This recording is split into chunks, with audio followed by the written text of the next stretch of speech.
Pilot, we'll wait for your confirmation of thrust before releasing the ROV. Roger.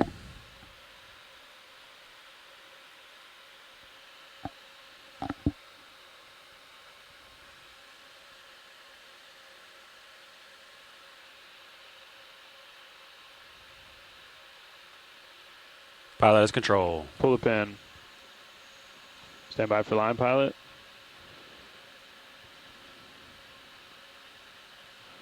Okay, line's clear. Come around to port and then make your way to center line, please. Roger. Turn port. And auto heading in. Pushing ahead. Yeah, it's a good heading there. I think just push dead ahead. Roger.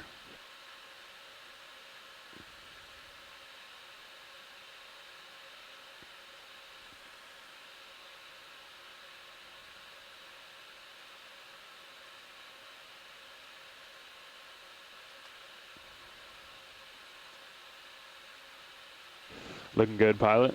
Roger. Just off, just directly behind the crane now. Roger. I still have eyes.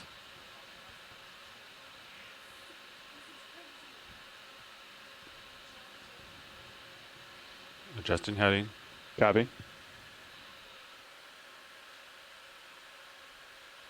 Off stick. Roger, pilot off stick. Can lock in auto head if you haven't done so. Auto heading engaged. Inverse of ship. Roger.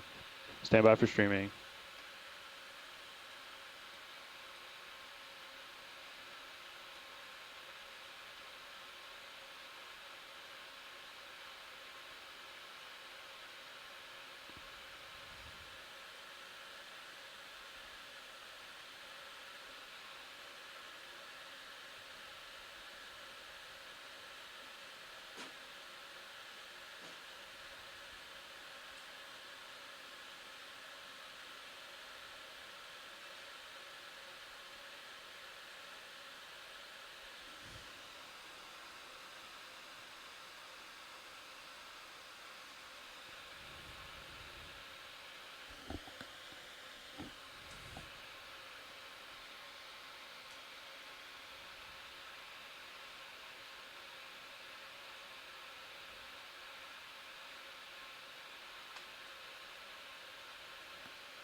Okay, deck, streaming looks good. Listen on Sirius.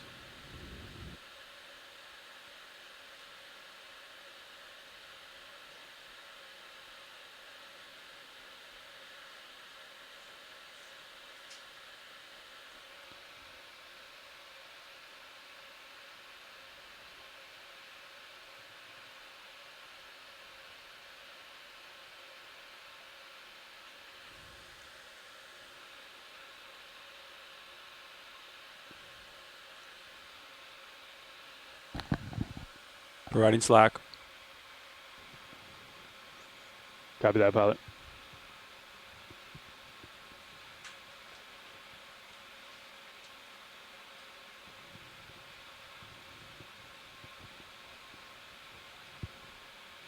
Yeah, it looks good, Tara.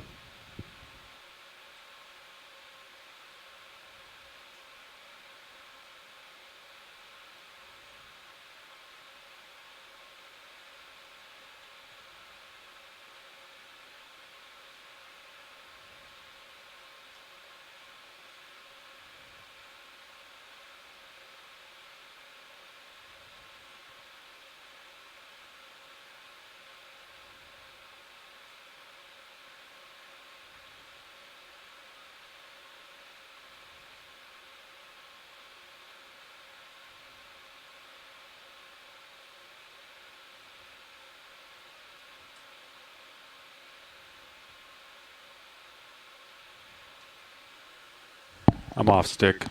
Copy that. We're bringing it back to center line as well.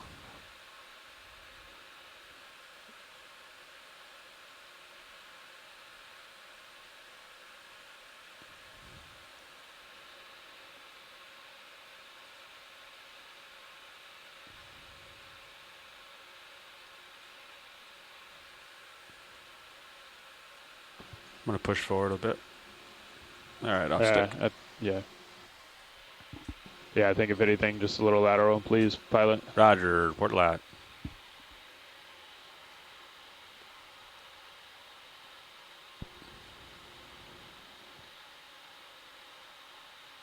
Deck disable A-frame, please.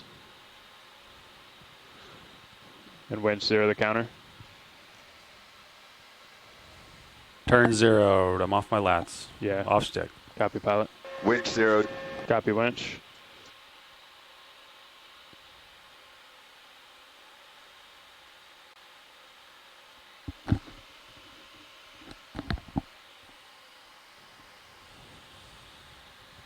Pilot, are you ready to descend?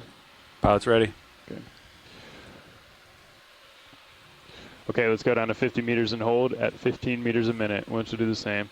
Roger, pushing down.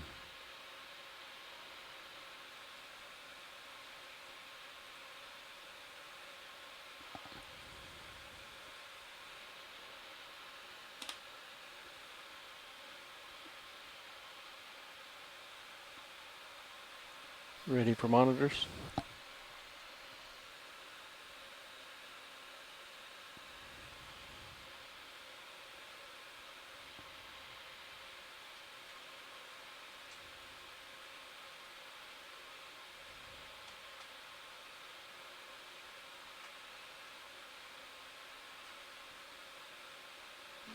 One 0 meters, wire out. D214. You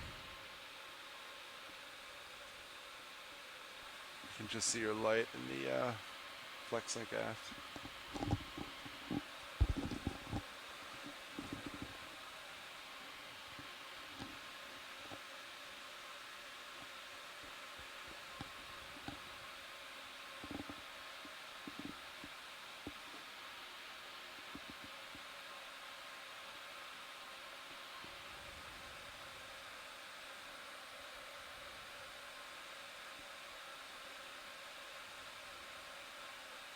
Two 0 meters, wire out. D229, a little ahead of you.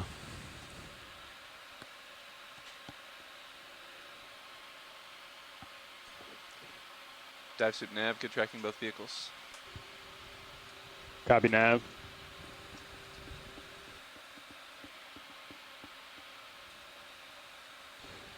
Nav, you have to let us know how streaming is. This screen isn't working. Roger that, directly aft at the moment. Copy.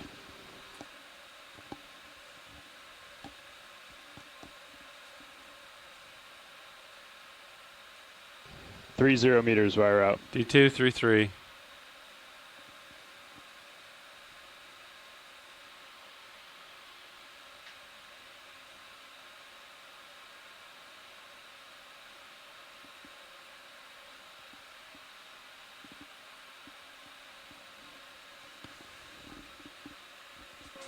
Dive super winch. Go ahead.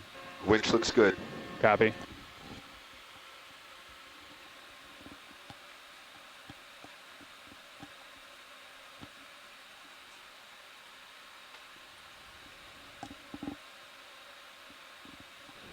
Four 0 meters, wire out. D246.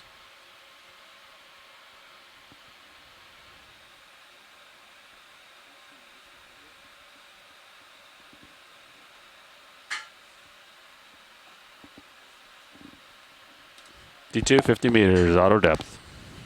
Copy that, pilot. Dive suit nav, vehicle streaming approximately 20 degrees. Port of ship. Roger that, nav. I'll stop on the winch. 50 meters. Winch, dive super. Dive super winch. Hey, can we pass control to the control room, please? Control room has control.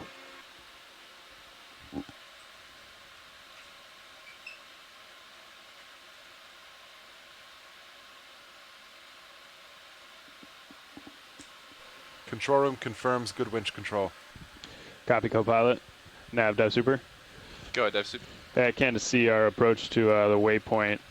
What are we thinking for coming back to the hold heading? Do you want to keep the vehicles at 50 meters or keep going down? Do it at 50. Yeah, I think we'll do it at 50, main stationary, and we'll go back to hold heading. Okay, copy that. We'll start that. And I think we'll do it at 15 meters a minute. Now the vehicles are in the water. Maybe we'll punch the port prop back in.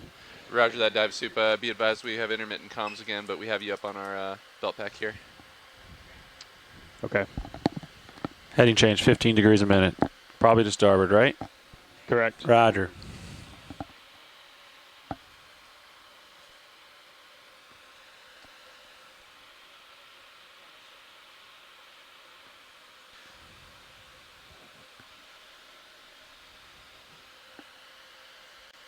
Standing by for heading change. No, we keep an eye on streaming, John. Current's doing this, by the way. Yeah, it's kind of awkward. Yeah. Be advised. Get a little more of a delta here. Yeah. Couple pump our delta a little bit. How's that?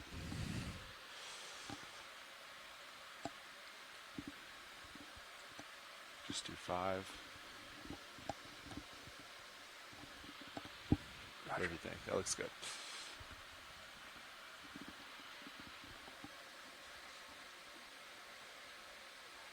Is D2 stuck a little?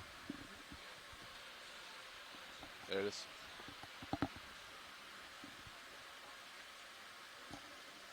What's surface current doing now? Same? Same. Got it. 1.0 to the northwest. Yeah.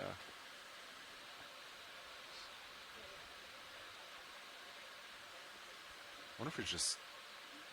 It's probably too late. If we swung... Nah, never mind. It'll be fine either way. What? Swing long ways. So the vehicle's already... I think this is good. Did they say they were going to start making the heading change here? Just dialing it in? It's going now. 203. There she runs. 304. I don't know that they are turning yet. 205. It's real slow. I think it's turning. 7. 15 meters a minute's pretty slow. Okay, Nav, we're starting that heading change now. Let us know if you see anything in streaming. Roger that. Looking good at the moment. Almost directly aft. Oh, roger that. Looking good for now. Almost directly aft.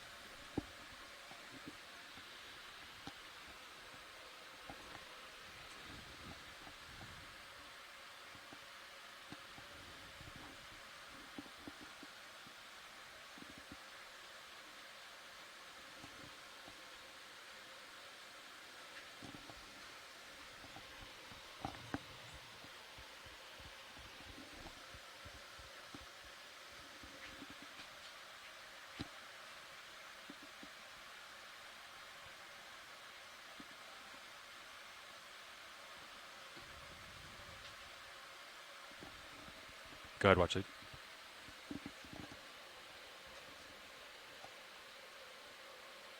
$240. Sounds good, thanks.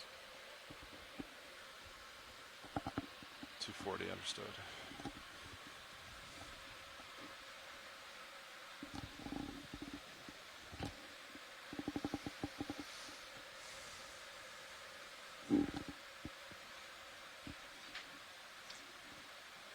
Go ahead, Survey.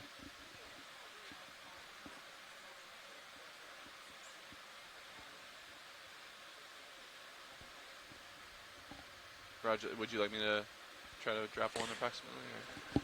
If we descend now and Alright. get past the current, Can do. then when we drag, Is it like right here This between way.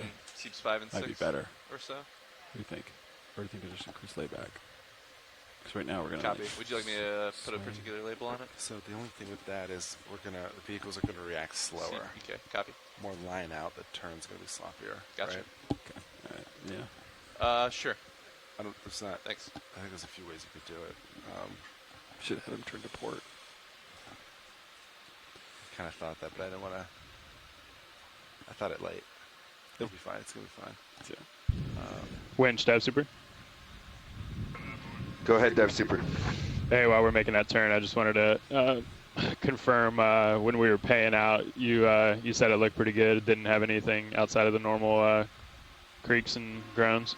I think everything looked good down here, but now that we've stopped, we're still able to move the brake system.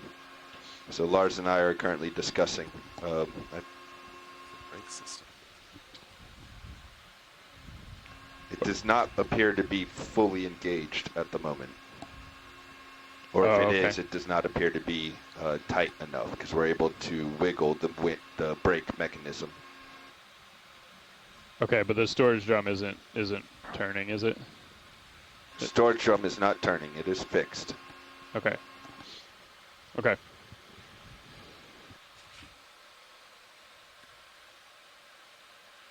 I think there's some play in that mechanism. There was in the old one, and there always was. So I think that whole thing moves on purpose, because I think if it didn't, it would just break off. But we can take a look after we get this turn done. Yeah, maybe you come down here before we continue from 50. Okay, sounds good.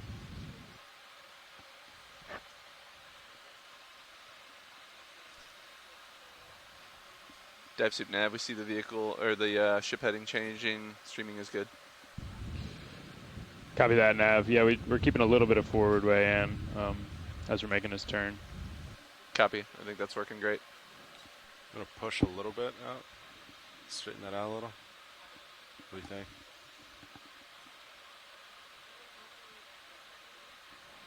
Thanks, Sean. Looks good.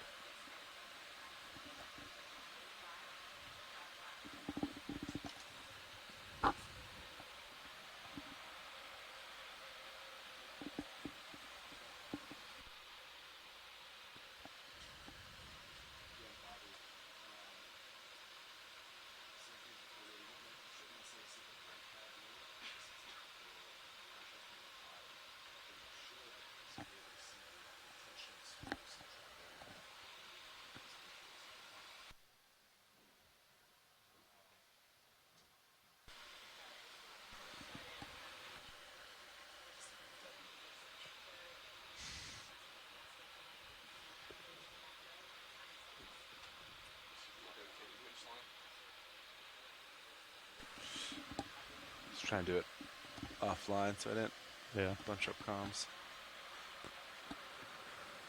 Lars, I see Lars. He knows that though. He's down there with him.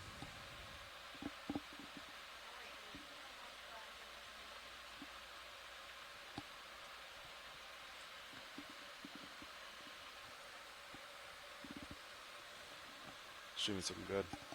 Good turn, boys.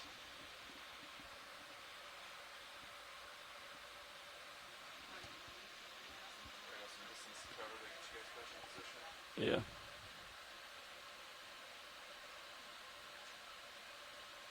gonna drop a new target for called bottom target, maybe. Call the new drop a new bottom target. Oh, it's the new one. It's on the other side now. Alright, great.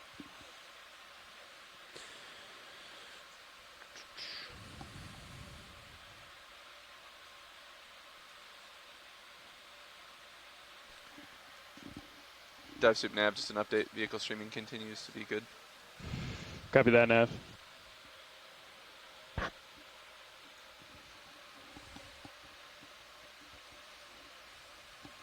It's looking good.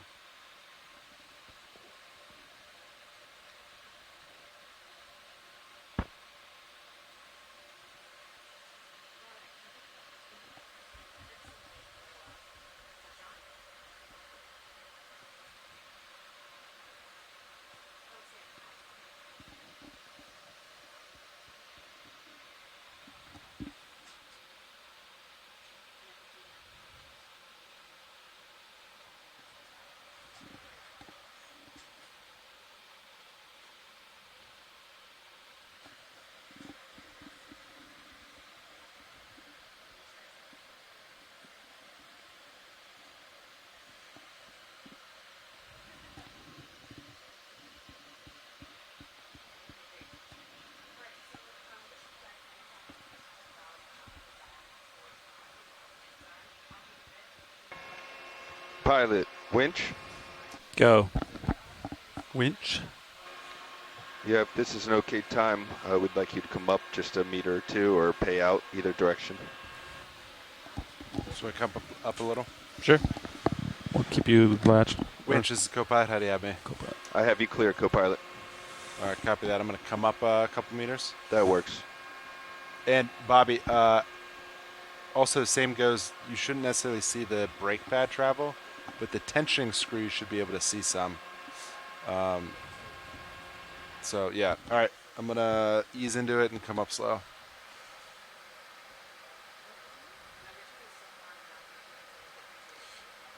I see it rotating, looking good. All right, that's sufficient. Thank you. Copy that. Stopped. Do you want to opposite that now?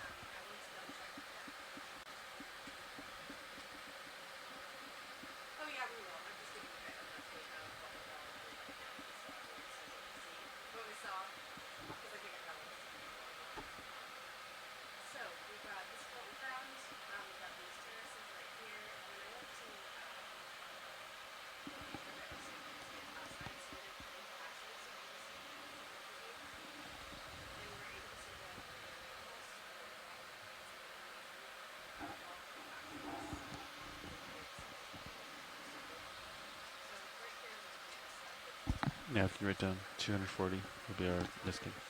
240 meters depth, we'll do a Niskin. Don't even forget. 240. Copy.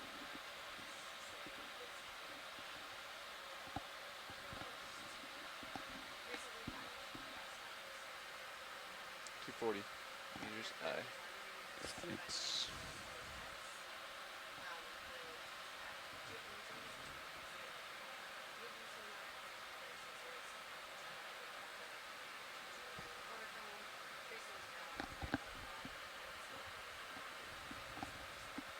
Ooh, man, got a little ways to go here.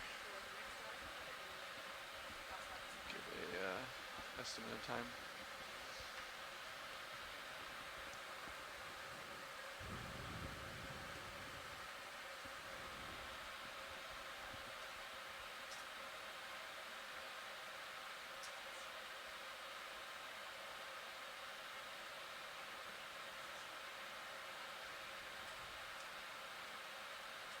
If we can make decimal 3, we should be good. Copy.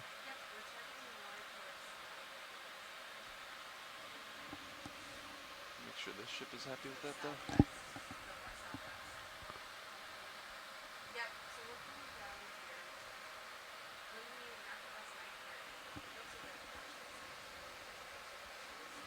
Nav super. Go, dive suit. Hey, we are in full auto position at this time. I'd like to, we're going to pass control back up to the bridge. Just want to let you know.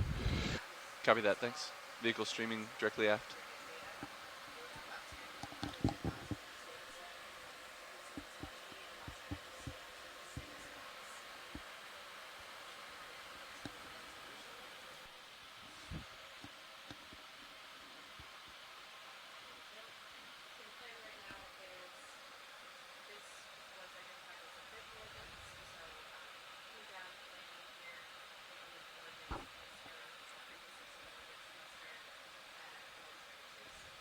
Want to go down? Oh, I wait till Chris goes down there. That's right. They're still looking. Yeah. Okay. I think we should wait anyway, right? Okay. Get some movement or else we have a ton of layback. Okay.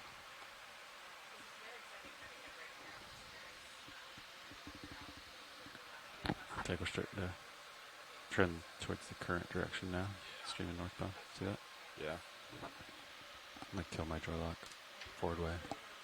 Be advised. Yeah, you should be good.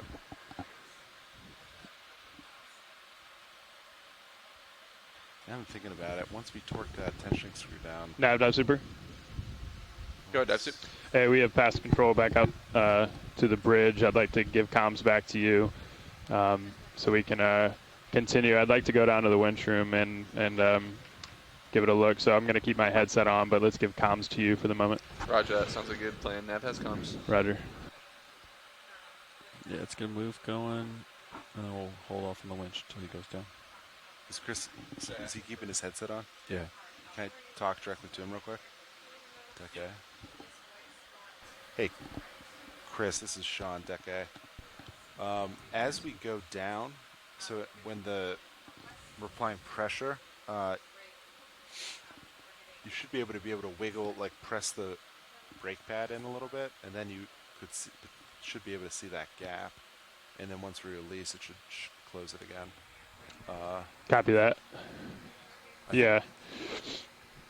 That's kind of what I was thinking too, because it doesn't have that gap unless you you wiggle it. Yeah. And I think I told Bobby the tension screw should retract, but now I'm second guessing that once we torque it down.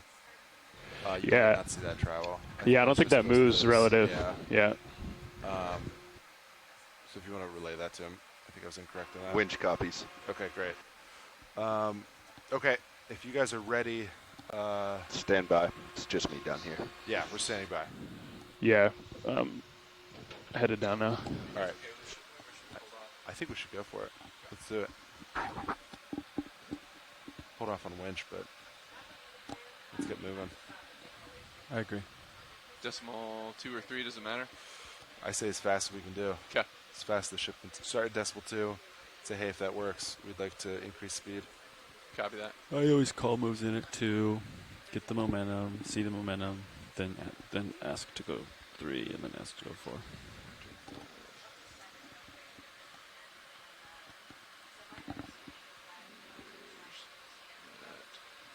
170.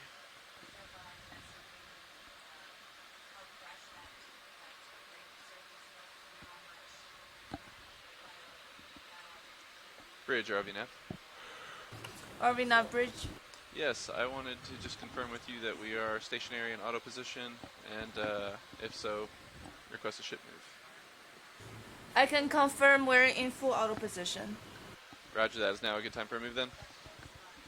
Are you requesting a ship move? If possible, yes please. 1 second.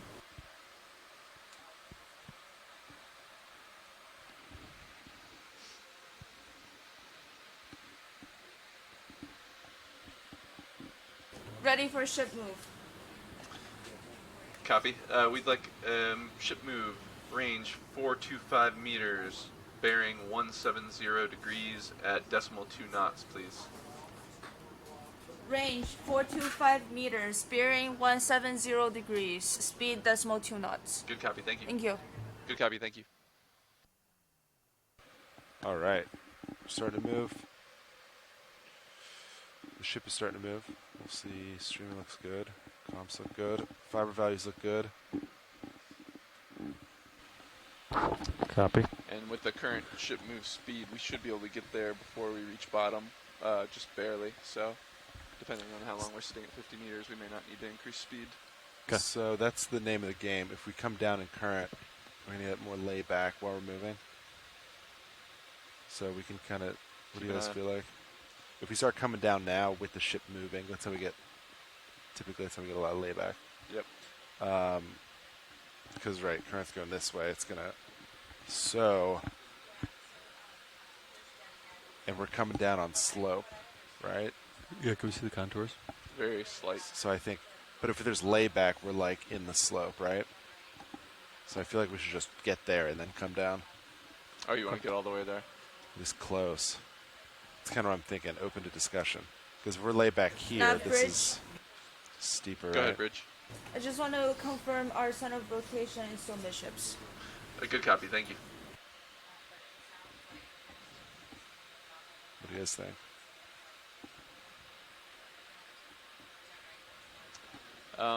And what's subsea current look like? That'll.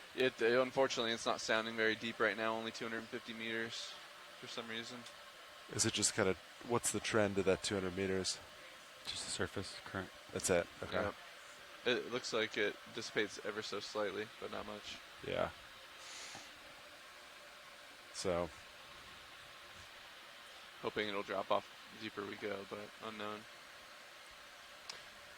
So yeah, this is the slope here. It doesn't improve much even over waypoint 1, just a little bit.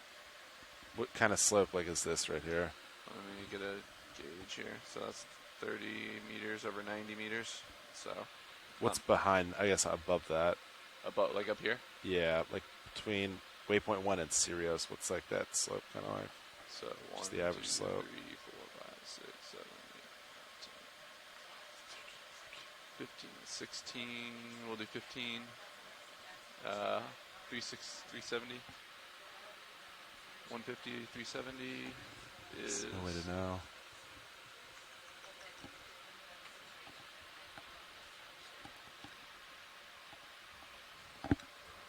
Less than half, so 40%. 22 degrees. Oh, Co-pilot, winch / dive super. yes, go. Hey, I think we're all good here. We might stay down here and watch a few turns, but we'll come up to the control room and talk about what we were just discussing. But everything looks good down here, so I think if you guys want to proceed descending, go ahead. Understood. We were thinking we're pretty far from waypoint 1, and we have high currents, so we were thinking about getting the ship to travel a little bit before we head down. Do you want us to run the winch, though, so you could see it for a little? Yeah, maybe just a little bit. Yeah, maybe just pay out like 5 or 10 meters. Copy that. Our pilot's okay with me requesting ship speed increase. Yeah. Yes. Bridge, RV nav. Ready, pilot? Yeah. Go ahead, Nav. Yes, we'd like to request speed increase from decimal 2 knots to decimal 3 knots, please. All right, deck. I'm going to pay out slow. All right, Pilot's aware. I'm going to increase the speed to decimal 3 knots. Good copy, thank you. Speed this for is about 5 decimal meters. 3 knots. Copy, thanks, Bridge.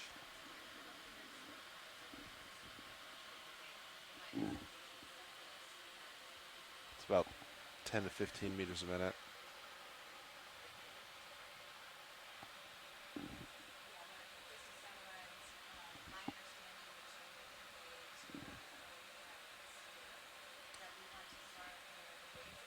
Okay. Ship speed increase. I'm going to come to an easy stop. All stopped. I'll come up now, 5 meters. Copy. It's looking pretty good down here, Sean. Yeah, copy that.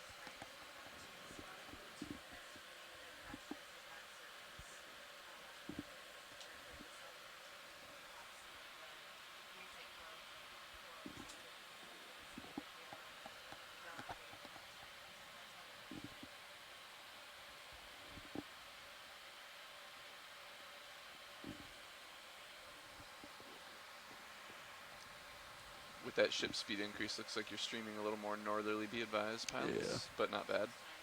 Still looking good. Copy. Okay, coming to Good. an easy stop. Co-pilot, would you guys feel okay going down at 30 meters a minute, just down to like, I don't know, 100 or something? Yeah. Let me talk to pilot. 1 second. Yeah, we can do that. We'll just get Z-Bias ready. Okay, copy that. I think that's just the last check Yeah. Bobby and full I were speed. thinking about seeing. Understood.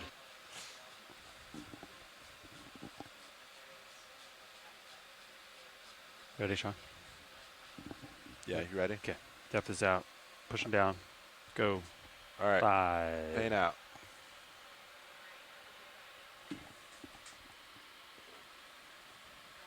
It's 15, 20, 25. It's about 30 there.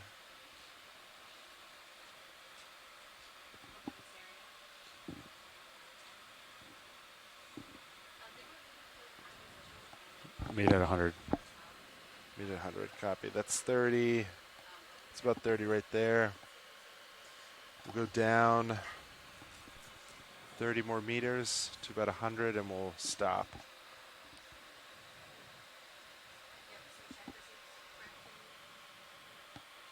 Streaming looks good. Delta 4-5. Looking good. Looks good down here. There's no chattering or anything. Good copy. I think if you guys are good to just go down to 100, let's just go down there and hold. Sounds good.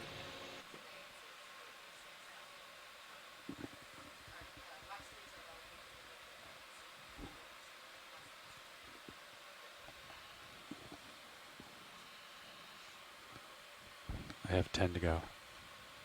Copy that. Do we stop at like 95? I'll just go to 105. Got it.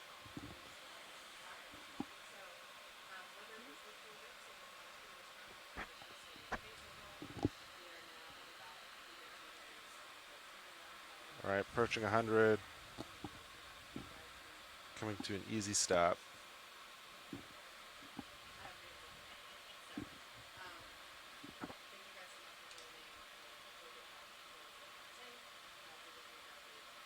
Okay.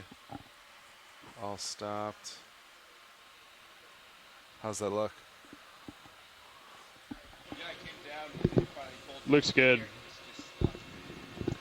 Looks great, co-pilot. I think you guys are free to continue however you need.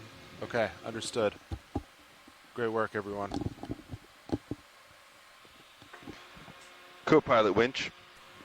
Winch, this is co-pilot. Sounds like you guys are going to be waiting a little bit here at 100 meters until the ship gets closer to waypoint 1. We're thinking about it, yeah. Roger that. I'm going to take a quick bio, then I'm going to get back on comms and watch as you guys go down. Raj.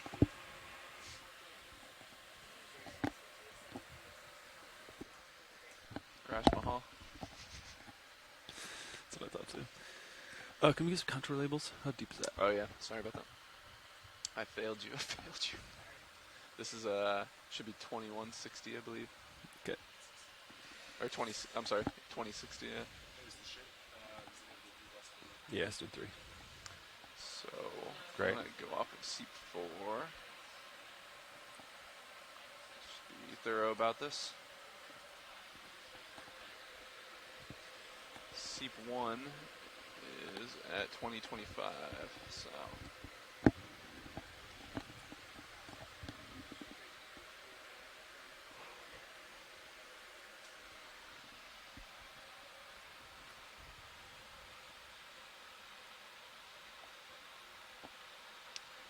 This should be 2100 or so.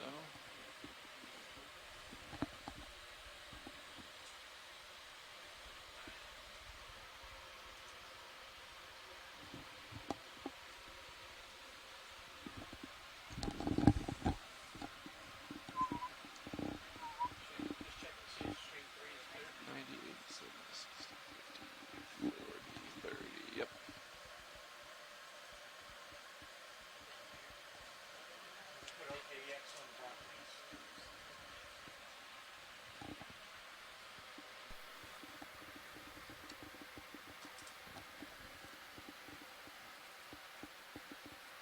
Oh, I am doing it wrong. Sorry.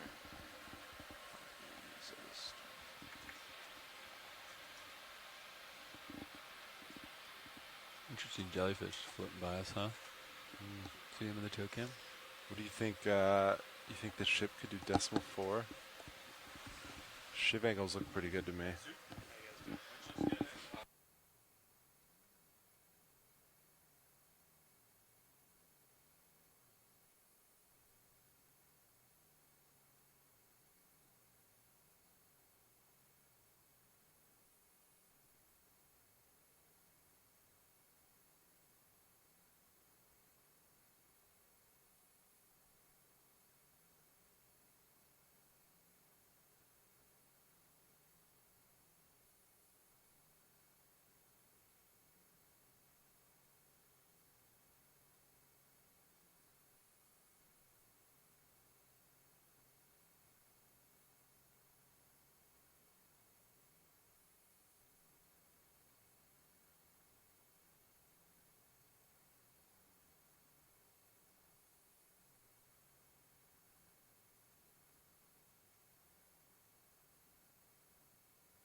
Bridge, RV nav.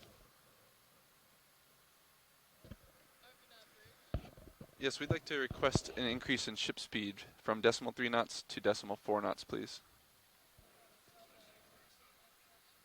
Good copy, thanks.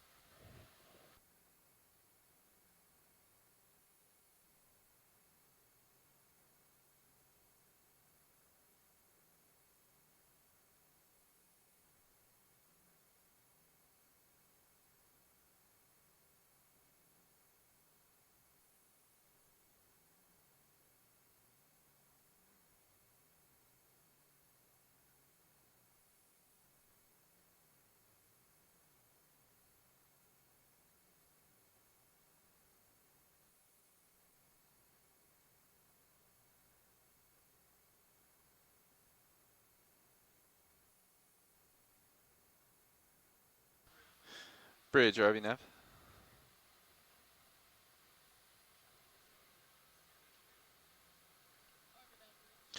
Yeah, Tara, when you get a moment, could you also let me know how much of the ship move is left?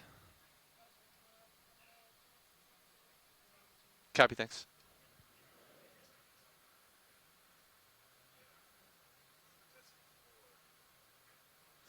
We should have, by my estimate, we'll get a refined one when Tara gets back to me, but maybe 24 minutes or so left of the ship move with the new speed.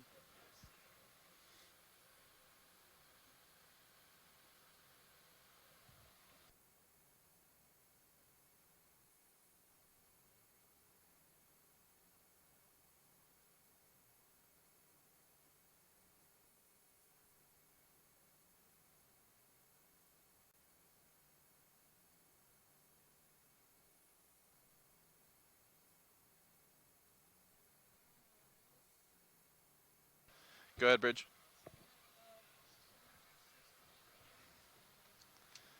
Copy, thanks, Bridge. 22 minutes. All right, what'd you say, Sean? Sorry. Bob's on comms. Once Bobby comes back, we can go down. Winch. Nav. Do you read? Go ahead. Just wanted to see if you were back on comms. Back on comms. Copy that. Yeah, let's go. Talk to Looks like you guys are getting ready to pay out. Yes. All right, heading below. Good copy. Want to make sure you're feeling good. I think we're feeling good. Gonna head take a Niskin at 240. That's our next stop, and then continue on. Copy. Our pilot's planning to stop at 240 or Yeah. Stop take at it while we go 240. through. Take a We'll stop. Niskin. Yep. Okay. Stop for a while. Winch control, I'm in position. Understood. Pilot, We're are ready. you ready? Punching out depth. Pushing down. Pilot's going. I'm starting to pay out.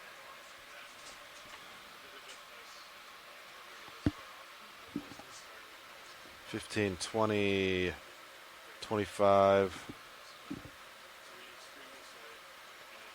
Approaching 30 meters a minute on winch.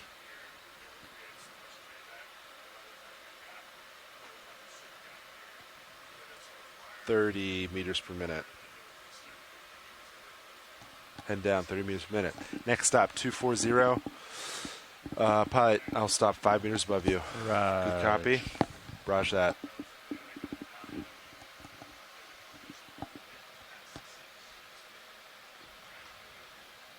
Looking good, winch. Winch looks good.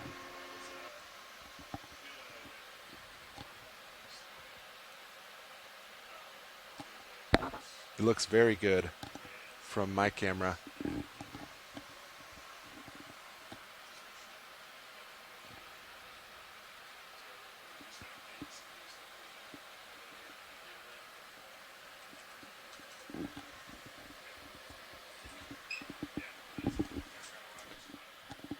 Delta 5-6 looking good. Coming on downstream's good. Looking good.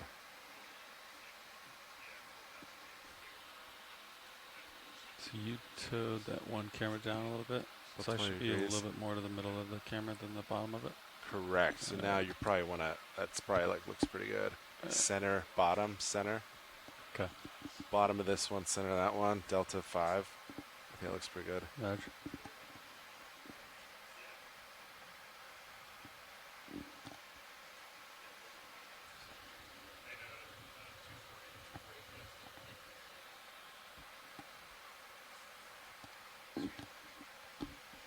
240. Coming right up.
We're getting close, Copilot. 240.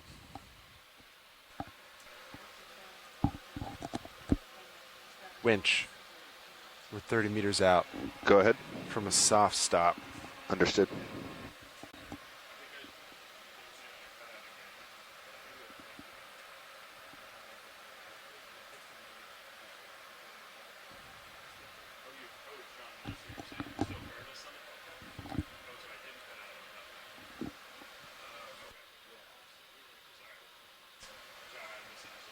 That's all right.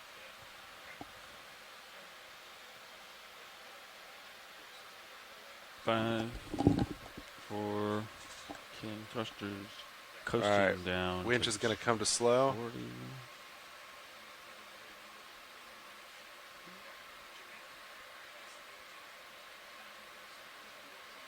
Streaming looks good. D2's at 240 meters depth. Auto depth. We're settling out here before we do our Niskin sample. I'll hold this here. Our eDNA sample.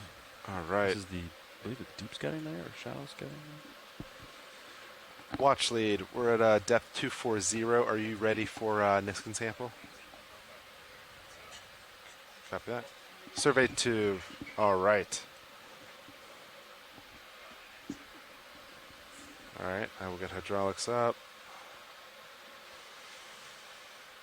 HPU is on. Ramping up a little bit. Valve packs are on. I am resetting. Pilot, you ready? At your will. We've sat for about 30 seconds. I think we're good. Okay. Firing Niskin in 3, 2, 1. Fire. Good fire. Roger. 1746, 45. That's a good capture.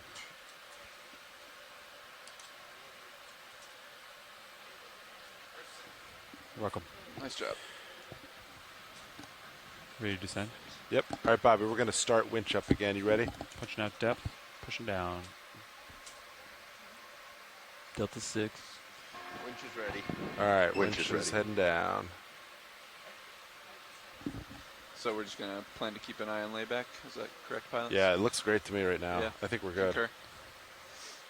And the ship doesn't have that much more to travel, so the most layback we're going to get would just be that. 32.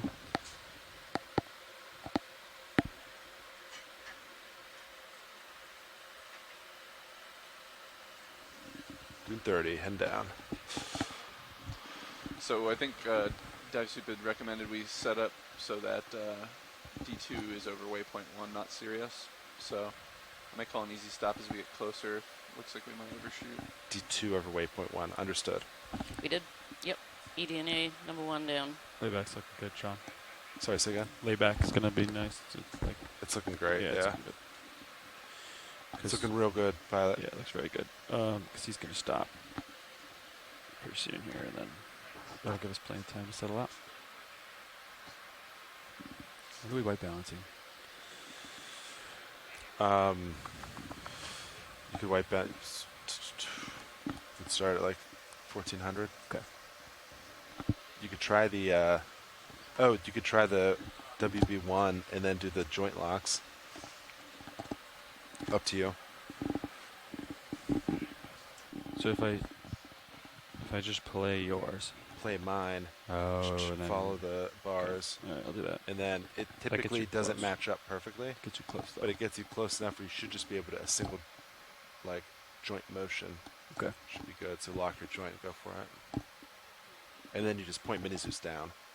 You don't do anything for the mini Zeus. Oh. Okay. It's pretty nice. It's much more efficient.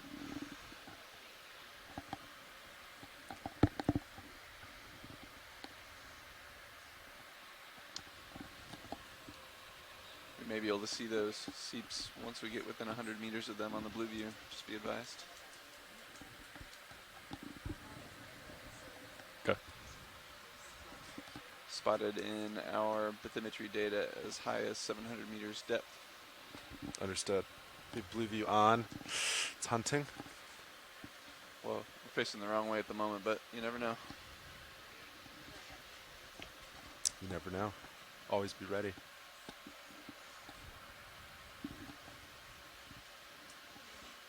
Shannon did say when we were in the middle of the launch that we passed over some potential seeps on the EK. They saw it. Yeah, I mean, even if they drift a little Yeah. bit, it could have been any one of these, right? Exactly.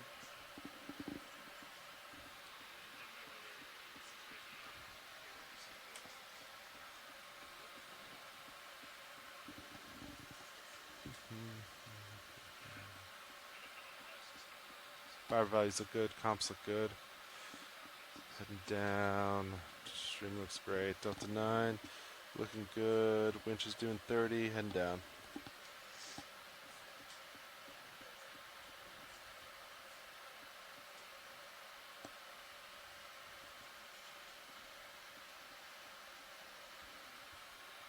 Look at all those A lot of life, huh? biologicals, yeah. Wow.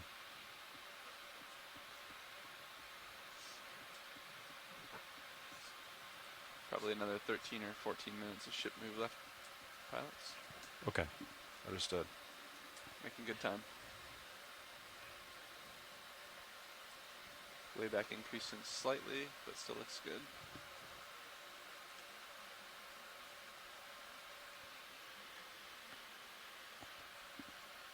And then let's see.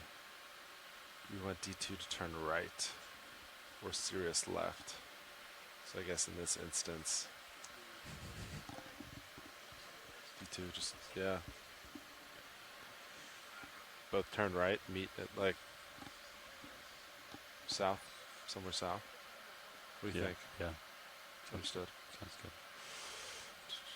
And then once we're on bottom of a good Tasman lock, we'll kick out altimeter per instructions. Okay. Delta 7 looking good. Fiber values looking good. Did pilots hear any other requests for Niskin? Was it just at the bottom? Was the next one? That's all I heard. That's all You I can heard. verify though Copy that. if you want.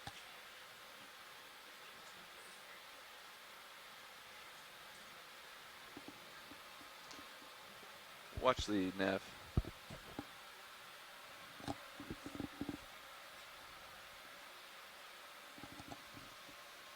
Don't think they have me latched.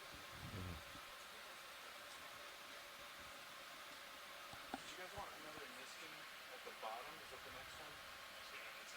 I tried to contact you.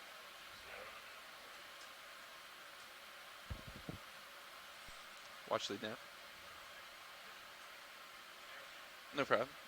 Just wanted to see when the next Niskin request was. Was it on the bottom? Roger that. Copy. Understood. Thanks.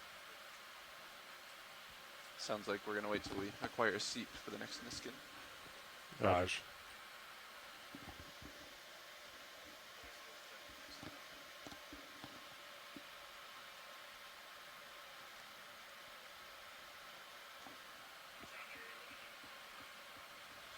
The Affirmative.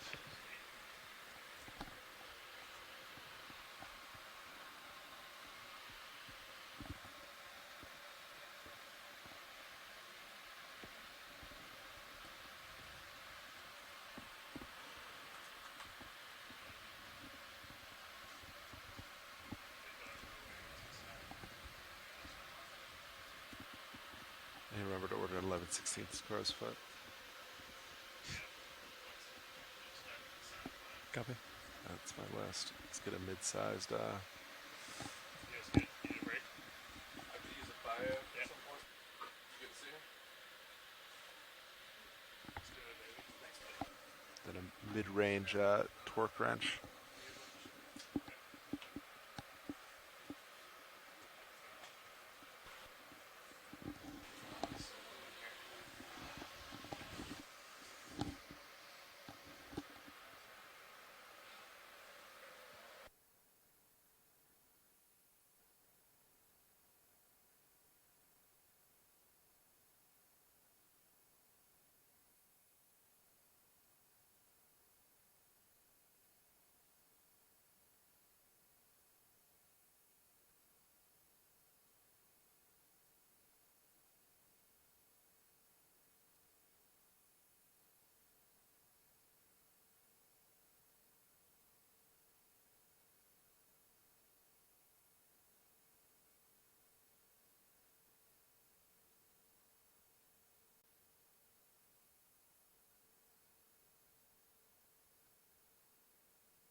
Go for it.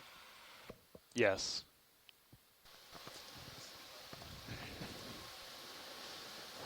This is Okeanos video engineer Roland Bryan making a general announcement to all those on the ship and the shore. This is just notification that all audio associated with this dive will be recorded with our archive video, as well as being streamed ashore via the satellite and the internet. Keep that in mind as we proceed with the dive today, and enjoy the dive. Thank you.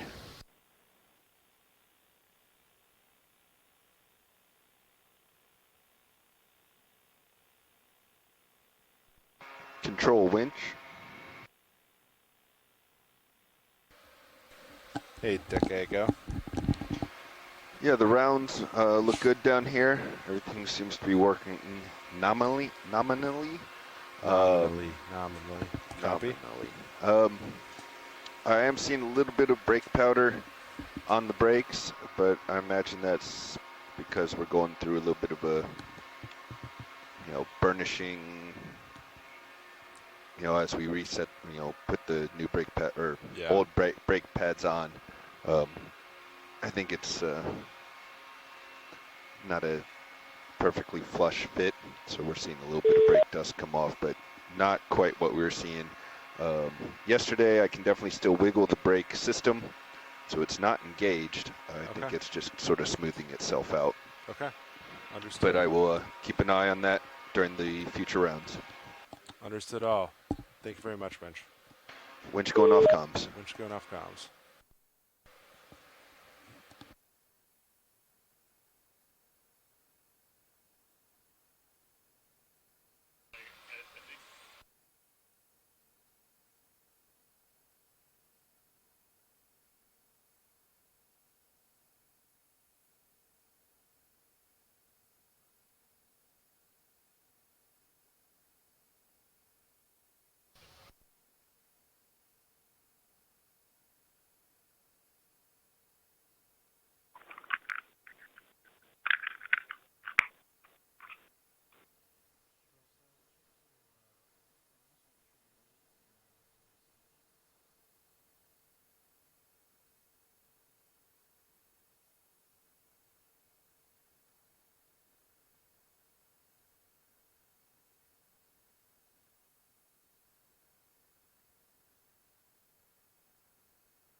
Good morning, everybody. We're going to start with this pre-dive call in just a few minutes. We'll be back with you quite shortly.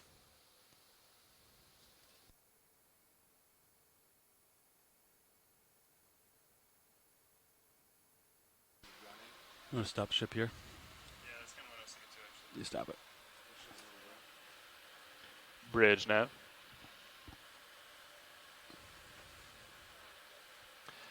Hey, can we bring the ship to an easy stop here? All right. Keep eyes on streaming as ship comes to easy stop. Winch send down, looking good. 9 meter delta, 8 meter delta, looking good. Copy. 5 values look good.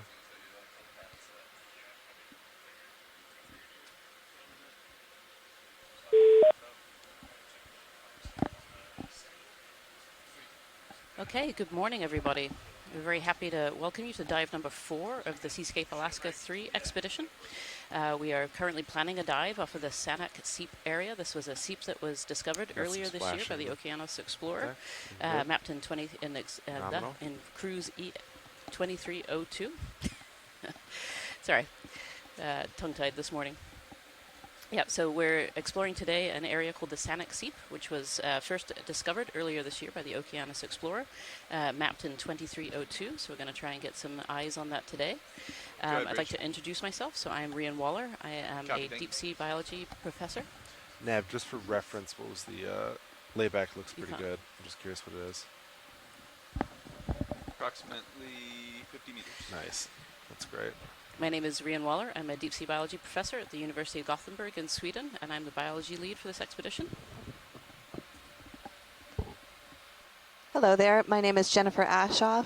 I am a professor of geology at the University of Alaska at Anchorage. My background is in sedimentology and stratigraphy, and I am the science lead for geology on this expedition. Thanks for joining us. And good morning, everybody. I'm Shannon Hoy. I'm the expedition coordinator for this expedition from NOAA Ocean Exploration.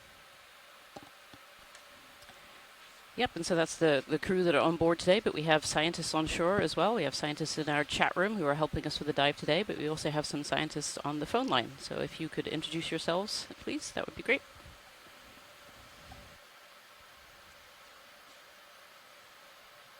Hi, this is Jamie Conrad. I'm a geologist with the U.S. Geological Survey in Santa Cruz.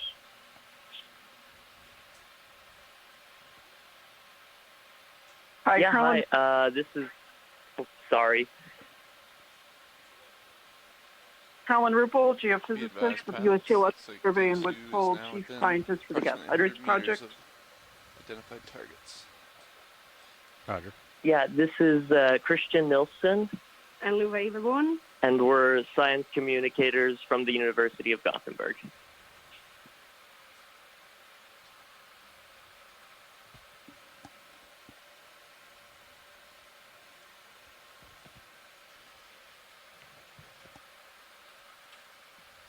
Is there anyone else on the phone line who hasn't introduced themselves? I'll give just a moment here. We're in Seep territory, correct? Past 700 meters depth. D2's looking. Boom, boom. Oh, okay. So just before we start this dive, we'd like to take a moment just to acknowledge where we're working. So as we proceed to explore the deep waters of the Aleutian Islands, we respectfully acknowledge that we are working within and around the traditional Alaskan native homelands of the Sugpiaq, Alutiiq, and Unongan. We acknowledge the native homelands and honor the indigenous knowledge and heritage of these coastal communities and their relationship with the ocean. We will work with care not to disturb Alaska native uses of the ocean environment, and we look forward to building upon this indigenous knowledge to add to our collective understanding of the oceans.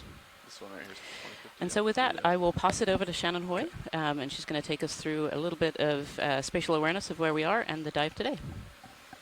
Yes, good morning, everybody. Okay, if you join me on stream 3, I'm going to show you guys some maps to let you guys know where we are operating today, and then show you some of the bathymetry of the exact dive that we're operating on. And it's quite exciting from an acoustic perspective, so we'll get there shortly. Pretty big delta.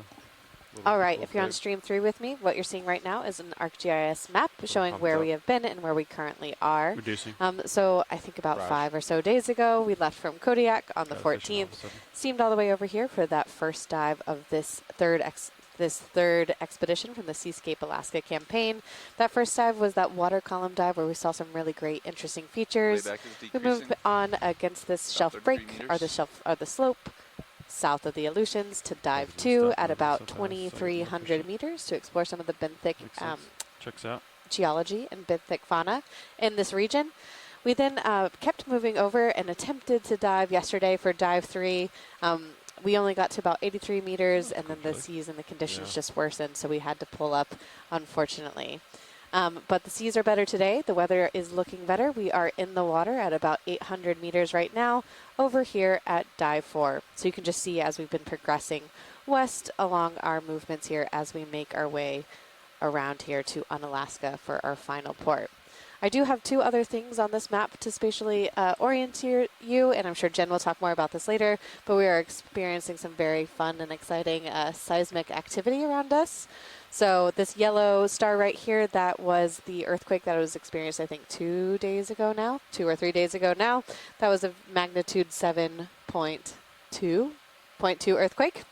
And then up here, we just got notification that Shilshadan, I believe, volcano, Jen will definitely correct me when it comes to her, is also erupting. So just orienting yourselves to that as we come down here in dive 4 to see where we are, as it is an exciting time. All right, I'm going to move on over to a Fledermaus scene now to show you more of the 3D bathymetry and orient you to the world that we are exploring today. So this is Fledermaus, a scene showing the 3D bathymetry as we go through. You should be seeing the same thing. So we've got that line of our track line so far. These white dots are the 3 previous dives as I walked through them, and this red dot is where we are today. I will zoom on in here and show you a little bit of what we found last night, and then I'll pass it over to Jen, who's going to give us more geologic context of the region. So what we're operating on today and what we're targeting is a seep, so some gas plumes that are coming out of the seafloor that were identified during a previous expedition, EX2304, just a couple of months ago.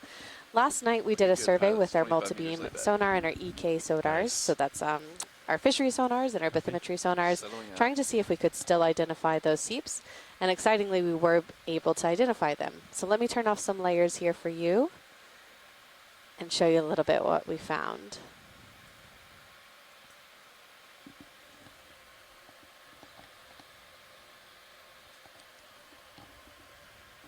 All right, I'm not going to get too much of a spoiler here because I know I have some other people who are going to be chatting more in depth about this, but just a little bit showcase of what is to come as we are landing right here now to explore these seeps as we have identified them.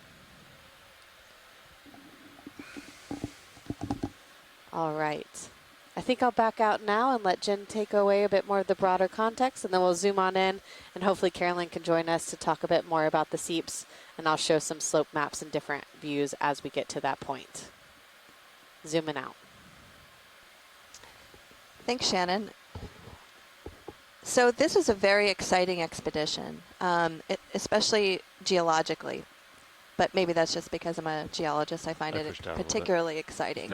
We are exploring an area of an active margin, an active tectonic margin. There's about 45,000 linear kilometers of subduction zones that exist on planet Earth. And the one we are looking at, the Aleutian chain, is 4,000 kilometers long. This convergent margin is where we have subduction of the Pacific plate, which is an oceanic plate, below the North American plate. And then in this particular area, we actually have both continental and oceanic crust in the overlying plate. So these active margins are very important for a number of reasons. And one of those reasons is geologic hazards, which we have two that have affected us during our journey on this expedition. So Shannon alluded to a magnitude 7.2 earthquake that she's pointing to with the star right now, and that was not very far from our last dive site. That earthquake occurred 32.6 kilometers down into the Earth's crust, which is very deep. That would be essentially at the interface between the subducting oceanic plate and the overriding plate. It's a very deep earthquake, and it was quite large. And luckily for us, it didn't generate any tsunamis, and it did not affect any of the local communities. But it is a hazard that's on our mind, and it's one of the key reasons why we're really interested in surveying this active margin. Additionally, this morning around 7 a.m., a volcano called Shishaldin volcano started to erupt. It's been on watch for the last few days from the Alaska Volcano Observatory, located here in Alaska. This volcano has intensified in its eruption, and it's now spewing ash into the atmosphere. There is a volcanic cloud, and the height of that is unknown as of this morning, but it could grow rapidly. Sometimes these eruptions are eruptions that can interfere with air traffic travel, and sometimes they don't. Eruptions are very common in the Alaska Aleutian Islands.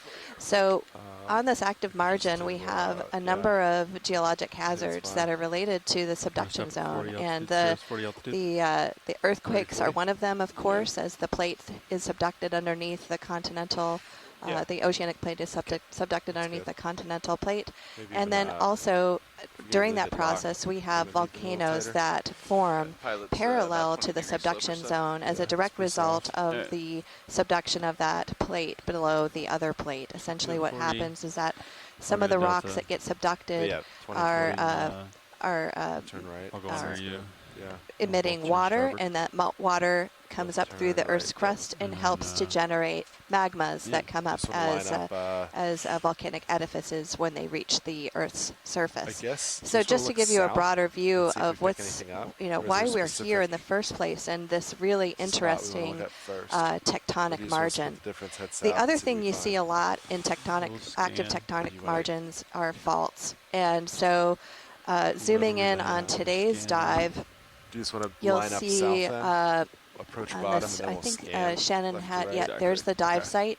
If we zoom in even more to that Fledermaus image you had, Shannon, you'll see a series of faults that are sitting here. And in this image is actually quite nice. You can see the edge of the continental shelf, which is a flat area, and then this very complex-looking continental slope. And so we're sitting on the continental slope, which is segmented by numerous faults. And so in this image, you can see a number of linear features. And so this plume that you're seeing, the orange, are actually images of the gases that are emitting from some seeps that we're hoping to find today. And in this image, looking parallel, you can see a series of en echelon, meaning that they're subparallel linear features, and those are faults.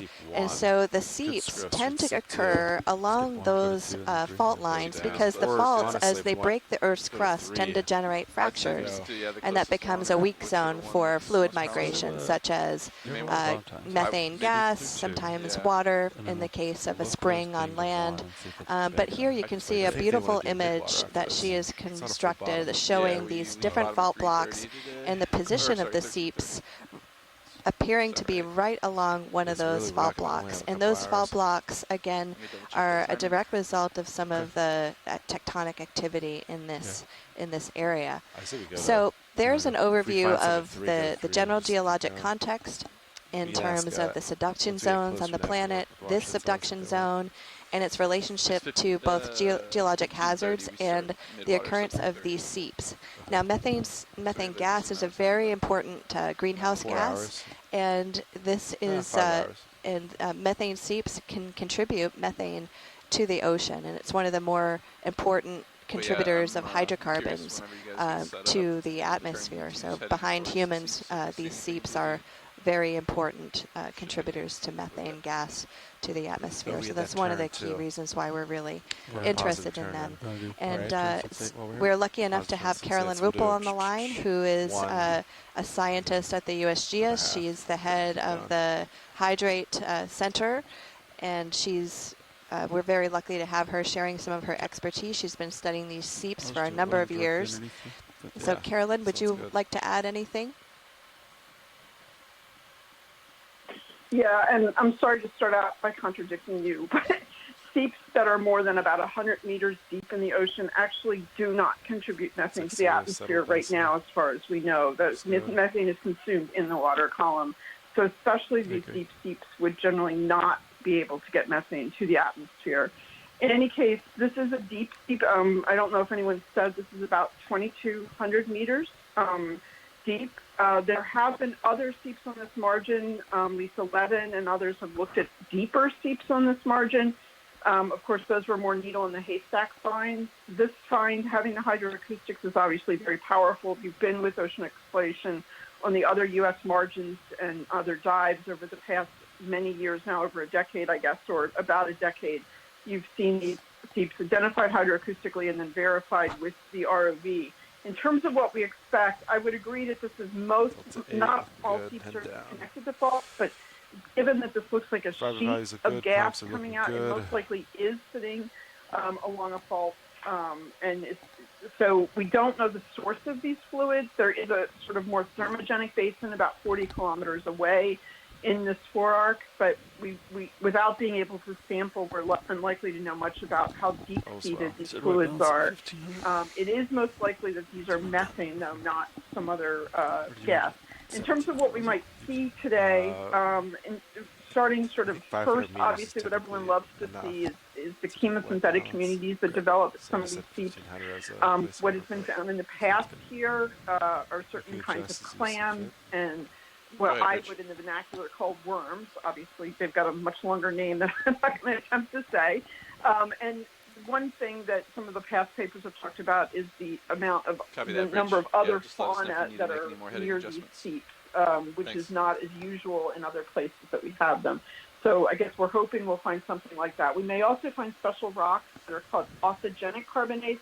These are carbonates that are actually formed by microbial processes, and they usually form just below the sea surface or in the uppermost few meters. So if we find them at the surface, it can mean two things. One, they might have previously not been exposed, and they're exposed now, either by erosion or some other processes. Secondly, if they exist, they do take some time to form.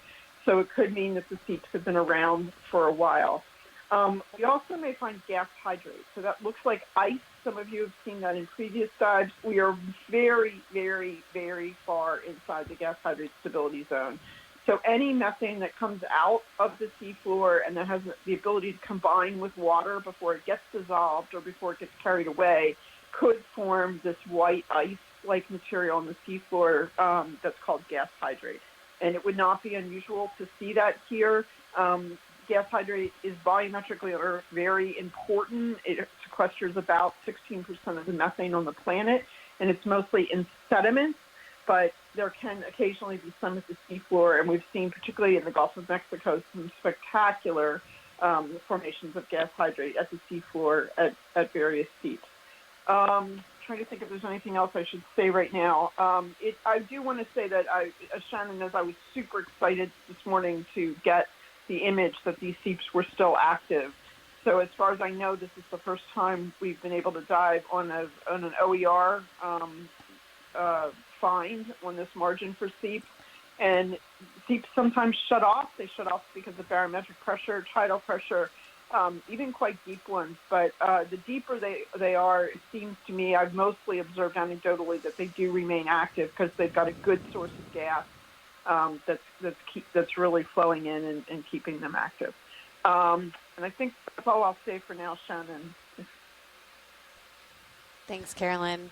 Yeah, no, I really appreciate that. I was going to point out, let's see if we can see. From the Seep that when we looked at the data from EX2302, it actually looks like if we pulled out all of the correct points, that it was a bit shallower in terms of how far it extended into the water column. That could be from the data that we collected it in our methods, but something I wanted to show you and make sure you were aware of if that was an interesting find. And also, just to clarify one thing. Sorry, Carolyn. More vigorous now than before. Go ahead. I should say, and I think I emailed those on the ship this morning, by the time the bubbles reach a few hundred meters above the seafloor, they can still be bubbles, but they don't contain methane anymore for the most part. So the methane's gone out into the seawater, and other gases have usually gone in. But it is interesting to have these huge flares or plumes. Yes. Right. Thanks, Carolyn. Thanks for clarifying that. And what I should have said was that beside the anthropogenic sources, hydrocarbon seeps in general are thought to be the single most important natural source of oil and methane in the ocean. Thanks. And that comes from Weber et al. 2019. Yeah. Thanks, Carolyn, for that. I think this is super exciting. As a mapper, it's always probably, we don't get too often. And I'll fill some air now since we're still got about 800 meters down to the seafloor, so apologies about that. But as a mapper, this is one of the most exciting things that we can do because we do get to map bathymetry quite a lot, and we use that to determine where to put the dive down, usually looking for steep, scarp features. But it's always exciting to use our technology in different ways and to be able to identify these water column features is something that we don't get to do that often. And so I might get a little bit too in the weeds here because mapping makes me very excited. But something that I was unaware of was how accurate we could position these plumes as they come out of the water column. So something that we did last night was we passed over it 3 different angles, 3 different directions, going about 6 knots, so pretty slow for surveying speeds for us. And in all 3 of those passes, we were able to pretty much line them up in the exact same spot, which was just good sanity check, I think, on the ability of our sonar. So if anybody would like to see, I will show you guys about how close those matched up because I thought that was pretty cool.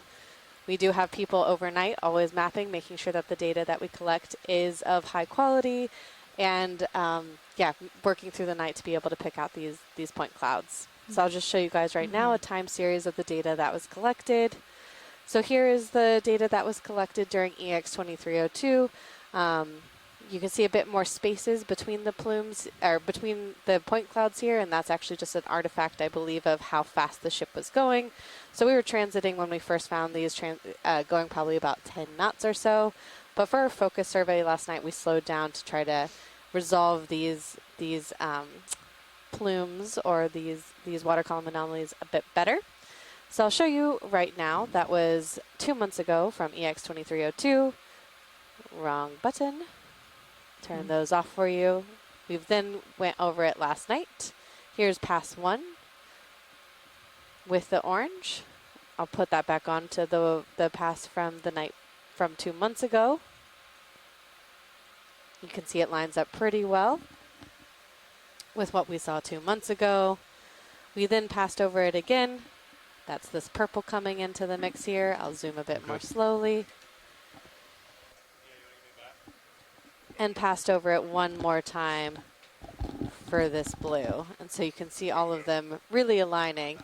We don't get to talk too much about how our sonars work and what they do, but for me this is a pretty amazing feat of the human's ability to find small bubbles on the seafloor pretty accurately with big ceramic transducers on the bottom of a ship going to about 2,000 meters.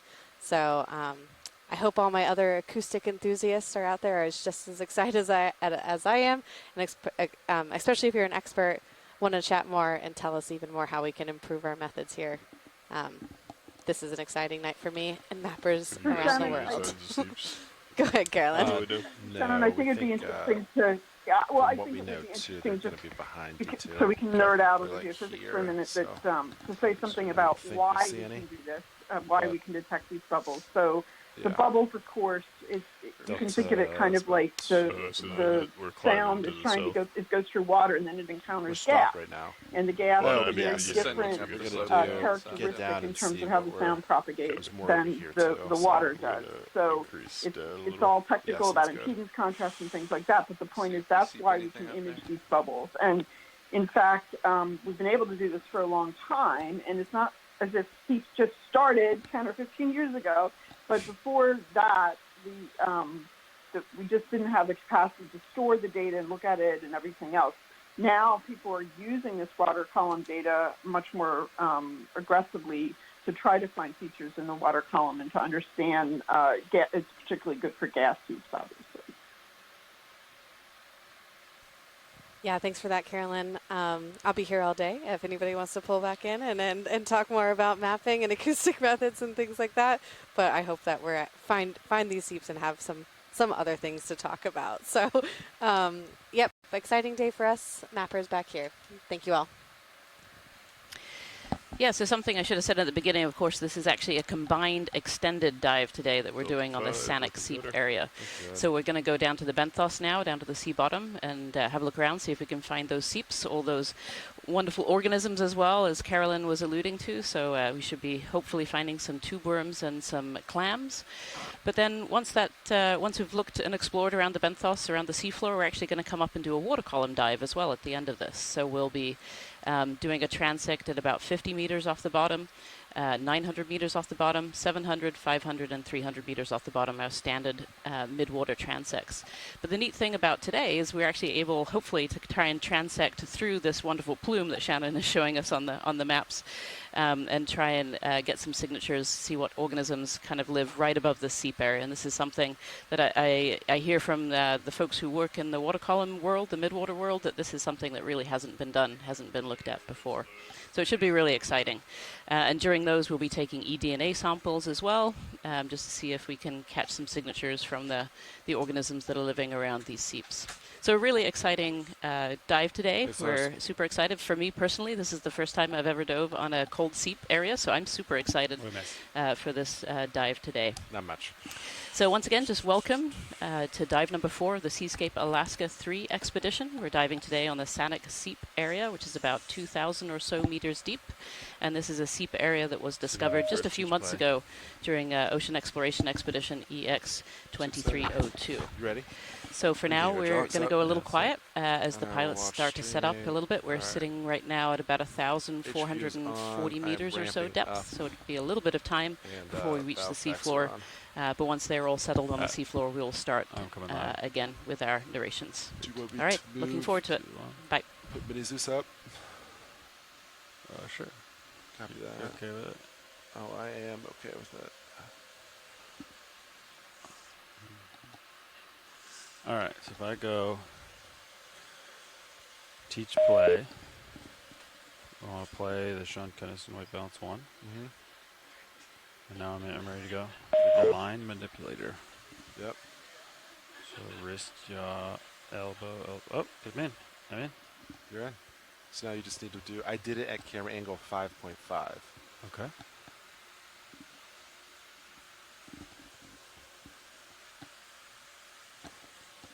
I'll get your lower swing arm.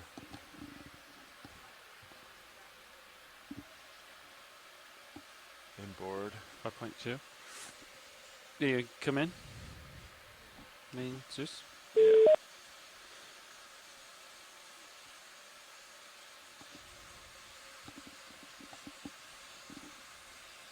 Wow, Sean, thank you. Look how close you got me. That was great. Delta's 9. Delta 9, 10, yeah. Reduce thrust a little bit.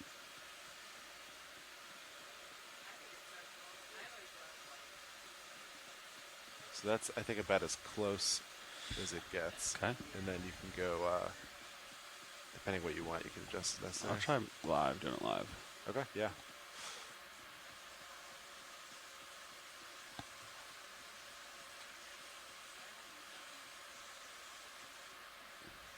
Video, talk to me.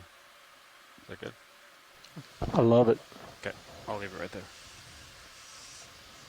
How's the lighting? I'm getting 100%, but my colors are like way off.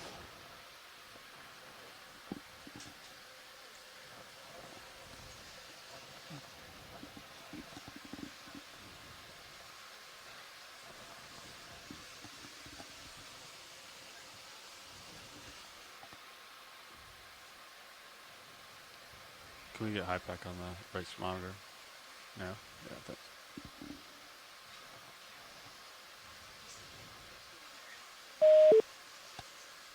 We're over there now. Okay. That's interesting. I wonder if there is some, there's gotta be some current down there, huh? Yeah.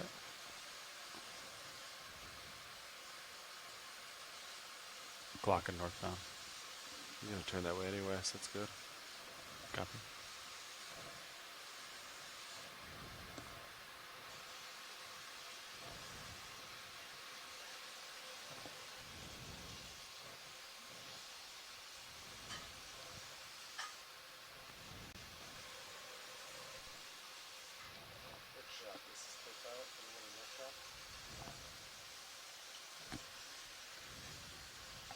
I'm sure you're aware of the needle gunner. It's pretty loud. In the controller. Sure is.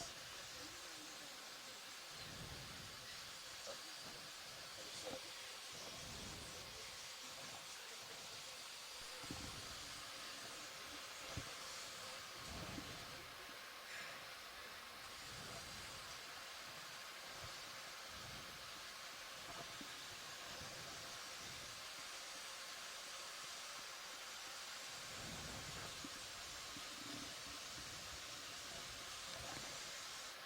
Delta 7-8, looking good. Roger. Continuing to clock. Streaming is continuing to turn. Yeah, it's interesting, huh? Some subsea currents, maybe. Surface currents is the same, right? Yeah, surface current's the same. And yeah, so there must be some, unfortunately, we don't have a reading deep. some current down here. That's all right. Just keep an eye on it.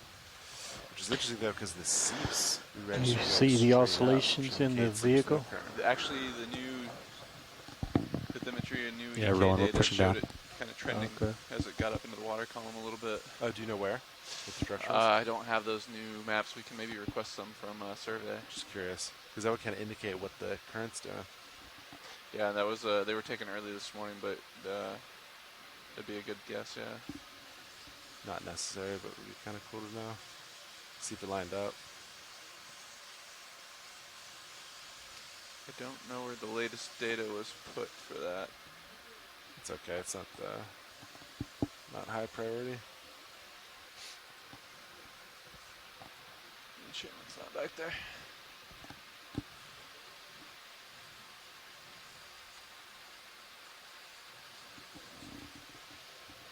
Shoulder elevation drops a little bit, Sean. Shoulder elevation. Yeah, I rotated down. I think from Copy. memory, Sean, that if memory serves, I think it might have been trending that way based on the pictures she showed us. So. Cool. Well, that would line up with like what we were seeing, Right. so it's kind of neat. Just a little bit off in my blues, but I'm maxed out on my settings, so don't have a choice but to go with it. Roger. Just get a screen grab here.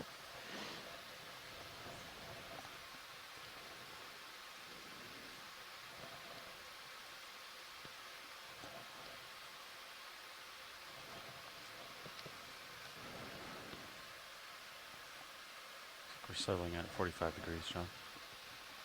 Streaming degree. Yeah, copy that.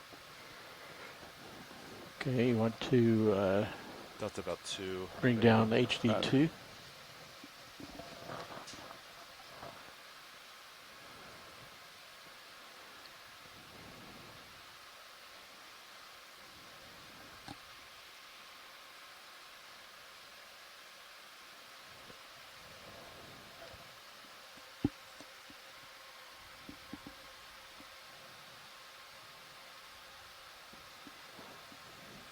Okay, you want to adjust for still camera? Oh, sure.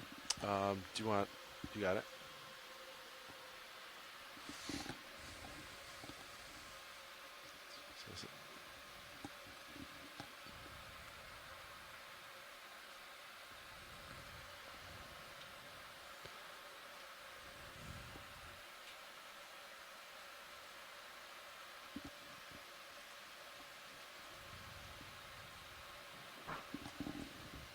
Did you catch that, Pilot? What? I think Survey 2 said you're good for still cam white balance. Thank you, Survey 2. Great.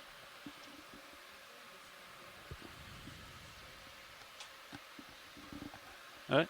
Yeah. I think we're good then, right? Here did manages. Video's clear. Yeah. All right. Is that great? That's great. Follow you over.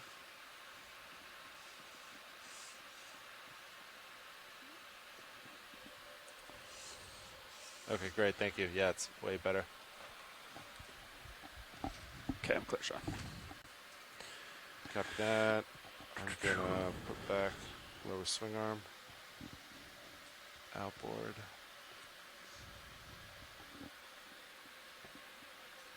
Ramping down. Valve packs off. HPU is off. I will center.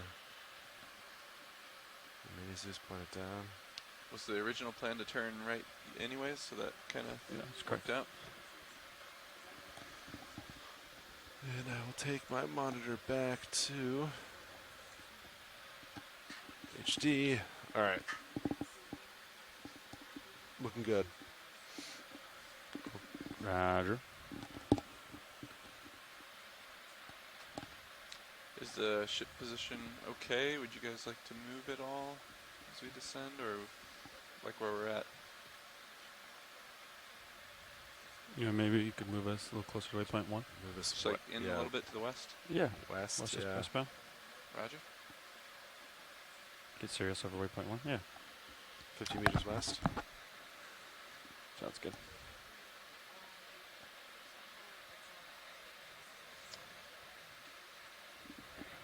Bridge, RVNF. Yes, we'd like to put in a ship move, please. Range 50 meters, bearing 270 degrees at decimal 2 knots.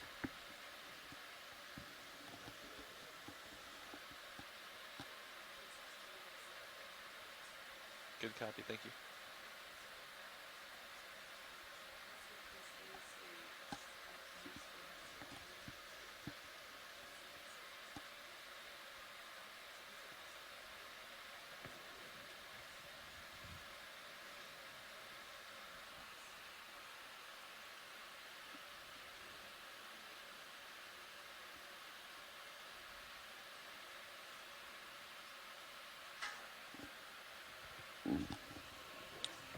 Winch tension's looking good.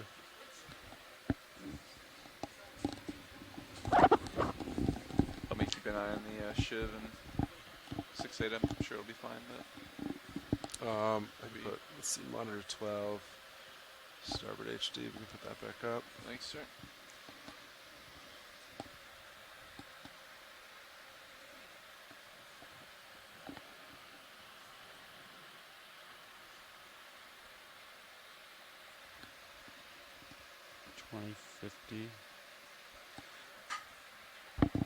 Sirius is probably is being announced to lock out what, 60, 70 or better?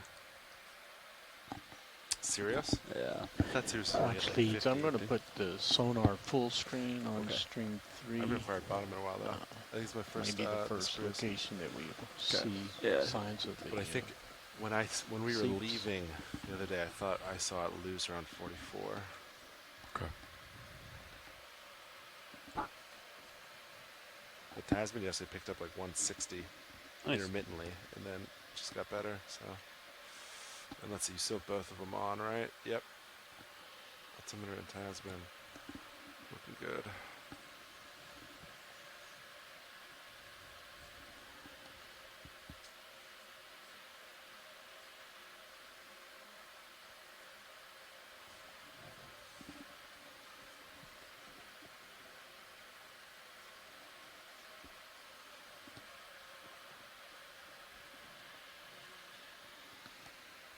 Is the ship track behind the ship on high pack? They're making a move back right now. Pilots, permission Ship track right here, Sean. permission to zoom in on the primary camera for a minute. Sure. If you zoom in, I think you can probably see. But it's like kind of behind the ship. Yeah, Has it always been like that? I think. Yeah, that is kind of odd. Yeah, it's kind of. You check the layers. I'm sure. Gotta check your layers. Where do you do that? I don't really know. It's behind D2 too. I think it's might be actually in the vessels. Let me take a look. There's a ghost button.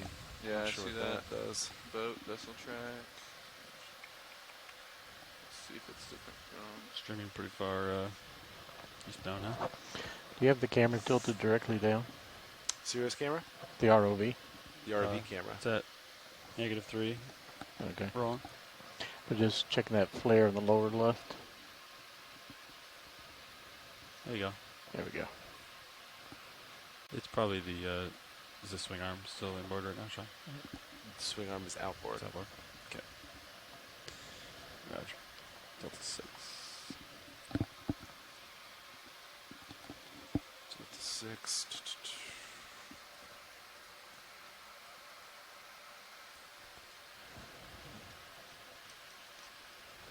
D2 might have something. That's too early, right? I'm over 2050, right? 2050, 200 meters out. We should get bottom lock at like a 1900, right? Ish. A little bit lower. Oh, I think I found it. Somebody slid the bar here. Let me know. Oh, someone raised the bar. The bar was raised. Needs to be raised more. Is that a little better? I want it more I open. still don't think that's right, though. Yeah, it's still kind of odd, huh? It's not a big deal. It just, I always thought it was like the track was above. I wouldn't spend too much time on it. I think it was just being curious. A little better, or do you want it? I think that's fine.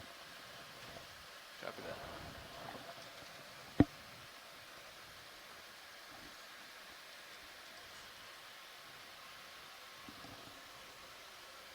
Alright, looking good, gentlemen.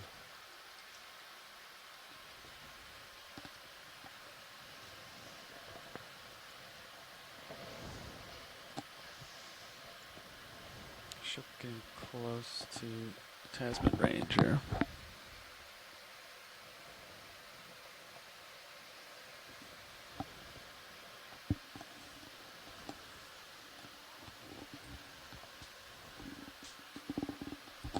Just past the 1900.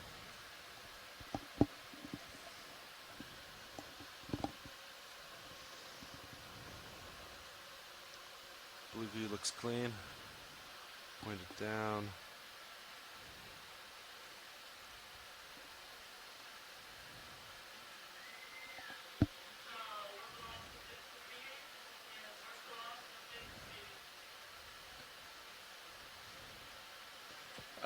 I don't know if anybody talked to you guys pilots, but if possible, if we do pick anything up in the blue view that's interesting, Seep related, it might be worth recording, making a couple recordings. Okay. I think video's going to try to do the same, clipping it. Understood. We'll let video know if we see anything 125. interesting. 123. 122. That looks good. Looks real good. Bing, It's bing, about bing. 120. Note that real quick.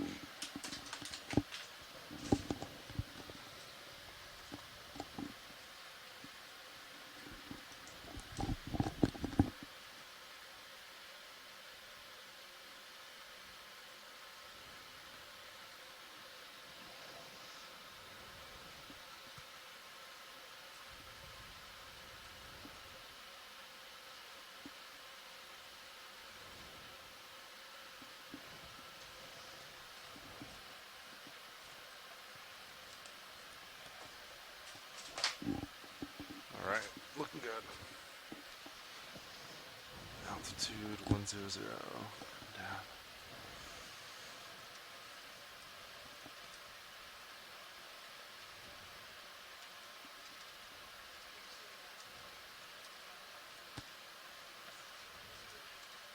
I'll stop at like what? 25 altitude? Yeah. Okay. Get you a delta from there? 25, I'll do Alright. 40. You want to do, I can do 40 and then. Great. Does that sound good? You're a little shallower than me, but that's fine. Yeah.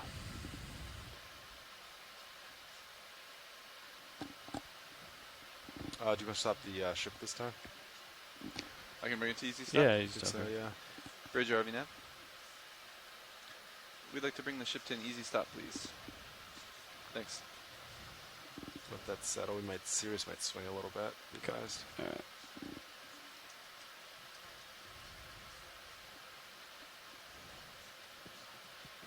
I'll stop 30 off to allow for the swing, Sean. Does that sound good? I'll stop at an altitude of 30. Understood. 30.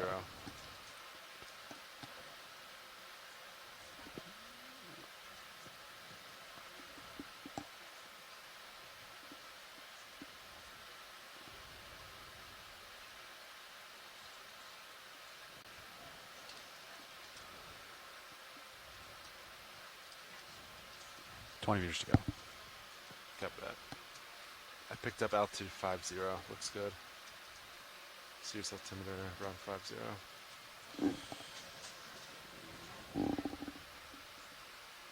Go ahead, Bridge. I'm going to start Thank you. slowing now. And I can come back up as we get into position. If Yeah. you want. I'm tickling down now. So I am all stopped. Alright. 2000. I'm at altitude 40. Oblivio's bottom at 435, somewhere now. That's good. Yeah. You're altitude 35. So I'm going to go to 30 altitude, and then I'll punch another depth. And then do you want me to come up as you back? Yeah. Copy that. At this time, do you want me to lock auto heading then? 1 second. Yep.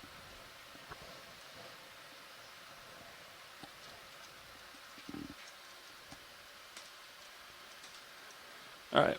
Punching your auto heading. Auto heading is in. Alright, let's let it sit for a second.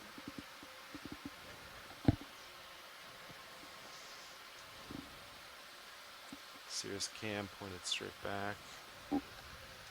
Okay. You ready for me to come underneath you? Think so. Okay. Here we go. Come in stern.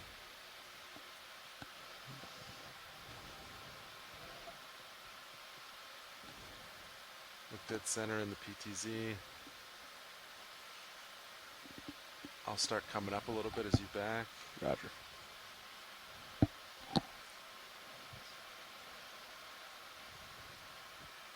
Altitude 28. Delta 15 looking good. That's good.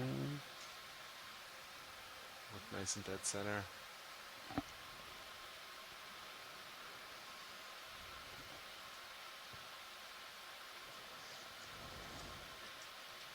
Alright, I'll hold there for a little bit. Delta 17, 18 looking good. Yep. Looking good. Copy. Continuing my push. There you are. Great. I'll put Delta about 20. And we need to do a full turn. Delta's 20 right there. Alright. I'm going to turn. You want to bring your rotator up to 090. Coming to 090. I'm turning to starboard. Tether's looking good. And then you want to follow you? Yep. Full turn. Alright, here we go. Let's just get lined up. Your auto heading is... Yep. I'm fine. I like turning manual and then punch it back in. Okay. So... Alright. Where? Should we turn with you? Yep. Alright. Here we go. One more. We're going to point south, correct? I'll do it with you. Yep. You're coming. How's the tether look? Right below it. Delta 19. Yeah, should be.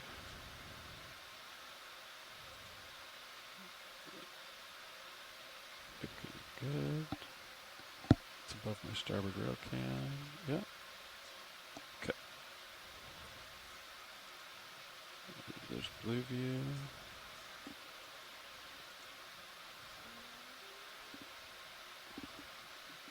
Yep, it's underneath me.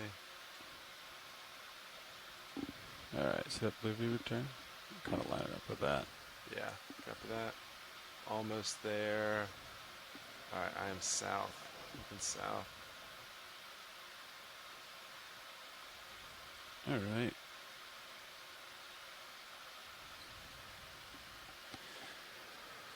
Okay. Alright, so we have a positive turn to 6-8. That looks good. Delta 20. I'll push out forward a little bit. You rotate up. We'll come down together. Yep.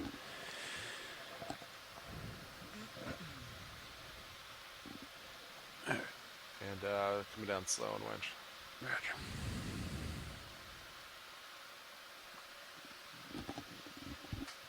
Reducing auto depth set point.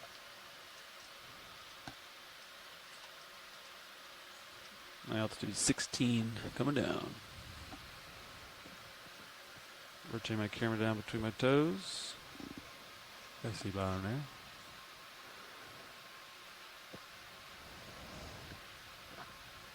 You want to hold here and scan with blue view for a second? Sure. Alright. Come to stop. Yeah. Alright, so I'm out of depth. I'll just hold the ROV here if you want to scan with blue view. Let's see, let's get blue view to even.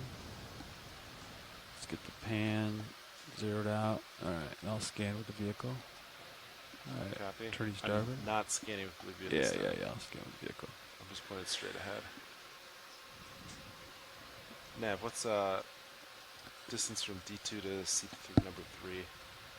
Approximate from high pack. Approximately 46 meters. Okay. Alright, so we're scanning. We're Just looking right at terrain. S3 there. If you want to select S3, and then I can read the live numbers. Seep 3 distance 54 meters. My blue view should be able to see it. Maybe I gotta pan up a little bit. Range. ROV bearing 226. Starboard. Keep in mind those targets were identified via the bathymetry, so could be a little wiggle room there. Okay. I think the artifacts we are seeing in this, the little dots, I think those are our scanning sonar related. Correct. I think that's just terrain. I don't see anything that looks like seeps. Could. What direction do you want to go? We could go. I say the only. Like do a wraparound, do S2, then do S3, or go straight to S3 and then I say turn. go straight to S3. Yeah, there's no particular order in these targets. Just keep that in mind. Okay. We can. You can talk to. Oh, here's Chris.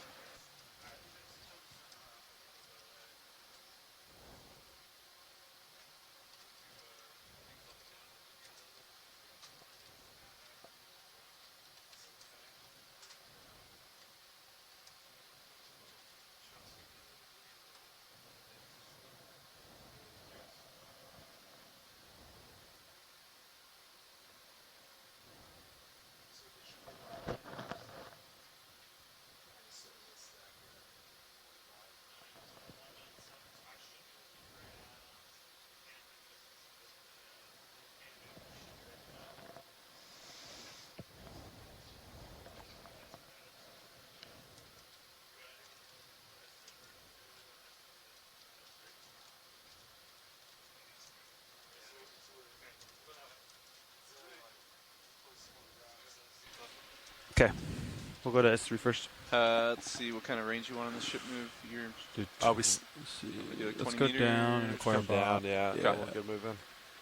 Alright. Oh, what I'm going to do is just look at the sled bearing 194. Alright, let's do 194 shot. 194, copy that. Alright, coming down easy.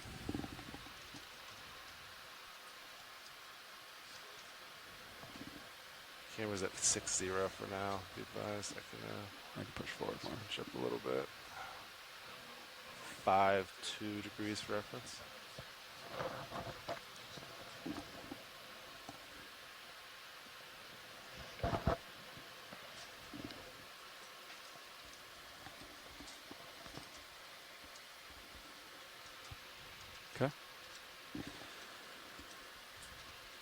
pretty close to the bottom here.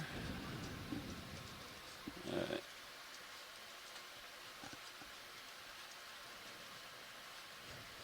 Get my Z-bass dialed in here. Punching out depth.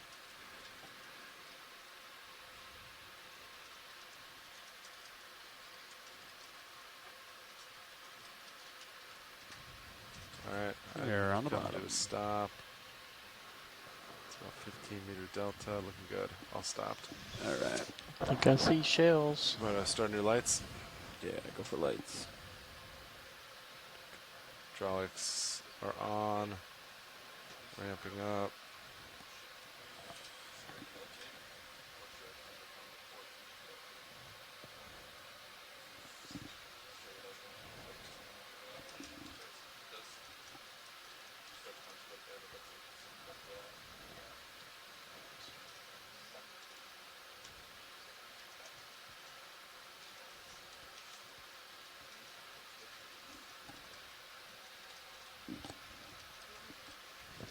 Bridge, RVNAV.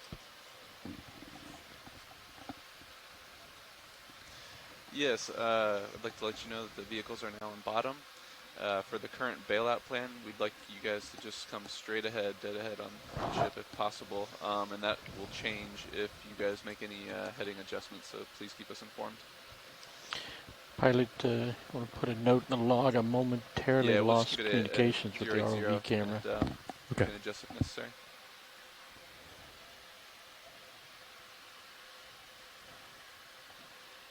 We're approximate. Yeah, that's correct. Thanks. Watch lead, pilot. Watch lead here. Okay, so we just got to the bottom. We scanned with our blue view. We think we saw something that maybe bubbles. So we're going to go to S3, waypoint S3 on high pack. So we're on the bottom, getting our swing arms out, getting set up. Okay. And then we'll start to dive pretty soon, and we'll get a move going to S3. Okay, perfect. Thank you, pilot. Yep. Okay, pilot, arms are deployed.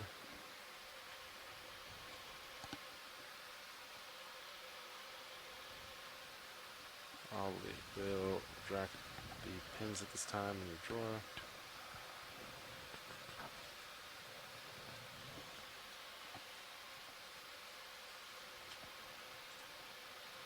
Tracking drawer.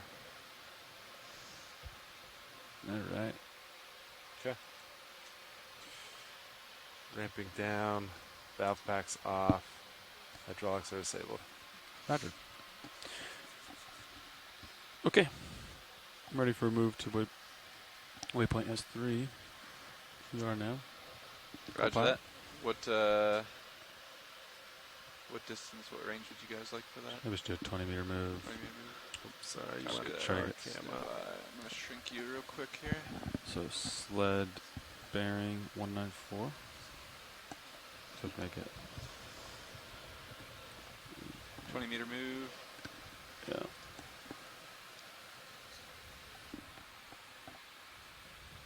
You want to move Cirrus in that direction you said though? Let's see. So just kind of jumping around a little bit, huh? Yeah, it's jumping quite a bit. You want to do like 210? Yeah, sounds good. Okay, good copy. Bridge RVNF. We'd like to put in a ship move, please. Range All right, 20 good meters. morning, bearing deep sea 210 explorers. at I'm decimal happy 2 to knots. welcome you. Well, we are all happy to welcome you here today to dive number 4 of the Seascape Alaska 3 expedition.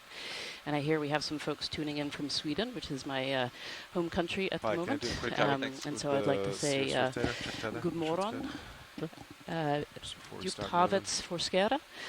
Välkomna till Dick 4 på Seascape Alaska 3 expeditionen. So today we're exploring the Sanak Seep area, which is off of the Aleutian Shelf. We're sitting in water of about 2,028 meters or so. This is a new seep site. This has never been visualized before. It was just discovered on a previous expedition just a few months ago on Pilot, if you have the Okeanos time, I'd like Explorer to zoom on one of those 2302 white expedition. objects just to double verify It my was whites. found by the mapping team on that expedition in the maps, and so we're trying to visualize it today. This would be a really exciting dive.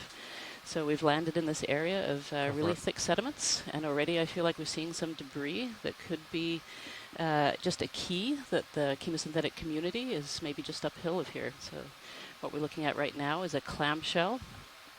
We know from seeps, other seeps in the Aleutian chain area, that these seeps tend to have a lot of clams and a lot of chemosynthetic worms, pogoniferan worms.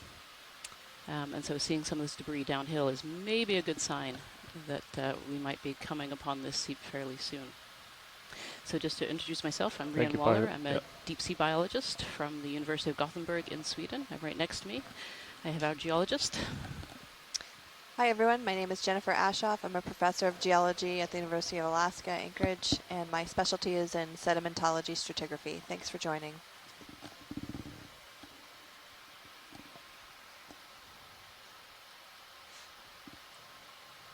And now I think for reference, I think I'm starting to move. I don't know when you put that.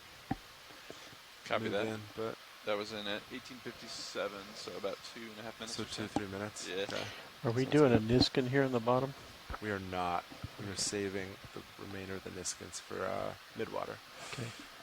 That move was 210. Copy. You want to 210? change your head? Yeah, 210. 210. Copy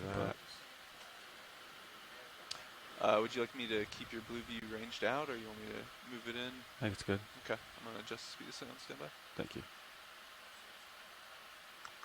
Oh, star.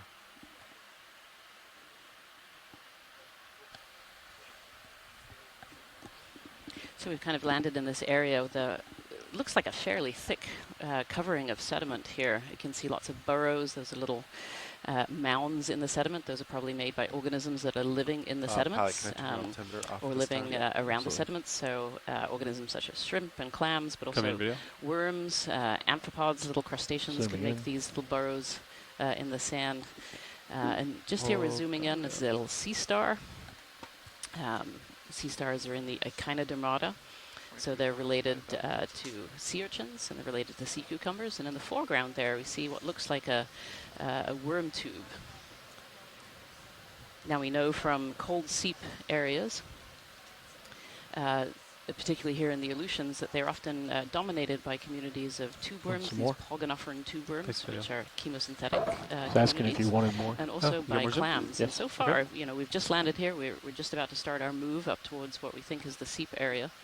But we're seeing lots of debris that could really indicate that there's a seep really close by to us here. Go ahead.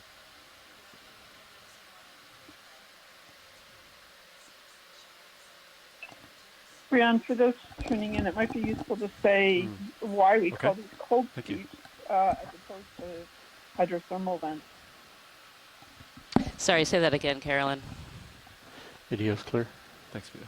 I said, I mean, I can answer it, but I'm going to throw it at you. For those tuning in, it might be useful to say why we distinguish cold seeps from hydrothermal vents. Yeah, that's a really good question. And I will first start off by admitting I am not a chemosynthetic biologist. I am a deep sea reproductive ecologist who works on corals and sponges, which I'm hoping we might see some of those as well today. But yeah, so these cold seep areas, so I think when people think of chemosynthetic communities, they often think of hydrothermal vents, which are kind of the key one that people see in the media.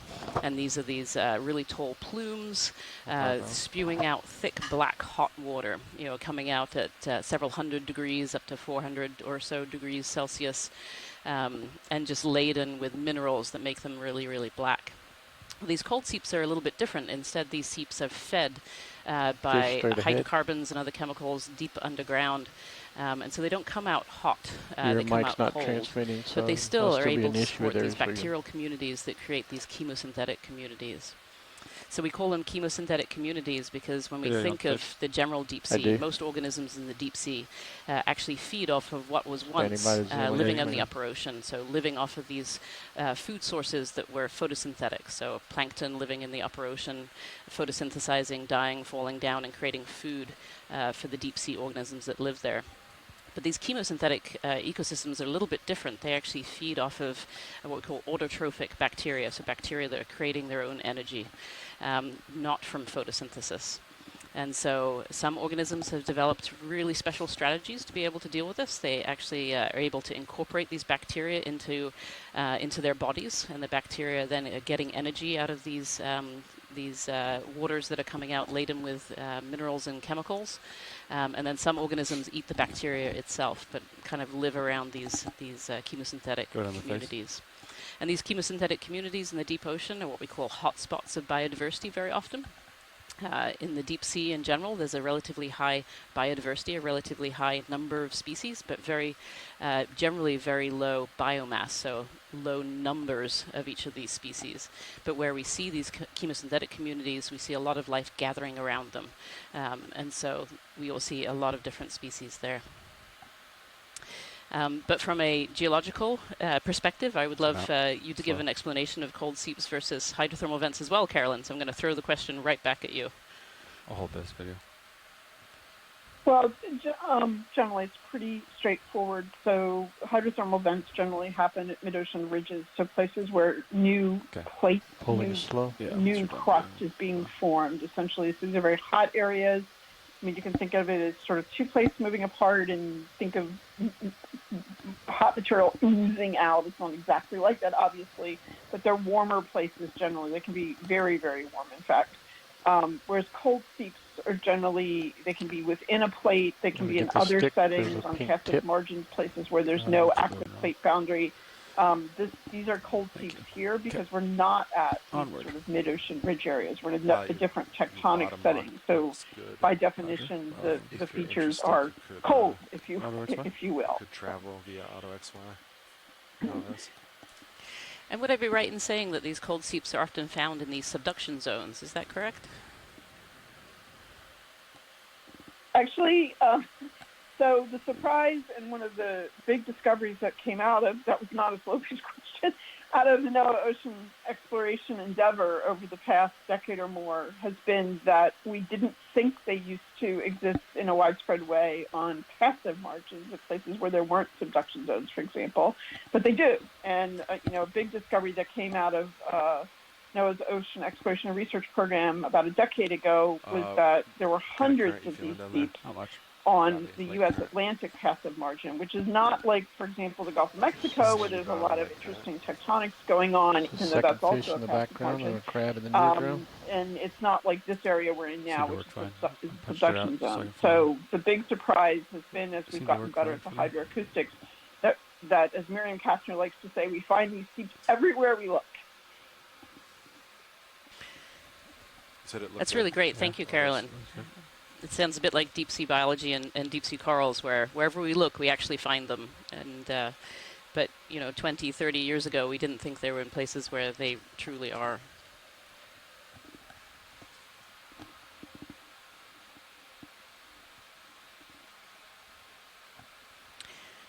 So we're seeing quite a number of fish species here. Earlier on, that blackfish that we were zoomed in on, that beautiful shot that we had there, was a Pacific flatnose, which I believe is a type of antimore. I'm getting my information from our scientists in our chat room here. Can we get that and we've had a couple of rat tails. We saw some rat tails on the way down as well, which was really, really interesting. I don't see anything popping. And then we have a lithodid crab that we just went over as well. But the big feature here for me, I think, since we've landed, is just seeing this debris that's lying on the sediments. You'll see these long, thin, skinny tubes, which are the tubes of tube worms that we usually think of as associated with these chemosynthetic communities. And just as we landed, we also saw a clamshell as 20 well. meters bearing 200. There are specialized clams that live around chemosynthetic communities. They incorporate the bacteria within their gills, and they're able to use the bacteria as a food source. Bearing 200.2 knots. Yeah, we're headed that way. Until I have more tether, I'm going to get this fish. We can also see a lot of trails and burrows across the sediment here, which is really interesting. Are you going to take fish? Yeah, and here's one of those rat tail fish, those grenadiers. Keep the associate. It looks like it has something interesting right on its eye. Go for eyeballs. Yeah. Max soon. Roger.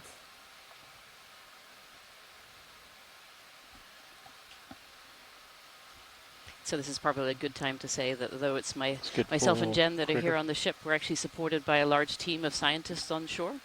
We have a specialized scientific chat room where scientists from all over the globe are helping to feed us information on the geology that we see and the biology that we might see.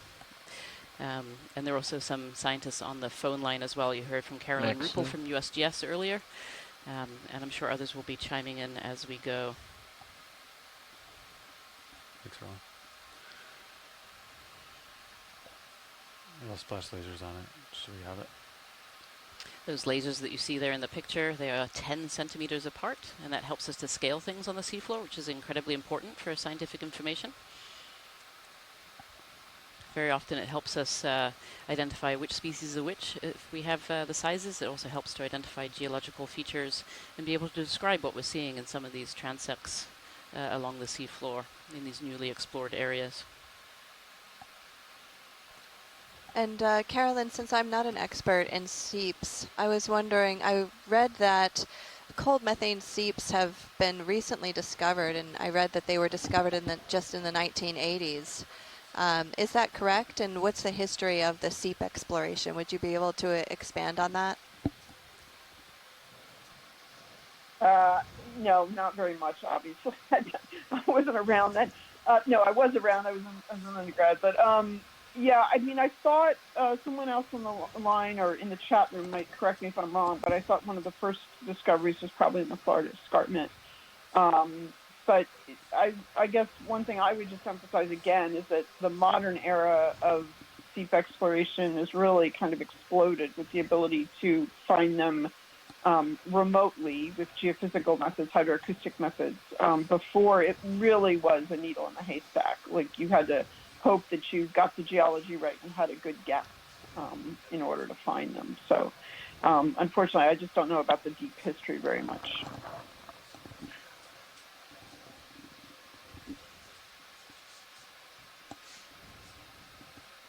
You want to see if it's a different fish? Yeah, I'd zoom into the fish while I wait for a little more time.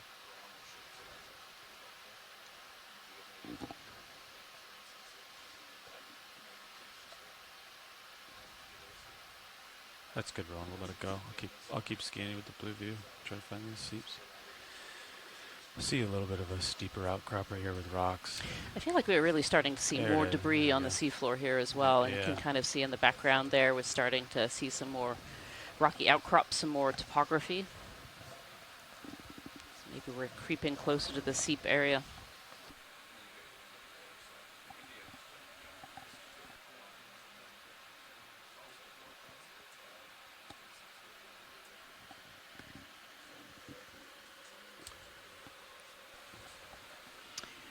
So if you look on our video feed 3 at the moment, you can see a sonar system. It's called the Blue View sonar. It's a relatively new addition to D2, just the last couple of years. And what you're seeing in that top, it's a split screen right now, and on the top you can see the Blue View. And what you can see there are actually the methane bubbles coming up in the sonar, and that's what our pilots are using to help orient themselves and try and see if we can find this seep. Good, Bridge. And we're also following the debris of various chemosynthetic organisms. Yeah, there's a big debris pile we've come across right now. And these outcrops here look a little bit like carbonates to me, and we are also looking for some of these methane-derived authogenic carbonates. And for those of you in the public, authogenic carbonates are ones that are precipitated after deposition, and in this particular case, their precipitation is driven by an anaerobic oxidation of methane and sulfate reduction by sulfate-reducing bacteria. I think I might have made a swing. Video, snap on fish, see if it's of interest. Hold that. Oh, good spot, pilot. There's a little fish tucked in there underneath that carbonate and beside the tube worms there. Oh, and some of these tube worms are actually alive. I can see just beneath the back tail fin, there's a little piece of red sticking out of a tube worm. I'm not quite sure what kind of fish this is. We have a couple of fish researchers that are in the chat room, so I'm hoping they will help me. It's could do another 10 meters more unusual looking fish. Looks more like a benthic type of fish, and we can tell that from kind of its flat bottom and its rounded head. It's got these interesting little spikes on it. Yeah, we'd like to put in a ship move, please. We'll do range 10 meters. Do bearing. Kind of tucked itself underneath this carbonate area here. Decimal 2 knots, please. Pulling out for a medium shot. And on the carbonate Don't there, I tilt can down. see they're either little sponges or little tunicates, those little white round balls. But within this big tangle of tube worms here, these are actually I can see quite a few that are alive. Little tilt down. You can just see kind of the red plume sticking out of the top. Kind of this white area in the front. So a lot of these tube worms are actually still living. Let's look at one of the worms down at the bottom. The tubes. If we could have a zoom inside that tangle, that would be great, Pilot. Yeah. I'm going to go for this one for all. Yeah, there, you can just see the little plume sticking out of the top of the tube worm. So these tube worms, these worms create a specialized tube and then live inside. And they have this bright red plume, so they actually have hemoglobin, which helps them to oxygenate the bacteria that live inside them.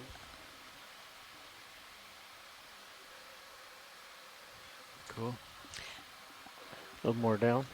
And I fully admitted at the beginning of this dive, this is of course my first dive on a cold seep, but I feel like when I've seen pictures of these tube worms before, they're far more out of their tubes than what I'm seeing right here.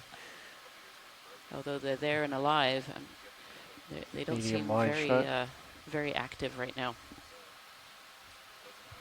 So you have a potential ID on that fish. I think it from Elena Jorgensen, who's from the Alaska Fisheries Science Center. Thanks, Roll. NOAA Alaska Fisheries Science Center, thinking it is a blob sculpin.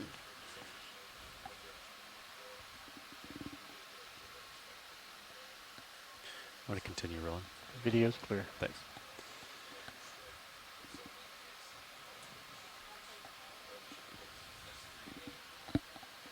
I'm going to keep looking around this mound. I haven't seen direct bubbles yet, have you? No. Co-pilot? Go ahead, watch lead.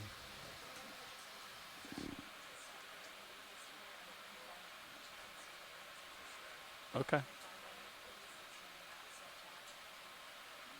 Okay. Bump it. Yeah, it's just an You can see another one of these big, large red lithoid crabs. White. There's white ahead, underneath that ledge. And another big tangle of these tube worms. Copy. Watch it, I'm going to bump this and see if I can break some off with the toe. Okay. Everyone who's joining us online, we're wondering if these samples will crumble when we hit them, but we're going to try to get a sample of some of this carbonate crust. I agree, there's a good chance that this might crumble, but the pilots are going to give it a little bump and see what happens and see if it's something that we could get a sample of. So Jen, why would it be interesting to sample this carbonate, this particular rock that's here? Well, just in the way it's formed is really interesting to geologists, and there are some carbonates like this in the rock record that have been proposed to be formed in environments similar to this. So, you know, the modern really is the key to the ancient, and so understanding how these types of deposits form in a modern setting and the conditions and the organisms that are there really help us understand what's happening in the geologic past. And then also we can get oxygen isotopes from these carbonates, and that can give us, in other geochemistry, that can give us an idea of the age of the deposits, which gives us an idea of how long these seeps have been going for, when they started, why they might have started, and then how they developed over time, and how long they've been developing. So it can give us a lot of information.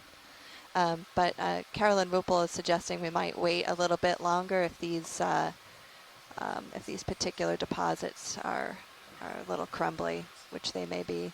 I actually don't see a very good... they're pretty stiff, actually. Are they? Very stiff. I hit my left toe on that one, I hit my starboard toe on the other one, and they are not budging. I'm unable to break them off. I have an update from the pilot who says they're actually quite hard and stiff. So my sense is if we could get a chunk of something that's not crumbly and hard, it might be useful. All right, I'm going to come up and explore this. Yeah, and we'll keep an eye out. Right, and Rian, to your questions, Carolyn, again, so we, in other places, people have used certain kinds of geochronology, uranium, thorium in particular, to try to understand the age of the carbonates. Of course, that doesn't necessarily tell you the age of the seep or anything, but it tells you that the seep was probably happening when this carbonate formed. So it's a little bit different than actually finding the age of the seep. The oxygen isotopes are super useful for getting a paleo temperature, and there's some indication along this margin from past studies at greater water depth at the few seeps that have been sampled, that the temperatures were much warmer here in the past. And do a And partial of course, zoom that's certainly flyover. very interesting given the high latitude that we're currently I'm working try to at. find bubbles rolling. So I'm just scanning right now to try to find bubbles coming up. Characterize this mound. So you went over Seep 3 target. I don't have visual bubbles what yet. about dead ahead? Oh wow, look at this massive tube Is that worms. something? Dead ahead? No, that might just be. Never mind. Holy cow. That is a That's lot of tube worms. Sediment in the center, I guess. Well, I'll probably refer that to the chat room with scientists who are much more familiar with seeps than I am, but I feel like this is a very, very large area. If we could do a couple of quick snap zooms, pilot, just to see if these are live and living or whether these are dead tubes. Yeah, you can come in. Okay. Looks mostly live. Yeah. Sure do. I heard a tangle of tubes earlier. Yeah, so these are living. So there are, you can just see the red tips sticking out of the tubes here. Thank you, pilot. That was a great snap zoom. Yeah. Great to go back to wide. That's wonderful. Cool. It's really amazing. It's a partial if we can get a little bit of this for editing.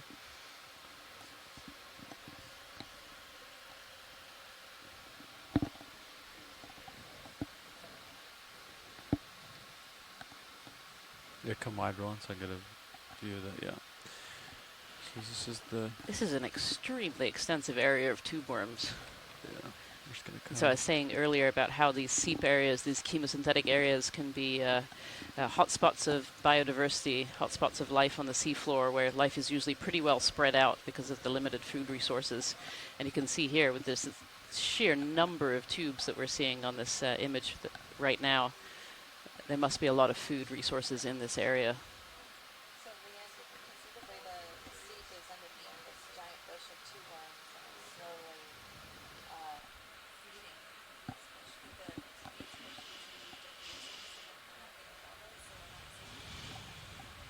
Oh, that's a really great question, and that's definitely one for the chat room, whether they could diffuse the bubbles. I mean, the fact that we're seeing the bubbles on the sonar suggests they're here somewhere. The seep are definitely here. So these tube worms do not occur outside of chemosynthetic areas, and they're several different species, slightly different species at different seeps sometimes. And we have another species at hydrothermal vents, Riftia pachylyptia, which is the big red tube worm I think everyone thinks about when they think about hydrothermal venting and chemosynthetic communities. And this is the version of that that we see at these cold seep areas, these pogonophoran worms they're called. Video zoom in. This might be a coral or something, unless I'm just mistaken. More tubies. So there's a lot of chat in the chat room trying to figure out if this is particularly dense. Everyone seems to think this looks a lot. Right, yeah, Carolyn Stays said, no, I haven't seen a lot of seeps with this many worms, given most of work Gulf of Mexico. My screen, yep, top from left. Scott France, Atlantic this looks dive. particularly dense. Yep. Right. Yeah, you're heading there. So I'm definitely wondering if the seeps are underneath this mass of tube worms here, and the bubbles are being diffused. Good view on Sirius view. I don't know if you guys are looking at it over here, but it's pretty cool. Yeah, what was interesting, though, is that we did see distinct flares. So I'm a little, I do think they're probably feeding off of diffuse fluids coming out of the sediments, obviously. But I do wonder why we're seeing distinct flares in the water column. Because usually when we have diffuse seepage, often it's kind of like this low stuff that just kind of sits. So there's that's hard surface there, and then up here there's more. I don't know. It would be bivalves, interesting right? to see what we find here. So this is that bacterial mat there, or what is that? Here we actually see another. So here we have clams, bivalves. And this is another indicator species for chemosynthetic communities. We're close. I want to find bubbles coming up. And the pilot has pointed out a really good view from Sirius that shows an overview of this giant bush of tube worms and clams. Yeah, and so Sirius you can see on camera feed number 2. If show you the switch difference over in to that 2, white you'll stuff be at able the to bottom and see the dark stuff at the Sirius top is the with eye the in the brown in sky of between. the ROV system, so it's the second part of the 3-part system, and it's looking down on top of D2 right now, and it is an amazing view. You can just see all of those worms completely surrounding us. Go ahead.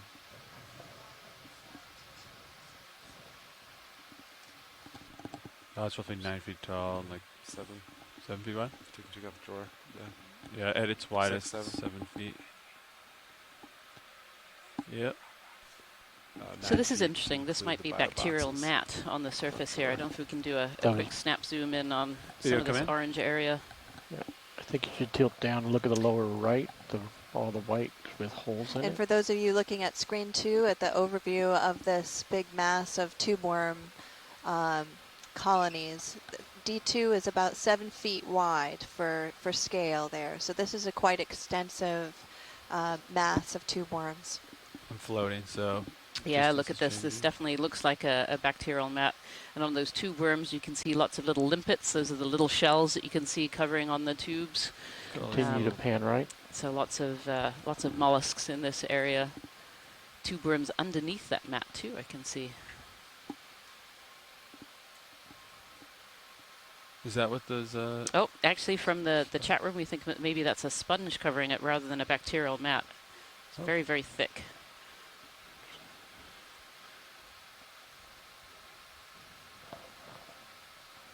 There's a fish to my port side. Are you interested in fish, watch lead, or skip the fish? Back soon.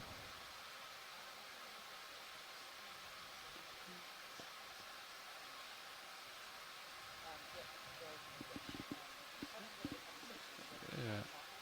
Ah, okay. Come out, So, Rian, can you explain what we're looking at here? So we see the live tube worms in the foreground. We see what we think is a sponge, but those little circular things we're seeing in the background, are those also tube worms? I don't understand. Like underneath the sponge.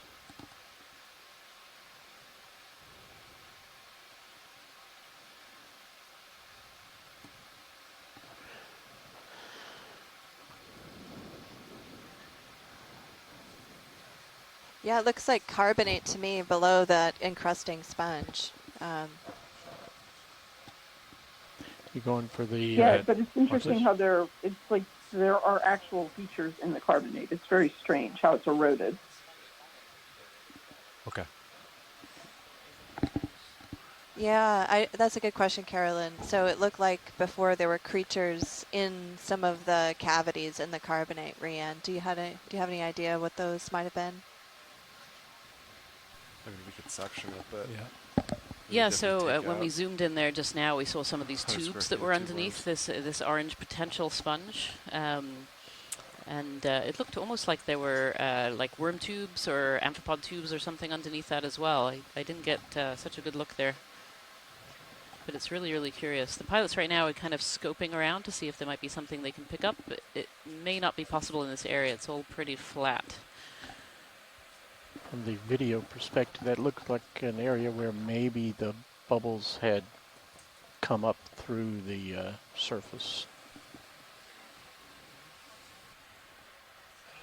I can't hear you. Yeah. So are others thinking that the black material is probably some sort of sulfidic deposit or what? It's hard for me to tell from here. Can we look at the brown to black? I'm sorry, say that again, Carolyn? As you can imagine, there's a lot of excitement in the control room right now. We're going to look at the dark stuff on top of Right, the so we see that little pocket of clams there. Yep, that's what they requested. Yep. I'm thinking the black material is some sort of sulfidic deposit there. Yeah, we're going to do a bit of a zoom in here on it. Hopefully that will help a little bit. Yeah, you can see those clams in the left-hand corner. It's almost like those tubes are the black.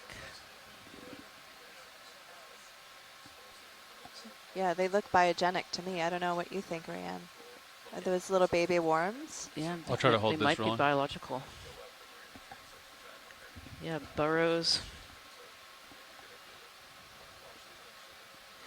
Yeah, so Steve Oskovich and Scott France in the scientific chat room are thinking maybe it's a sponge that's overgrowing like a sabellid reef. Sabellids are tube worms that form a very calcium carbonate tube, so they can form larger reefs. And I can actually see a little, actually there's worms coming out of these tubes on the bottom left here. Yep. Yeah. Are those little Pan baby down worms, to or the are dark they section. different species? I believe that's a different species. Yeah, those look more like the sabellids that Scott and Steve are talking about here in the chat room. Yeah, that carbonate rock they zoomed into did look a little bit like some of the ancient reef deposits that I've seen. Yeah, look at that. Yep.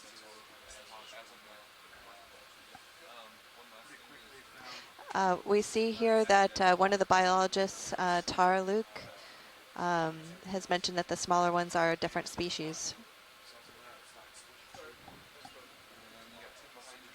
Yep. Yeah, I believe those are the sabellids. They have long, long tentacles.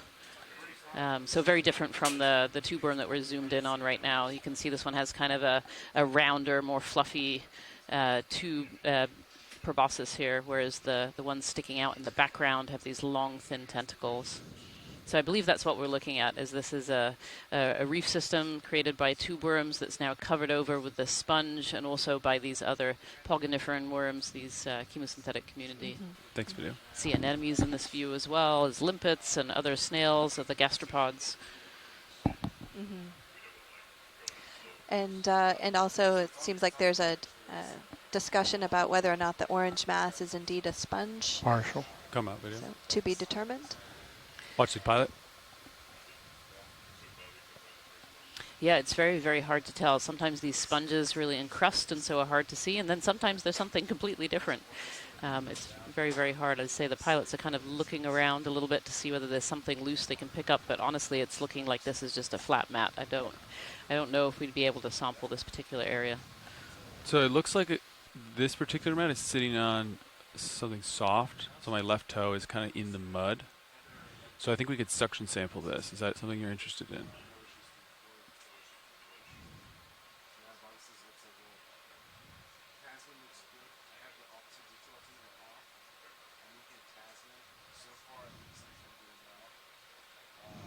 Very good.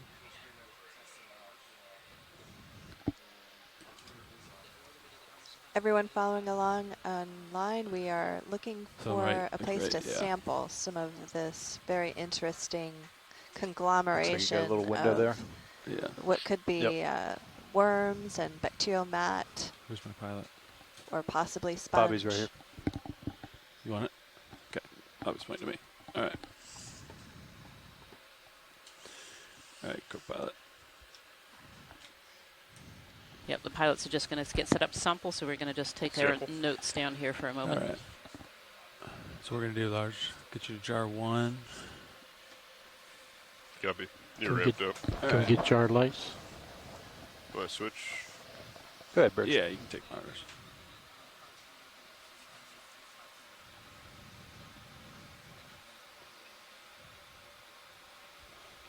Yeah, sounds good, Bridge. Heading change to 070. And just confirm we have rotation at A-frame. Good copy. All right, sounds good. Thanks, Bridge. Okay. If you switch to screen 2, I believe, you can see the arm going out to capture a sample of this mass. I might watch that. I might just touch it with the arm to see its consistency. Yeah, I agree. You Give it a poke.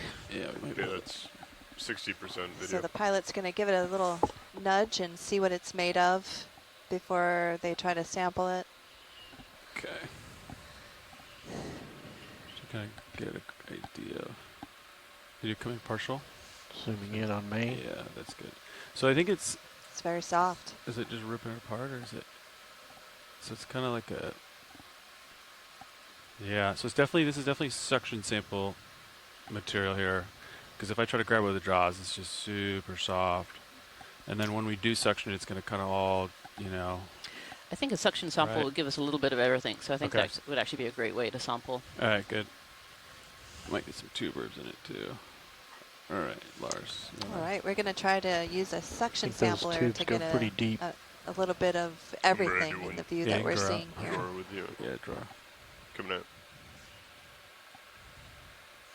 Jar 1's on. Router, jar 1. That's probably sufficient, right? Yeah, I think I'm touching up upper port. Okay.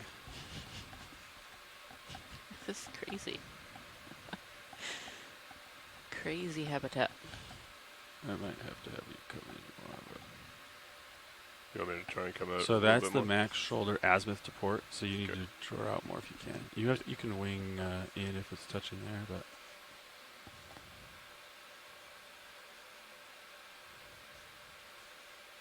yeah, we need you to draw out more. Okay, coming out. Or I can take off, but it should be quicker. It's pretty soft here, super soft. All right. Holding there. Grip force 5, increasing to 6.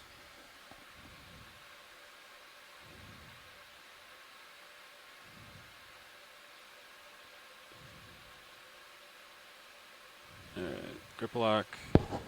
Rian's sitting next to me, by the way, everybody. She's just taking photos and laughing and smiling and jumping up and down a bit.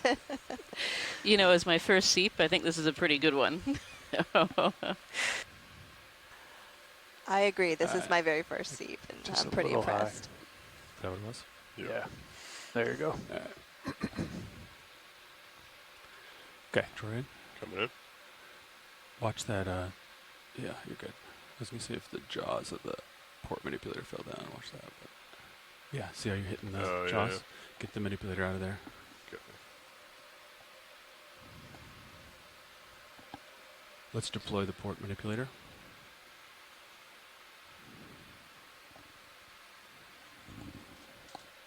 I can't see my normal Yeah, view. you're good there, Okay. Lars. Copy. Can use mini Zeus too. Okay, coming in more. Yep, and then we can get the wing back out once you're clear there.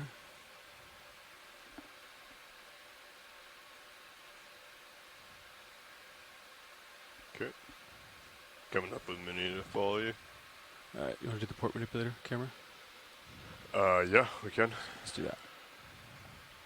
I have not done this yet, so.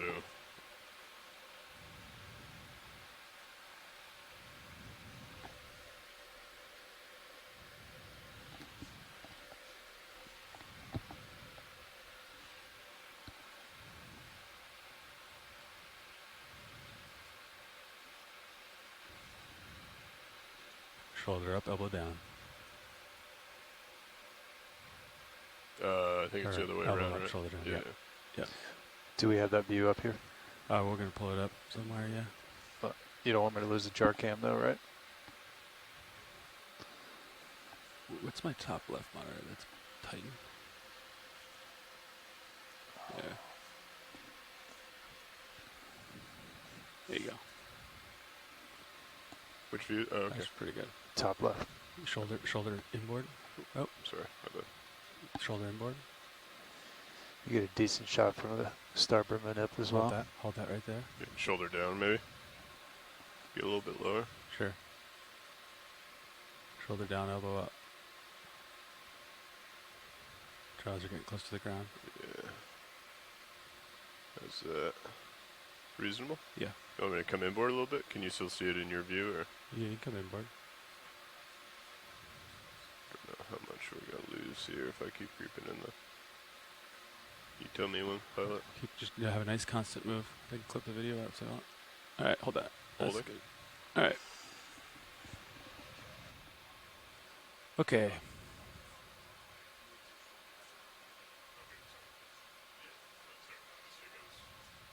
All right, so we're on jar 1. I want to get some of the dark, some of the orange. Yep. All right. You want to get mini Zeus on my sample? Yep. Copy muscle. Zoom in video on Zeus. I gotta find a muscle. There's two down below. This large guy. So maybe go for muscle and then go for Yeah, black. I don't see any up in the orange. I think that's your closest shot. All right, I'll start with muscle. All right. Okay, we're on jar 1. Let me know when you're ready for go. section. Give me 500. Much later, we canceling or classifying these as 2 samples. Okay. More. Increase it. It's 900. Might be too large, pilot. Load out. Coming out. Too big. Hold. Okay. Copy. 1 sample. Inhale. Inhale. Inhale. Inhale it. Inhale. Inhale. Let it clear. Yeah, keep inhaling. It'll help vacuum out the stuff. Let the wind blow it over. Okay.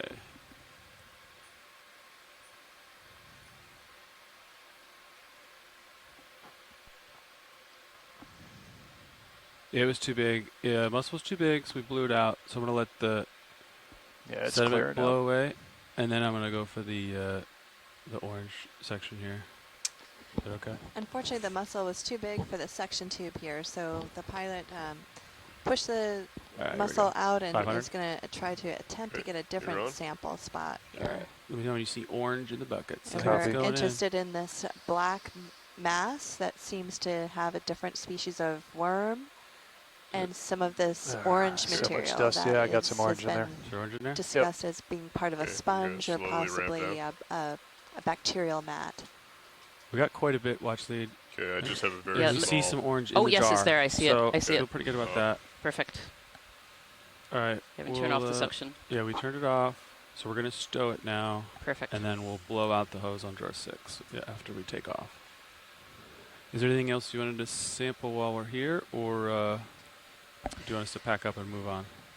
I think if we could sample that muscle, but put it into one of the bio boxes as sample number 3. All right, we'll stow the hose here. Okay. I'm going to go ahead and bring the wing back in. And after that, we can continue on. A muscle or a clam? After you grab it. I'm sorry. Could someone clarify if this is a muscle or a clam? You ready? I agree. Because we had been told there weren't mussels found previously in this area. Yeah, that's what I'd seen in the previous papers of the region too. It's a little unclear to me as to whether that is a mussel or a clam. It's got a very elongated shape, a bit more like a mussel, but when it actually came out of the sediment there, it looked a bit more whitish, like a clam. But either way, that's a high target for this area because it's characteristic of the site. So it would be a good sample regardless. There you go. That's perfect. Yep. All right. Can you get the drawer out far enough to sample? Let's do it light. I'm going to go for the muscle next. I'm going to grab it with a light grip force to not crush it. You got your drawer all the way in? Go ahead, Bridge.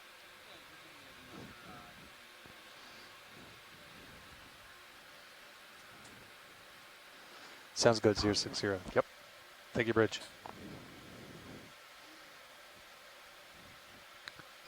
Ship's just making a little port heading change, 10 degrees. Be aware. Did we confirm that one is live? Because there is a pink one in the orange that's... I can show that up to the camera. You go on port. Yeah, I'll go port, I guess. Port box is ready. I don't know if I'll be able to extend the drawer all the way, though. I agree. We'll take off. Copy.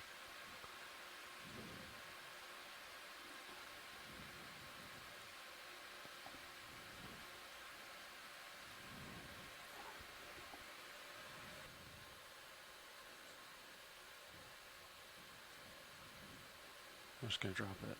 I'll drop it, and then I'll pick it back up. You trying to feather? I'm going to do a grip lock. I think it's pretty stiff. Yep. All right.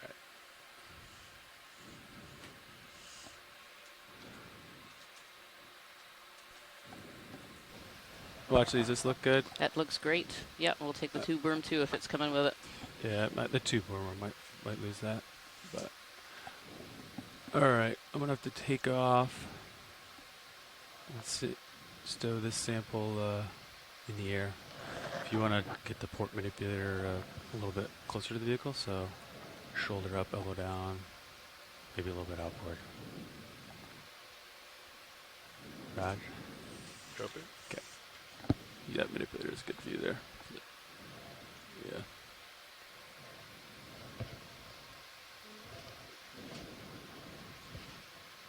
Yeah.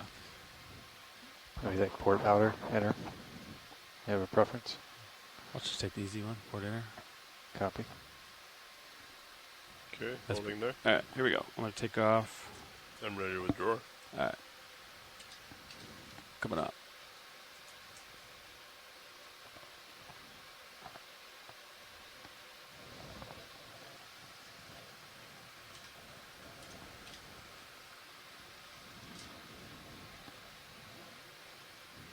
Coming up easy on depth set point. Holding. Could probably draw it out. I think your port manipulator is clear. Draw's coming out. You might just swing port manipulator out for a little bit, but I think we're all right.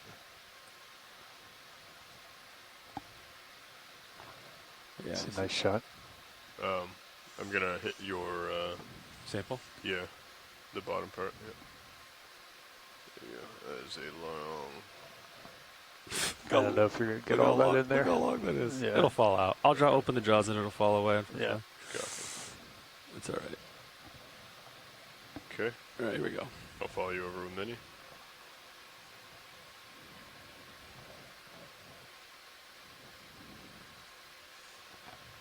Keep an eye on the ROV position now. I got you.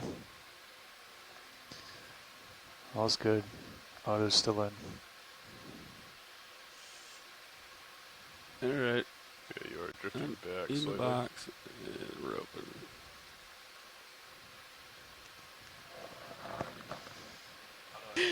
I'm going to shove the rest squish that one in there.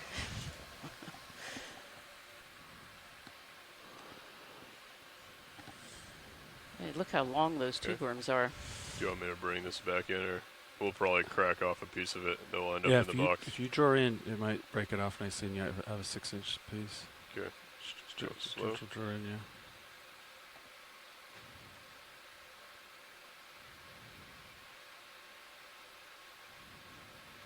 Okay. Okay. I think we just let that ride.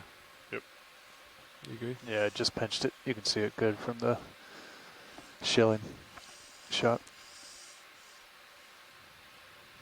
Thanks for the easiest view. Okay. Okay. XY is out. It's not holding. All right.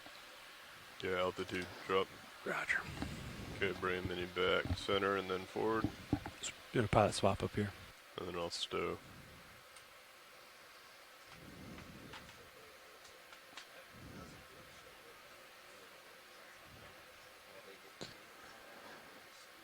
Lars, you want to leave that shilling out there or you want to stow it back?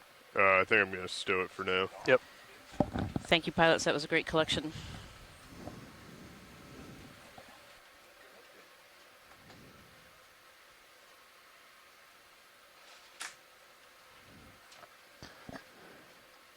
Bobby, we changed the Titan to the shilling if you want to take it back.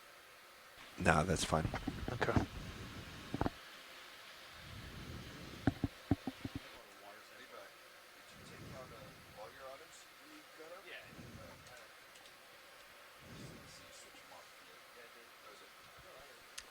All right, fantastic job by the pilots collecting a couple samples of these fantastic tube worms and what could be either a clam or a mussel. We're not sure at this point in time. Yeah, but I can't see and that a screen sample over there of this where my orange mass jaws are. that could either be some kind of sponge or perhaps a You can just leave it bacterial there. mat. A little up. And little up. Little right. Some of these Yeah, very wrist right. small black, what appear to be worms. So very dense Is that good? A little bit area more. with biology. Some sediment there. Stand by.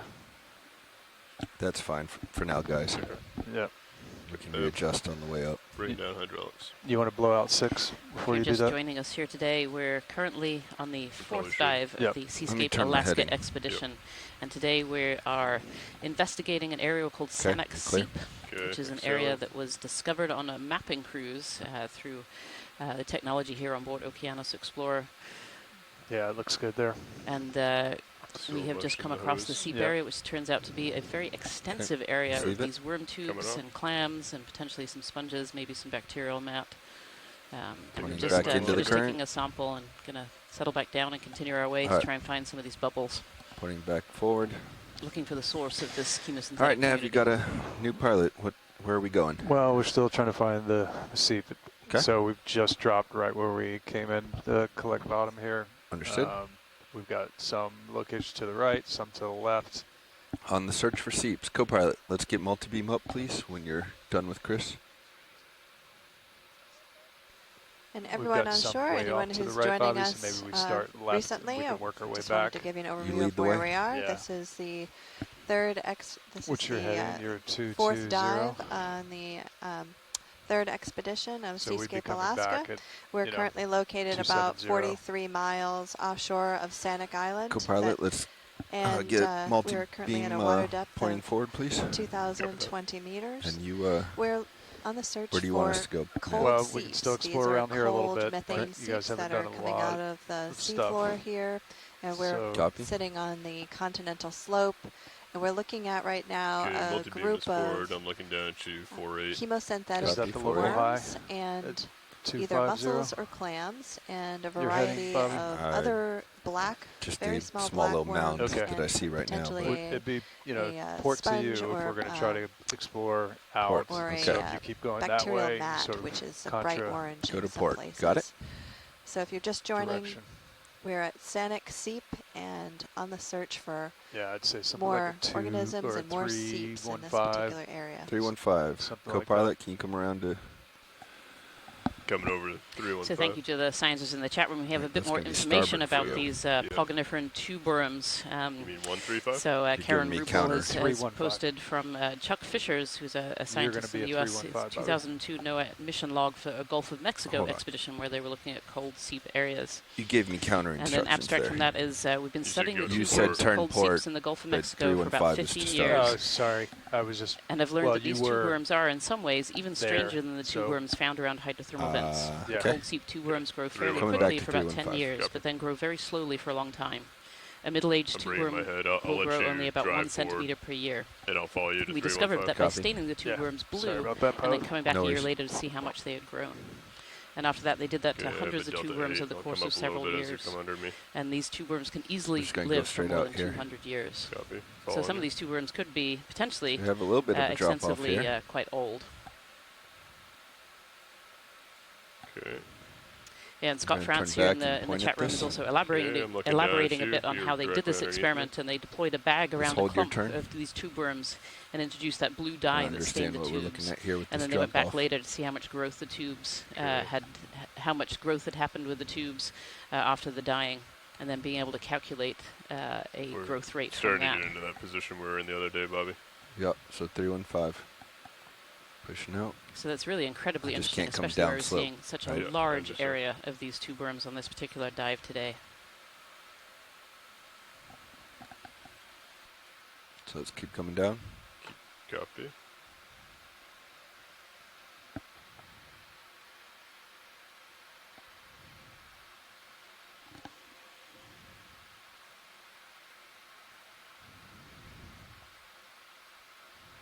So this seems to be moving away from what we want. Okay.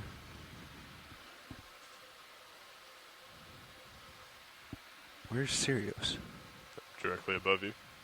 No, on. It's hard to let me clear the track line. Stand by. All right.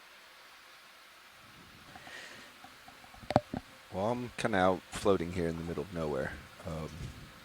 So maybe a ship move towards 315? So if you'd like to go to your video stream number 3 right now, you'll be able to see what's called the quad screen. In the bottom right-hand area of that quad screen, there's a sonar readout, and that orange there is what's called the blue view sonar. Yeah, it's we a can get the ship moving in that direction. D2 in the last few years. You comfortable with multi-beam, everything in front of you? Little blobs and marks. You want 10 or you want 20? We think those are the gas bubbles. Just do short 20 right now. Pilots are I'm able to push kind out. of navigate us around this really massive area. All right, Lars, I'm going to do 20 at 315. You good with that? Yep.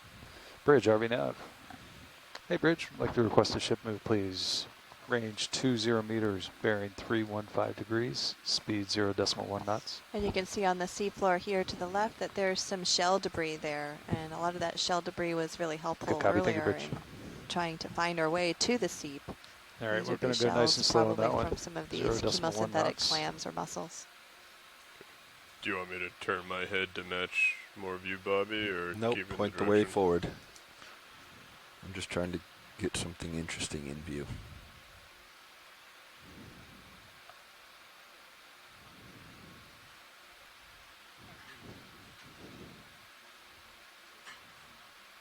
Decimal 1 is fine. Good copy. Thank you, Bridge.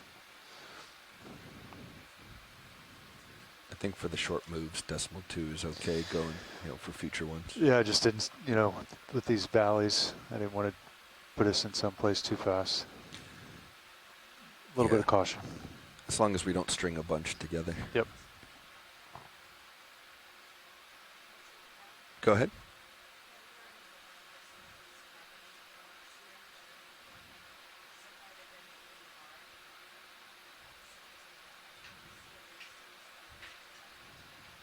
Understood. We'll keep an eye out. I'm not seeing any small pieces in this area. You got it.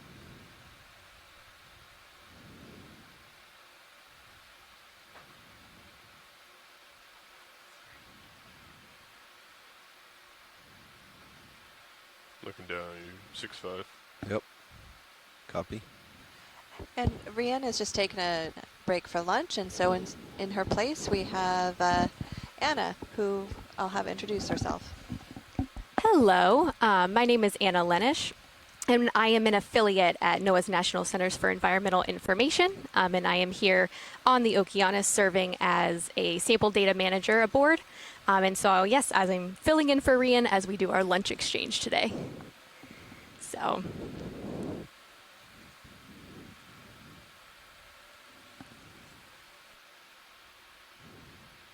Okay, coming back to center, co-pilot.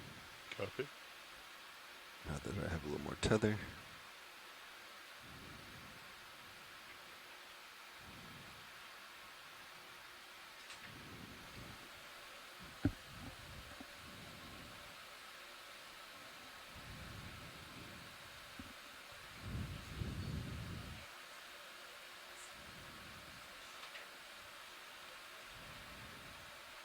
As we continue onward, it looks like there's even more shell debris down here.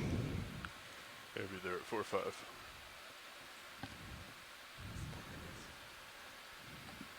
Carolyn, as we get back into position, looking at this this methane seep here, could you give us some idea about quick, the variability in these tether methane health seeps check as well. compared to other seeps that you've been to or Since read we came about? down that How is mound. this one different from You others? can tilt your main camera if you want to.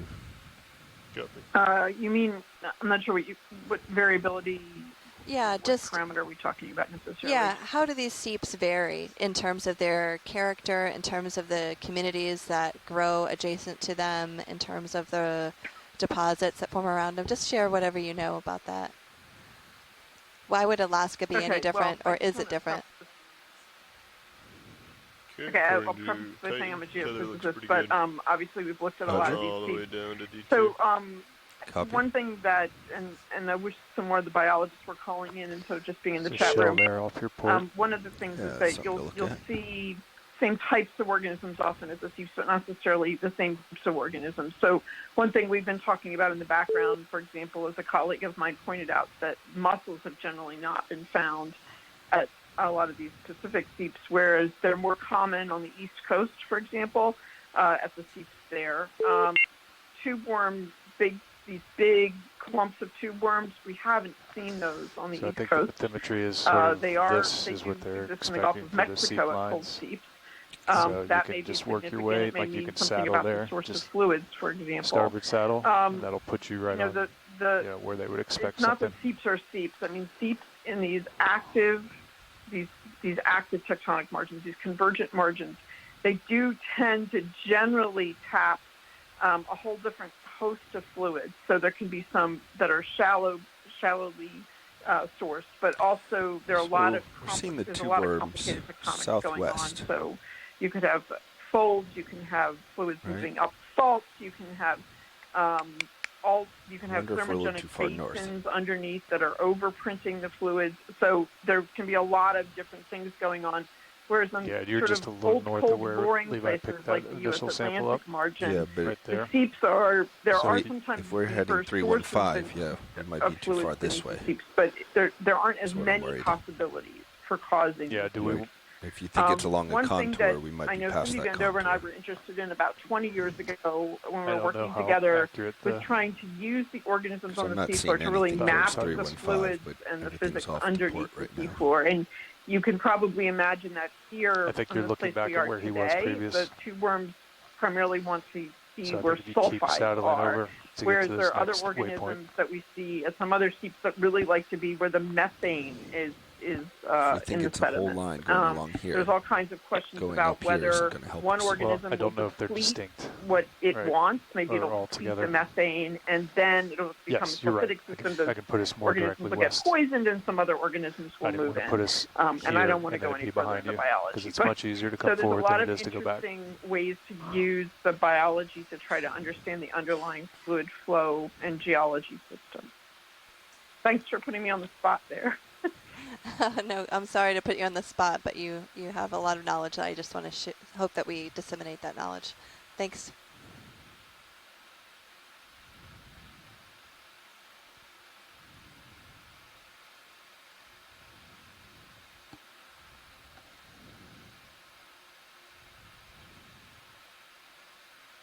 So Jen, can you see what we're doing? We're getting repositioned here. Yeah, we are I'm getting not seeing repositioned anything at so that the 315. ROV will be pointed back towards those outcrops we were just on. Okay, well, we can make the next one at 270. If you Yeah, want. I think it's time to head up a little bit. The pilot's still- indicating that we're going to still try on to the head up the slope a little bit. Wait till this one finishes. In the interest of time. Hopefully following this Good copy, train Bridge. of I'd like to go seeps. ahead and put another ship move in, please. Range 20 meters, bearing 270 degrees, speed 0.2 knots.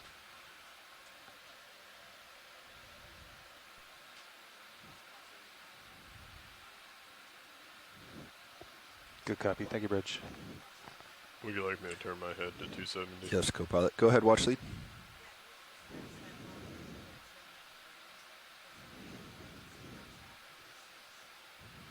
Yeah, roger that. We're trying to get back to the mounds here. We'll be back on target momentarily. Right, I'm back at 270. Looks like we also have some disturbance in the soft sediment in what looks like lines. I'm not sure what would cause that at these depths around these areas. Is this 270? I'm at 270 right now. Yeah, okay. You're looking at like 200. We've got more of our tube worms and Yeah, thanks, Anna. So the organisms that you're seeing are tube worms, and then what we're discussing as either mussels So or I think clams. we should cancel that move. And Get this back on rock top that's in and the then head outcrop, west. the rock that's in the background here is Can we look at that most likely a bright line out carbonate to the rock, lower and left? it's one of these So you're gonna be carbonate down here? rocks that Just is 5 meters. Let's get to the top of this hill and formed then start making our adjacent way west. to Among to them. the Bridge, are we now? seeps as a direct result Hey, Bridge, of can we bring that some move of the to an easy stop, biology please? next to the seep. And Good it's copy. called a Thank you, Bridge. methane-derived All right, oncogenic so we're kind of carbonate. skirting at And the base. I this think we should be crust up on is top formed following the by anaerobic tube worms. oxidation of methane and sulfate reduction Lasers are by on. sulfate-reducing bacteria. So it's a very interesting type of crust. Very tall And that's what tube we worm think up it there. is. And in the background me there, to you'll spring see my head two over? Yeah, when you're lasers, comfortable, and those co-pilot. lasers are I don't spaced think we 10 move very centimeters much at the apart. So this is 270. interesting because it gives you a frame of reference for how big some of these tube worms can be. And earlier, if you didn't catch it, the biologists were discussing how big these tube worms are, and just how voluminous they are, and forming these giant masses. So this is right adjacent back to the where Levi methane was at. seep. So these are growing right on top. You just come full of the circle methane and came seep, right we back to the believe. same spot. And these are cold seeps. Holding Which is here, fine. 225. Now we can go at 225. And for anybody interested on live feed too, there is a view from Sirius that gives a perspective of D2 within this tube worm field that we are experiencing to just show how large this is in comparison to our deep discoverer, which is quite large. Yeah, that's a great point, Anna. The D2 is 7 feet wide, so you can see that these masses are probably 14, maybe 20 feet wide, and they're quite long. They seem like they're clustered in these bunches along a fairly linear trend. Got a floating Got a target. water column. Yeah, you can go in on it.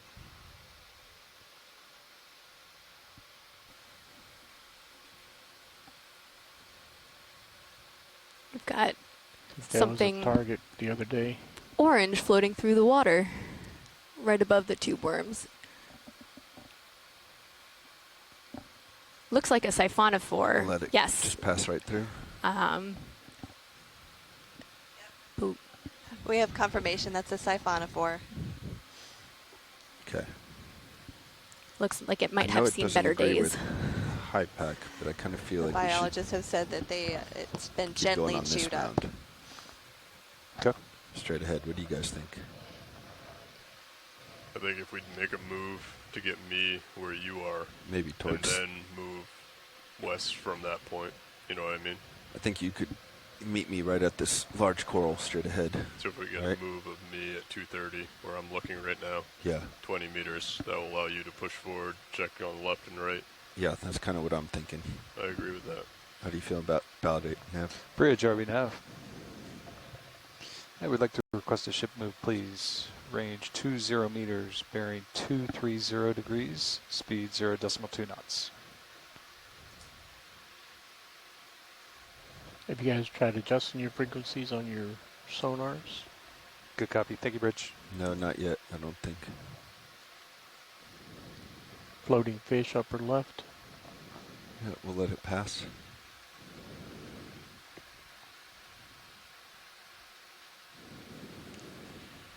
All right, ship's on the move, 230. I'm going to fish off to your port.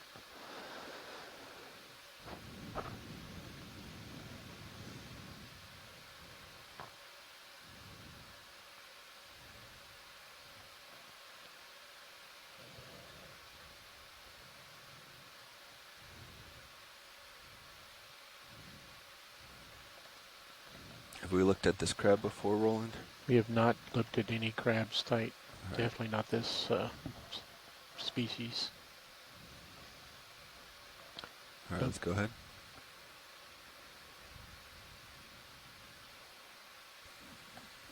Oh, it looks like we have a crab.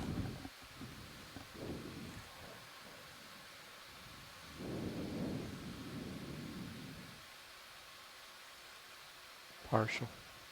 Yeah, we're just going to keep it partial. There's been quite a bit of talk about identifying if that's clams or mussels, so if we get a good spot where we're waiting for Sirius, might be good to look at that again. Understood. Video's clear with this. Okay, let's come on. Continue on. It blends in so well.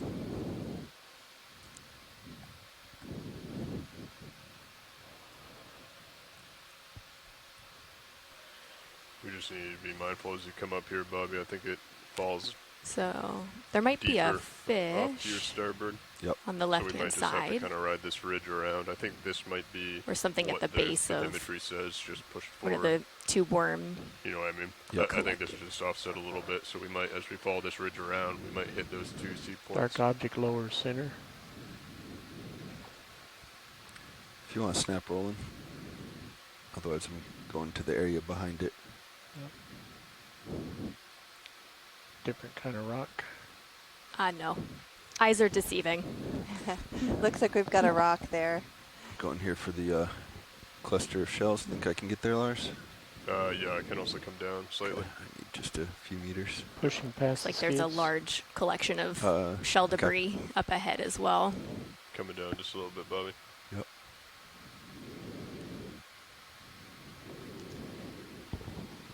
If you're just joining us, I wanted to just get you oriented to where we are and what we're doing. This is the Seascape Alaska 3 expedition, Gonna third hold here at expedition, 10. fourth dive, and we Copy. are located at an area called Sanak Seep. We're looking at a cold methane seep on the seafloor that is about 2,010 meters deep. We're currently located 43 miles off the coast of Sanak Island in the Aleutian Island chain. And we are following a fairly linear trend along a fault, what we think is a Let's fault go block. partial. I'm pretty far out there. I don't Looking think I can get all the for way. more methane seeps and some of the communities that are living around those seeps. Right now we have a close-up view of some of the clams or mussels. There's some disagreement about whether these are clams or mussels, but we've collected a sample earlier to try to solve that debate. There's a fish in that view also, and something weird at the bottom. So for those of you who aren't familiar with Bridge. seeps and their difference in, from hydrothermal vents, these seeps are cold, so the temperature of the water isn't very elevated. Thank you, Bridge. Cold seeps are places throughout the global ocean where natural hydrocarbons They're escape doing from heading cracks change and fissures now. in the 10 degrees seafloor, support. and sometimes just from the sediments. As soon as they're done with that. At the seep sites, you can have fluid escaping or gas, and When your clear they video is often are complete. found to have temperatures close to or right at that of the surrounding come back towards seawater. my So that's why we co-pilot, go call off them left. cold seeps. See what's there. This particular seep was I'd say we do discovered one more. Am I on heading? the Get me kinda over that shell 2302 spot. Looks like it seascape drops off to starboard, expedition. and then we can start rounding this And this off. particular seep Um, is thought to be a methane seep. I think so. I'm going to venture off over here. Lars, if you're okay. Yep. While we're waiting for that ship move. More shales straight ahead. Yep, I'll head back that way, Roland. And Nav, if you could help me keep an eye on the sonar, see if you see any bubbles out in the distance. Copy.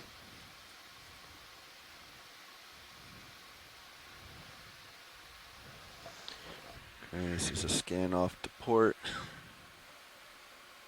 Looks like we're losing 2 worms and switching to shells at this point.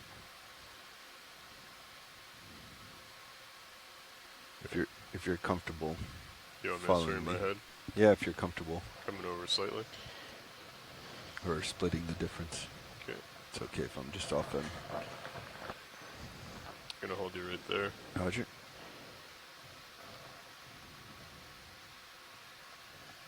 Watch leads, pilot.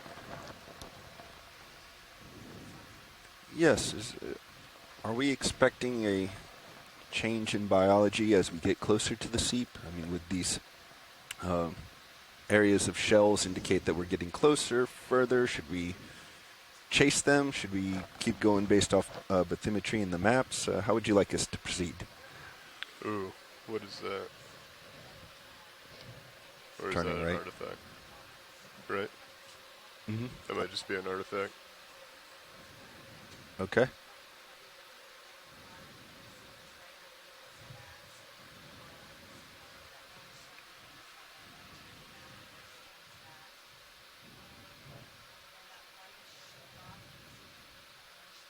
Uh-huh.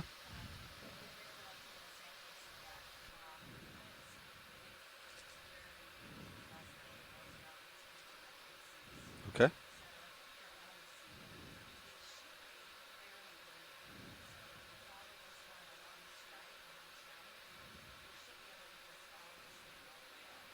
Okay.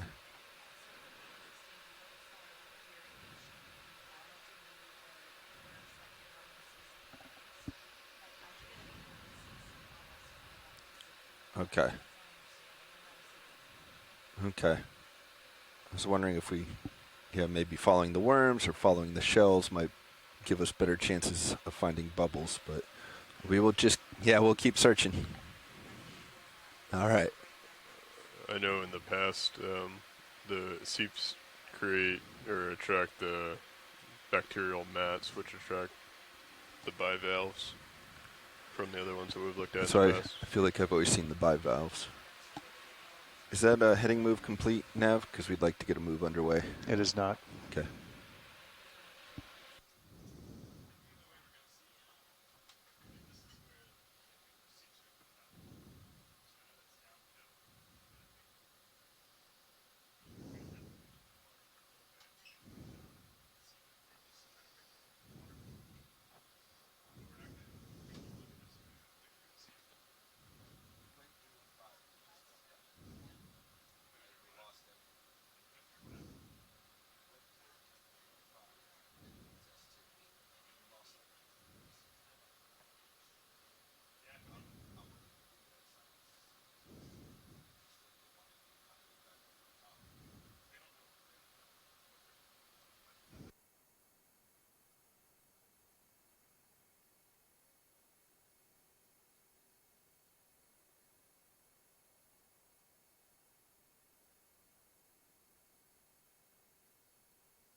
All right, co-pilot.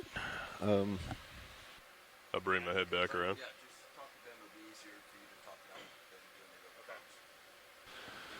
All right, co-pilot, we're going to bring our headings around and head north.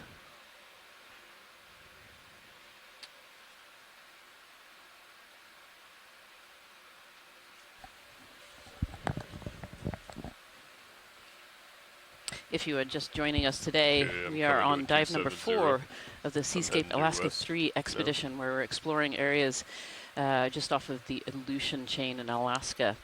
And today we had a dive planned on a site that had been found by mappers during expedition EX2304 of the Okeanos Explorer.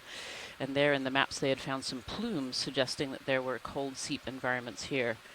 And so we're visualizing those for the first time today. And if you just tuned in, you'll see this big mass of tube worms and clams. Indeed, we've come across a really big area, certainly for biological chemosynthetic life. Right now. Okay, hold that. Holding at 300. Let me come back in closer to you. Copy that. I'm coming down as you come back, just to keep that 16 delta. Yep, understood.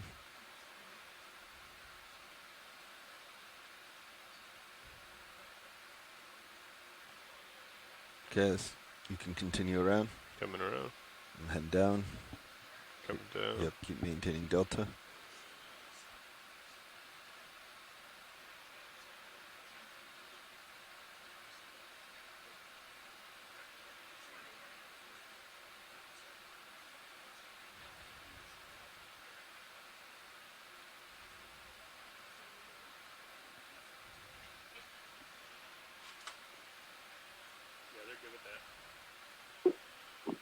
While we're getting reoriented here, this is Carolyn again. I did ask Bob Carney, who's an expert in all matters deep and has worked extensively in the Gulf of Mexico, who's been in the chat room about whether they had ever seen these kinds of extensive tube worms. We're looking 315 in the Gulf of Mexico. And he said yes, they do see tube worm lawns. I think take us in the Gulf of Mexico as 345. well. Obviously, that's not a quantitative answer. We don't know how big they are here, nor do I have a number in the back pocket since we're going how downhill. extensive they I'm are. just going to stay in kind of this formation, straddling. But it you does need to sound watch like your this phenomenon altitude, has been noticed in other places. like you're doing, and we're just going to kind of slowly work that way. Bridge, OV-nav. Hey, Bridge, I'd like to request a ship move, please. Range 20 meters, bearing 345 degrees, speed 0.2 knots.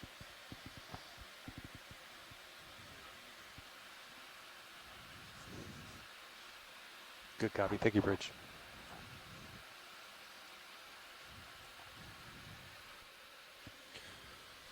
You gonna start coming off my screen here shortly, probably? Yeah, let me push in. Okay, everybody, just to give you a little update on what we're doing here. As you saw, we were in that large worm patch of these pogniferan tube worms that are chemosynthetic. So what we're doing now is we're still trying to search for the source of this cold seep. So looking for that bubbling water that we can kind of see in the blue view sonar. If you go over to camera number 3 and look in the bottom right-hand pane of that quad screen there. And so to do that, we've turned our heading towards where we think the bubbles are coming out. And as a consequence, we might see kind of a bit of blue water here as we move, but we are trying to follow those bubbles and see if we can find the source of this chemosynthetic community, this massive chemosynthetic community at that. If you're comfortable coming over to 345, you can. So far we've seen just a ton of these pogniferan tube worms and these potential clams and mussels. There's some debate in the chat room as to whether we have clams, whether we have mussels, or whether we actually have both. So we'll try looking a little bit closer at that as well. But right now we're trying to find the bubbles, the source of this cold seep environment that we've seen so far today on today's dive.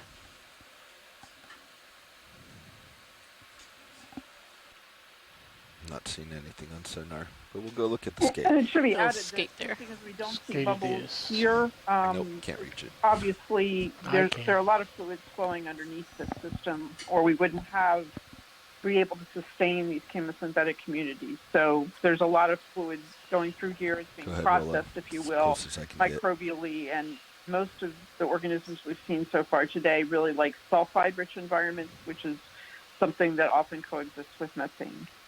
Yeah, that's a really good point there, Carolyn.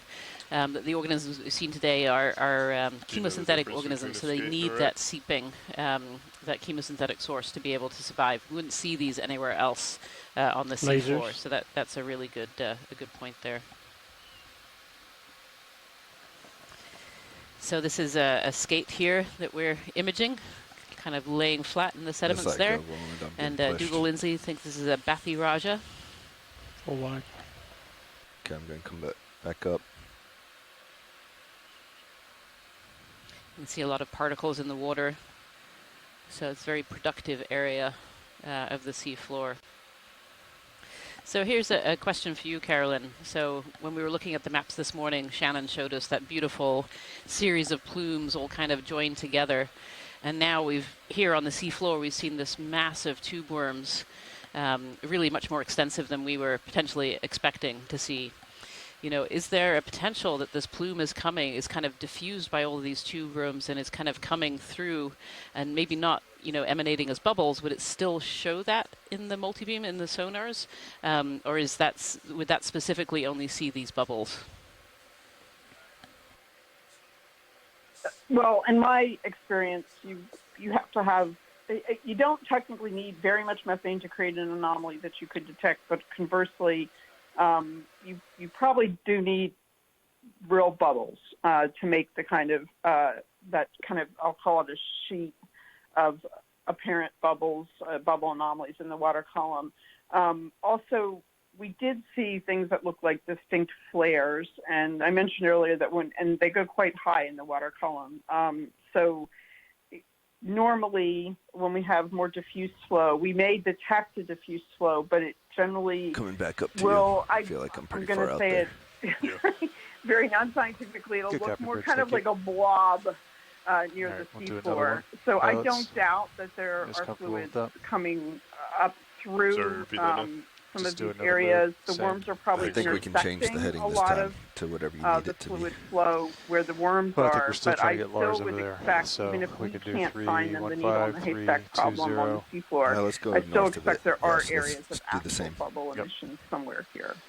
Bridge, are we And we have many dives Hey, in Bridge, the we'd like past to repeat where that move, we please. know we've got a Range 20 decent meters, flare, bearing and we 345 just can't degrees, find speed it at 0 the decimal 2 seafloor. knots. So it's just that's the luck of the draw, basically. Yeah, it's really like a needle in a haystack. And actually, I have Shannon has come back and sat next to us. I thought this was a great time to go over some of those maps for those who haven't seen them yet. If you turn over to camera stream number 3, live stream number 3, and press play there, you'll be able to see how these cold seeps were discovered.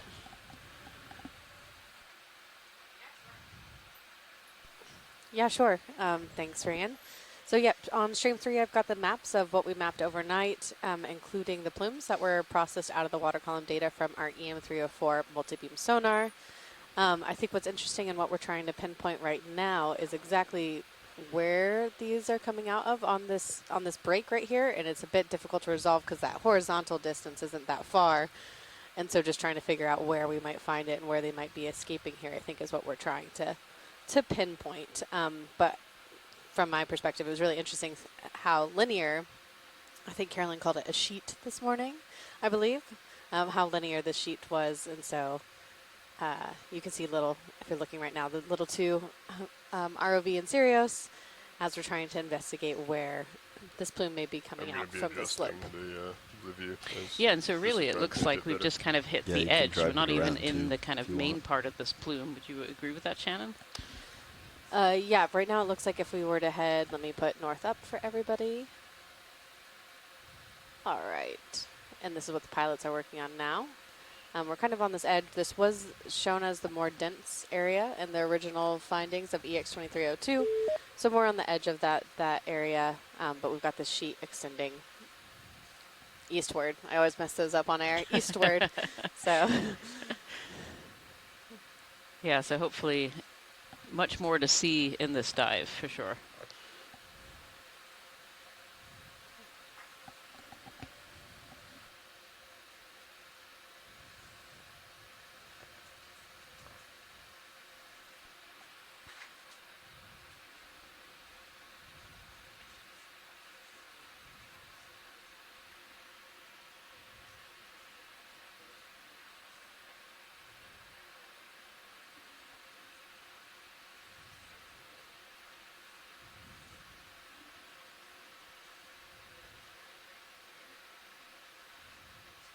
Found some more tube worms up ahead.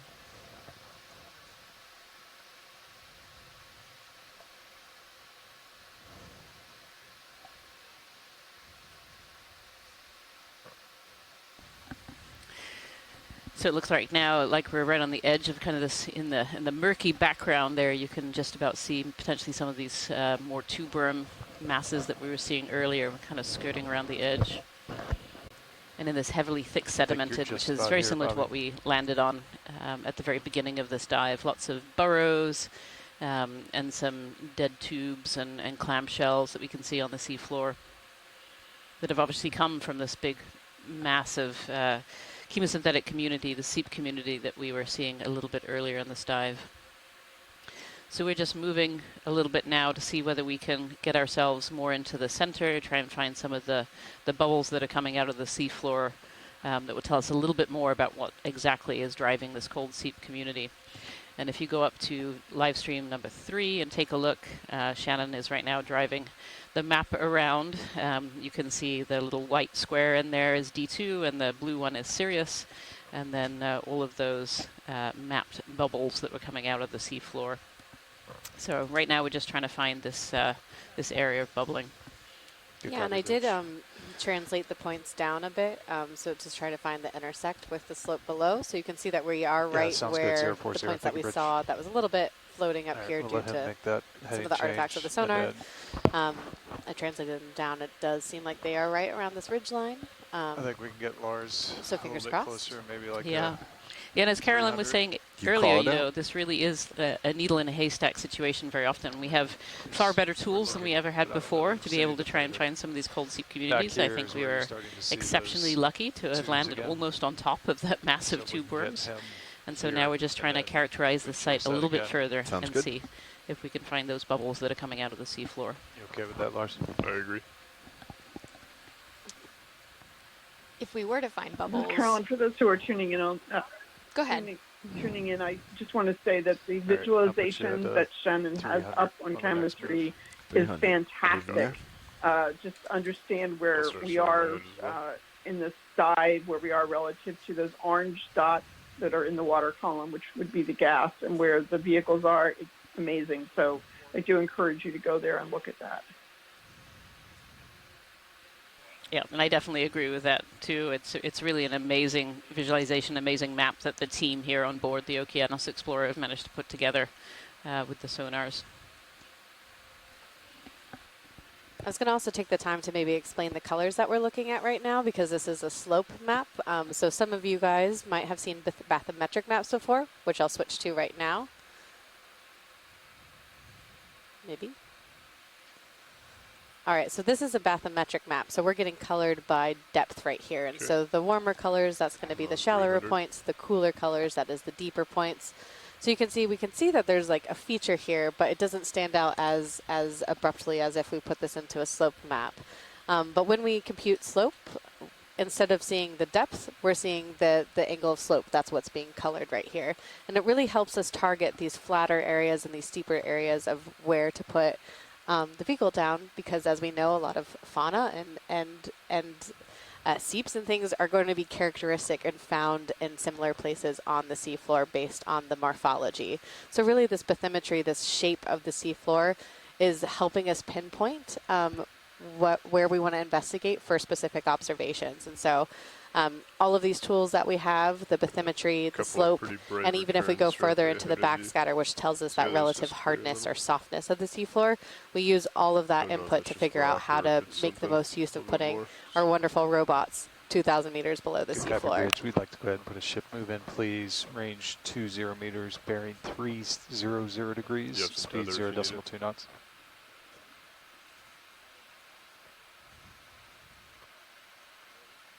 Good copy. Thank you, Bridge. Right. Go ahead, watch lead.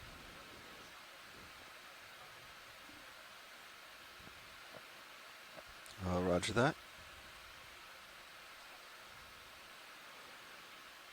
Yeah, I'm looking for a piece that we might be able to grab for you. Gonna bring my head over slightly just to have you in view. That move was at a 300, right? 300, correct. I'm holding here, pilot. I don't see any. I don't know if any of those pieces there would be able to be picked up. Are they too big? Do you want to splash some lasers on that, actually, and we can get an idea of scale? Oh, yeah.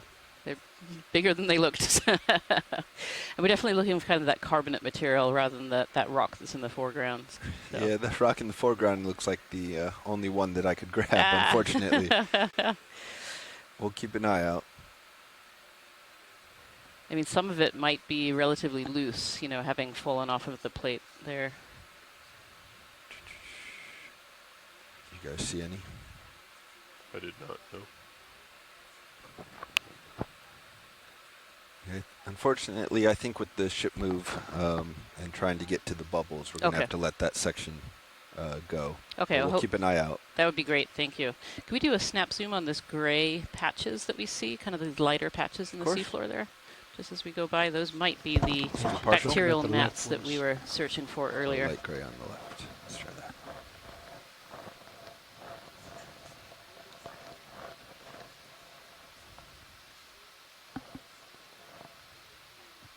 Yeah, I think that's hard to say whether that's a bacterial mat or whether that's material that's been kicked up from deeper in the sediments. It looks a bit like an animal has just turned over some of the sediments there rather than a bacterial mat.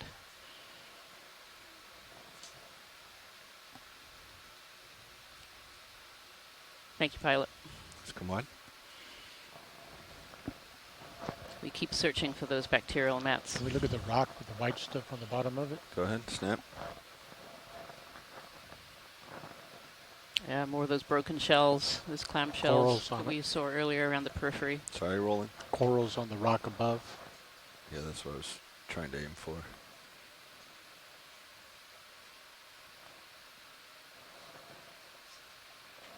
Some hydroids and some tunicates covering that little, I have to get back in view. Little rock there.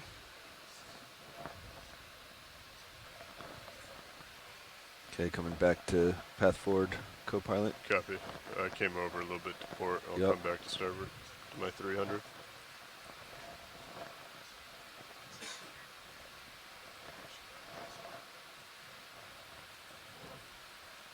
Some more rock. Let's go see if there's a sample candidate. Okay, I'm at 300 now.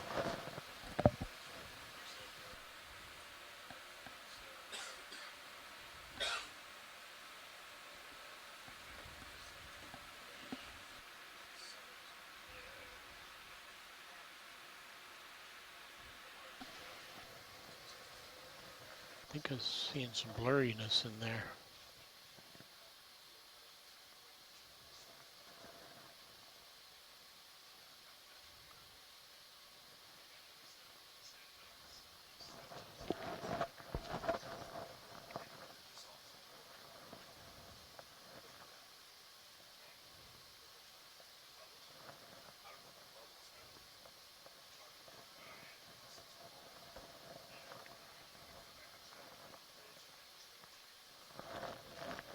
Good copy. Thank you, Bridge.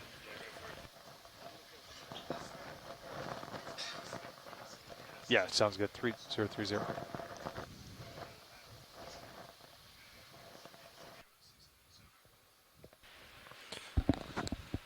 Watch lead, pilot.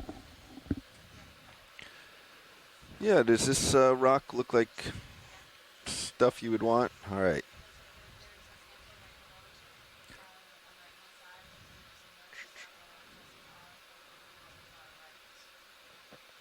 So everything I see here looks like it's embedded to me, but I just talked with our dive super, and I can try to knock off a chunk with the toe of the ROV, if you would prefer. That one looked like it's barely held on. Okay.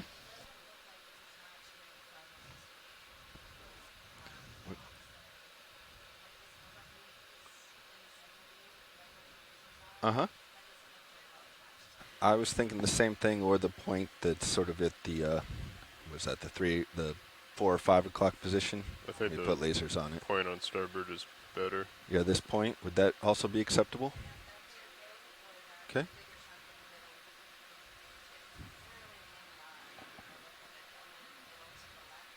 All right, we'll try it. Quite large. Yeah, my worry is when we break it, it's going to be a little too large to get in a box.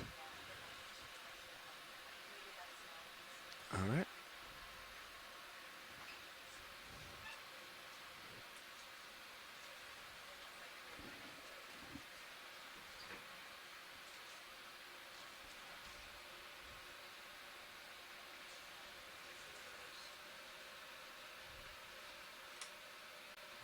Pretty fragile. See if we can get a little bit bigger chunk.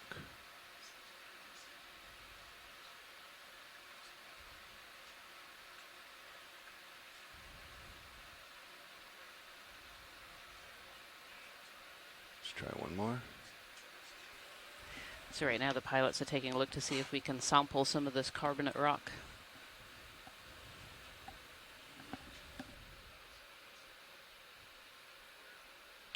Well, stronger than it appears, unfortunately.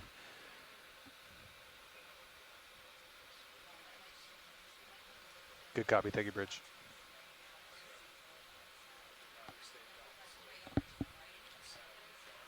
Okay.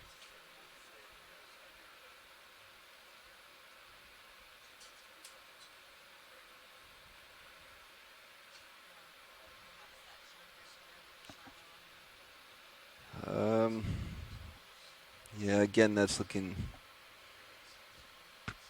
a little big and like it's pretty well buried at the back half. Up here, though, coming into view, we might have a loose one in here.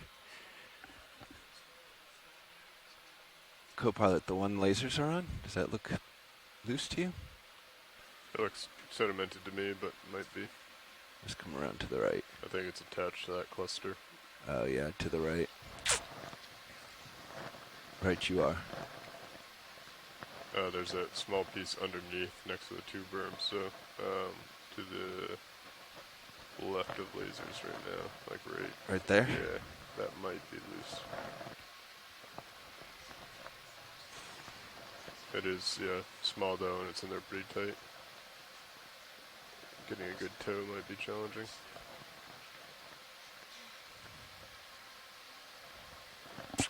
I think that's continuation of the bigger one. We're just not seeing it. I agree now that we see it now. A little bit closer. Just keep. All of this looks pretty well attached.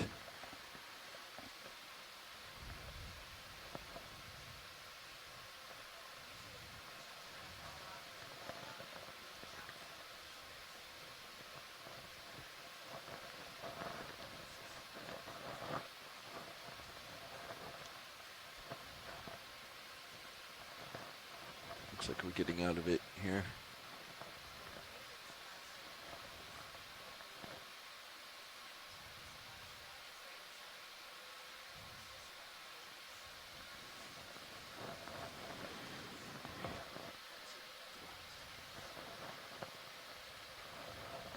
I can reach out and poke, but that looks like it's still attached, part of a larger form.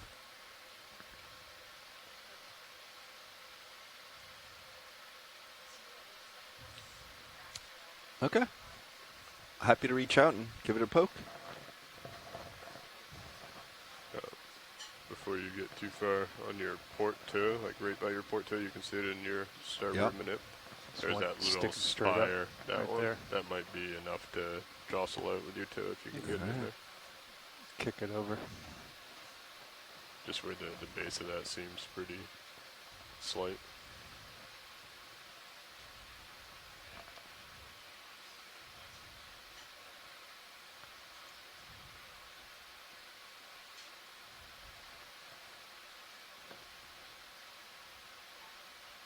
Yep. Just rolling down.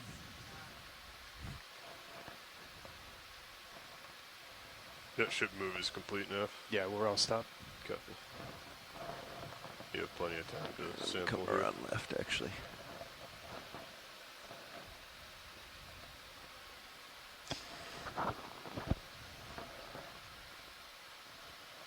Either side is open for a sample.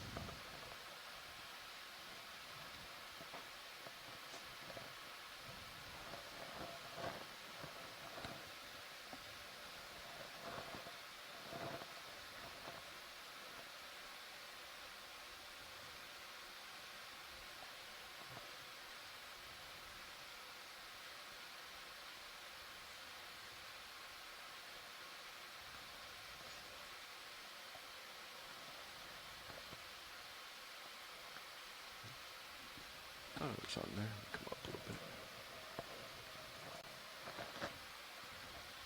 If I keep sliding off, I might just float and do this in Auto XY.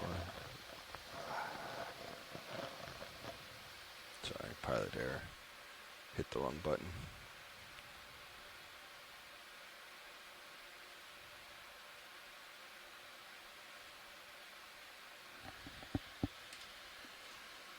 You're spun up and ready.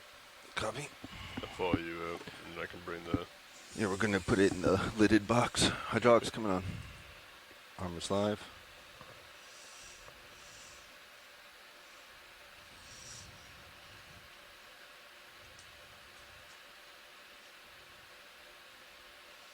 Wing in. Sure. Coming in. Stopping.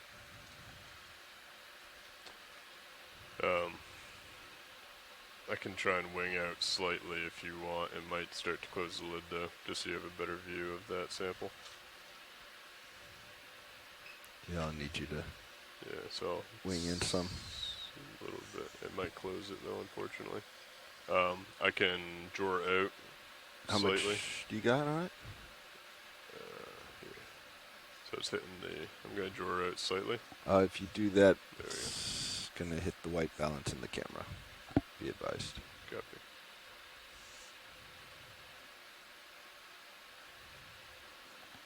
I think you might be up against...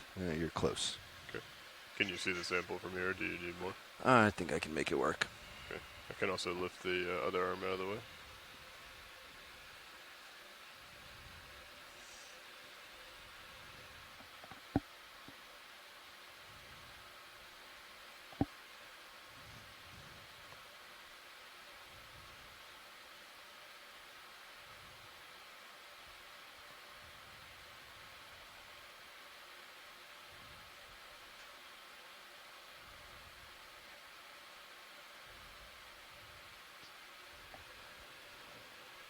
Does look pretty fragile.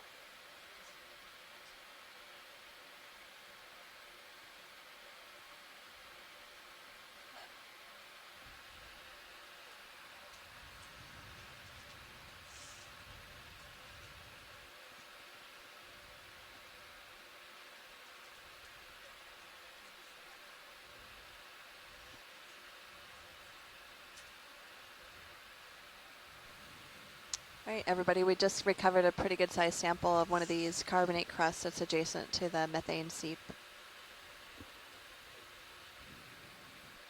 Okay, jaws opening. Okay. If you can close the lid from there, I think would be the best. Yep.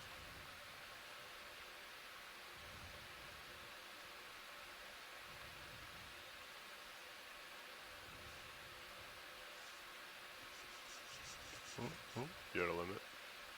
I think I can get it. Nice. Okay. I'm fighting something. There you go. Okay, drawing in all the way. And then bring it back outboard. Once I get it outboard, I can help you stow. Okay. Bring a mini around. Great sample, pilots. That was awesome.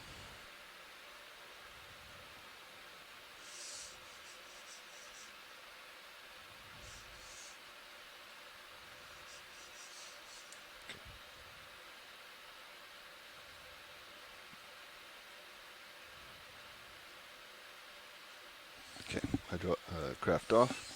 That. Back forward.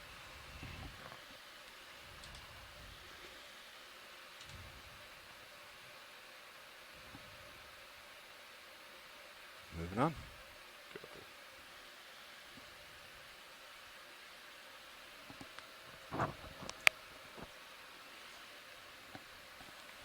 So if you just joined us today, we were just taking a sample of the All right, carbonate rock feedback system is from this explore area this called immediate Sanak area. Seep. We're on the Bubbles, fourth dive of the Seascape whatever Alaska tether 3 you've got. expedition, If exploring we do areas not off of find the it, we're Aleutian going to start chain. making And headway today we're exploring to this area called the Sanak these Seep, over here. Lars, you want to pull up which was multi-beam first 2 discovered by a right mapping team on board the Okeanos Explorer during Expedition on the 2302 just a few months ago. Multi-beam 2 right. And so far, it's been a really exciting dive. We found kind of a massive area of tube worms and obviously this cold seep environment.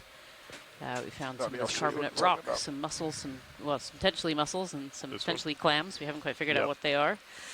And at the moment, we're on the hunt for some bubbles. So we're looking for where bubbles are escaping the seafloor and helping to create these massive chemosynthetic ecosystems that we've seen so far on this dive. Is that right? Yeah. You see the bubbles there? I see bubbles here. Sorry, it's MB Proc 2 right. So we're in the far western edge of what we expect to see here on this contour. So if we get up past it, it'll be behind us. So we want to stay about where we're at on this contour, saddle over. Okay. Does he want us to go up on top where we saw the highest clusters of I think he wants biology? I think the feedback was to stay on the contour, keep it in front of us. We'll pick up the bubbles, the multi-beam. And everyone following along, along, see it as we come along. You'll see in the distance here, there's a few rounded cobbles, and we saw these rounded cobbles on dive 2. But one of our scientists in the chat room also mentioned that he believes that these are ice-rafted cobbles, and I agree with him. We saw lots of them on dive 2. And tubers occasionally, when you look through this white carbonate rock, and make our way over, we can do rounded, that as well. Almost perfectly rounded in some cases. The fear is cobbles. we're in front of it, and it's behind given us, the position, and then we'll never these see are it. probably ice-rafted, or perhaps somehow funneled through the from the continental shelf down into the slope. During the last glacial maximum, the glaciers were positioned at the edge of the continental shelf here, and that would have been a good situation to provide cobbles down into the deeper waters. So thanks for that observation, Robert Carney. All right, I think let's find the highest concentration and then follow it southeast. That would be my vote. Go ahead, Bridge. Do you want me to come meet you? If you don't mind following me around, let me push out here. Copy. Uphill Good slightly. copy, yeah, it's 020. That's where we've seen a lot of the stuff as we've been piloting.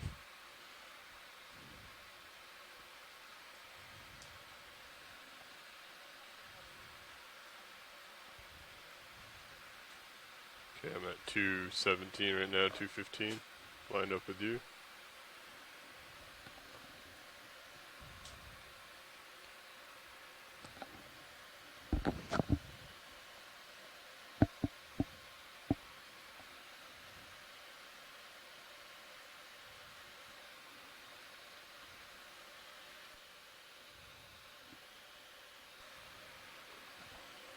So I think I would vote an initial move of 5 or so meters, or 10-ish meters this way, and then head southeast. Copy that. I think would be my vote. What do you guys think? I'd say 10 to 20 at a 215.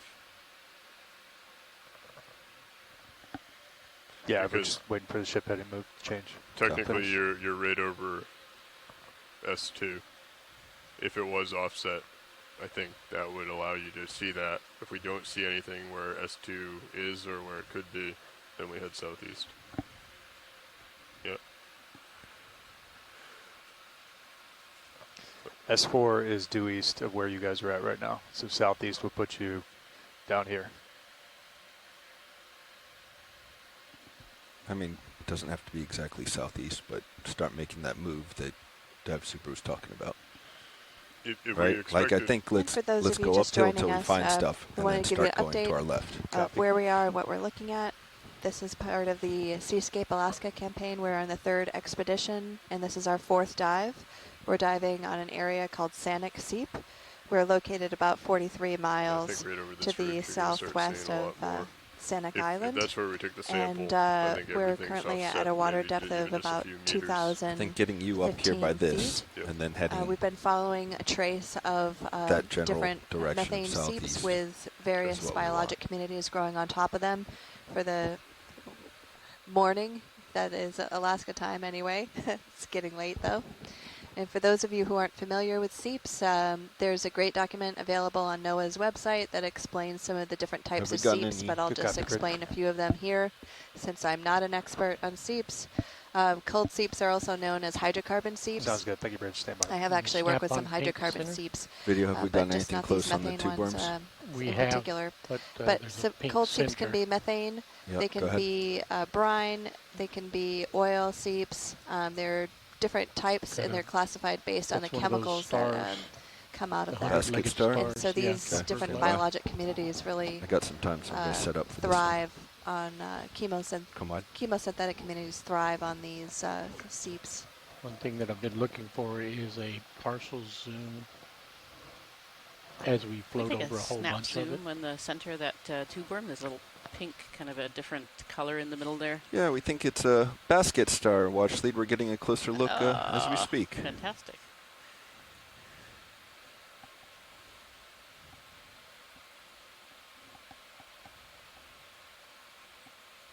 We're ready for moves. Nav. I'm not sure where we're going.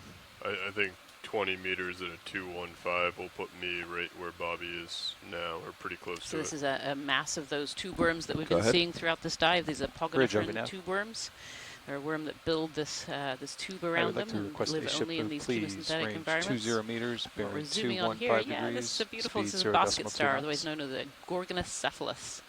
And so it's closely related to those little brittle stars that we've been seeing in the sediment with those 5 arms, but this one has some extra arms. So they're known as basket stars. It looks like it's using this tube worm here to get itself up into the water column. So these Gorgonocephalus like to pick particles out of the water to eat. Losing my foot. And so they'll often find the high spot in a piece of topography. You'll find them on corals, and here they're using one of these poor little tube worms to help it perch up into the water column, sticking its arms out, catching particles. And Dougal-Lindsay is also noting, of course, on these tube worms too, if you look around, you can see these kind of brown, almost tree-looking structures, and these are hydrozoans on there as well. Excellent. You can see the current running through the arms of the Gorgonocephalus here. Beautiful.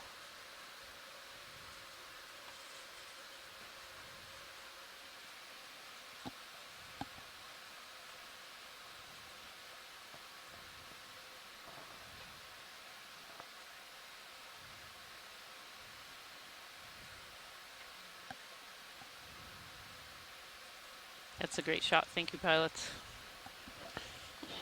Get a full screen. Yep. Yeah, and you can see all those hydroids, those kind of brown tree-looking structures all over the tube worms as well. And they're pretty opportunistic in where they grow. They'll just find a spot that's clear and not covered and take over relatively rapidly sometimes. We saw a lot of them on some of the tube worms earlier as well. Now, what I'm not seeing on this massive tube worms that we did see on some that we zoomed in on earlier is I'm not seeing the little limpets and shells that we were seeing on that last set of tube worms. Those last set of tube worms were absolutely covered from bottom to top in these little limpet shells, and I'm not seeing them here.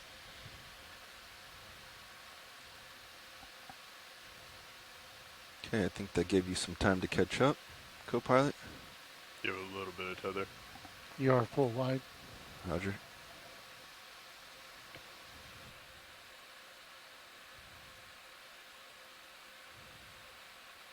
Rianne, you were talking earlier about how long these tube worms take to grow. Could you explain that one more time for folks who might just be joining us? Yeah, I can. It's I think Carolyn Ruppel had posted in the chat some work done by Chuck Fisher out in Florida and Gulf of Mexico, cold seep areas. These tube worms actually grow relatively slowly, relatively fast for the first 10 years, and then they start to slow down a little bit. But some of these tube worms could be, a couple of 100 years old, and so might have been there for a very, very long time. And it's actually one of the big differences between these cold seep environments and the hydrothermal vent environments that people often think about when they think about chemosynthesis, is that hydrothermal vent environments are on these mid-ocean ridges that can be relatively fast. So they appear quickly, but they also disappear quickly as the ridge moves away. Can't hear you, Roland. Whereas a lot of these cold seep environments can be much longer lived sometimes. So some of these tube worms, which are incredibly long, if we look in the video, could well be a couple of 100 years old. I haven't seen any bubbles yet, but yeah, thanks, Ryan. That's really interesting. Also, I've been noticing that there seem to be different bands of organisms in these seep areas, like worms, and then when you're comfortable, co-pilot, clams. I think let's start swimming. Yeah, it's really interesting. Here we're coming across kind of one of those transitions a little bit here, where we have these clams sticking out of the sediment. And then earlier too, we found clams actually, and potentially mussels, deep in the sediments, right amongst all the tube worms as well. When we kind of looked all the way down to the base of those tube worms, we saw them sticking up from the sediments. Ship's all stop boats. But each of these organisms, of course, has different requirements to be able to live, and so some organisms could be on the periphery of some of these seeps. Some are in the center. Southeast and follow this ridge. They require the different amounts of hydrocarbon that's coming out of the seafloor. For now, yeah, that's very interesting. Thanks. If we could do a snap zoom on these. Yes, so we've used that concept a little bit to try to think about how to, mention earlier, how to sort of map the organisms into the underlying hydrology. So, for example, as you've mentioned, there's some organisms, these organisms we're seeing today depend a lot on sulfides, and there are some organisms that are poisoned by sulfides. So, it depends on what amount of methane or sulfide they need, which I think does control the zonation.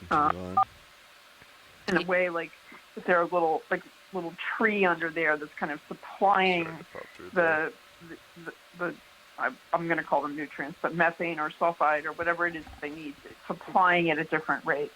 Looks like there's a bit of a bacterial mat there on the upper right. Yeah, that does look like bacterial mat. We were just looking at that now.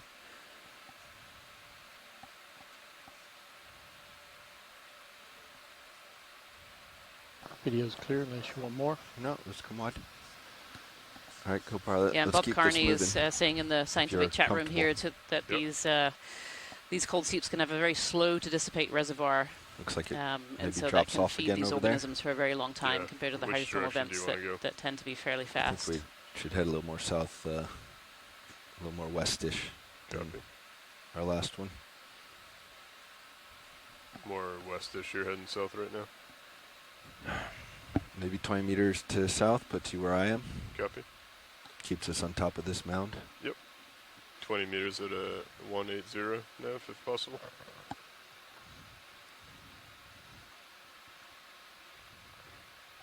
Can we run with lasers on for a bit?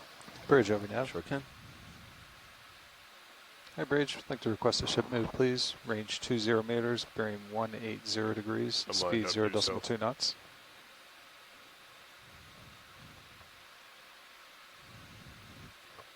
Good copy. Thank you, Bridge. Coming back to you. I think it's good to mention too that we're in this cold seep environment, this chemosynthetic environment, and we have these very specialized animals that live here, like these tube worms and these clams, mussels, maybe both. But these areas are also really, really productive, and so it's often areas that we see other organisms as well that are just looking for food in the seafloor. So in amongst all these tube worms, we've seen these large red crabs, these lithodid crabs. We've seen a fair amount of fish as well, because of course these ecosystems are areas that kind of bring in life, and so bring in food as well, food resources for other organisms in the deep sea. Coming up.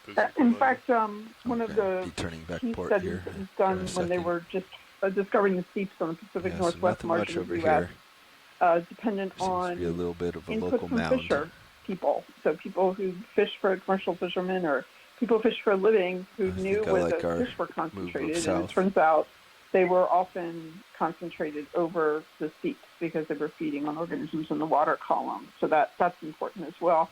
If I can, while we're transiting a little bit here, I want to say something about the age issue. Obviously, we're looking at organisms here at the seafloor, these tube worms that in some cases could be 100 or more years old. Some of these oxygenic carbonates form usually below the seafloor and then are exposed by the erosion of the sediment over top of them, but they take a long time to form. So that would imply that this area is not new. It didn't just start seeping a few years ago. It probably didn't start seeping 500 years ago. It's probably been seeping, maybe not push forward continuously, here, but off and follow on this for muscle line. probably a few thousand years. We don't Just know for exactly, obviously, without 20-meter more move or scientific so. evidence. If But this is so what offset. you're looking at today I is agree. actually probably a very vibrant community that's evolved and changed as conditions have changed over possibly up to thousands of years.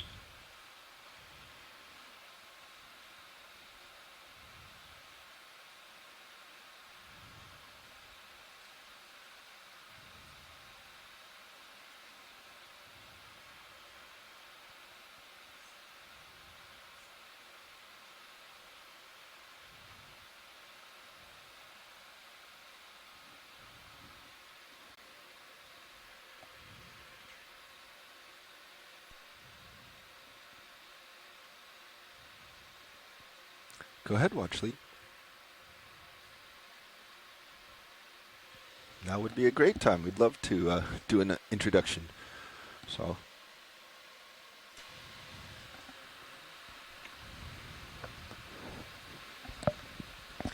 here on Okeanos Explorer, you've heard a lot from myself and from Jen here on the back row, but there's also a whole other crew here in the control room as well.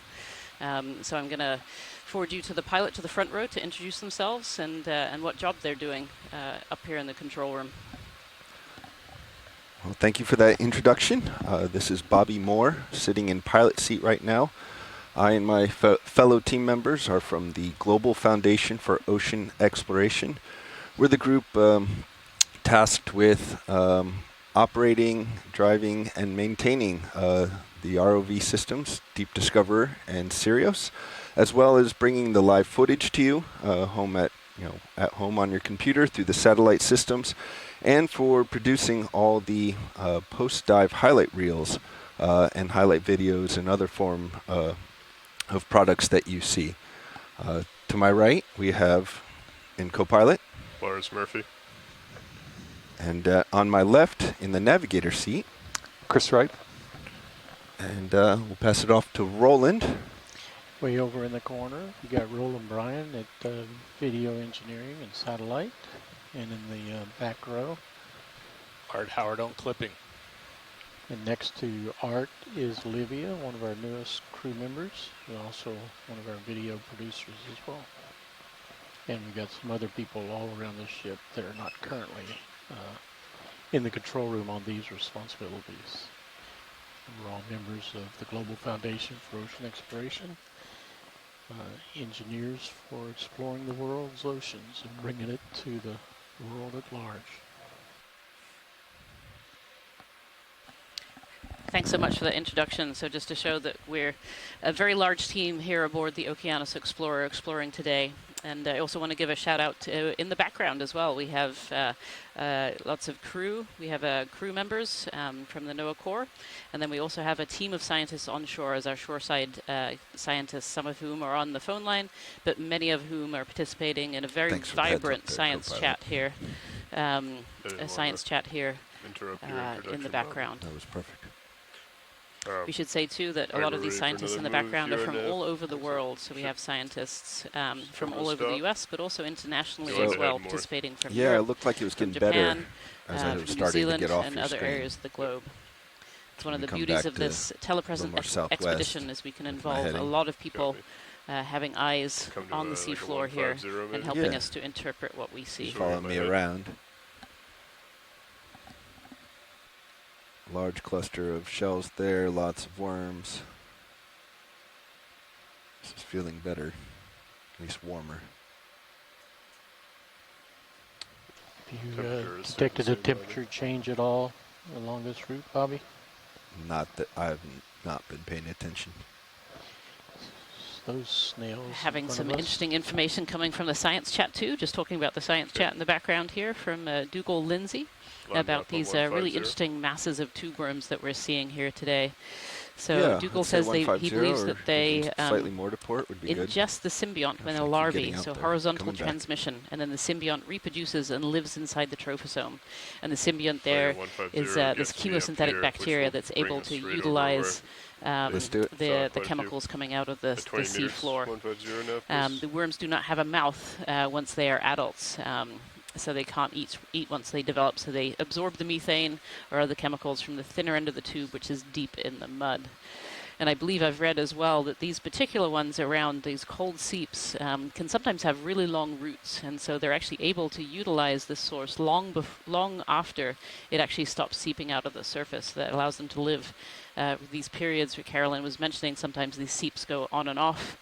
It allows them to live for even longer than these seep environments.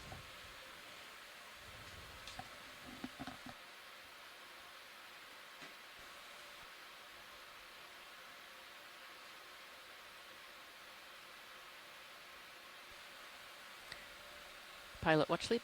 Go ahead, watch lead. I have some lasers on. Lasers on. Thank you. So just trying to get a look at the scale of this environment.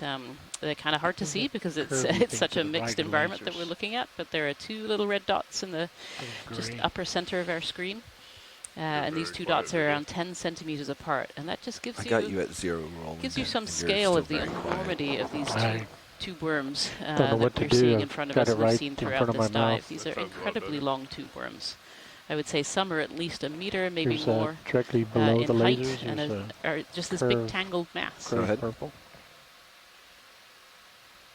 Here we are. That's a great close-up of this, these two dots, and as well a little. Is that an eel pout sitting down there on the ground? Just look at his face. So those two red dots are 10 centimeters apart, and here we have a little fish sitting in amongst the clams, in amongst the worms, there as well. Sorry, Roland.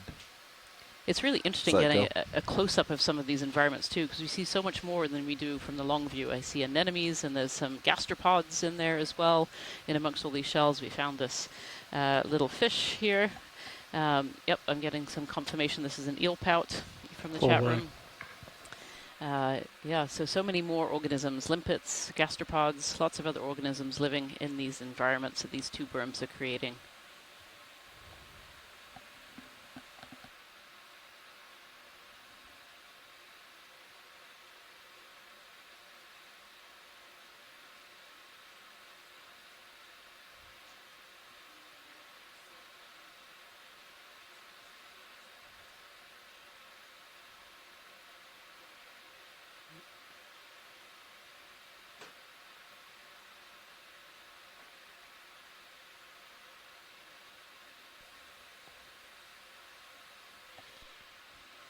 Okay, this is Large checking fish off. underneath you.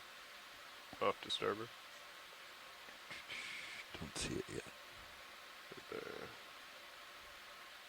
Even more great facts about these tube worms are coming through on the science chat. So Bob Carney says the thin-walled buried section of the tube worm can be as long as 5 times the length of the harder exposed section. So the tube building end of the worm is segmented and has chelae. I'm not seeing and it it's rolling. mobile, so it can explore the environment underneath the interstitial environment. Section Thanks on so much rock. for that information. That's Backing great. up some. Right where the lasers are. Looks like carbonate, maybe. See, there's ice underneath. Yep. Coming in for a view. Here in the middle of the picture, we're seeing sort of a collapsed bit of carbonate. Let's keep it wide, and please. if you could please sorry, I zoom thought you in, said there's like going some in. kind of white Sorry, material I'm under in, there. trying to set up. Okay. Yeah. Finally. No, that was right. That's what I want. Stand by one, Yep. watch Could you lead. get We're just that, getting please, set up. again? We'll go right back in. If possible. Lasers clear. Okay, so the lasers are 10 centimeters. So if those of you who can visualize that white material underneath of there, this methane hydrate, gas Yeah, hydrate. we're trying to get back in. We're just getting set up for a that better means shot. there's active methane.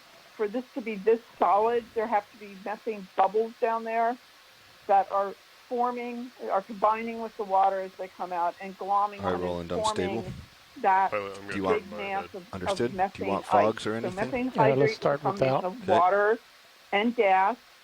It is stable at these pressures and Nice. temperatures. But if it were exposed, just exposed to the seawater, it would be breaking down because the seawater is so undersaturated methane. See if I can't And come you can left see a here, little it bit. looks like ice. That's a wonderful shot. Thank you Do a so little bit much. That brighter is section. beautiful. I'm So actually this looking is for that dark being shadows. formed by the Gonna hold here methane then. coming up from below. We often see it under overhangs at these water depths because you have like a local environment that's super saturated in methane, and therefore you can form it and sustain it. Let me just So get a most dark methane shot hydrate is first. very disseminated Standing in by. sediments. Here we have a big solid block of it, and that's Said that because you we're thought we were probably, getting warmer. this is probably We sitting actually right over a Good gas eye on that emission one, Roland. point. I know we may be a little bit disappointed not to see bubbles, but the fact that we're seeing the hydrate here means there, and it's in this form, means there is free gas, there is vapor phase gas bubbles down there that would be forming this hydrate as it comes out. So another thing that Bob Carney and I've been going back and forth a little bit about, and I didn't want to bring it up until we actually Get a either saw medium bubbles wide on the or bubbles hydrate, or on the ice. is that this environment we're in is very sulfidic, and that's what's sustaining probably both the tube worms and the clams. They like sulfide, not necessarily as much the methane as the sulfide, which is a byproduct of the microbial processing of the methane.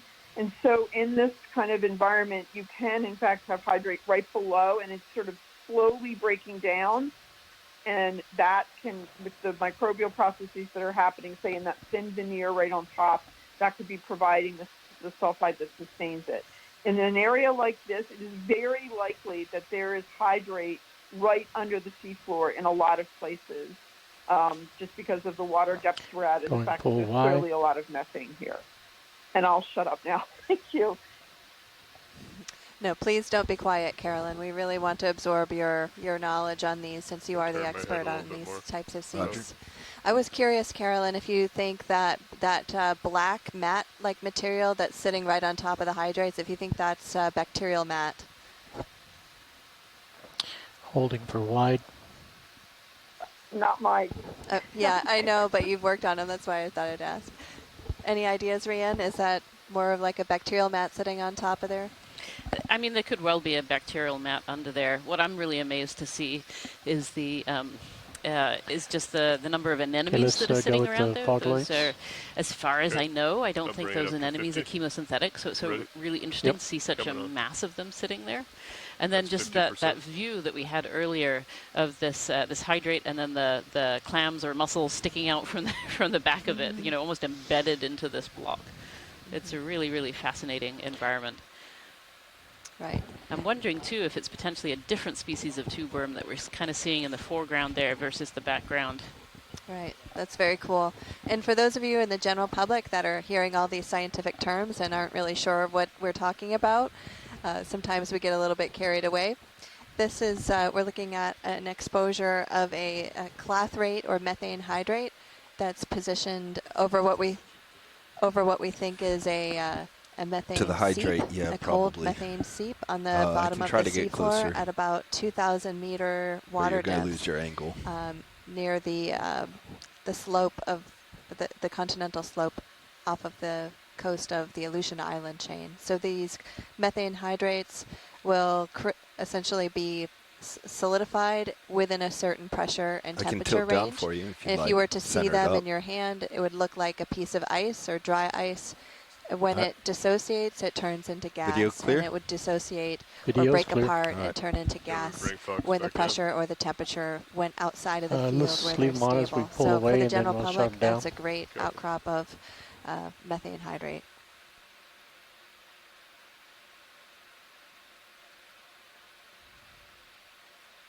So I can't be sure, but I appear to be seeing a few bubbles coming out of that area. And so just to remind you that the technique that was used to find the seeps is very, very good at detecting small amounts of gas. And so it's very possible that there are a number of places along this I think we think it might be a fault or a line or something. There are a number of places that are slowly leaking methane out, and that was enough to make that sort of sheet of flares that we saw. But this is not unexpected, but it's always very, for me, as someone who works in hydrate science, it's always fun to see this at the seafloor. Okay, we're going to try to stabilize right here on this side.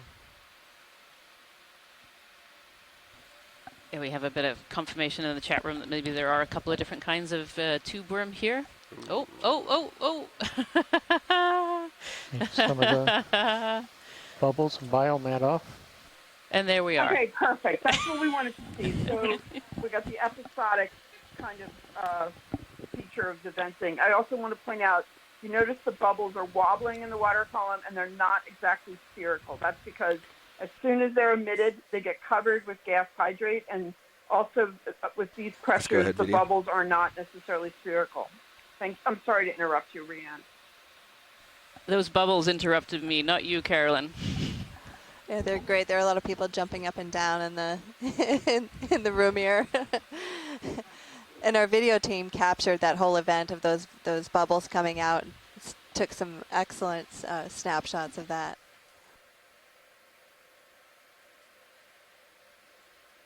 Thank you so much. I think we should poke it. So I have completely lost my train of thought of what I was on about before. But yeah, what an amazing sight, that little release of bubbles there. It was amazing. And these are some really great close-ups that we're getting here as well, as the environment. So we were just talking in the chat room a little bit about these anemones. Anemones like to live in areas where there's just a lot of particles, a lot of food in the water. And so you assume they're kind of on the ridges. It's really interesting to see so many of them. They are not chemosynthetic, so they don't necessarily live just around these chemosynthetic environments. So it's just really interesting to see so many just sitting right here. In this scene too, there is actually a lot of different species here as well. There's lots of these little limpets as well that we can see on the seafloor, as well as these tube worms. See these smaller ones in the foreground, and then obviously in the back there's a mass of tube worms that we see, those bigger bushy ones. Out. We see some snails as well, some gastropods, just lots of different species living around this hydrate here. And as a sedimentologist, I'm going to point out all the rounded cobbles over on the left-hand side of the screen that are integrated into this methane-derived authigenic carbonate, which is the kind of white, prickly-looking rock that is surrounding some of those cobbles. Those cobbles are rounded, and they are quite likely ice-rafted cobbles that fell down into this this slope area during the last glacial maximum. And they've been integrated in with some of this carbonate crust here that was formed adjacent to the methane seep. So the carbonate is from the methane, and these cobbles have just been sort of cemented in with it. Anything more in this area before we keep wide. scouting?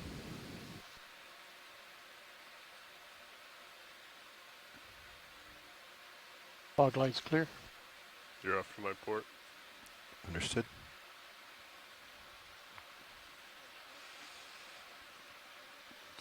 Fog light's coming off. Thanks to the ROV pilots for that. That was really great work on your part. Thank you. I'm just going to back up a little bit, Lars, in this area. See if there's anything else. Copy. If you're seeing a tube worm appear in the camera occasionally, that's actually a tube worm that we incidentally collected earlier that's half sticking out of the bio box. And so every so often it keeps coming in the camera view, which shows just how long these tube worms are. I don't see any similar areas. I think underneath that really ledge to the left is same stuff. Go ahead, Carolyn. No, go ahead. Okay, I was just gonna say, and I'm sorry, maybe Bob Carney can put some more info in the chat if he likes. In other areas where we sometimes see hydrate near the seafloor, there is a particular kind of shrimp or worm that loves to, well, actually both, that likes to be near these things. And we're not seeing either of those ice worms. And then on Lake Ridge, when we saw these, there was a particular shrimp that sort of hung out on them, and I think that they were feeding on microbes that were somehow embedded in or involved with the methane hydrate itself. Maybe it was. But we didn't see those here, so that doesn't mean anything necessarily that we didn't see them at this one spot. I would also say that the texture of that hydrate was quite different than what I've seen in the past. And normally it doesn't look that sort of like a shaved ice like that one looks like. So I'm looking forward to going back and seeing the video. Yeah, that's good to know. We'll try and keep an eye out for those little shrimp. Yep. I've come around quite a bit from Could someone tell me what this cloudiness is in the water here? Is this some kind of emission? No, we think it's actually kicked up by D2 because we're kind of going in a bit of a circle here. Watch the. I actually Oh. don't Oh, we're think on it a is circle. I'm sorry. Okay, D2 thank you. this time. Actually, no. The pilot has just informed me this part may not be D2. So I'm going to have a closer look here. It may be fish related. I think it's something digging down in there because it keeps coming. It'll be interesting to take a look. Apparently, it kind of keeps coming out. It might be a fish digging in there or something else.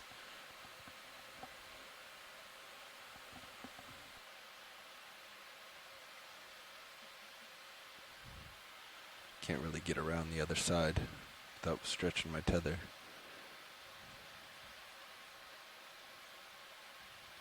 Go partial?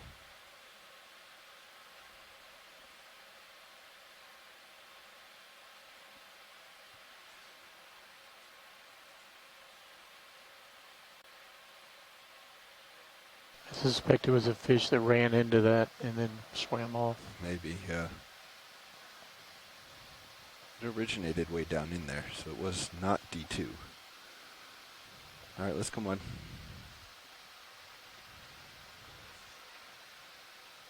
I came to port about 50 degrees chasing you as I came over the top. You want to line back up on a 150? I kind of feel like where we're pointing is our new heading, at least for 20 meters, right? Because we just saw that outcropping on our port side. Copy that. So 135, 140. Maybe even more. More southeast, right? Okay, 125. 115? What's wrong with lasers? Oh, lasers are on. Oh, laser's back on. I like where you're pointing right now. What do you think, Lars? Yeah, we can follow that muscle patch. Yeah, let's do 20 meters this way. Copy that. 115.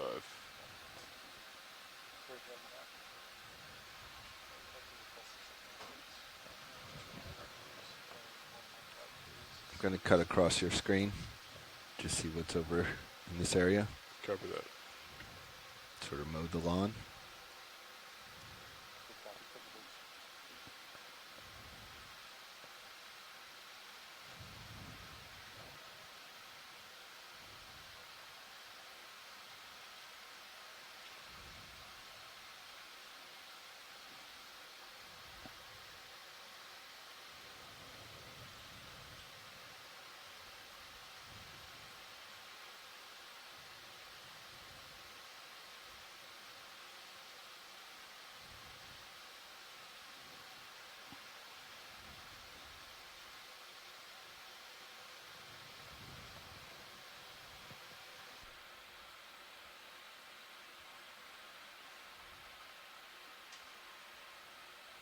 Yeah, I'm not seeing anything more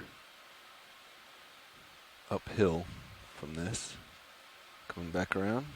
Copy. I think everything was offset and we're on that strike now. Yeah. This looks like a good cluster. Let's push out to it.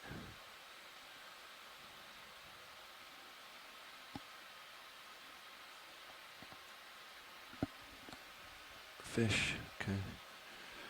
Gonna come to port. Have you there at 4-5. Keep mowing the lawn. Oh, here's That's a good cluster. Yeah. Seaweed? Let's get a. Let me come back around and back off a little. This is really interesting. Actually, looks like a piece of Seaweed, kelp yeah. almost. A seaweed on the The seafloor. snap. I think that's what it is. Yeah. Yep. Probably sunk from the top. Oh, Yeah. the crabs though, they found it. Those crabs like that. Yeah, let's come on. Gonna continue mowing the lawn. So if you've Quite just a joined us few today, there we're actually on forward of dive us. number 4 of the Yeah, let's Seascape push out to Alaska that. 3 expedition. I'm And we're with you, exploring Roland. today an It area looks called the interesting. Sanak Seep. And this is the first time the Seep has been visualized. It was actually discovered the on a longer mapping path up cruise further just to a few starboard. months ago on the You kinda Okeanos see it Explorer in by Expedition 2302. And we're currently in just over 2,010 meters of water, and we're looking at right now is a cold seep environment filled with clams in front of us and large tube worms, which are chemosynthetic organisms. This would be a good spot to get And an then as we look overview down of at some of these these, we've seen many bivalves. more different types of organisms as We well. do. Gonna arrange us And a right now we're partial kind of on a to transect. We're 70 trying to see if we can from find 100. more bubbling. We found a little bit earlier today.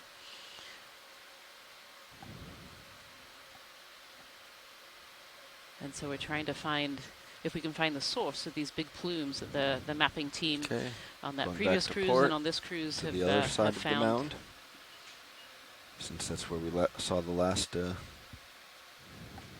collection. It's a little bit downhill, but not too bad.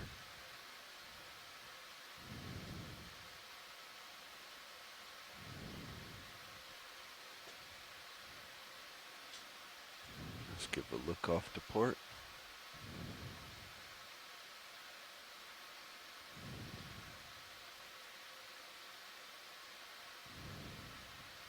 Yeah, so it seems to be a pretty narrow strip here. Okay, you're off to my port. Yep, coming back to right, to starboard.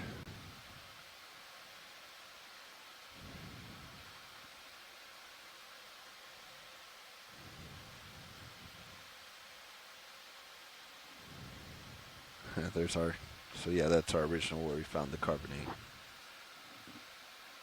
It's right in that cluster.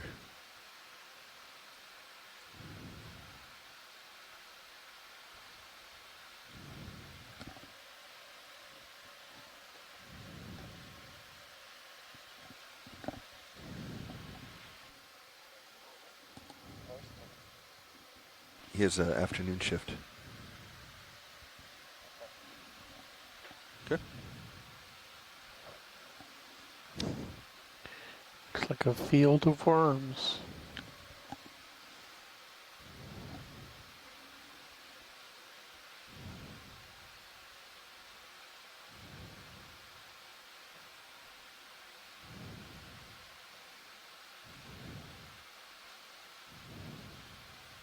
You can lose the skids if you want.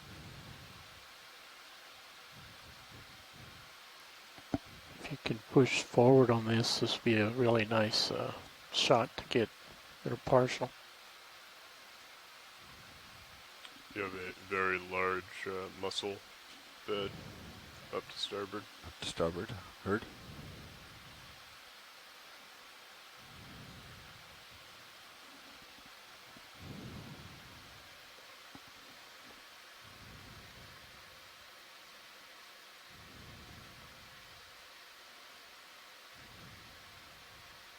Laser's clear.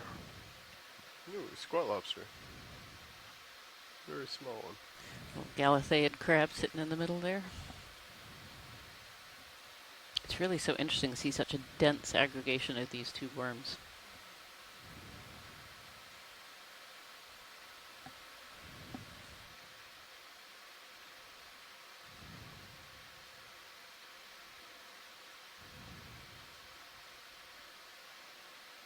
This is perfect, Bobby. Perfect flyover. Go ahead, watch Lee.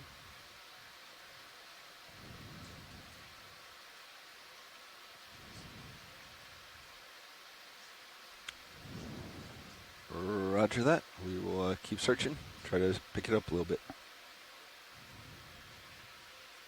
Let's come wide video when you're done.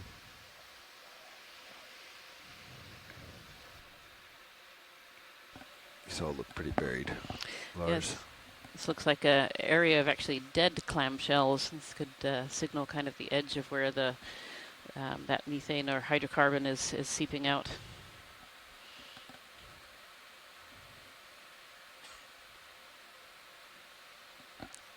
The bivalves, the clams and the mussels that we are potentially seeing here are chemosynthetics. They actually rely on chemosynthetic bacteria inside their bodies, usually inside their gills, to be able to produce most of their nutrition, to be able to survive. So without that, if they're on kind of the periphery and that seepage changes Let's go look in in here. area, Yep, I think then I can those see some ice clams from can here. no longer survive.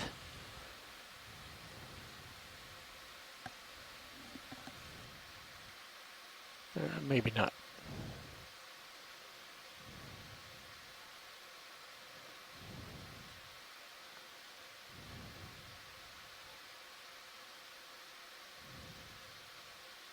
I'm not seeing anything.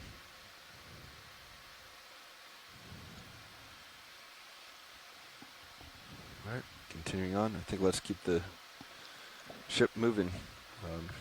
Okay. Another 20 meters at 115. I think even more southeast now, right? Because you're pointing towards that dead, the buried mussels, right? Yeah. Do you mean more east? Sorry, yeah, more east. Copy. It's more to your left. Can come over to 100. Yeah. We do another tight on all these open worms. Yeah, go ahead. All right. 20 meters at 100. Those are some healthy looking tube worms. Look at those. Trying to arrest my movement. Beautiful. Get you a little closer, Roland. These are the tube worms that we've been talking about today. These are called pogniferin tube worms. And they are chemosynthetic, so they rely on a chemosynthetic bacteria that they actually take on as larvae. So the adults here don't actually have mouths. They rely on the seeping nutrients feeding those bacteria within their bodies to be able to survive. Some of these tube worms too have roots that go down into the sediment to utilize those hydrocarbon source. And we heard earlier from some of the scientists on the chat room that those can sometimes be 5 times the length of the body that we're seeing actually above the surface. And some of these tube worms that we're seeing above the surface are still several meters high, so that's an incredibly long tube worm.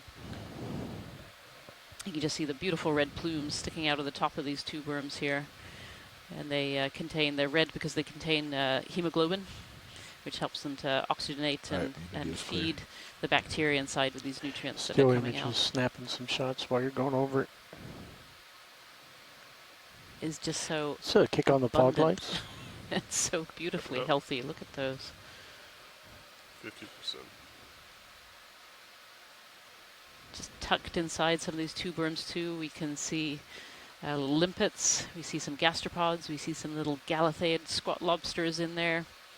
So they're also, creating habitat for other organisms as well. Move forward with this shot now, Bobby.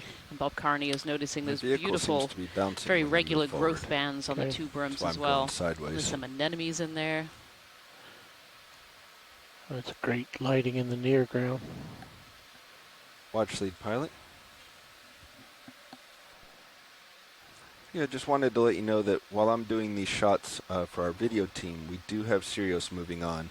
And we'll continue our searches, but it takes a little bit to get the tether length to search new ground, if that makes sense.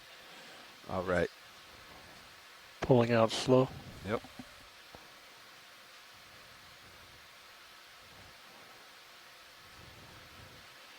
All right, let's get back into bubble mode. Okay, lights are clear. Coming down. So we're continuing our search with D2 to looking for bubbles. So we're looking for where these hydrocarbons are bubbling out of the seafloor. Going off to port. We saw a little bit earlier. Pushing past the skids. Yep. But we're hoping to find some more because we saw some very large signatures. The mapping team, I should say, saw right some there, very large Roland, signatures. Fish. Fish. Copy. I see it now. And so what we are thinking, what we're hypothesizing, is that there must be areas along this ridge here where there must be a lot of bubbling coming out of the seafloor.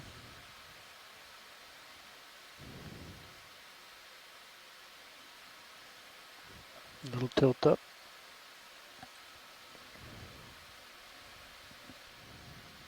Pushing past the skids. Yep.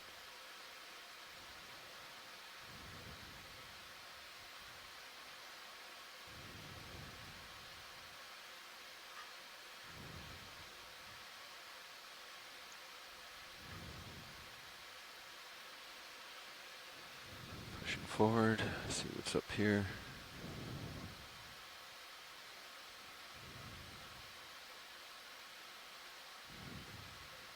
Yeah, it really does start to fall off on your right side. Going back to the center.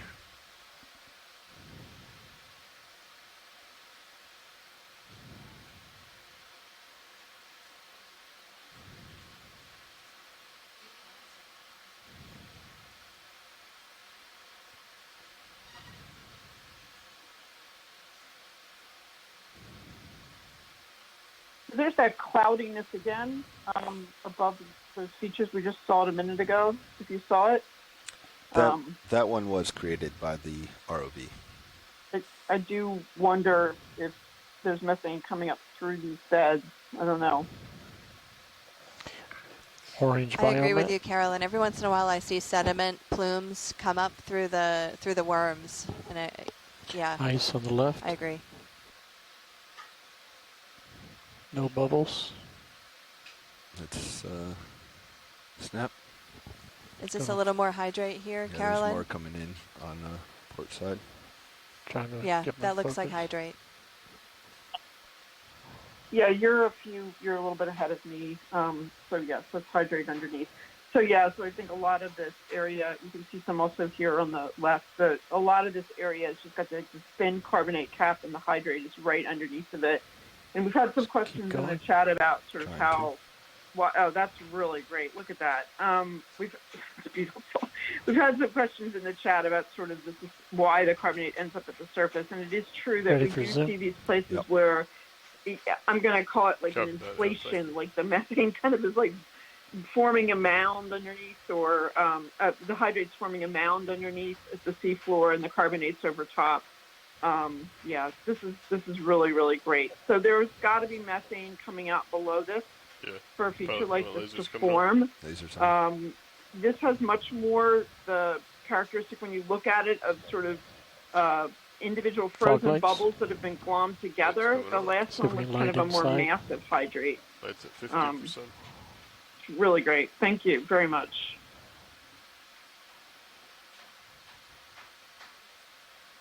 Slight tilt up.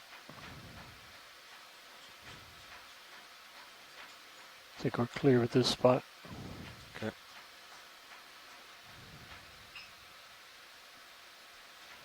Lights are clear. Lights coming off. And keep the lasers on. Lasers on, heard.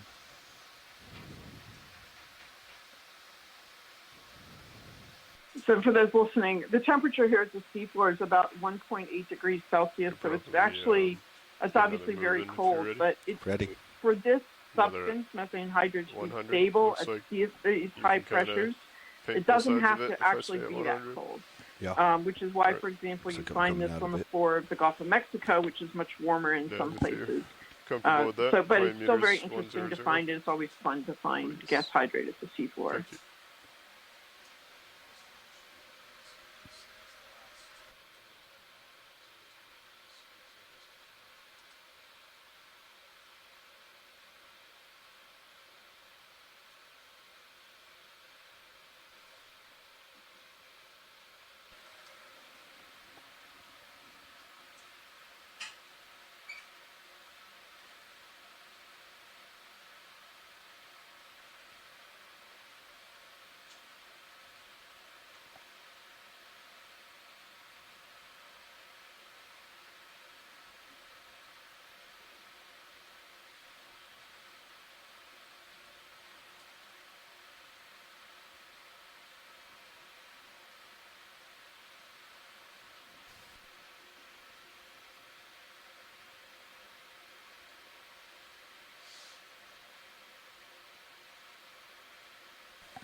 So passing over more areas of these really dense tube worms.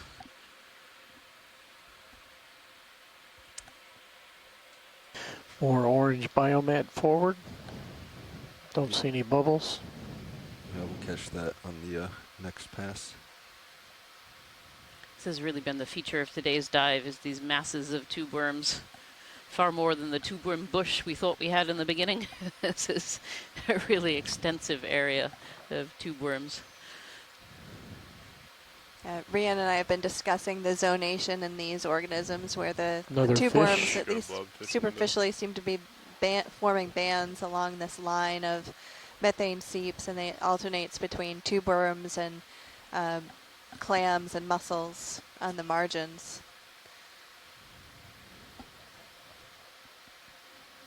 And in some cases, we're having a hard time finding exactly where the seeps are because there's so many tube worms in the way. Biology is getting in the way of geology again. It tends to do that. Just want to wipe it away. Just look underneath. Is this the Alaskan underwater bush?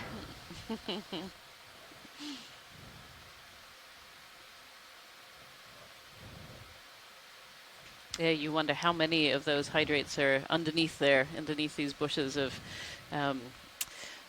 these two worms that we're seeing. True, and under the sediment as well.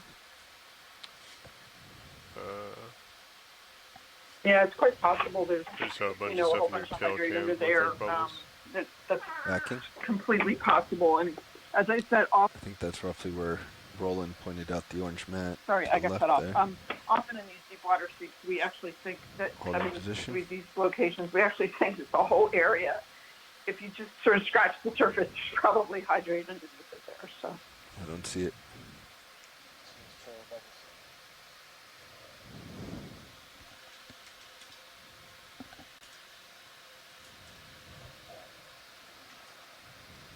So, Carolyn, earlier you were mentioning that the Yep, hydrate stability bubbles zone forward here is a left. little bit different than Forward in left, other I'm hearing. places you've worked. Do Anyone you else care got to eyes expand on that at all? I thought it was starboard. Starboard. Okay. Oop. well, it just has to do mostly with how cold the given margin is. So the waters on this margin are a little colder than they are in the Pacific there we go. Northwest Yep. or in the Gulf of Mexico and the Atlantic. So it just means that hydrate is shallower hydrate is stable to a little Big bit bubbles. shallower water depth. Bubbles straight ahead. Maybe we got about bubbles. 100 meters more shallow or than on the east coast of the They're United showing States. up in multi-beam. Not to interrupt you, Carolyn, but we have bubbles. We have more Not seeing bubbles. them. Okay, hang on a second. I'm actually outside with the dog. Straight down center. Of course, of course. That always happens when you're not inside. We want to get a move back here. Yeah. Yeah, let's stop the move. So there's a little bit of lag between what you're seeing at home versus what we're seeing here on shore, so you should be able to catch up with us soon in just a couple of seconds here. Good catch, guys. We drop the Start to see target. some of these bubbles coming out of the seafloor. There they are. All right, let's go partial Yeah, those video. bubbles Let's are find the hard to base. see in that mass of worms. Good eye, you guys. Good Further eye. down. Yeah, sure enough. Looks like maybe a couple They're here. coming right to through starboard. that mass of tube worms. Looks Looks like a lot of them all in of this this area. area. Yep. Coming Right, starboard. You got it. Yep, that looks like Great, a lot. good job. That's great. So that kind of confirms what you guys have been saying before, that maybe we might they are actually want coming to get through a move the backwards worms. if So that's possible. good. Are we going to be here for a second? I think we will be. Copy. Maybe like a...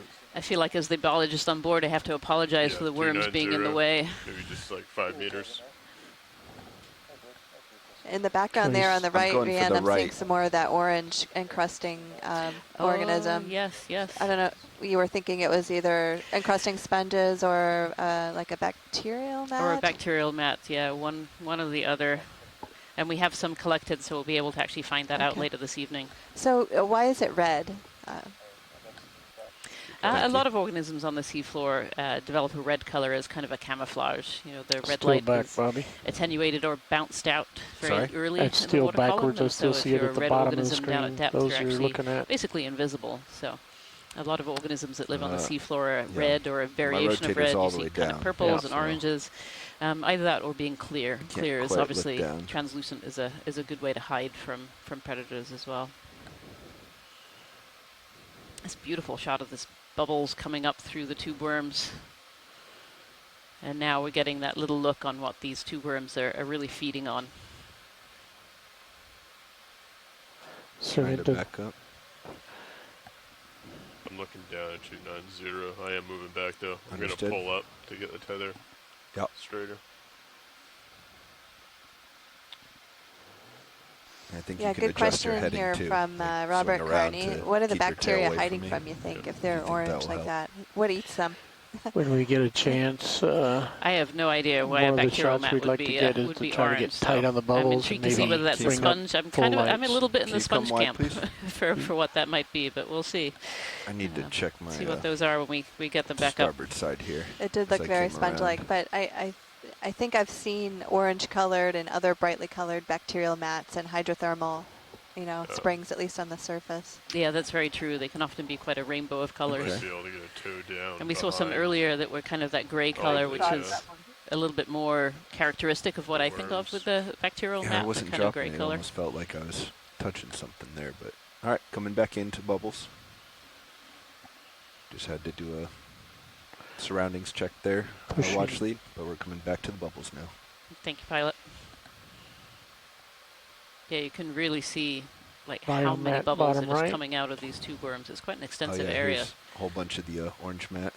Oh yeah, and there's the orange mat in the bottom right-hand corner there, tucked up underneath the tube worms this time. Okay, coming back to bubbles. Let's go partial. Pushing in. Yeah, Bob Carney is confirming that kind of those red or orange Partial. bacterial mats are quite common.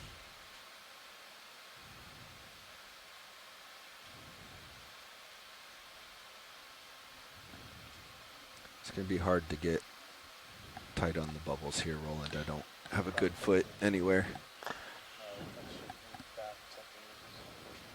Good copy. Thank you, Nev. What kind of hover mode can you get in?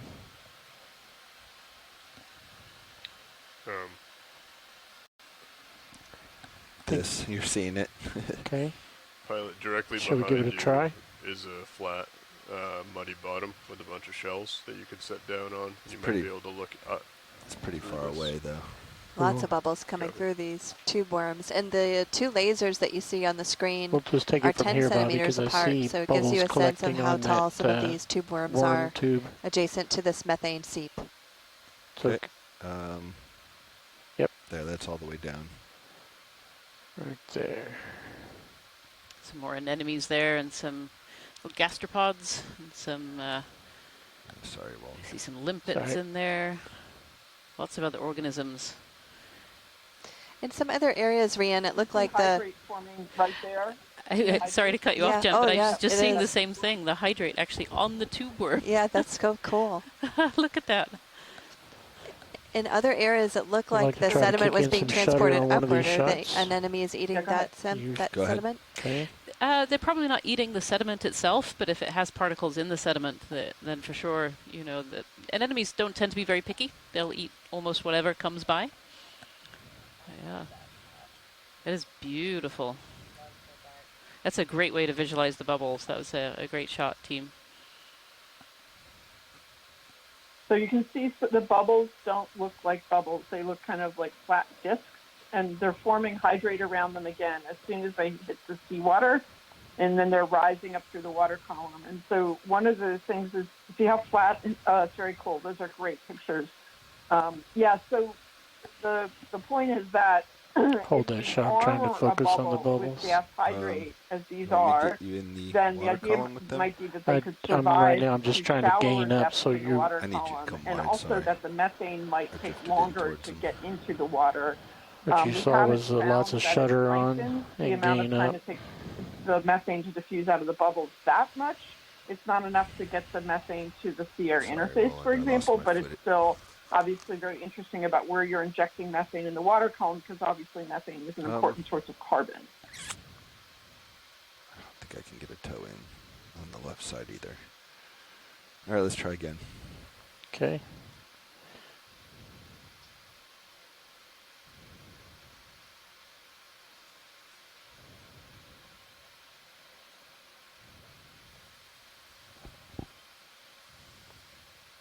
I'll put another plug in here for the technology, as I've seen these small little bubbles just always makes me reminded of like how impressive the feat of human engineering Let's is. kick on the that fog lights. these tiny bubbles gave a glimpse of Bring the up the community fog that might be lights. below, with our sonar from the ship, and then sending down D2 2,000 meters Bring up to below, 100%. and to be able to visualize this amazing community. Yeah, the technology is really phenomenal. You say this is my first time looking at a cold seep area, and so seeing some of those maps with the bubbles that we saw this morning coming out of Hold the that seafloor, shot and now if you being can. here on the seafloor and being able to see it for ourselves, it's really, really quite amazing.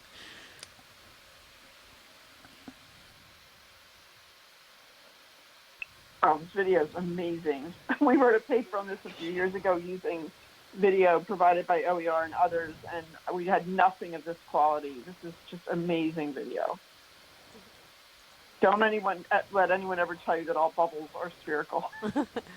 Yeah, I know our GFOE engineers have got Roland in the chair doing some amazing focusing right now, and they can just really capture so many different layers and facets of these communities.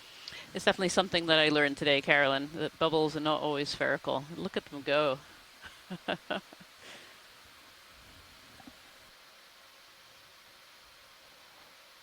Can we slow them down? Having a hard time getting them to focus and stay focused. All right. I'm going to pull out.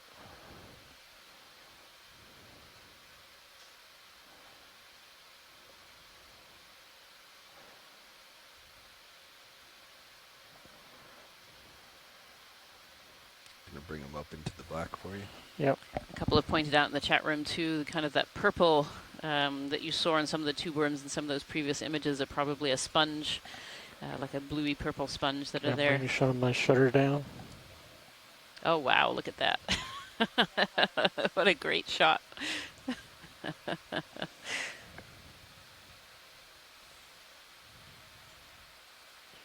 Can clear the fog lights.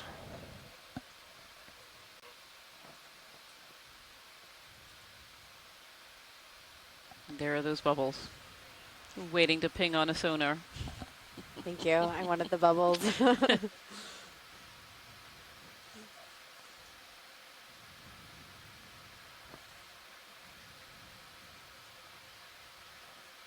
I just think it's so counterintuitive. You would think these massive, you know, structure building tube worms are what would let us know that we could see them, but it's just this tiny gas bubbles coming up that we can find them from, and that just continue to pull wide.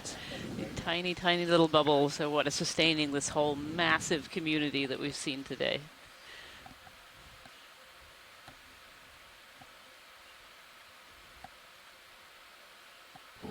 And Carolyn made a couple comments on the chat about how pretty much anything you do to capture the bubbles would cause hydrate to form right away, and I thought it was really interesting. In a couple shots previous, we could see almost like drip-like features of hydrate forming on the underside of some of these tube worms here. Do you want to try and get it to form on the craft? Yeah, I wonder how the tube worms really feel about having hydrates on them. Are they very cold when they form? I mean, it looks like ice. I think it's the same temperature as the water, but that's a great question for Carolyn. I bet if we put the arm out, it would catch on the bottom. So it's an exothermic process when they form, but there's only a little pause of heat. I don't know. Suck it up with the tube, see if it raises the vehicle. Create ice. All right, video, are we clear of this area? Video is clear. Watch leads, are we done with this area? That may affect this. You can yeah. lose the skids. Yeah, and obviously there's a lot of them here, so it must not affect them too badly when that happens. Let's go in here. Partial. Not sure what the target is. Well, I can say there's a lot of excitement up here on the Okeanos Explorer today. And I'm tilting seeing up. those bubbles. Actually, we'll raise up with them. I know, and I think we've just scratched the surface. You know, seems like quite a massive area, as indicated by what we found last night. So. Gonna try matching their speed. Yep. Unexpected, I think.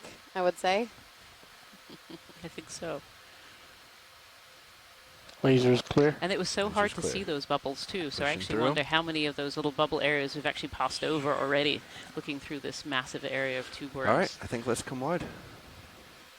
Very, let's very keep hard searching. to visualize. You're full wide. Watch lead, are you okay to move on? All right, moving on. Let's find some more. Maybe I need to shake the ones on me first. Good spot, Chris. That was our chief nav, spotted those ones.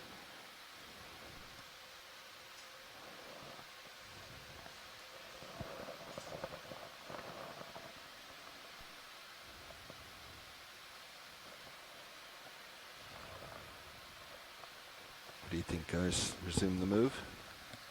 While we're repositioning the ROV, I just want to take a moment to thank all the scientists at our shoreside. Dr. Waller and myself are very thankful for the input from these scientists. Obviously, none of us can be an expert in every topic.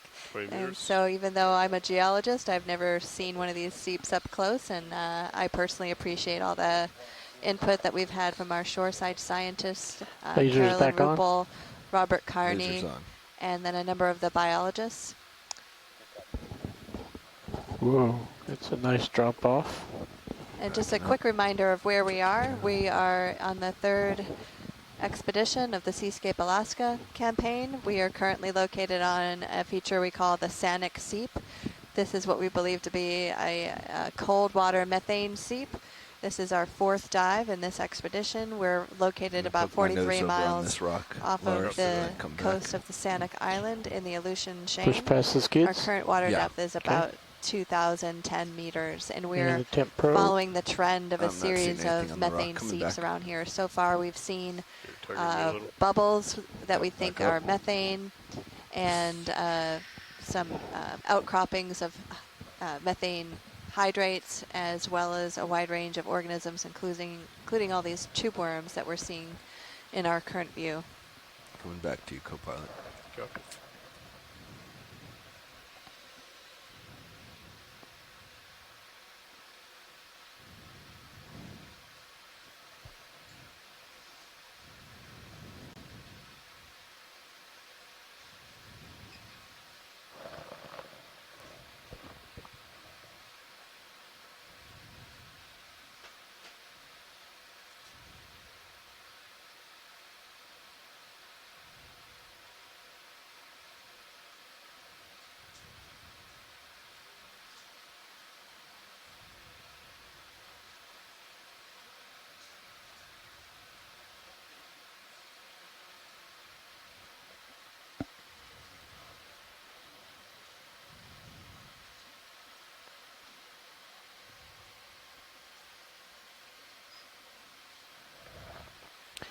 Purple bio, lower right. Fish? Purple bio. Yeah, it looks like a fish, maybe? Yeah, it looks like a fish, but go ahead. You can see some more further down. Yep, backing up for it. Looks like potentially tube worm with the purple. Oh, the purple, yeah, crusting. The purple There's sponge more behind encrusting on that tube worm. We've seen a little bit of that today. And so more of this worm reef as well on the bottom underneath the sponge, like we were seeing at the very beginning. Okay, time to let it go. What's that white at the center? Sponge. I should say sponge, maybe bacterial mat, maybe sponge. We're not quite sure what that is, but we have a sample of it to look at later this evening when D2 comes to the surface. Need to push out.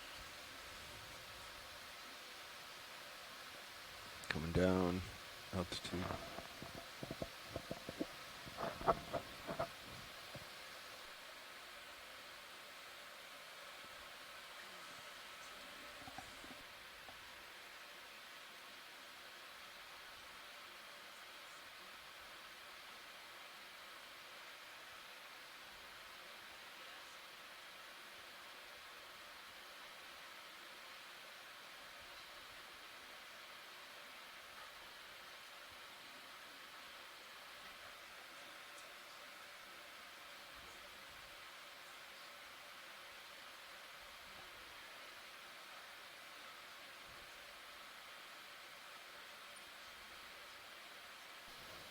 Swimming jelly upper right. Yeah, I wish. Today's a bubble day, though. Swimming jelly. Can we look at that white stuff? Yeah. Yep.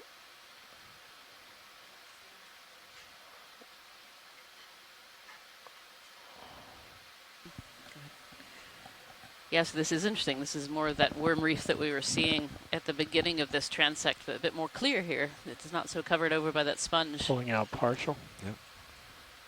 It's all kind of encrusted and aggregated together. And it's not the same worms that you're seeing in these big tube worms. It's a different species of worm that creates these worm reefs. Great capture, pilot. Thank you. So could you tell us a little bit more about what a worm reef is? What is it that we're looking at? Is this a living nest? Is this raw? I don't understand what we're looking at. Yeah, you know, I was looking at the pictures here and the ones earlier, and I had a hard time seeing any living. I know earlier in the dive we saw some of these darker, smaller tubes that definitely had the live worm inside them. They were still living. But these wider ones, I think, are the left behind, the tubes that are left behind that kind of aggregated together. Certainly, if anyone in the scientific chat knows a bit more information, that would be really helpful.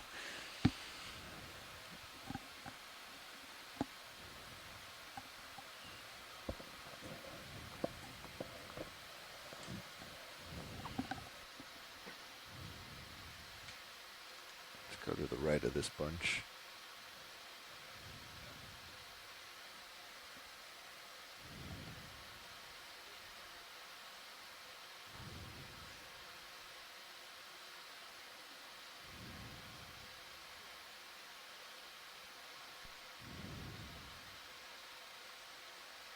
Go ahead, Watchley.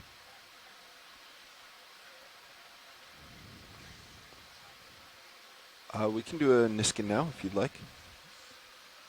All right.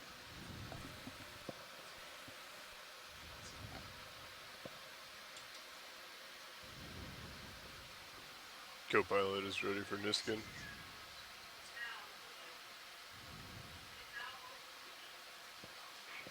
Waiting on.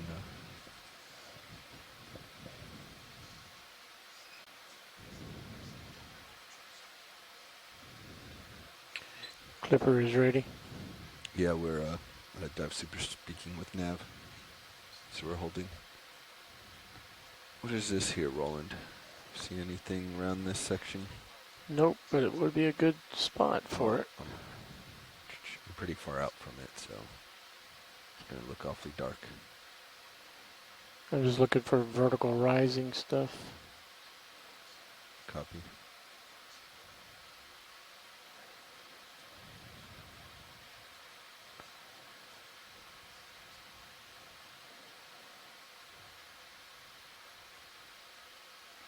Let's come wide.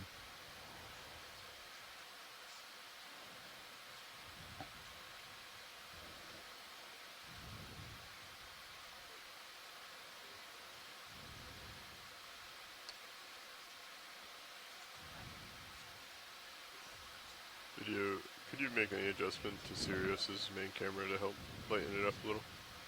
Perfect, thank you.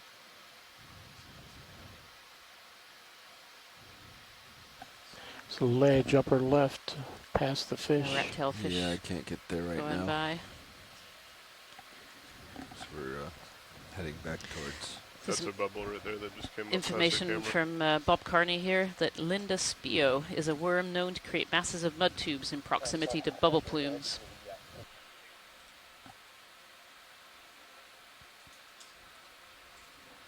Holding here. So this could well be one of the culprits, or the culprit of these masses of aggregated worm tubes that we're finding at the base of some of this. I don't know, I just saw. I think it may have been one caught on me. So we're just setting up right now to take what's called an environmental DNA sample, or eDNA. Right. Nav, you ready for a Niskin? And this is where we take a water sample for DNA analysis later, which will give us an idea of the diversity of animals that are living in and around this water mass. Okay, Clipper, you ready? All right. And watch lead. Watch lead. Ready. Copy. Resetting. And 3, 2, 1, firing. Niskin bottle number 2220230. Thank you, pilots. Copy. Set long range view.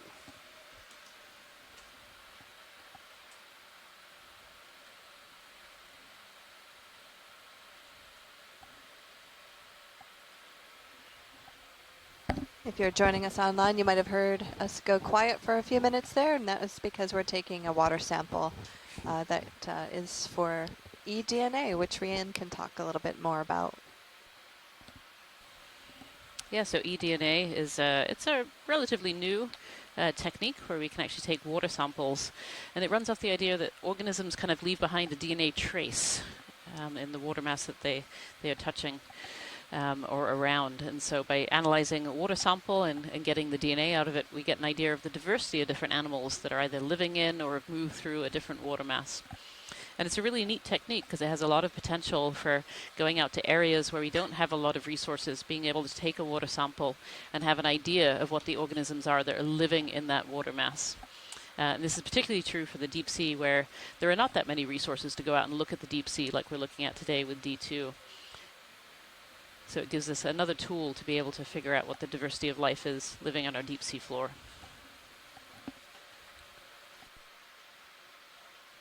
Go ahead.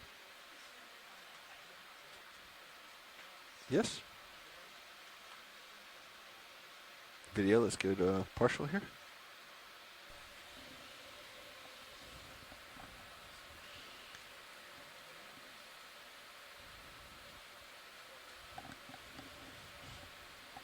So just taking a closer look at this patch of clams. I think they're clams. There's definitely been some debate as to whether they have mussels, clams, or maybe both in these patches.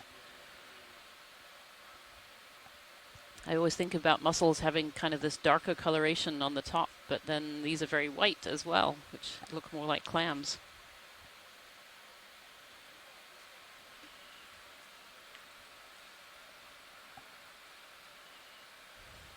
You want more, pilot? That sounds like that's enough. Okay, pulling wide. Let's continue on. Thank you, pilot. Yes.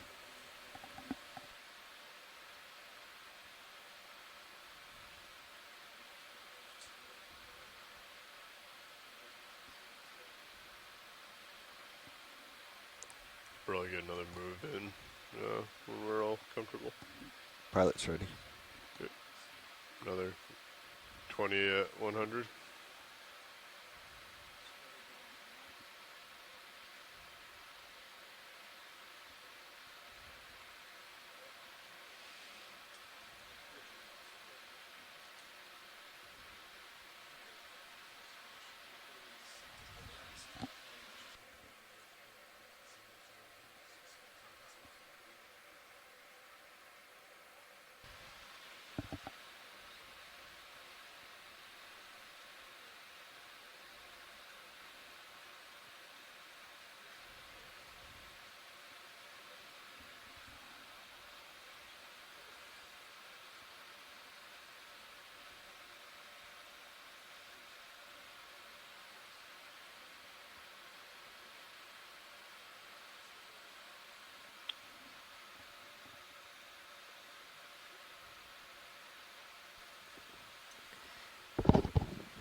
Thanks everyone for joining, and since folks tend to pop in and out to these broadcasts, I thought I'd take just a quick moment to remind the audience of where we are and what we're looking at here. This is the third expedition in the Seascape Alaska campaign. We are on our fourth dive during this expedition, and we're at a place called Sanak Seep, which is a cold methane seep on the seafloor located roughly 2,020 meters under the seafloor. We're positioned 43 miles just southwest of Sanak Island. We're looking at a wide range of tube worm communities, some Nothing really some out methane here. hydrate, which we Like might we've been see seeing. here, and a community of clams or mussels. There's some debate about what that is.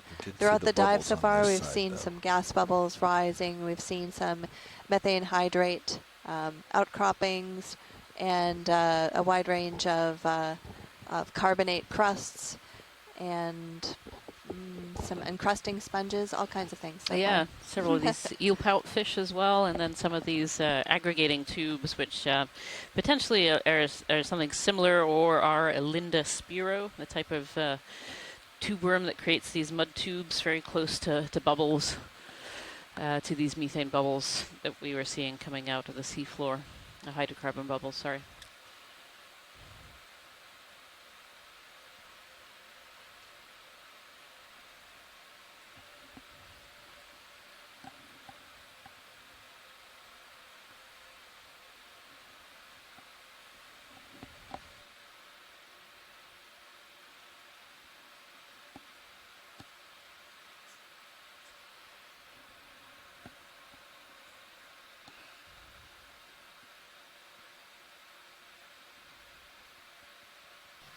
That's a whole lot of bivalves.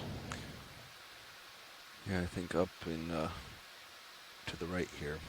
We just do a turn left, but Yep, the you're hole going looks for like the. it to the right. Is that the cave you're looking for? Yeah. Yep. I just want to do a look left before I go that way. Okay, heading back to cave. So we are currently still bubble hunting, looking for more areas where these gases are escaping from the seafloor to figure out what is driving these rather massive communities that we're seeing today, and certainly anecdotally and from scientists in the chat quite room, we the think hole. this is one of the largest aggregations of tube worms that we've seen. Is certainly incredibly dense. Not seeing anything from We've it, seen though. a couple of patches where we've seen gases emanating from the seafloor. We're still searching Lower for left more section here. is pretty white. It's like a little eel pout sitting in this little cave. Okay. Pirouetting around. Gonna come up These and little tip down depressions are some. great places to look for the seeps and some of the bubbles coming out, but we don't seem to be seeing any quite yet. There's some white on that rock there, maybe? Yeah, Alright, that that's does full look tilt like down. maybe some hydrate accumulating on the face of the rock there. Maybe when we come around the corner, we'll see it Not better. seeing any flow.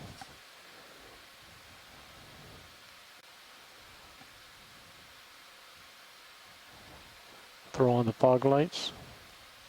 Yeah, my guess is that is Yeah. hydrate accumulating on that little down face left of rock looks there. like hydrate. Yeah. You want to go more rolling?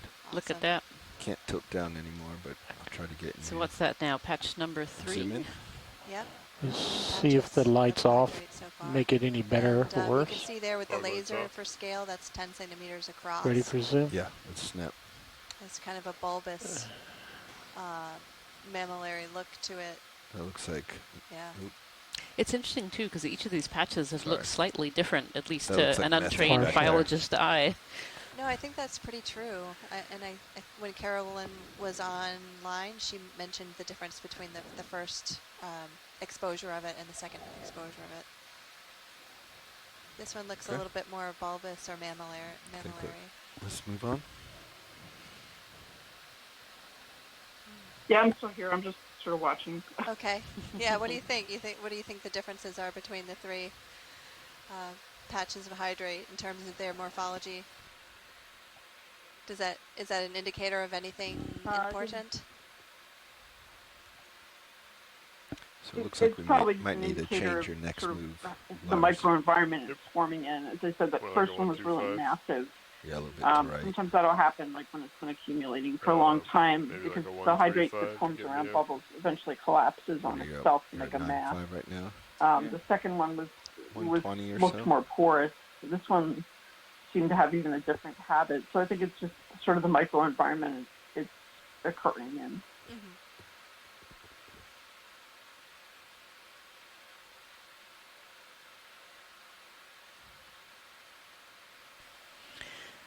So Carolyn Ruppel was just reminding me of some information from some other vents in the region. You know, two cold seeps in the region, and two other cold seeps, one at Unimak and one at Kodiak, were found to have fairly small communities of very mixed number of species. You know, fairly high biodiversity compared to the background.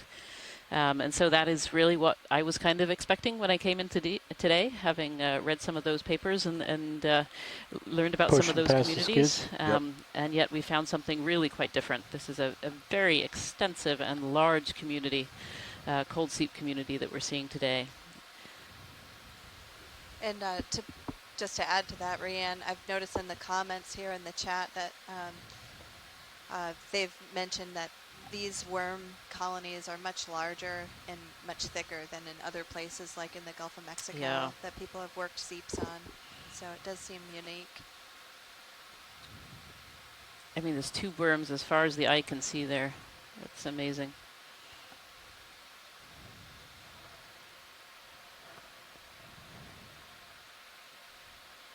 Is that the little cave we just looked inside? Yes. Yes, that's the same one.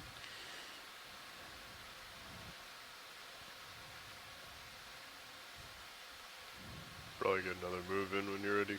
Nav. It really blows my mind looking at that. 125 It's this amazing. It is truly, truly amazing.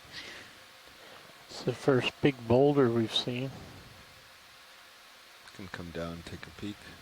So having my biologist brain on, you know, looking at all these tube worms, you know, there must be a lot of food. And of course the food for these tube worms is that hydrocarbon. So is this indicative of how big a seep this is, how much of that reservoir there is? Or is it more an indication of how spread out it is and it's not necessarily a larger a larger reservoir in the first place, or do we even know the answer to that? Over to a 125 pilot. Copy. Yeah, I don't know, Rian. I think you're asking about whether or not the flux of the gas or the rate of the flux has something to do with why these tubes are so large. I'm certainly not an expert in this area, so if Carolyn has some ideas, she's probably the most experienced on that particular topic.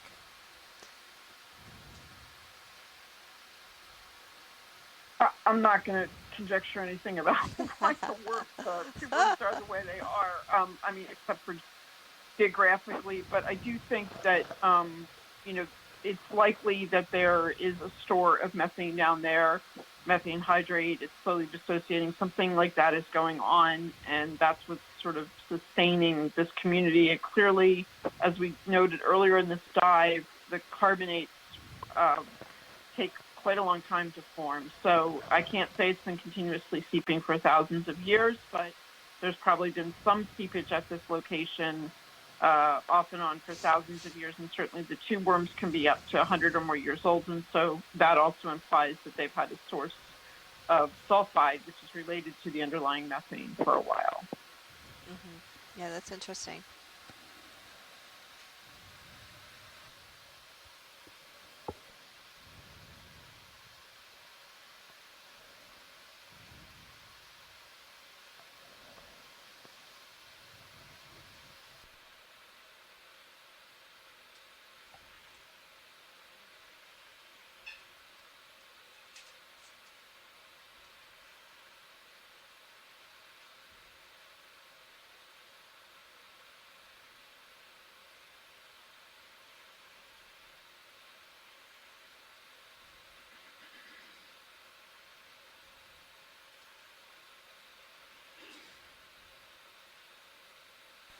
Oh, crab sitting amongst the tube worms there and created its own little hole.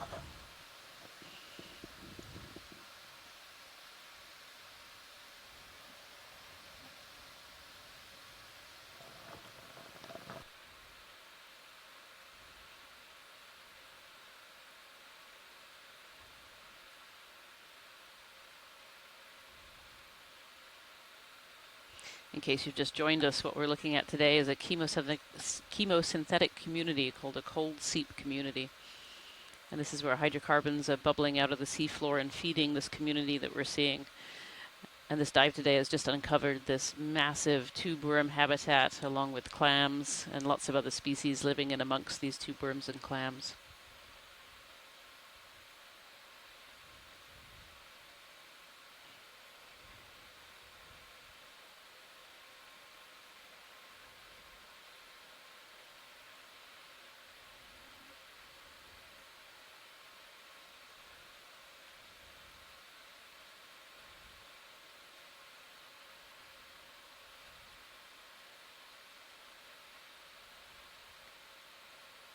Can we take a snap zoom of this clam community here, pilot? Yeah. Thank you. Actually, we're waiting on Sirius tether a little bit, so we'll great. Get a nice close zoom up. Thank you. Going to have a little closer looker here as we wait for a just out of reach. A move. Let's go ahead, video. Go where the crabs are. Copy. Working on it. Tilt down. Working on it. Copy. Oh, wow. What's this little mass of crabs here?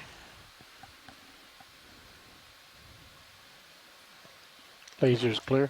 This is a really fascinating observation here. Something's changed. Yep, go ahead.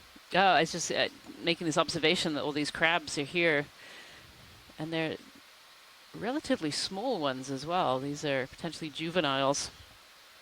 Having a little feeding frenzy here. Feeding on something. Are they eating one of these clams? Jelly?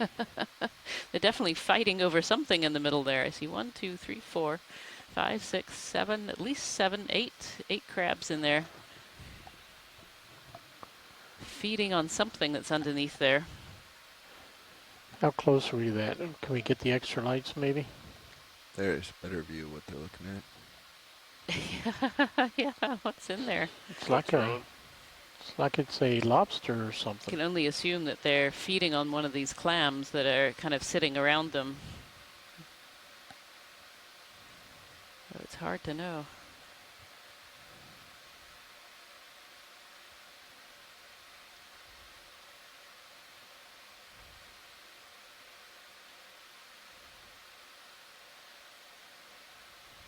It's a great shot. Thank you, pilot.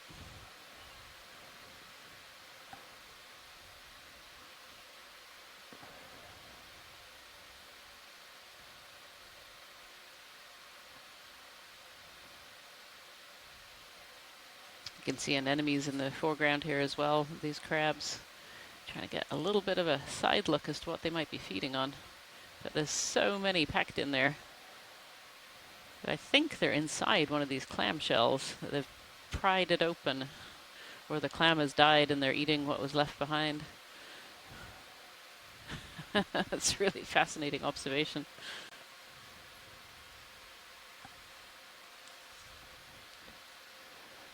Get us any closer, Bobby? Yeah, if you come wide, I can. You're full wide. Let me check my surroundings. See where I might be able to touch down, get a stable close up.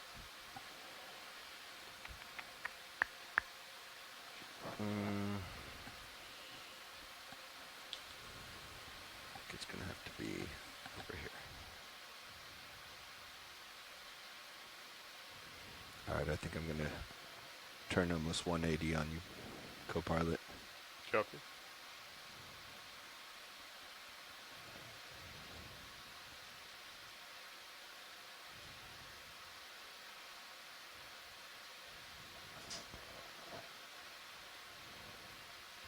Tugging you. Just slightly. Okay. Coming back to you. Copy.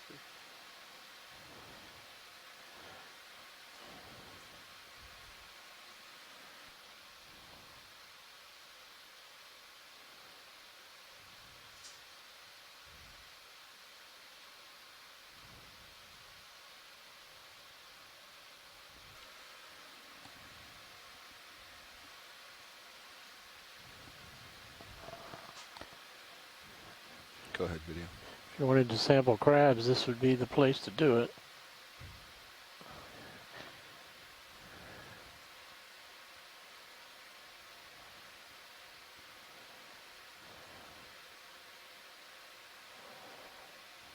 Just taking another look at these They crabs right here.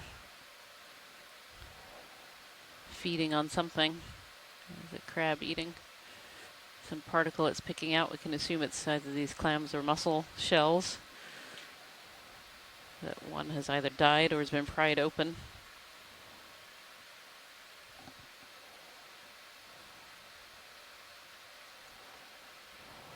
I have no idea what it is. It's one of those shells. There's a few more of them that are open that have that similar pattern. Green with stripes. Okay, we'll get a full screen of them.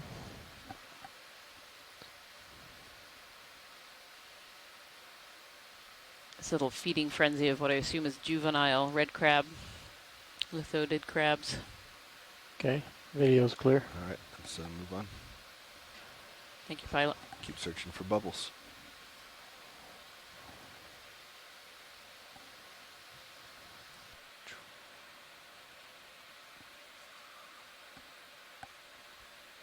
Can't get you too close, Art. It's a good view on Sirius of the D2.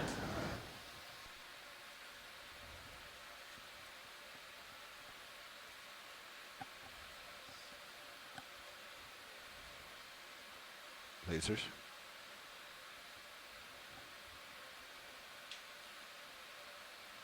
If you're interested in looking a bit at the extent of this tube worm, this cold seep community, you can have a look at live stream number 2, video feed number 2, which shows the view from Sirius. So our main cameras here are looking out the front. That's from D2. And then we have a second part, moving on, which is Sirius, which is kind of the eye in the sky looking down on top of D2. And then Sirius is the part of the RV that's directly connected to the ship. Let's find some bubbles. You want fog lights off? Yeah. Yes, please. Okay, coming off.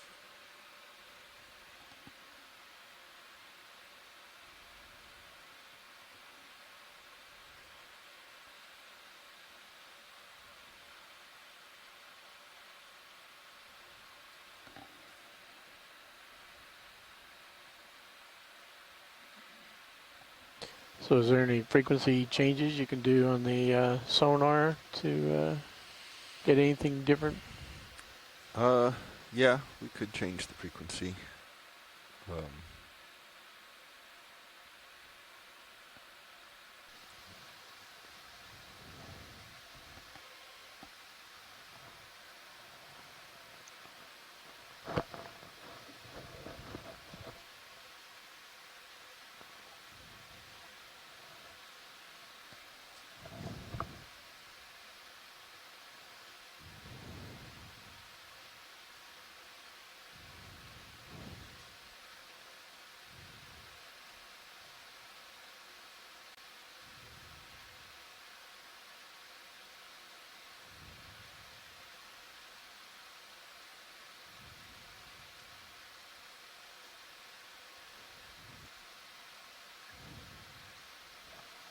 I think past this clump that you're doing now, I may have saw a fat fish.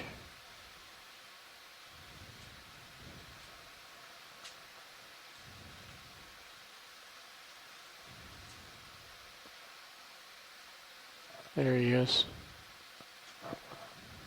Do you want him? Get at least Snap. a facial shot.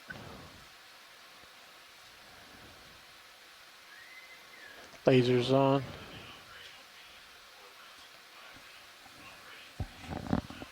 It's another one of those fish that we saw earlier. Missing a tail? No, just very stubby. Okay. Good job. Trying to run back through my notes to try and find what Elena Jorgensen had called it. Unfortunately, I think she's dropped off the chat here. Beautiful shot. So have me come a little bit more south.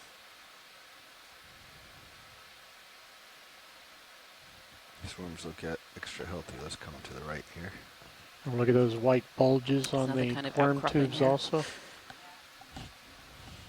Yeah, so this outcrop here is a form of authogenic carbonate. Lose the skids. This authogenic carbonate forms adjacent to the seeps. It's considered to be a methane-derived authogenic carbonate. Authogenic just means that this carbonate rock did not form in place. It was precipitated later on. So these, an example of one like this would be like a travertine, or in the modern we might call these tufas. They form adjacent to cold water springs or hot springs. So that's why they look a little bit like travertine that you might have seen in Yellowstone, for example. Except here it's forming next to a cold water methane seep. But the processes, I think, are comparable in some ways. These methane-derived authogenic carbonate crusts form by anaerobic oxidation of methane and sulfate reduction by certain bacteria that are sulfate-reducing bacteria. And so you can see in some places it looks like you see like a brownish colored mat. And in other places we've seen bacterial mats today that were kind of an orange color. Those are the bacterial mats that are that could be responsible for helping to precipitate these. And then underneath that overhang there's kind of a whitish area that is suspect if you want to. For hydrates. Hard to tell from here. Maybe we could get a zoom in on that, pilot. I'm seeing bubbles below you. Bubbles below me. Halting, yep, we got bubbles. And we have some bubbles. Awesome. Good spot, Roland. Yeah, coming up from right underneath the ROV, there's some bubbles. And that's quite likely methane gas that's escaping from the seafloor in this area. I need to back out for a second.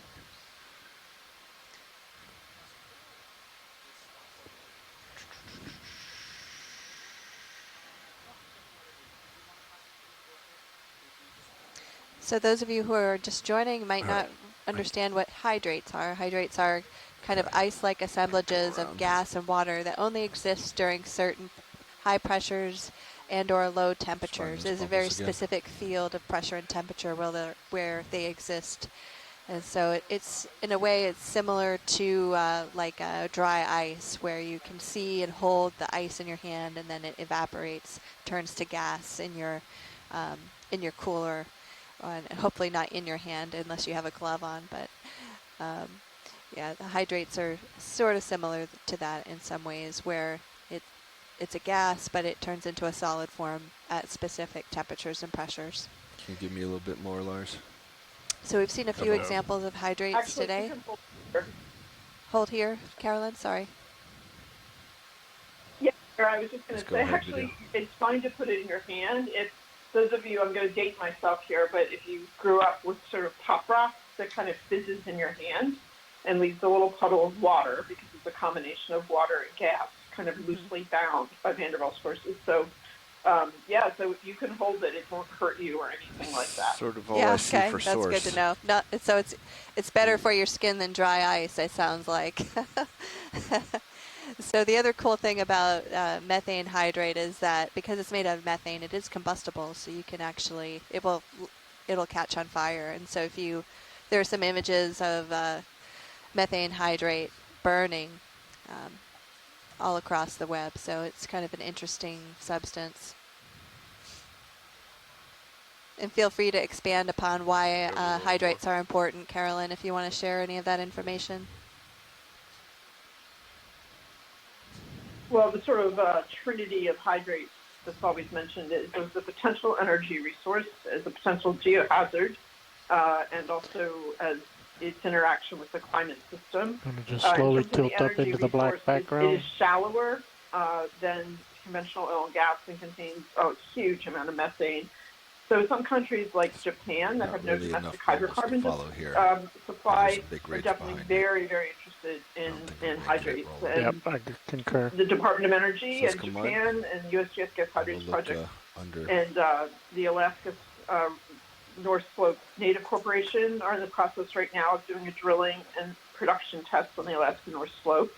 There's other reasons it's potential geohazards, and the evidence there is weaker about whether gas hydrates contribute to the development of submarine landslides. And then finally, there's just the be issue ready of if you climate. sit down, you suddenly get a big air pocket to lift you forward, lift you up. Greenhouse gas, so there's a little synergy there. In fact, deep water methane hydrates, even if they dissociate right now, at least the methane would not reach the atmosphere. Let's get a move on, sorry. But on the other hand, there are some places in the oceans where hydrates are definitely dissociating right now due to warming seawaters. And those would mostly be at, say, water depths 400 or 500 meters on the continental margin. 100, sorry, 100. Right, and hydrates also are held within the permafrost on land, from what I understand, and those hydrates are dissociating in certain areas as the permafrost melts. Is that correct, Carolyn?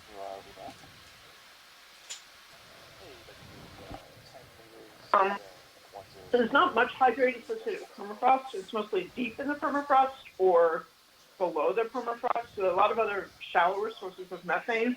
The only exception is under ice sheets. There has been a recent paper within the past 2 weeks that talks about thawing ice sheets on Svalbard, which is an island north of Norway. And there, the thawing ice sheet is actually likely leading to breakdown of gas hydrate, and possibly some of that methane is going directly into the atmosphere. So it is a very interesting possibility. If the question right now is how widespread those places may be, sort of how important they are. So the hydrates are below the permafrost. They're not intermixed with the permafrost, is what you're saying. And they can be in some places, but it would be deeper than conventionally deeper than about 200 meters. And in the oceans, gas hydrate can form pretty much wherever the right components exist. In the sediments that are on permafrost, they're continental sediments. As you know, they're extremely variegated. And generally, the hydrates only form when there's a deeper conventional oil and gas source, essentially, that has migrated up and frozen in place. Right. Yeah, I remember years ago that, hydrates were important to oil and gas because when the gas is flowing through the pipes around a corner, sometimes the hydrates would precipitate as a function of the changing pressures at that bend. And for a while, they were considered to be a nuisance because they were clogging up the pipes. And then they, in the 1980s, discovered, that there were natural hydrates.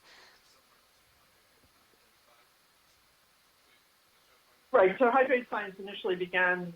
It's actually extremely dangerous if pipelines clog with hydrates because they can sort of build up pressure behind them and then kind of become explosive outward.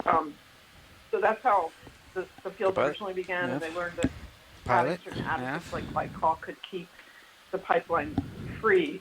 But yes, there are many natural hydrates are.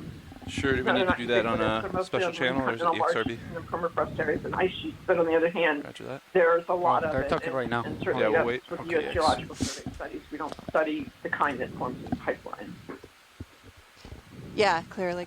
I just was I was noting like the timeline of that hydrate research, how it went from, okay, what are these things forming in our pipelines, and oh wow, here they are in nature, and where do they form, and what's their distribution, and how do they form, and classifying them in different ways.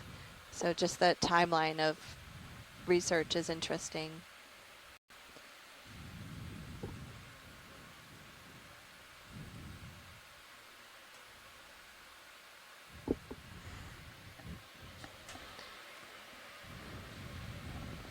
Copy that.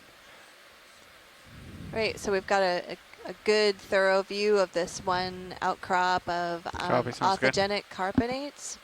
And we did have some gas bubbles rising up from just under the ROV a few minutes ago. Roland, is now a good time, or do you want to wait? Copy that.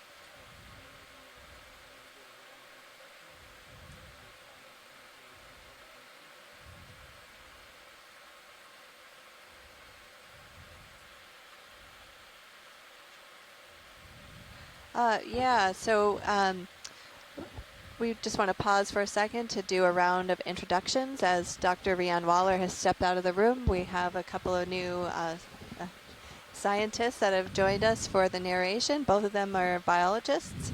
So I'll start with myself. I'm Dr. Jennifer Ashoff. I'm a professor of geology at the University of Alaska in Anchorage, and my research focus is in sedimentology stratigraphy. This is my first dive on a seep, and it's been really exciting. And I'll turn it over to Jen. Hello, this is Jennifer Green. I am a sample data manager here on board. From Roger that. Feel free to take it, Roland. Mississippi State University with the Northern Gulf Institute and NCEI. And I am Anna Lenish. I am also part of NOAA's National Centers for Environmental Information, or NCEI. And Jen and I are here on board as sample data managers. And we are here acting as relief for when our dedicated science leads needs a much-deserved break. So any additional information that you all want to put in the chat to help us non-deep sea biologists. They are turned on. That would right be there in the middle. Even more helpful. So glad to be here and excited to see the seeps. And in the front row, you've got the Global Foundation for Ocean Exploration. This is Roland Bryan doing video and satellite engineering, and to my left, my co-pilot. This is Fernando Aragon. To his left, Jonathan Mefford, sitting pilot for the shift. And on the far left, Levi Unima, sitting navigator. And in the back row, in our clipping chair, I'm Art Howard with the Global Foundation for Ocean Exploration. And we're all from the Global Foundation for Ocean Exploration, a group of engineers that help to manage the technology associated with this program and design and build the ROV as well as the systems on board to help manage these systems and share these streams to you in the world at large. So welcome to our dive. To rotate, pilot? You're off of my starboard. If you're stationary, you can rotate. I think I'm still moving. Great, thanks everybody. Thanks to you, we're able to do these dives me, so and I'm gonna rotate a little bit. Copy that. And collect some really valuable scientific information, and then also share this information with the general public. And I'm really excited for kids out there that are watching this dive and joining us. Still far we're zooming in right now, and it looks like there's some hydrates that have precipitated on the underside of this little cave. Can't quite tell if there's bubbles, but it looks like some of the sediment might be moving upward. That might have been one that just floated by. But essentially what's happening here is the hydrates are precipitating on the underside of this cave. Actually, lasers are good. Let's leave lasers on for this. We haven't done that under one of these ledges yet. Comes out of the seep as gas. It will precipitate on the underside of these caves as as the bubbles come into contact with that surface. And so this rock in the background is an authigenic carbonate. That word authigenic sounds big and scary, but it really just means that it precipitates well after the sediments have been deposited. These particular types of carbonates, you can see some faint layering in them, actually.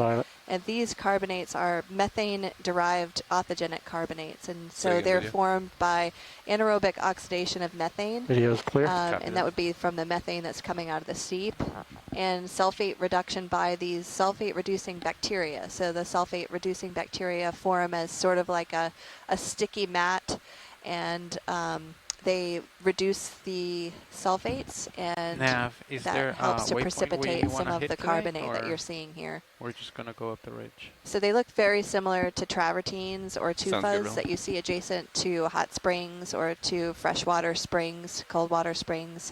But these particular carbonates are forming in the deep ocean adjacent to a methane source. So they're a little bit different in that sense, but they are formed in kind of a similar fashion where the bacteria are helping to precipitate some of the carbonates.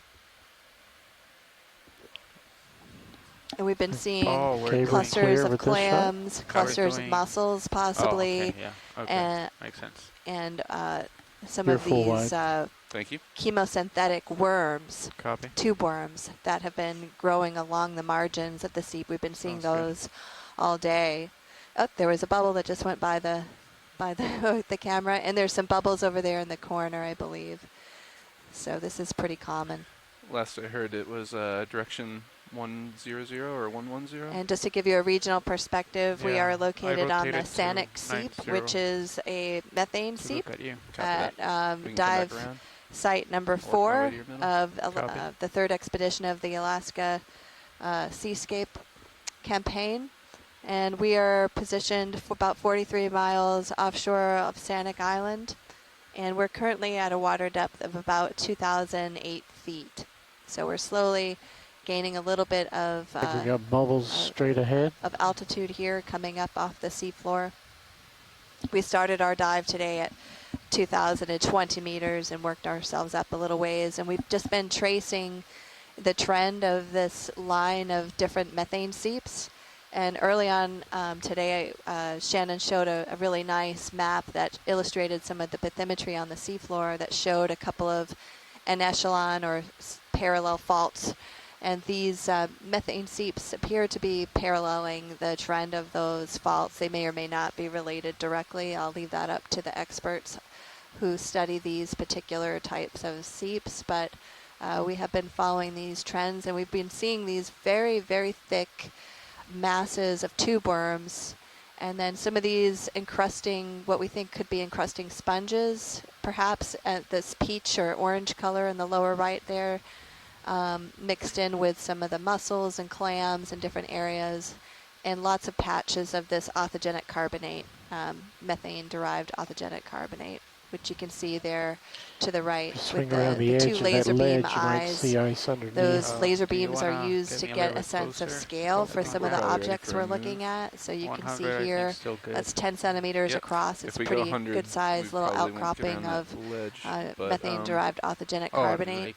And what some of the scientists have been mentioning throughout here in the chat video, you were talking about the ledge on the left side of the screen. left. This particular location seems to have a higher density of tube worms and a larger tube worm than in most of the other areas where these communities have been studied, certainly compared to communities that some of the scientists have mentioned they've worked on in the Gulf of Mexico.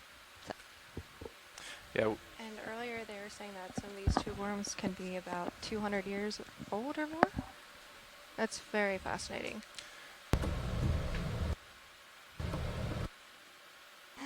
Right, so Dr. Waller was saying earlier that the tube worms tend to grow quite fast at first, and then they eventually slow down. So they can be quite old, which is really, really interesting. Repeat that, pilot? I said we may yet get a peek at it after this move. Okay. We'll have to see. Just notice that under ledges and when we see cracks in the crust, that's where we've seen the the methane And ice. for those of you who might have missed some of our samples, we've taken a number of samples throughout the dive today. We've seen that fish as before far as the as well. geology is concerned, which is the area that I'm working on, we've taken one sample so far of this carbonate crust. It's proved to be kind of a difficult rock to sample because it is pretty hard and it's fairly well attached to the seafloor. But we managed to get a sample of it, and we'll take a look at it later. And our very capable data manager sitting next to me will help catalog that, and you can access those samples for research rail cams.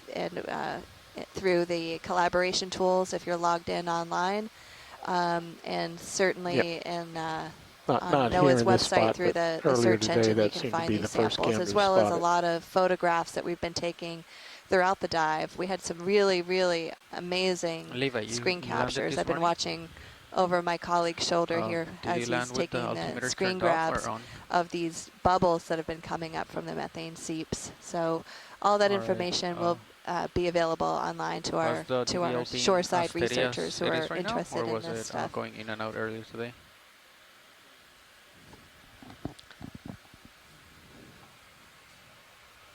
And we're on the search right now for more bubbles. Oh, it did drop out. Okay. And one interesting thing is that we've noticed a zonation in the biology where it seems like right along the crest of where the seeps are positioned, we tend to see some of this authogenic carbonate. And then surrounding that is this mass of tube worms. And then on the margins, we see more the communities of the clams and the mussels. And sometimes in the low areas in the seeps, you see those mussels or clams. There's kind of a debate about whether they're mussels or clams. But we have taken a sample, and we'll be able to make that determination when we have a look at the samples. So that zonation has just been something that's kind of interesting. We've also noticed that in some of the areas, the low-laying areas, there's a very kind of smooth-looking, whitish-colored rock that has lots of cemented worm tubes in it. So there seems to be one rock type in particular that's essentially the record of these tube worms that have cemented themselves together in a rock form. And it's not unusual to find fossil tube worms in the rock record. And lots of organisms actually bind themselves to one another and are left behind as fossils, like coral reefs, for example. All right. Yeah, I'm just trying to picture it. So, okay. You can view it by OGS 1 and 2 on your router panel, Fernando.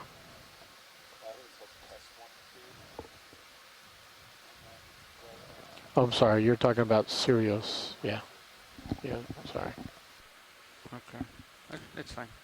So we have about another 15, it looks to me like 10 or 15 minutes along the bottom here, at which point we'll start to do some water column transects. So we'll keep looking for more evidence of methane gas seeping from the seafloor, more evidence of hydrates, and looking for more variation. Those tubes that are in front of us that have a white tinge on the bottom, that tends to make me believe that, there may be some seepage coming up from below them. Roger that. You want to zoom in on it? Yeah. Go ahead.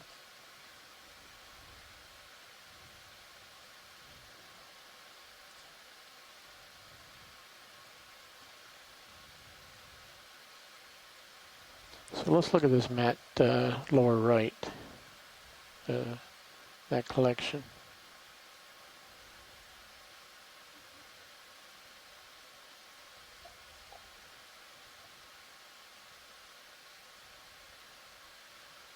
Actually, is this your navigator speaking? We have about 42 minutes left on bottom, and we're going to transition to water transects. Not seeing any bubbles, so if you want to continue on. Roger that. No, that was quick. Those 10-meter ones don't take too long, do they? All right. What do we see? Anything on sonar, Copilot? I don't see anything on mine. You can maybe come up a little bit. Thanks, everyone. Just been updated by my navigator, who said that we have roughly another 40 minutes on bottom. So somewhere along this ridge here.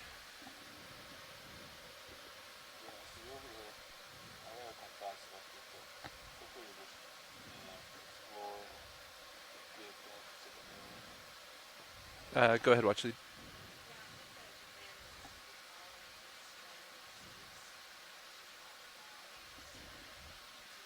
Roger that.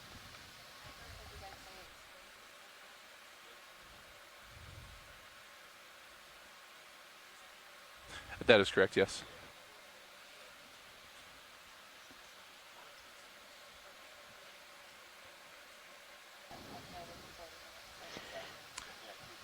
Maybe another method, we could pull off the bottom a little bit and maybe gain up the sonar, see if that'll detect anything. What's your all's experience with the sonars say? I don't know. Have they said they've been able to see bubbles in sonar today? Yeah, not yet. That's why I was wondering if we pulled up Gotcha. and gained them up, if we might see something. Yeah. I say let's move along this path here. Maybe change our bearing a little bit on this next move.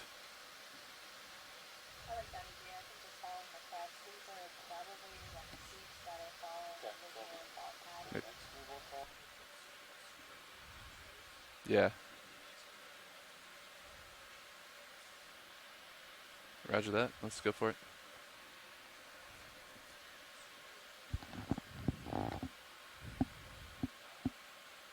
Yep, 9.5, yeah.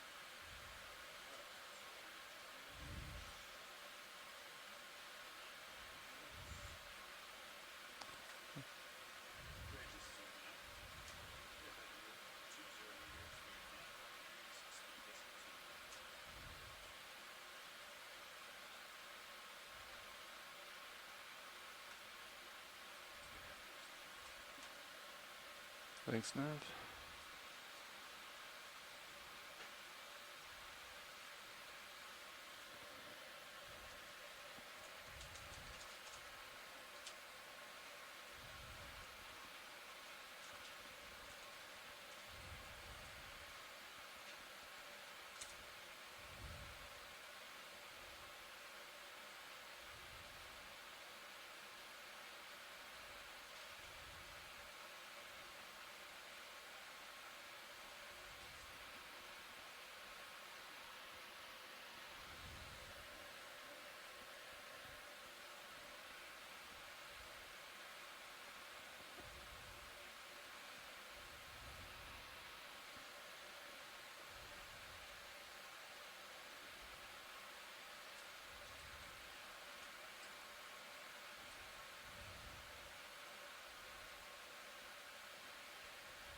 How many transects are we doing now?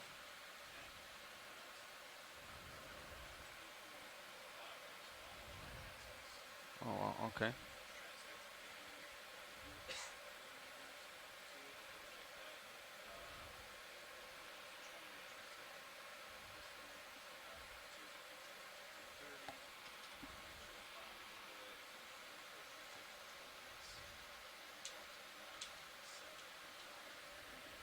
Okay.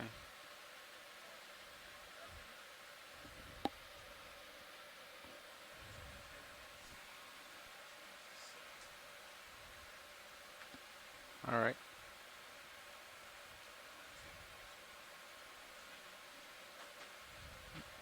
Roger that.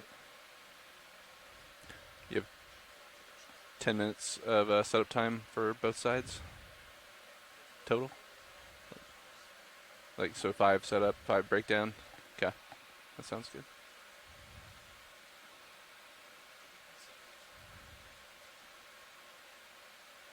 You guys were doing it pretty quickly.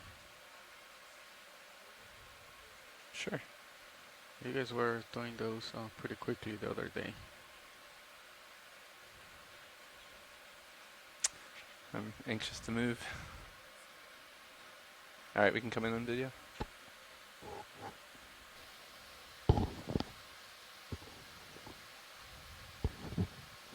Yeah, my rotator is at 28. Roger that. Slowing down here and taking a look. All right, so we've just zoomed into a patch of this whitish colored,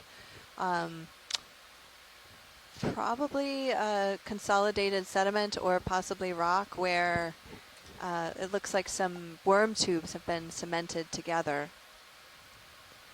possibly with a few of these away. clam or mussel shells.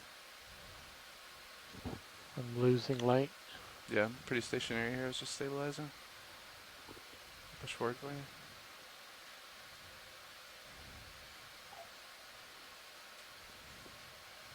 How's that? A little better? That's a perfect shot of that, and you can see the two lasers here are showing a scale of about 10 centimeters. We've seen a few of these patches of cemented worm tubes throughout the cruise today along the seafloor, and here we have some of the what we think are sponges that were encrusting the worm tubes, that kind of purplish color. Some of the scientists have noted that those are possibly sponges living on top of the worm tubes.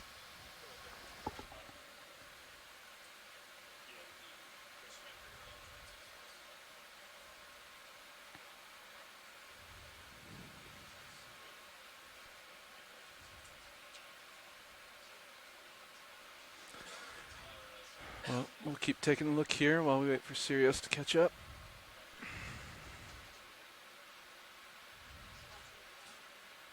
Go ahead, watch the.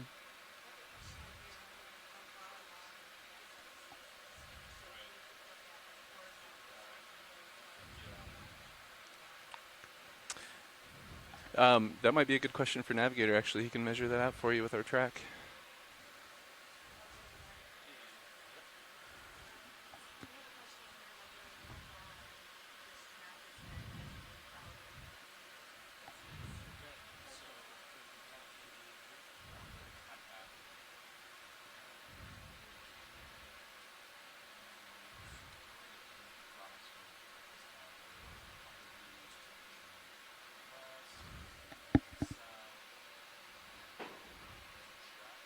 Coming back towards you, Fernando.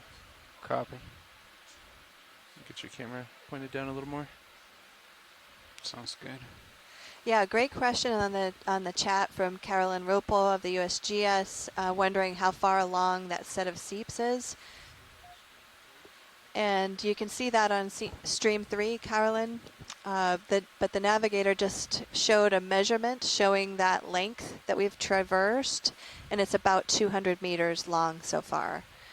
So for the public joining in, these the worm tubes seem to be growing on the crest of the cold methane seeps, and they're growing in more or less a linear way and along about 200-meter segment so far, and it looks like it extends in both directions. I'm pretty close to yeah, great, so great question coming in from the community. And then we can head in that direction. I like that. Maybe another 20 meters. What do you think? Sure. Let me rotate to 120 as we had said. There you go. That should be about 120. And then, yeah, if you want to move ahead. Sounds good. We'll wait for him to be ready, and then we'll call in a move. No, pilot. I think we're ready for another 20-meter move at bearing 120. Thanks. Thank you.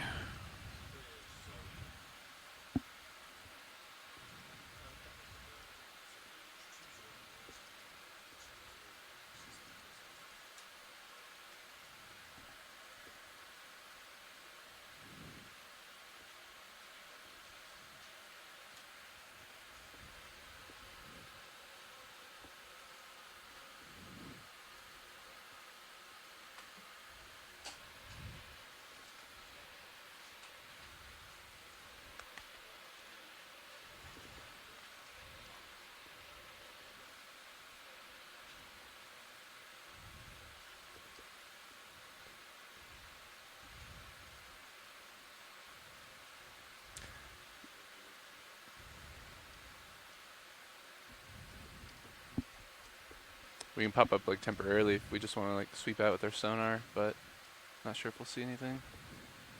But yeah.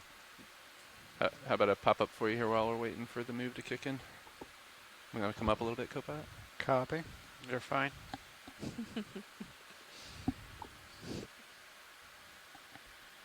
So many tubes.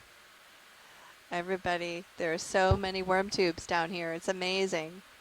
All right, that's about 5 meters off the floor there, Roland.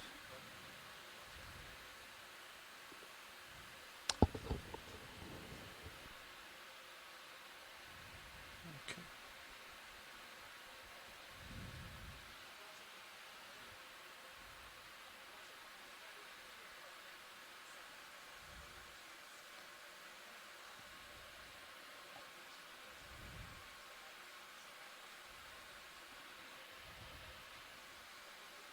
Yeah, thank you.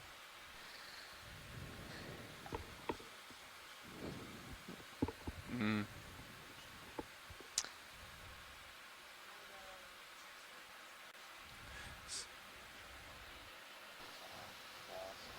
And I'm not able to detect anything visually in the water column.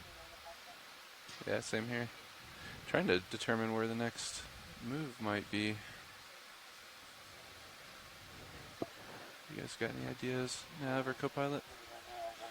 Right, well, he's gonna put him on top of me, and then we need to find another part of the ridge to go along. The bathymetry is going up northeast or southwest?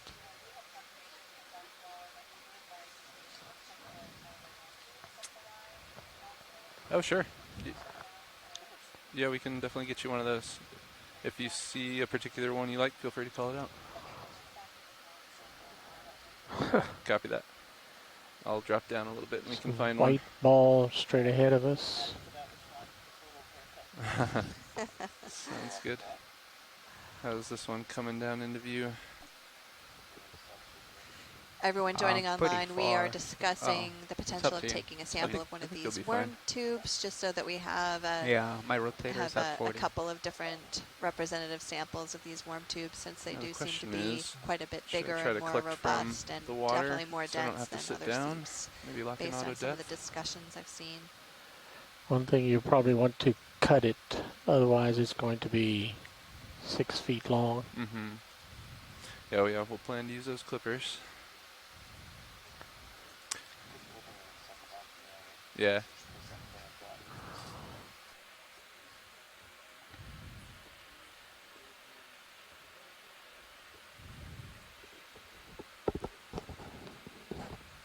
Pilot watch, or watch lead pilot. You might hear a little bit of silence as we start to set up for taking the sample.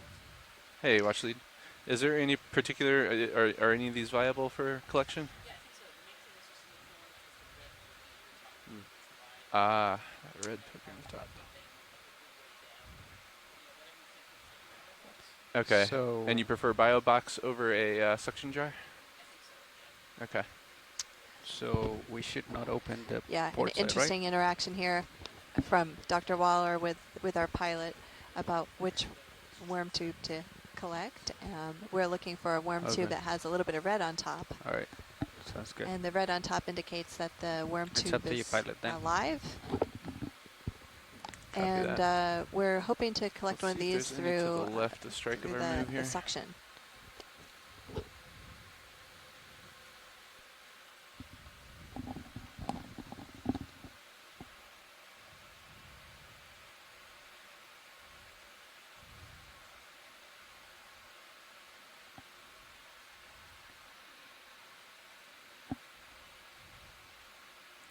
Can't tell. Is this one? This one's not alive, is it?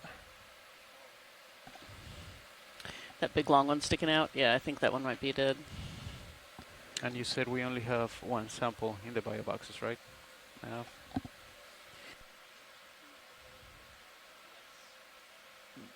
Right there in the between the skids.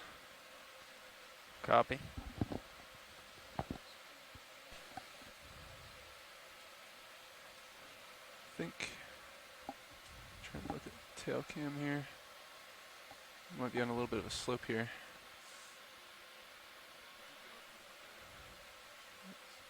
Yeah.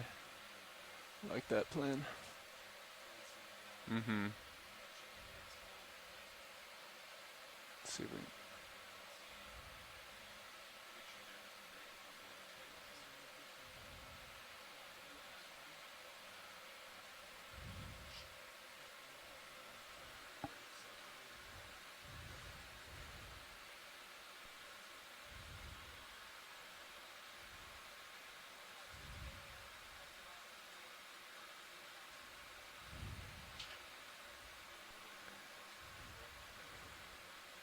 I'm maybe moving a few meters, but not much.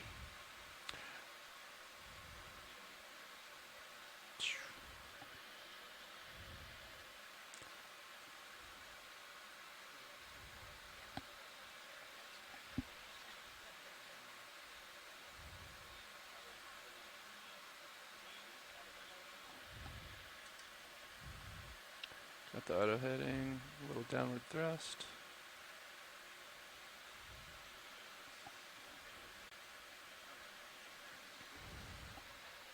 Go ahead, watch it. I see it.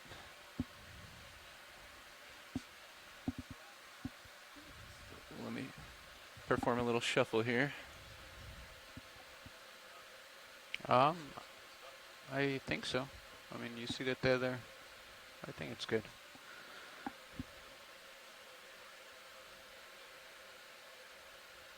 Port manipulator. Okay, I'll do it in a second. Reach inside the bush here and see if I can grab that.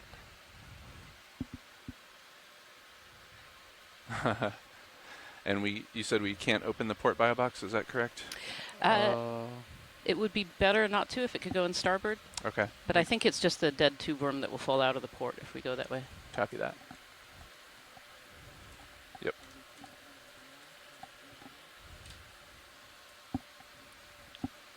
I didn't hear that pilot. Slide in a little bit. Stand by. Yep, stand by.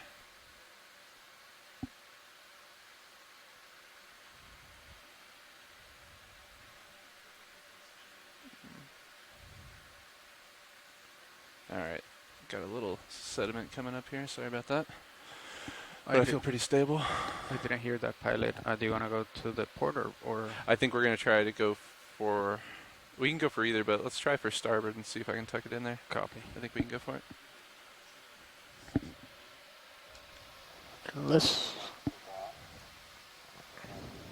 Can we get a zoom before you do your trims? Yeah, you can come on in video. Tilt up? Yep, coming up. I mean, you're going to get the exhaust closer, and it's going to, like, it's going to be pretty small, I think. Now that's a really interesting view. Look at that. I was calling it a sponge, but I don't think it is. I think that's an egg mass. Tilt up. Would you still like this Oh, yeah. specimen? Oh, yeah. I can tell you're excited. Yeah, look at that. Lots of associates. And a snail, amphipod. So I don't have any views to take the Orion out. Say again, Kabbat? No, talking to That's a beautiful shot of the egg mass there. Do your thing, pilot. Roger that.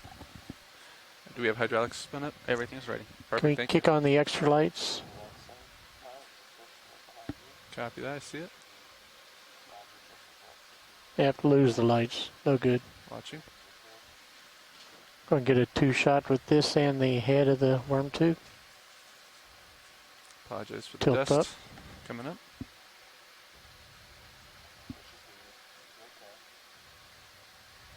Hold there. Yeah, unfortunately we're having to stabilize here with some downward thrust, so I think it's kicking up a little dust.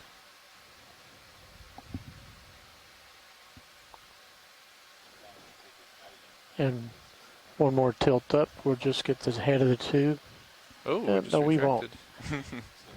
He heard you. Okay, video's clear. Copy that. Okay. Yep, there you go.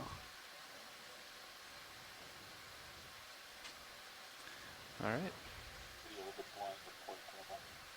Copy, deploying the port. I'm going to Hogs 1 correct. Are you good for me to go ahead and collect this while you do that, Fernando? Yep. Okay, copy that. Hydraulics coming on. I don't like that. Thanks. Appreciate that. Arm coming on.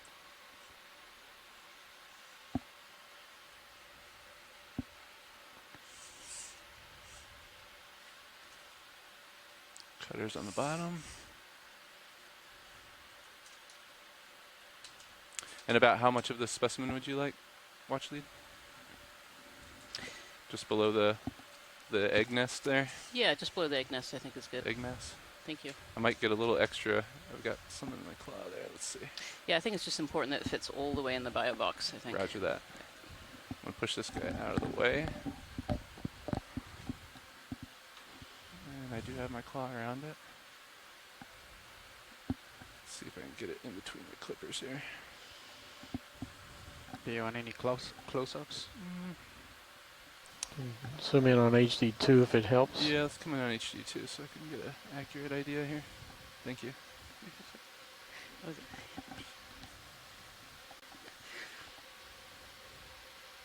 It's about as low as I can get. Partial. The elbow there. I'm just going to see. I think that's probably sufficient there.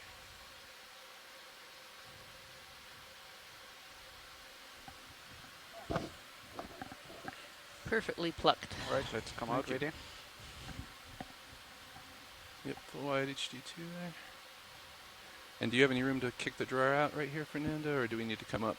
I can try it, but I don't think. Okay. I can. Well, let me see.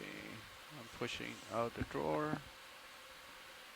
Slowly, it's moving. But If I need to come up, I can do that. on the starboard side, I think I'm moving the sediment, but the rope is not moving. Okay. All right. I think. Can you tilt down? All right, here, I can get this. Let me see. Hold on. Let me keep going out.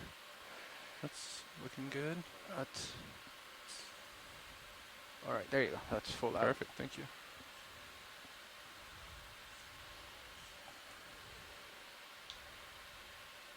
Good view of the arm here.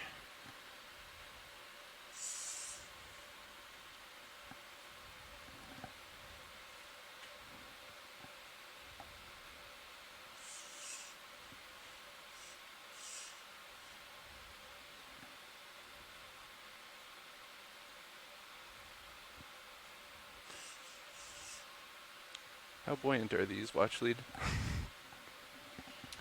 Shouldn't be buoyant. Okay. Roger that. I think that is mostly in. What do you think? Yeah, I mean, if you probably open it a little bit, and it's not buoyant, it should go. There you go. There it Perfect. goes. Nicely done, pilots. Perfect. Thank you. Coming. Stowing the drawer. Copy. Arm clear. There you go. Thank you. Oop. And off stick. Arm Well, secure. there's a few there with snails on them. So I got the beginning, so you can mark the end. Yeah. Good. Thanks for the assist, co-pilot. Thank Nice you. job.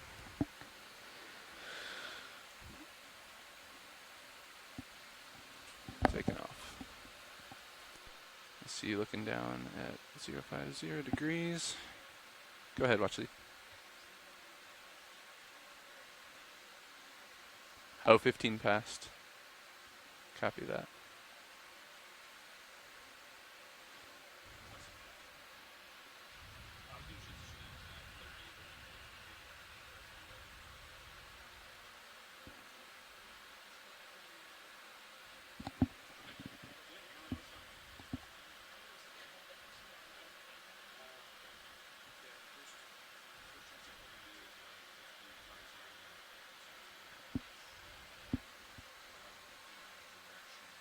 Shake off my tail here.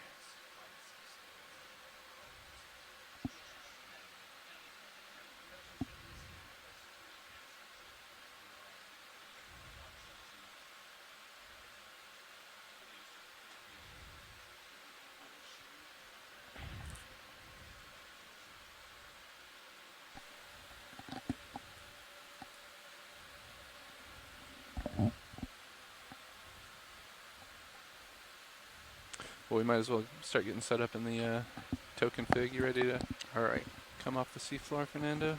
So if you're watching at home, this is the fourth dive of the Seascape Alaska 3 expedition.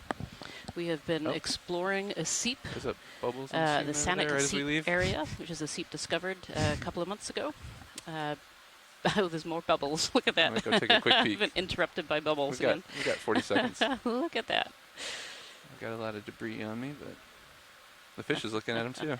How about that? And actually, I was just coming online really to say we're about to transition from the benthic part of this dive to the midwater part of this dive. And it's been interrupted by this beautiful bubble flow here. You come coming in out partial from the past the skids center there, of Ellen, these if you two like. worms. Thanks. Look down more. Come on in at your discretion there. I think I'm perched This here. has certainly been decent. an amazing benthic Did dive you say so zoom far, in? Yeah, go ahead and discovering come on in. this Okay. extensive tilt down. cold seep community. It's about all I can do. Maybe a touch more. Nope, I'm full down. A little too Oh, close. look, you can see all the hydrates forming on the tubes there, like we were seeing a little bit You hold earlier. center there if you can stabilize. Stand by. Yeah, that's really cool. So that kind of Navigator, clearish looking this mass there. video that Go ahead, monitors Carolyn. power will need to be cycled. You I can put it see on that a test you signal can, and it's still for not those who changing. weren't watching before, these are not the kind of bubbles like you see in your seltzer. Okay, you ready, You can see pilot? these are like little flat discs. So they're Yeah, I coming think I'm out of pushing off the with some of these guys, seafloor, but and yeah, we're good they here. are forming hydrate immediately. So hydrate is an ice-like substance that combines some methane in the water. You can see that some of them are agglomerating underneath of these tubes. So there's buildups of ice. They look like ice. You can see some over, particularly on the upper left there. You can see it's literally bubbles Yeah, that right. have It's glommed all the way together. outward and then still, right? For the lower That's swing the arms? hydrate, and eventually that sort of will collapse All right. into itself and make a more massive kind of hydrate. Thanks. This Tempted to only quote you and forms say, at rack. relatively high pressures and low temperatures, and this is the expected phase for methane at this pressure and That's the temperature. hydrates. The fact that it exists as gas Yeah. coming out of the seafloor is actually the Start odd part clumping of it up, all. yeah. And it's probably Little because mass. the flux, the supply of methane is so high that it's kind of overwhelmed the capacity to form the know about you, but I hydrate feel within pretty the hydrated sediments. right There may now. not be enough water down there, believe it or not, to form the hydrate. So it's just coming off like this. These are great shots. Thank you very much. Yeah, great spot just as we were starting to leave the seafloor to take on our midwater transect. I can't really see You can the definitely edge see it. of It the really does rail look like cam. all these bubbles joined So together on the bottom of this tube worm. I'm just gonna It move does. the It looks like an horizon. agglomeration of little tiny bubbles. Okay. Okay. On We'll the do a bottom of slow that, pull out. worm tube. Roger. What's this little worm sitting All right, on we're top? ready when you Yeah, so are, this is pilot. one of these Arms are stowed. mud aggregating Thank you. worms. These are what we saw at the very beginning of our dives. There you go. They were at the beginning, and now they're at the very end of this Hold the benthic portion. focus. And they're the ones Roger that that. we Feel think free have to been rack kind at of your cemented discretion. together that created that kind of platform that we're seeing underneath the orange sponge. So it's a different kind of worm. And then on these two worms too, you can see all of these little shells, these little limpets, and also some gastropods as well. They're the ones with kind of the twisty shell, and some anemones, and lots of other organisms living amongst these two worms.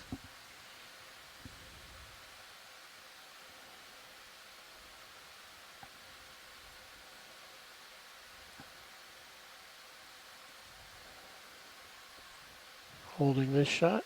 Roger that. Nice shooting video. Looks great. So to give everyone a little idea of what phase we're Lasers going into clear. next to this dive, this is Roger. a Amanda, can combined you get this dive, one? Thanks, doing sir. both a benthic portion, which we've just about completed here, and then moving up into the midwater. And the goals of this midwater are to do 5 different transects. We're going to do a transect about 50 meters above the seep feature. We're actually going to follow along the seep at 50 meters above bottom, looking at the midwater organisms that live there and taking some eDNA samples. And then we'll move up to transects at 900, 700, 500, and 300 meters. And so doing these standard transects that are generally done on the Okeanos, looking for these midwater animals and maybe even managing to get some samples away. One of the really unique things about this is that we're doing these midwater transects directly above a seep area. And this is something that we learned from the midwater community. Either it hasn't been done before or is rarely done, and certainly we haven't done it on Okeanos before, is taking a look at what the midwater animals are right above the seep system. This slow and now, if steady anything, it's tilt even up more best you exciting that we can. know that the Best I seep can, system is copy. so extensive on the All the way seafloor. into the darkness. It should be really, really interesting to see what's in the midwater. Yeah, earlier the navigator came on and gave us an approximate measurement of the length of this area that contains seeps. It's about a 200, 220 meter long line.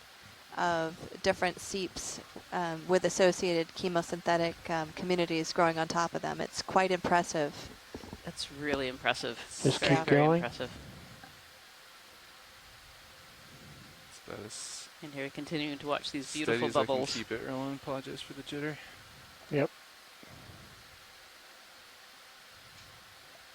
Just to add a little bit, hold even that. from my perspective as a non-biologist, about the midwater component of this. I mentioned earlier that in Can I some have another margins, 40 seconds? people, scientists have actually talked Gonna shoot in to the dark. commercial fisher people to find out where they find large amounts of fish. Sometimes the fish actually do kind of concentrate over steep areas because of the organisms that live in the water there. It's also true that we saw earlier what we thought was sediment being entrained in the sort of cloudiness in some of the seepage. And if that's true, that has been, when you have entrained sediment, you're actually putting certain nutrients into the water as well. And so they can be more biologically richer areas because of that. You can float up and get a cool shot. Yeah. Yep. Whenever video's clear, I'll do that.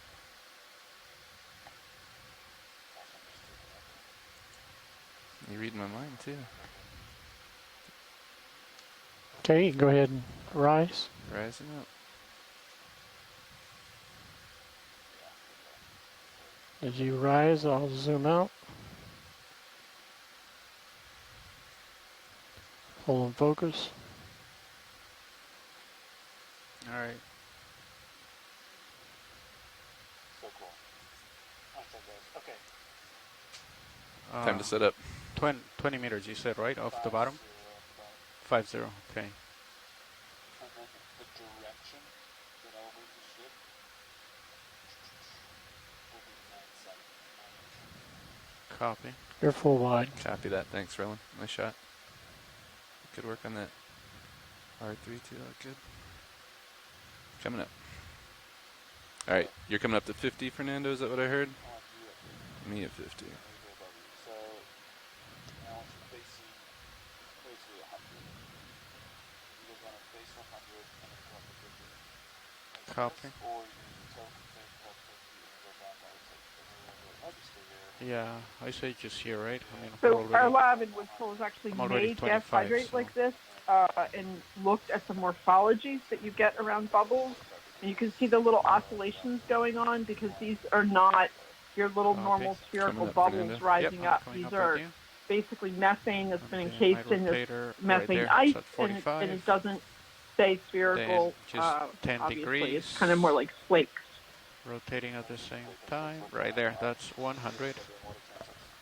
Yeah, that's really interesting. Thanks, Carolyn. Okay, everything's looking good. Delta is 15. Looks like we got some excellent video of those bubbles coming up. Got a little passenger here.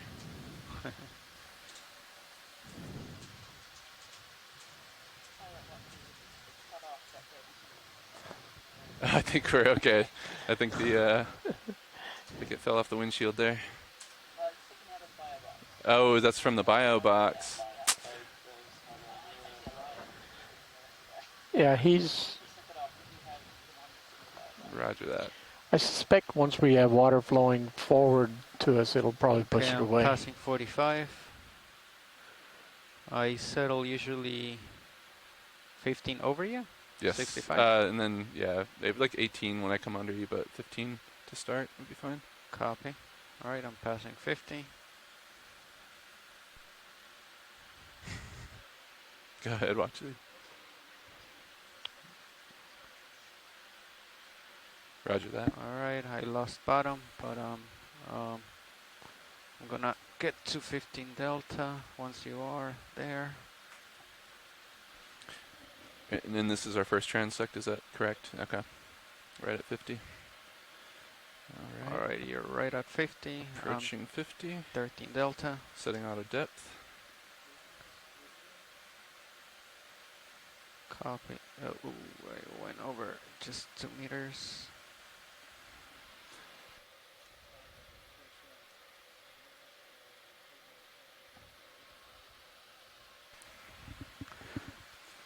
Okay, so I'm facing 102. And we might need to trim this, huh? I can also, I'm going to shake off some of this dust too.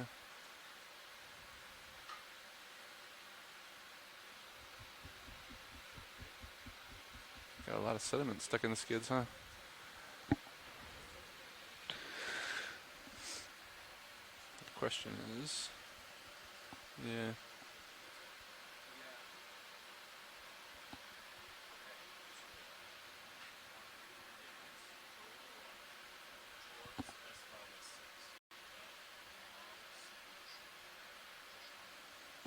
Roger that.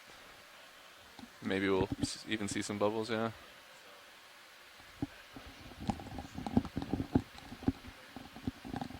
Copy. That's pretty. Yeah, that sounds good to me, Nav. So in 15 minutes at point 1, how long? How far do we move? That's like. That's maybe 100. Well, okay. Yeah. Okay. All right. So I'm in a good position here. I'm backing up a little bit towards you.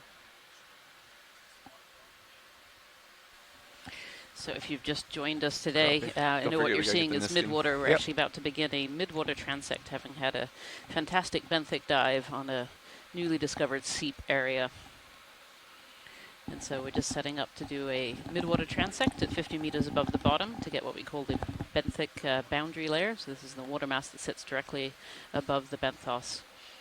And we're going to be running transect lines directly over where we've seen these Seep communities, both from the dive today and also in the sonars.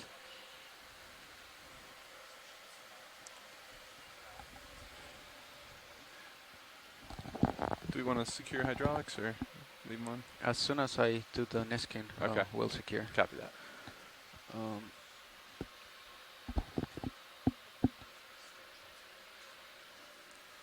All right. On top of it. Survey 2. This is Copilot. Are we ready for the Niskin, the water sample?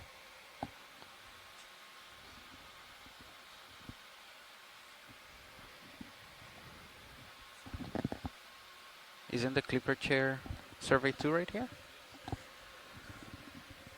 Oh, we're ready. Okay, and then watch lead. This is Copilot. Are we ready for the water sample?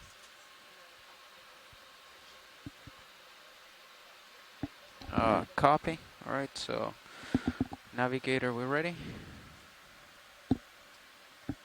All right. Okay, resetting. All right, I'm gonna fire at 27:45. 5, 4, 3, 2, 1. There you go. That's it. Nice job. Disabling high valve packs.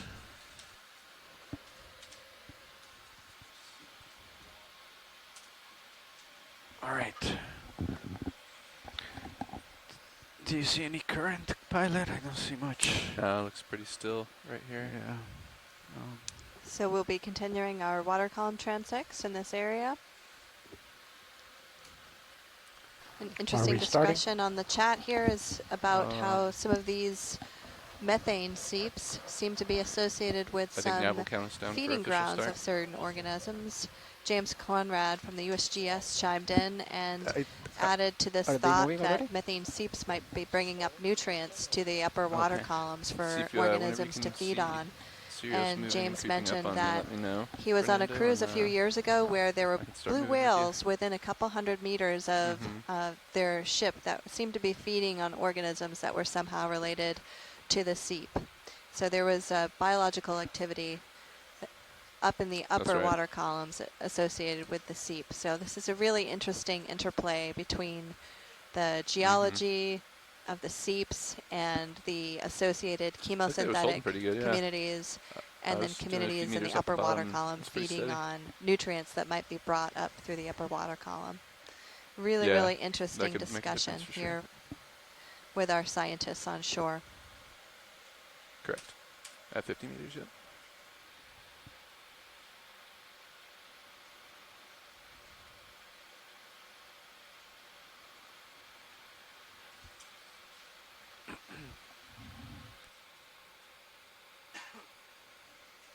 So do you want me to find species or wait? Go ahead, watch it. Absolutely. I believe Nav will count us down.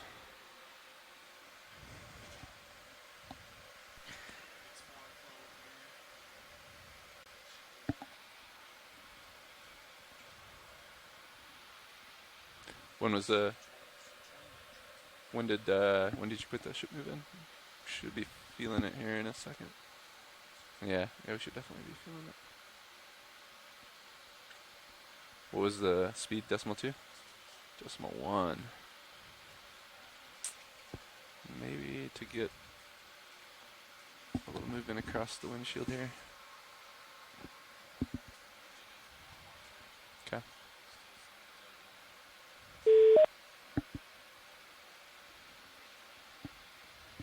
Hello, Okeanos. Mike Vecchione here. Hi, Mike. Great to hear from you. You can zoom in on that in the middle, yeah. Take it. As I said in the chat, I'm going to keep it on mute unless I've got something to say. Yeah. That's all right. I know you're joining us from vacation. I really appreciate your time. Hopefully we'll see some really interesting things today. Well, just not vacation, just working at home. Vacation starts this weekend. Oh, good. Good practice, though.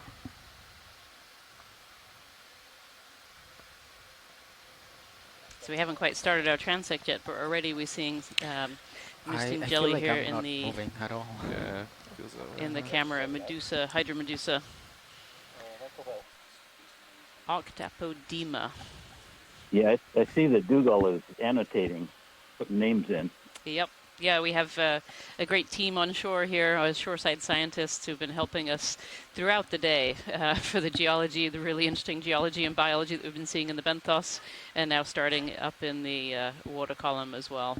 We really rely on these scientists that are on shore to be able to help us interpret what we see. Maybe that way it'll help us see when you're catching up to me. Copy. Roger that.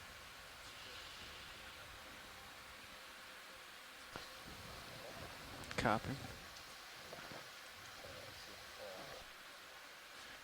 Direction of the move was bearing 100.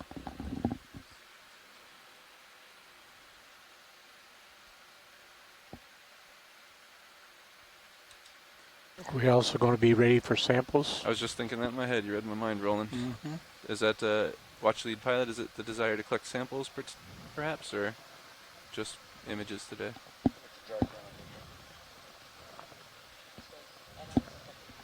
Copy that. Jar 2 is our next open one. Is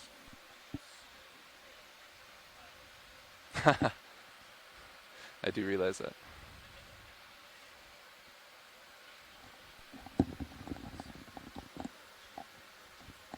Copy. What do we have in jar 1?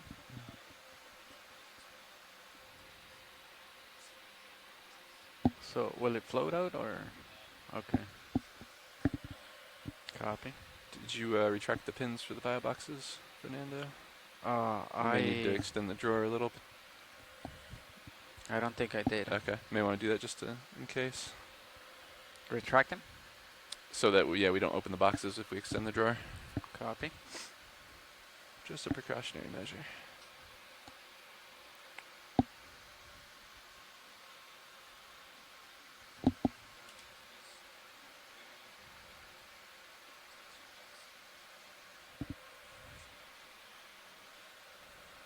Copy.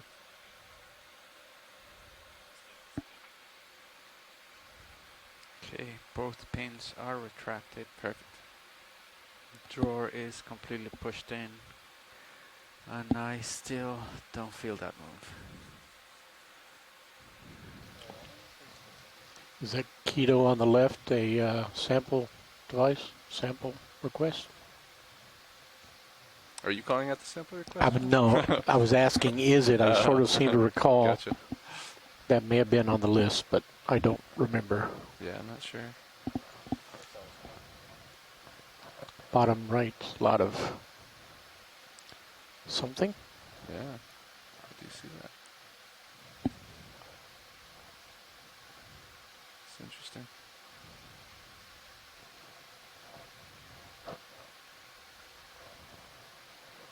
Alright, I started to move a little bit, pilot. Copy that. I think we can push forward ever so slightly here.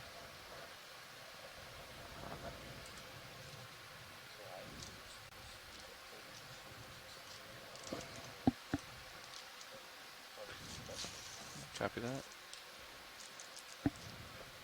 Pushing forward slightly. See if we get some movement here.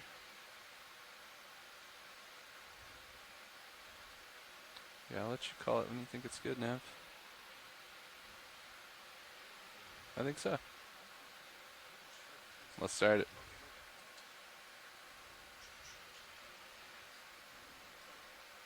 Alright, keep me in line, Fernando. Alright, now tell me when I can wander and when I can't. Copy. Okay, this is the ROV navigator speaking. This officially marks the beginning of the first transects.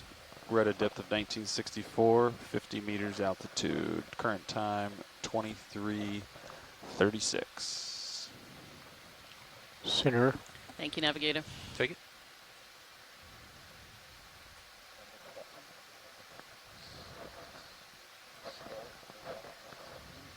You can probably increase the speed as well. I think so. Decimal 3. I think so. We're crawling here. It's a little Ketognath that we're seeing in the water column.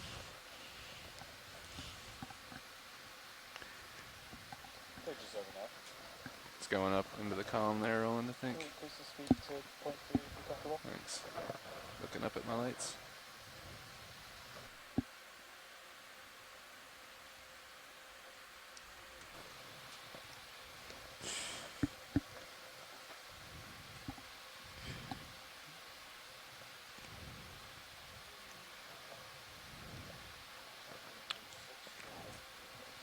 Roger that. So what's interesting about Center this screen Midwater dive red. today Go is talking to the pilots earlier, there's not a lot of current down here. When we were doing the Shrimpy? Transect the other day, You there was might be quite a bit of getting a current little going bit. Is that to the past right? us. Roger that.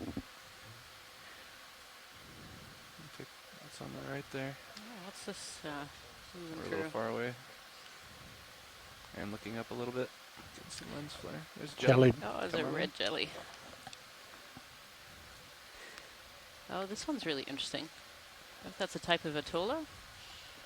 Sure, we'll again relying on my scientists, shoreside scientists in the chat room here to help us identify organisms. This is a beautiful jellyfish, big long tentacles. Aguina grimaldi, Dougal Lindsay says. A narcomedusa that feeds on other jellies. Levi, when you were flying the other day, did you go up and down a couple meters? Okay. Using your altitude rather than your camera mostly? Some more of these little mysid shrimp swimming in and out of view. Right of center. Very similar to our Copy dive that. the other Stand day by. too. You know, there's a lot of stuff in the water here. This is quite a productive area. Oh, our tube worm is creeping into the shot. Say again, Neff. Roger that. Roger that. Alright, pushing forward just a bit. Don't want to get too far ahead of you for now. Upper right, jelly. Roger that. Come on in. I believe we're going to be doing about a 20-minute transect at this depth. Oh, I don't know if this is the same one or another one. But this looks very similar to the Aguina grimaldi, the narcomedusa that we saw a little bit earlier. Again, not sure if that's the same one or another one that's coming into view. A little up there. Oh, another little Ketognath, I think, wiggling around.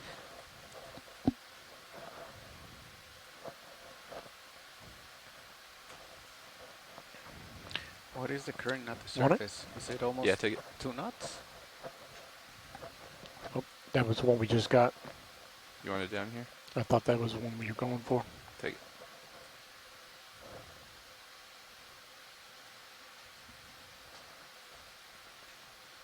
Oh, that's a beautiful shot. You can really see the detail on that Keating. He's wandering up a little bit.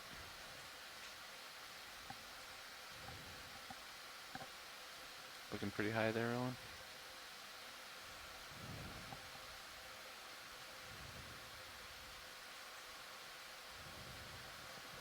Is that a white shrimp center? Go for it.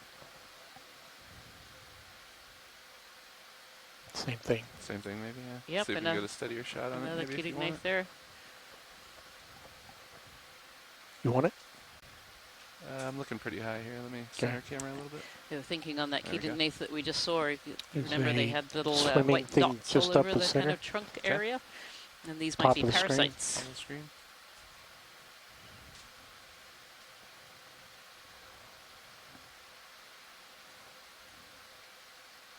A lot smaller than it looked.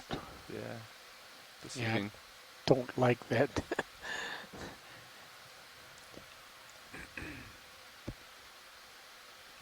Freebie. Something right in my lens here.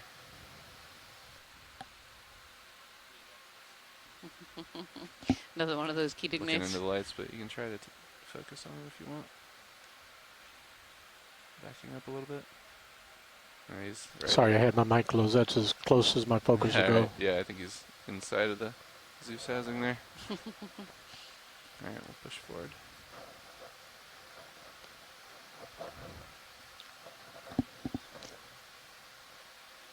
Delta 19 pilot. Copy that. Thanks. Lower left, white spot. Come on in. Schmutz. Yep.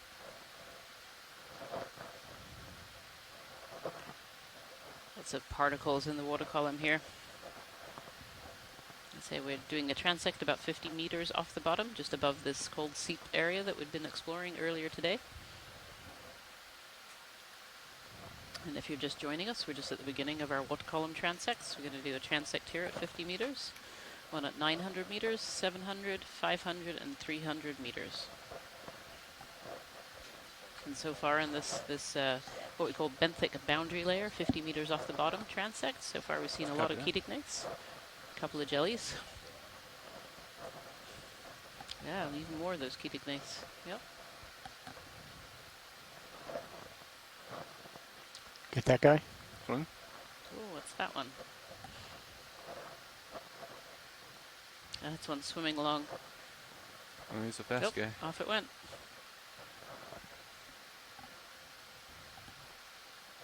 Come on in, Ken. See if we can get him before he moves.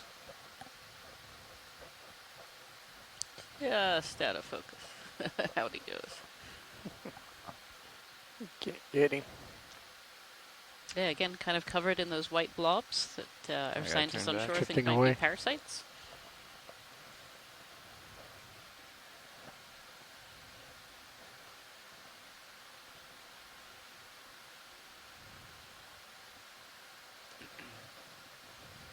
Pushing out. Jelly left of center. Go for it. Oh, beautiful.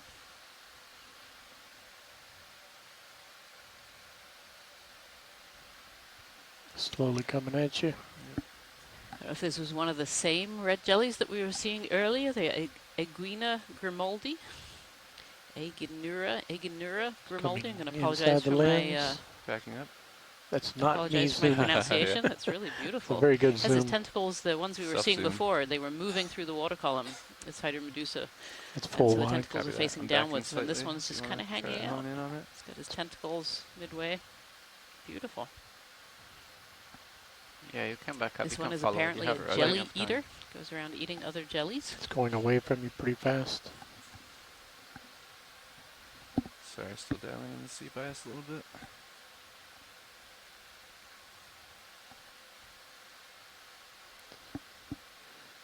Now approaching it. Copy.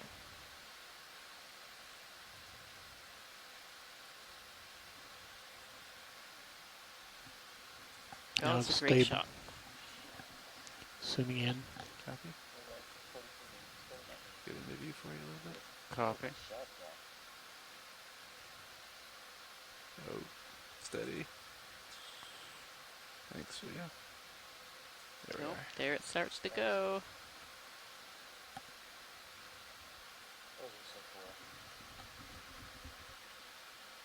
Doing okay, Fernando? Yeah, you're good. Such a graceful Delta's a swimming little bit low, motion. but 13, The bell you're there. fine.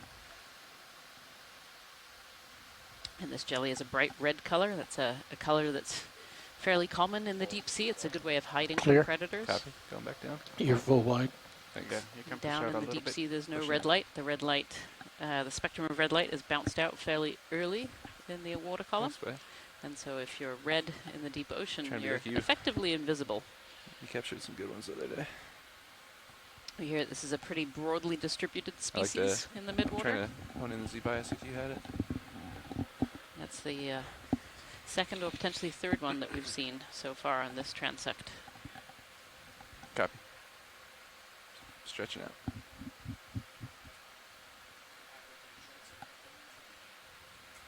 Perfect. Just hearing we're halfway through the transect now.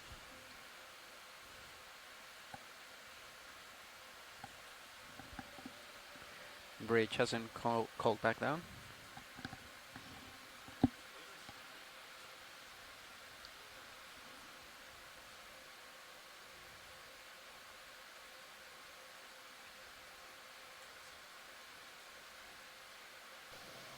Red just below center. Take it. It's amazing how much the red Something really maybe? stands out. Oh yeah. Something else? Actually, it looks like a little copepod maybe. It's coming at you pretty Long quick. front antennae. Centering and backing a little bit. Slowing down. Copy. It's going away. It's a tiny guy, I think. Coming at you. Yeah, tiny little copepod. Copepods have these two very long antennae at the front and lost often a big long tail. And so they're quite distinct. Full wide. Thank you.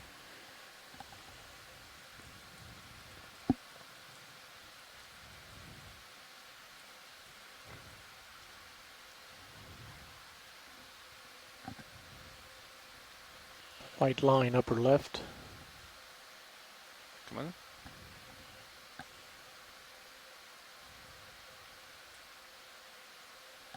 What's this one? Potentially a little siphonophore? Yeah, I can see kind of a bell on the end. Siphonophores are colonies of organisms. Each part of the colony is doing something a little bit different. This one's a little bit different. I don't, not sure I've seen this particular siphonophore before.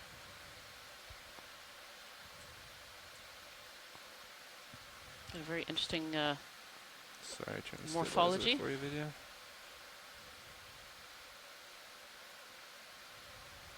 It's really sensitive at that zoom.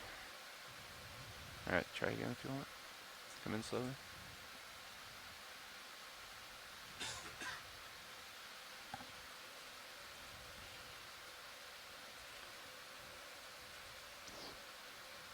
I think it's getting a little too high there. Full wide. Thanks.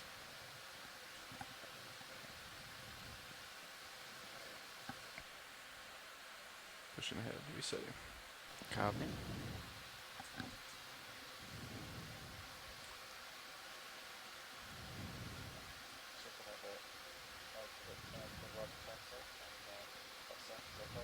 That is correct. More of those Ketignaths swimming out of the way. We've certainly seen quite a few of those on this transect so far.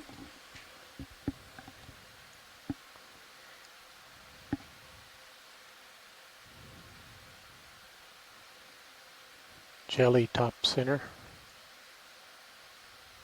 Okay. Yep. Copy. Maybe it's a ctenophore. Oh, what's this one here? We should get this really good if we can. Copy. Maybe a ctenophore?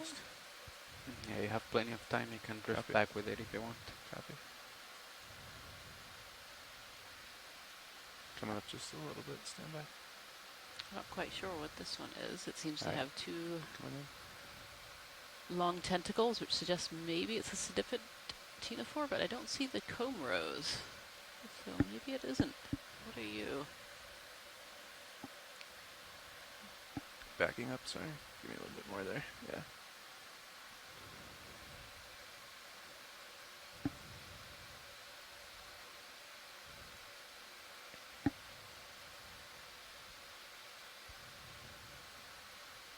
good. You're still Yep, good. Mike Copy. Vecchione suggests this is a sediped. Oh yeah, just from this angle here, we can kind of see the comb rows there were glittering a little bit. They're very iridescent. Okay, clear. Looking pretty high up there.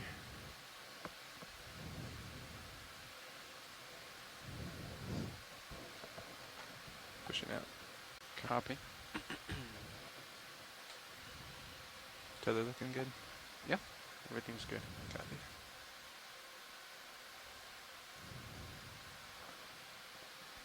Resetting.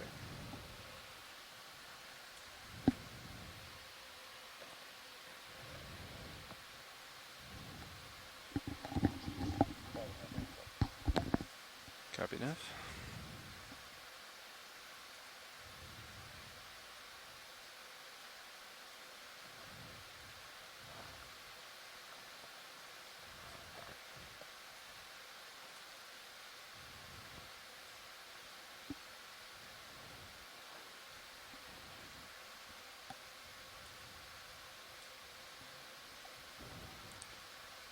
Making some progress. Left over of here. center. Copy. See it.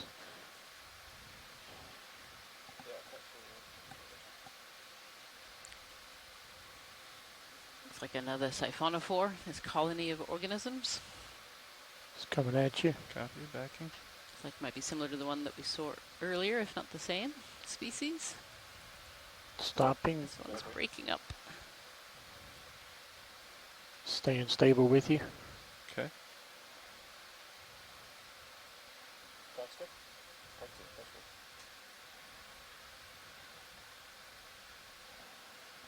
Okay, clear. Yeah, Dougal Lindsay Clear, says this copy. is a Radiocovia. It's upper right. Ficata. We are Ficenex a little siphonophore. high, but let's take it. Right there. Yep. Jelly. There you go. Resetting. Alright, straight ahead there. Pushing out Fernando. Copy.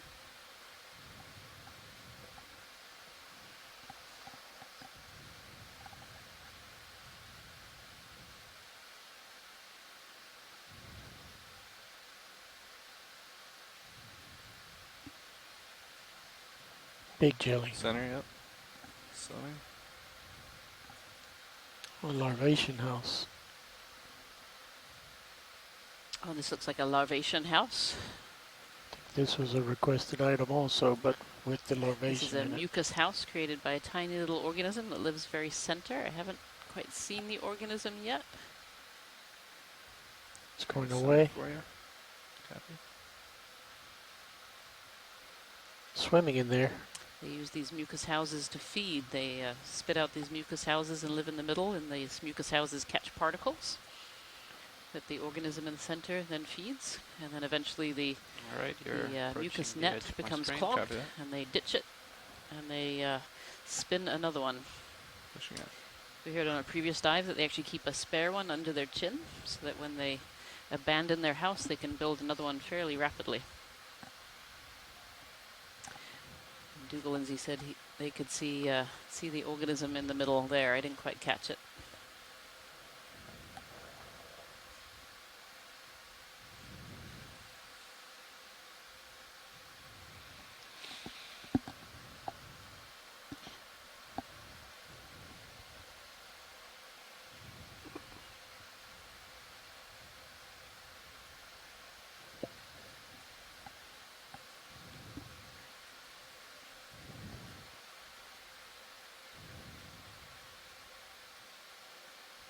Something just above center, barely.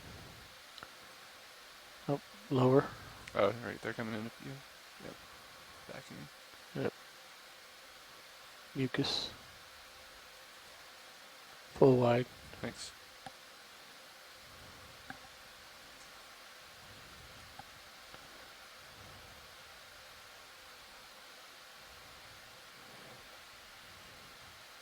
Jelly left of center. Siphonophore. Yep. Okeanos. Oh, the little guy? We're both all I think missed. there was a jelly, but it might have disappeared. Yeah. You're full wide. Thanks. Bridge is over now. We can slow down to 0.1, please. So one of the reasons that we were excited at looking at the midwater above the Seep area is these seeps can be areas that are highly productive. A little high right now. Yep. You kind of know that this area in the Pacific is a productive area. There's a lot of upwelling in the area, which brings cold, nutrient-rich water onto the shelf here. And so we saw in our previous midwater dive, which was dive number 1 of this expedition, that this was a very productive area. Lots of food in the water column. We could see lots of these particles. And then we have the Seep area that we've just visualized today, which we saw was just a massive area of tube worms and clams, a lot of life on the seafloor. And these areas where we get a lot of life on the seafloor tends to bring in other organisms. Just very, very productive areas to feed. Slightly coming at you. Here's a beautiful jelly. Lots and lots of tentacles sticking out from this one. We've seen a couple of these so far. Still coming at you. Octopodema. Backing. Very, very shiny center on that one. Look at this ring. Masses of tentacles. Long, fine, thin tentacles. Going away. Beautiful. Partial.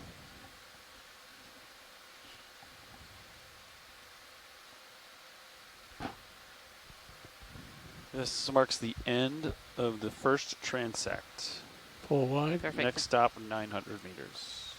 Thank you so much, Navigator. So that's the end of that transect. Now we're going to move up to 900 meters, and we'll be taking another eDNA sample as the first thing up there. I'm going to go down just a little bit. If you want to stay put, our Delta's 18, that looks pretty good. On the back. Copy. If you want to follow me through camera, get underneath it. Rotating down. Copy that. I have to do a whole 1.5, almost 1.25 turns. Oh, is that the plan? Okay. Does it matter which way D2 turns when we set up for these? Shouldn't, as long as we turn back the same way, right? Okay. Alright, so you're gonna turn to the port. Alright, so you looking down at me 90 degrees. I'm gonna turn port now. Copy. So it looks good. Going over the light bar.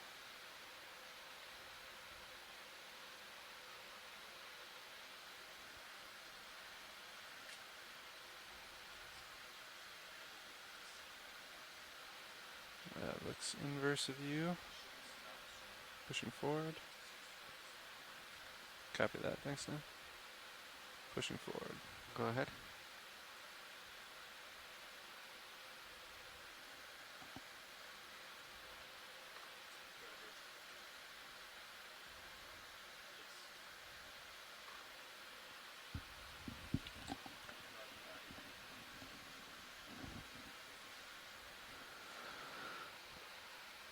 Okay, I'm following you right there.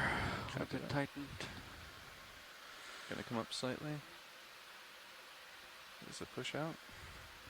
Copy.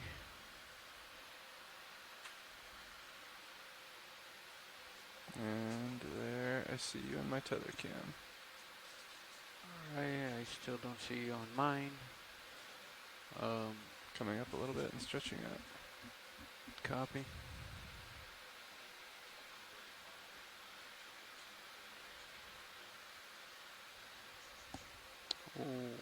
What monitor? I don't know the numbers, and I can't tell. There we are. There you go. Alright, so disengage auto heading right now? Yes, sir. Copy. I'll do the same. Auto heading's off.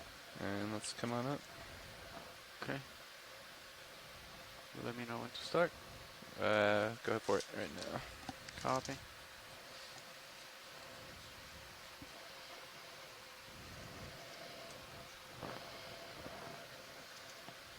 Alright, I'm coming up slowly. Roger that.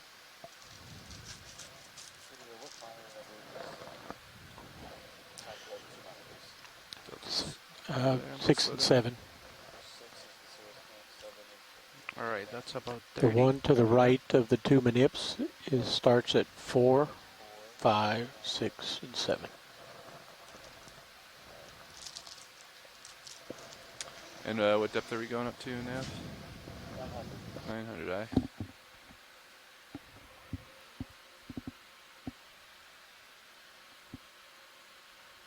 Video swapping out. Thanks, Roland.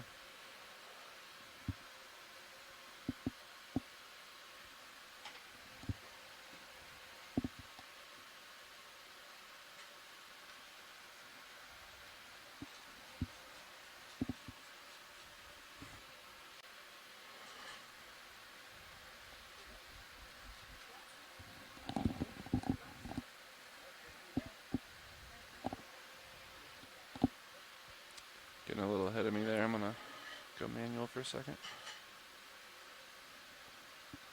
All right, I'm gonna slow down.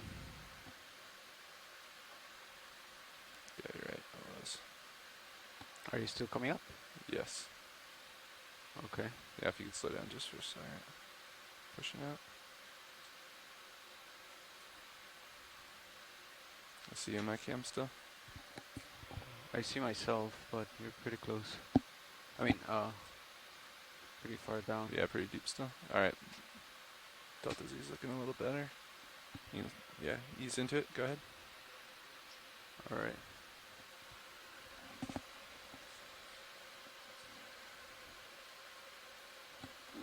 All right there. That's it. Monitor 12, CP test 1. Thanks. That's all looking right. better. I see you right there. Yeah, it's looking better.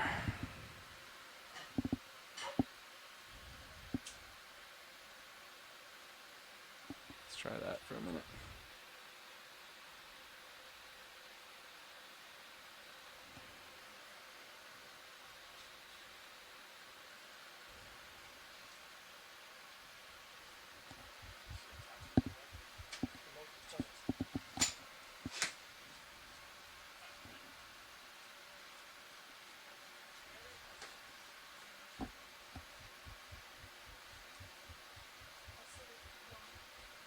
Sorry, now remind me the depth we're stopping at? 900, eh?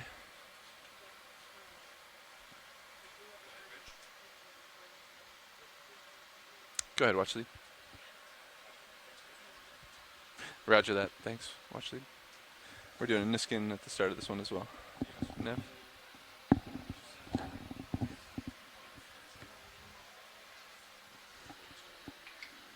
Copy that. So.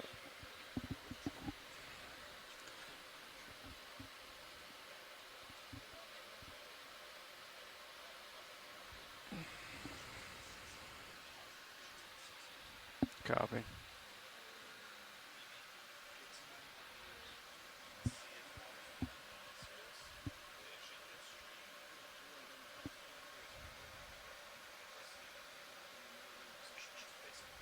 Copy that.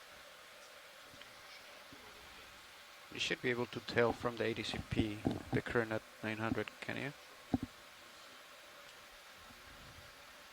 It doesn't get, okay. Hasn't been working today that deep.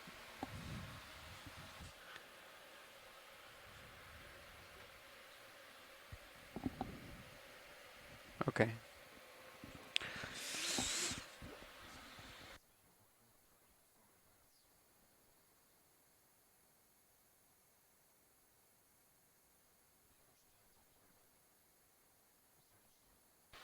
It's 28 right now.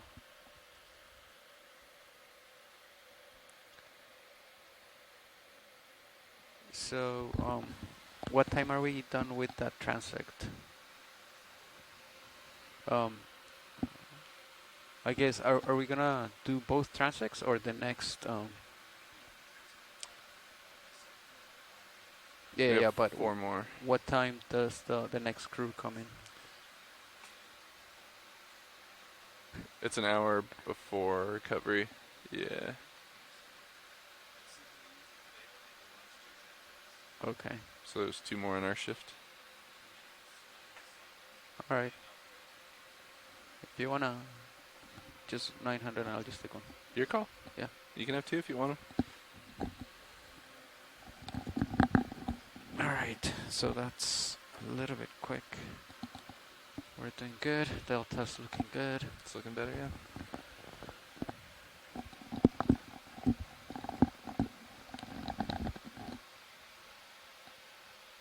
Were you using Z-bias to come up in between and then resetting your Z-bias every time, Levi? That's a lot of cranking of the knob there. Yes, but then you still gotta come up to. And what are you using to come up? Was it 60, 70%, something like that?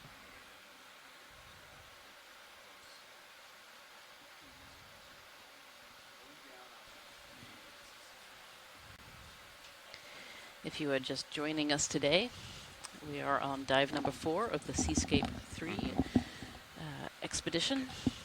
Seascape Alaska 3 expedition. We have been diving today on an area called Sanak Seep at about 2,020 meters or so. This was an area that was discovered by a mapping cruise just a couple of months ago on Okeanos, EX2304. Oh boy, there we go. They had seen plumes in the water using the multibeam and other sonars. And so today we went down and discovered that this is a very large seep field containing a vast array of different organisms, definitely dominated by tube worms and clams. But we also saw lots of crabs, some other worms. So. How long did we charge that? Limpets and other gastropods as well. And so after exploring the benthos and exploring that seep area, we've now come up into the water column. So we're now doing a water column part of this dive. This was a combined dive doing benthos and midwater. We just did a transect along the benthic boundary layer, just 50 meters off the bottom. And we're currently just transiting up to a 900 meters to do a transect at 900 meters depth. At the start of these transects, we do what's called an eDNA, environmental DNA sample. 25 minutes or so, huh? And this is a relatively new technology, a new technique, where we collect a water sample at different areas along a transect. And then scientists are able to extract DNA from that water sample to tell us what kind of animals live in the area. And this is based off the theory that every organism leaves a trace of DNA in water that it's passed through, an area that it is. And so using this technique, we're able to have a look at biodiversity in different areas where we might not necessarily see all the organisms that live there. It also has really great potential for being able to go to places where we don't necessarily have the technology like D2 to be able to visualize the seafloor, be able to go and take a water sample and have an idea of what kinds of organisms live in those areas. You're swapping with me. This environmental DNA, eDNA, is also being used to track invasive species up the coasts of the country, coast of the U.S. as well. These two oxes are the ones that are, I guess, the host cam water samples during the our manipulator cam. dives. We collect one water sample on what the way are down. those numbers up there? Do you know? In what's called the deep scattering layer. This is a layer where we see a lot of if I want organisms live. 7. Not too far from the surface, about 250 or so meters it seems to have been through most of our dives. Okay, that's what I wanted to do. All right. We took a sample down right at the tube worm field, right at the seep sites that we were seeing. Next time. And then we've taken a sample at the benthic boundary later. We'll take one sample at the 900 meters, one sample at the 700 meter transect today.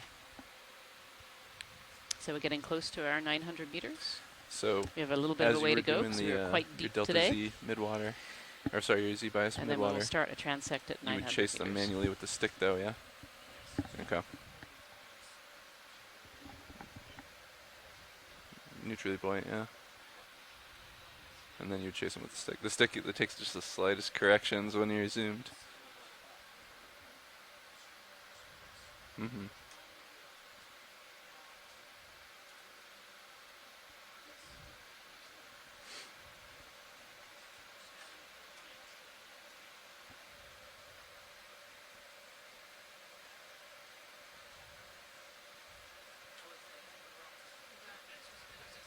Reducing thrust rather than, right.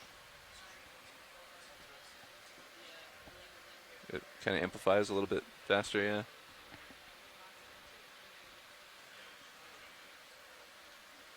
Nice.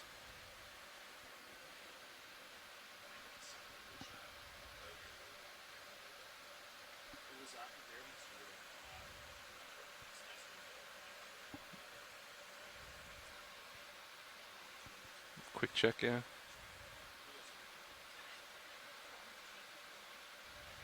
Yeah, I was feeling it out a little bit. Let's see if we can get some good shots on this one. Kind of bummed we didn't see more bubbles floating in the column. How's our weather conditions on the surface? Oh, the current. That's why they're struggling with the. Yep.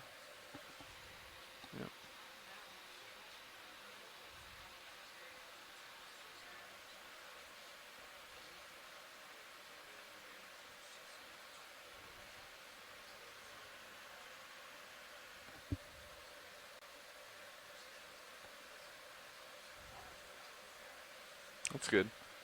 Yeah, it looks pretty smooth.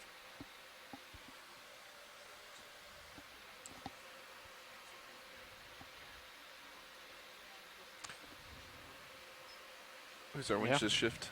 Wonder if they're down there watching at all. Seems to be going well though.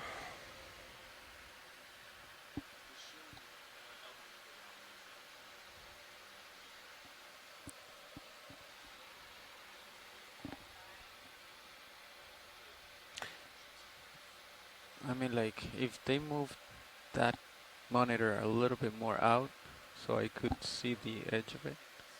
Yeah, I cannot, so It almost should come out on, like a... Yeah.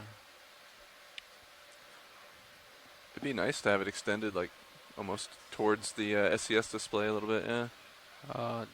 Delta is about 12. Yeah, I mean... Oh, yeah. Pump it up. Pump the numbies here. Roger that, yep. Oh, you're good.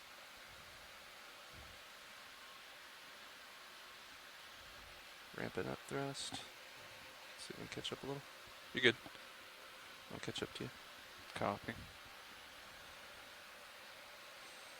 That was my mistake. I adjusted it the opposite direction a second ago.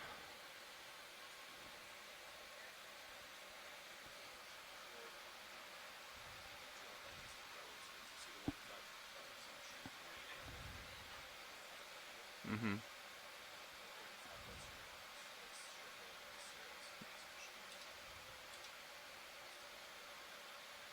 Which one are you looking at there? Or this guy? Yeah.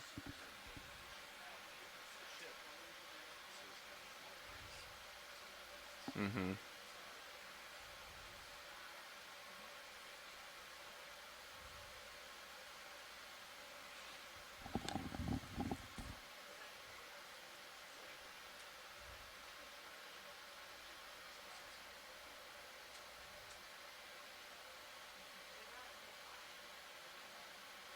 How's it looking right there, Levi?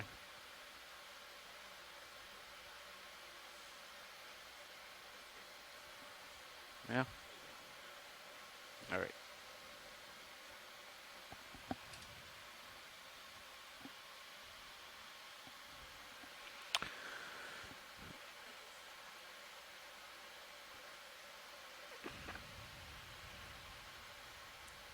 Okay, passing 1550.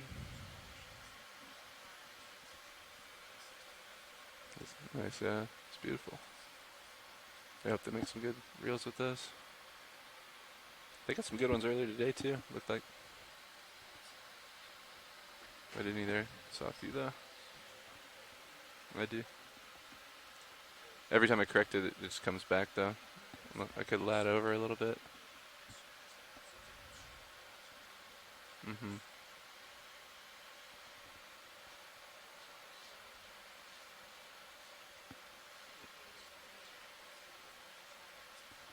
Mm-hmm.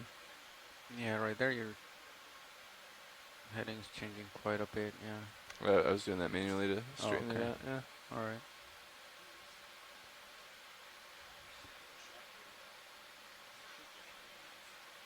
Yeah, it's weird when you push out like that and for whatever reason the heading turns a little bit. See? I don't think so. No. I think it's current, like you said.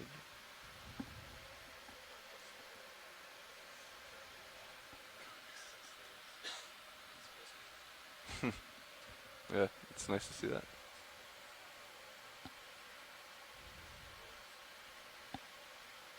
When we landed this morning even, it was kind of bouncing around a little bit.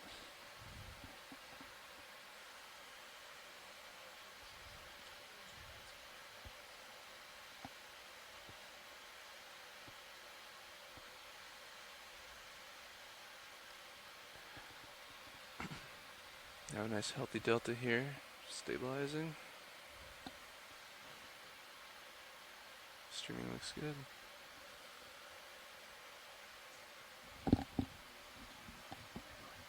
On our way up to 900 meters depth for another transect.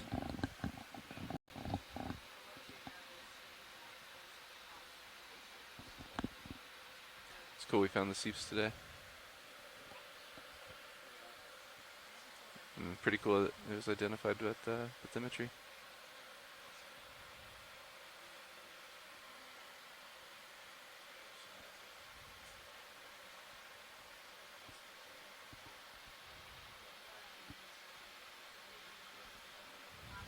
Yeah, additional.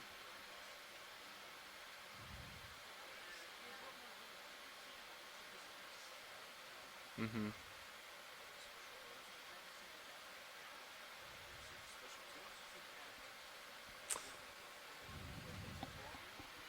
They said an egg sac or egg nest, yeah, potentially. So the tube that we're carrying along, is that in the bio box and it's just all the way out? Okay. It's pinched.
I don't hear anything on my hydrophone channel for some reason.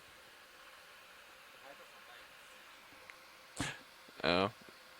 You said you heard, I thought you said you heard the thrusters working. Ah, my mistake.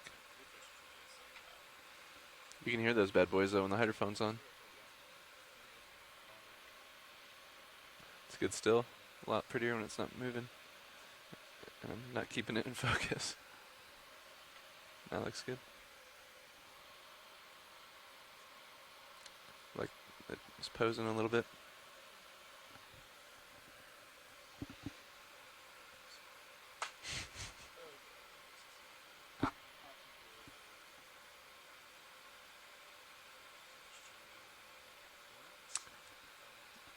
It looks that way.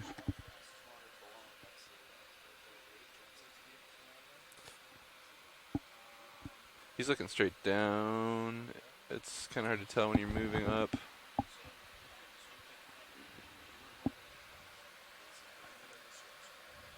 Maybe we just hold still at first and see how fast it's moving. Yeah.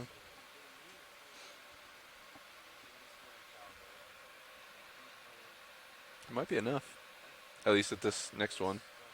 I bet it's going to ramp up pretty quick as we go north or up.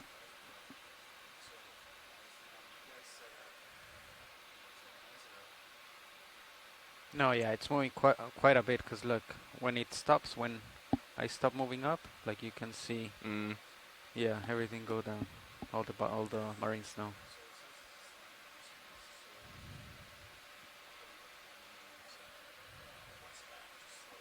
Right.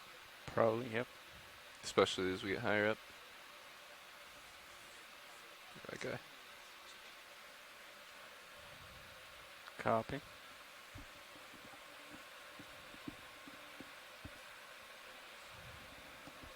We're all good. All good right now, thanks. Chris was just up here.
Hmm?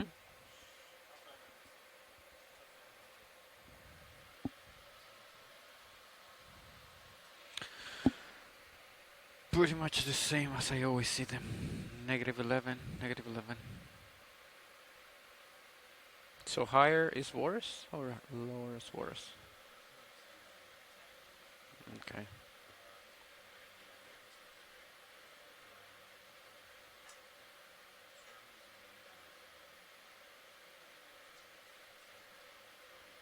Oh. Oh, we're way off. We're doing good then.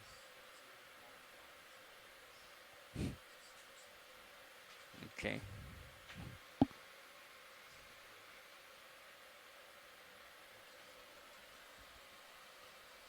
I am more concerned about the faults right here.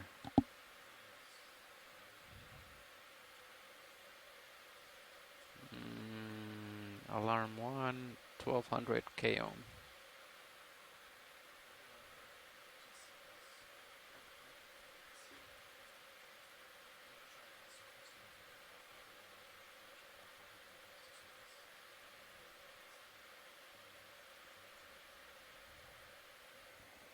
The main rotator, the guys, the one that you just switched.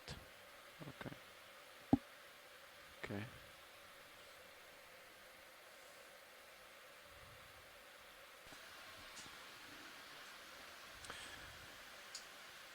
Just over 200 meters to go. So this is a healthy installation resistance. 50,000 k ohm. Okay.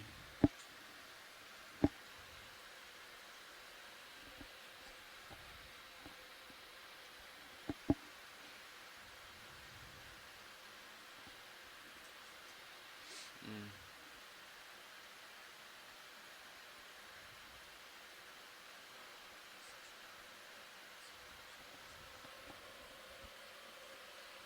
The suction contactor.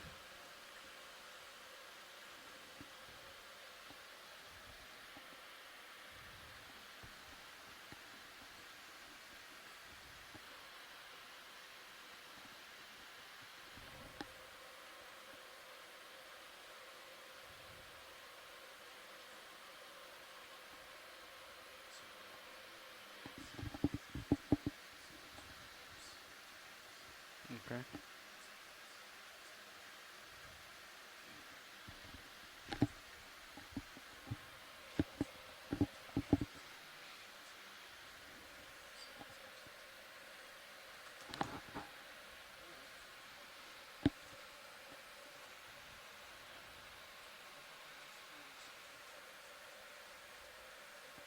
Okay, Neff.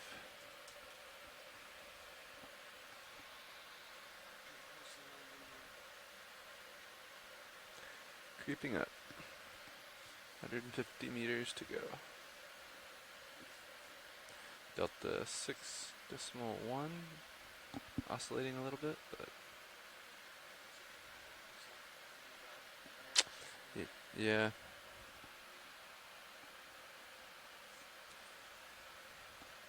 Yeah, it's been holding pretty good.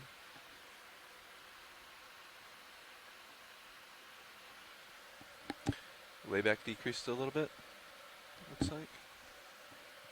What was it?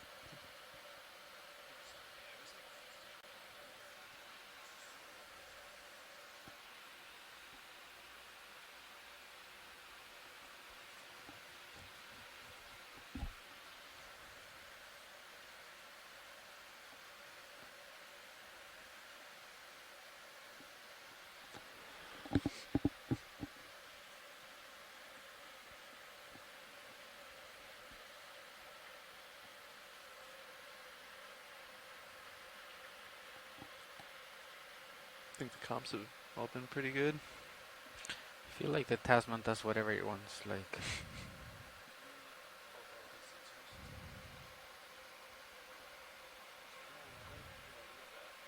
Bottom lock.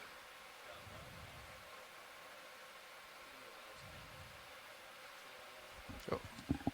Quick. Bam. Right there.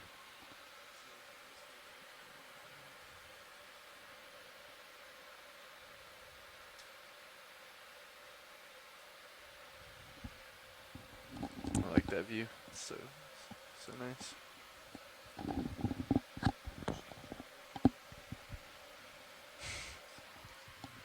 Which one do you want? Monitor 12. Test.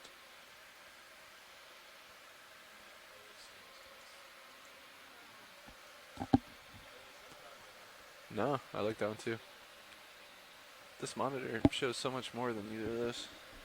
It does. Wider field of view. Yeah, that one looks tiny. I can't. I mean, I see the hose, but can't tell how far it is past the DVL.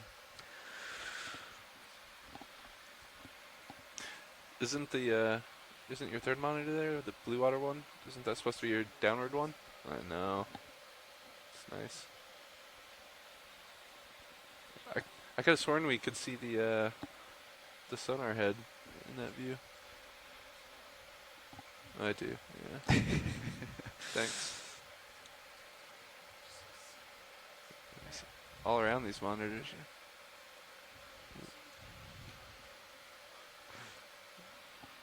What do you want there? What? Yeah, it might just be a little older.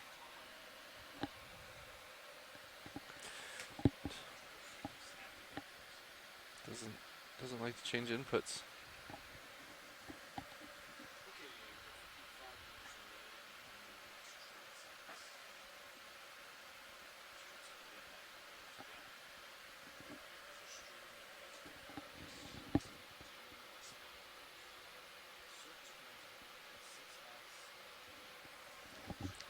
.6. Okay.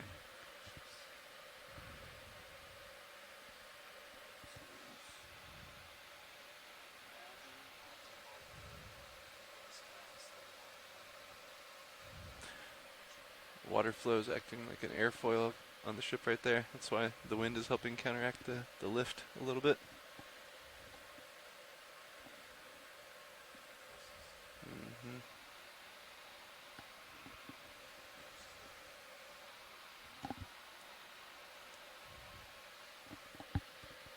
And the length of each transect is 10 minutes? Is that 10 minutes.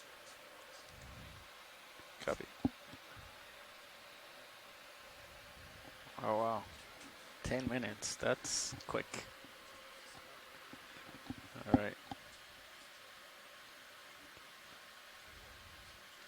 Copy.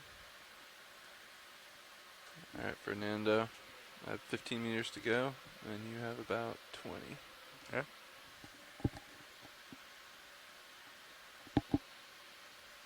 There's no bringing arms, lowers or uppers out. Okay. See if you can do an easy stop as you come off the winch. Be advised. All right. Crossing 895.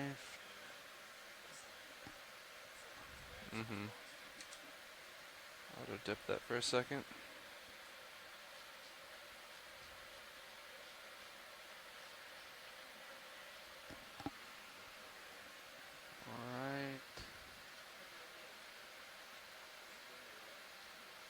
Electric motors, they're snappy.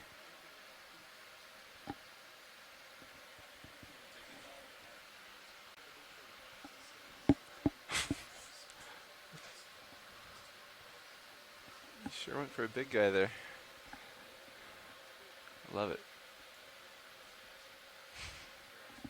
Okay, I'm holding at 885. Roger that. I'm stretched out in front of you, ready for me to back? Yeah, looking straight down. I have you on. I'll descend slightly as I come underneath you. Backing now. Okay, I think I see you. I see your light. Coming back. There's that. Thanks. Was it subtracting from my stick move? Probably was.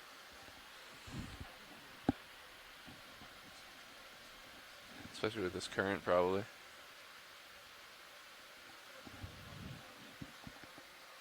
Yep. Auto heading engaged. Coming down.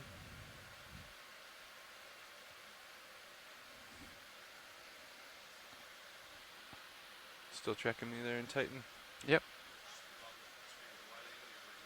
Yep. You're a little bit to my stop. Oh no, you're right in the middle. Yeah, you're right in the middle now. I see you. Backing slowly. Well, moving slowly, but backing full. Fighting this current. There you go. I think we're okay. We Yep. might need to at higher depths. That's 20 delta. Alright, you looking 99? I'll come up to where yep, there you go. Right Look it there. straight down. Perfect. Yep. I'm gonna turn to starboard. Copy. Tether looks good. Your auto heading is engaged, correct? Yep, it is. Copy that. Looking good. And pushing forward. Alright. Bringing rotator up. Delta.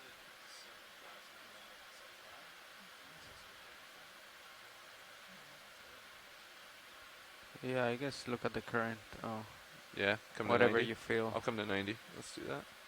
Yeah, whatever you feel. I'll just rotate. Pushing forward. So and right there, centering. that's 45 degrees on my rotator. Roger that. You want to turn your head to 90? Turning to 90. and we'll get a feel for where the current's coming from. All right, that's about. It does. It looks like there's a slight lateral component there, yeah, but not a whole lot. If you want, you can turn a little bit more. Yeah, we could try It's to up to you. find.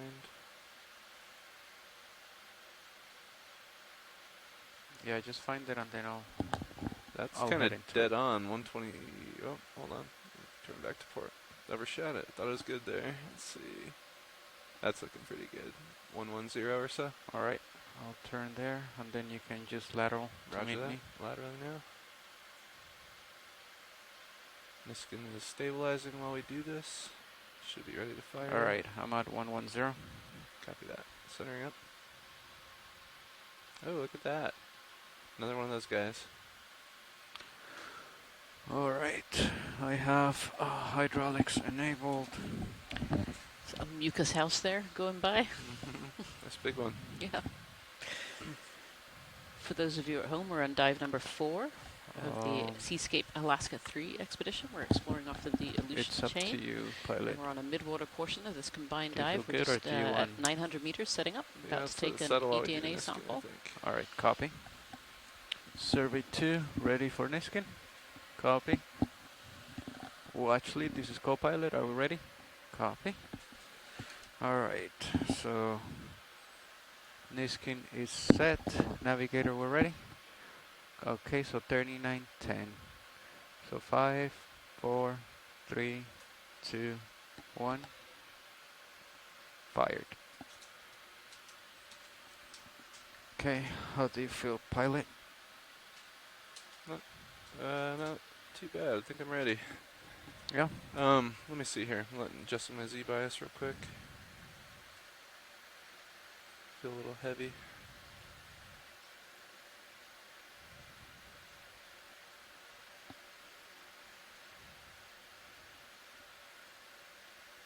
Get our deltas squared away.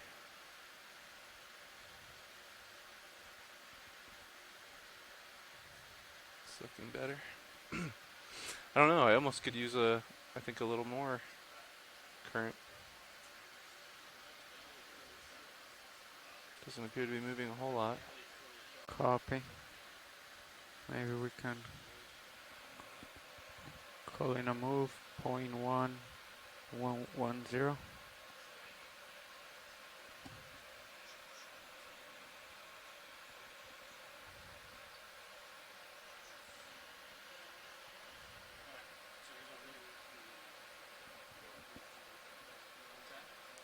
Yeah, let's move. Yeah, let's do it.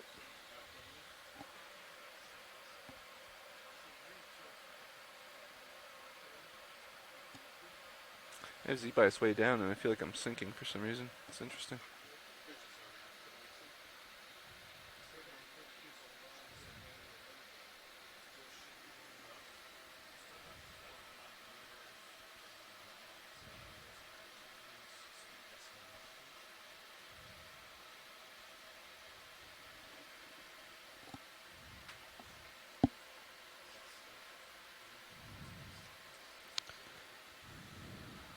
Alright, so that heading change is gonna take a while, so Should be about the A-frame though.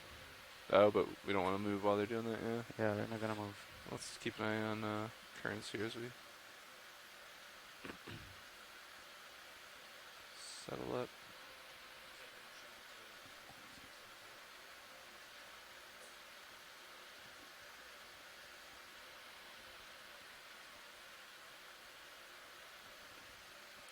Were you asking bridge there?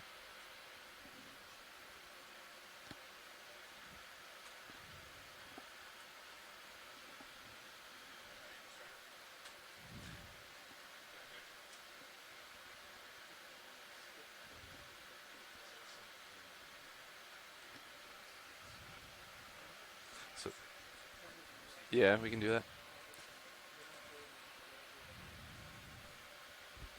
Okay, watch leads in short side. This marks the beginning of the 900 meter depth transect. 0042 UTC. Thank you so much.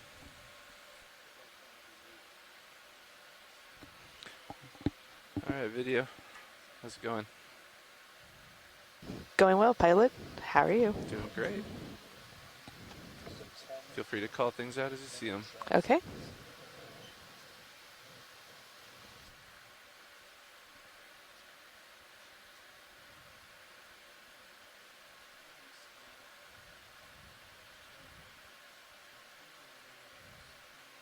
There's something in the upper left, pilot. I see that. It's going top. Go for it.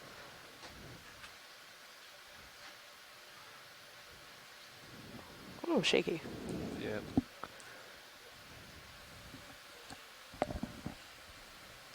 I'm holding here, pilot. So we're at our 900-meter transect for the Midwater here. What we're doing is looking for organisms that I live do in have the more Midwater zoom, above the but Seep area. I don't know how fast the current's And moving. this transect right now is at 900 meters. Okay, coming in. And what we saw from the mapping earlier is that the plume from the seafloor from these seeps Holding actually, here. Nice job. the That bubbles looks do great. come up high enough Chasing it a little bit. that we should still be within that plume It's getting area. closer. We're coming up to just over 700 meters when they were measured again early this morning.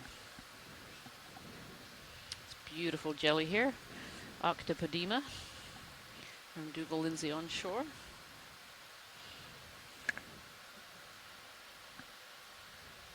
I think it's getting too close, Beautiful pilot. Yeah, tentacles sounds good. sticking It's out. moving fast in the current, I think. That was pretty good. Coming full wide. Thank you. Resetting. It sounds a little bit like we're seeing a bit more current than we were earlier. Pushing forward.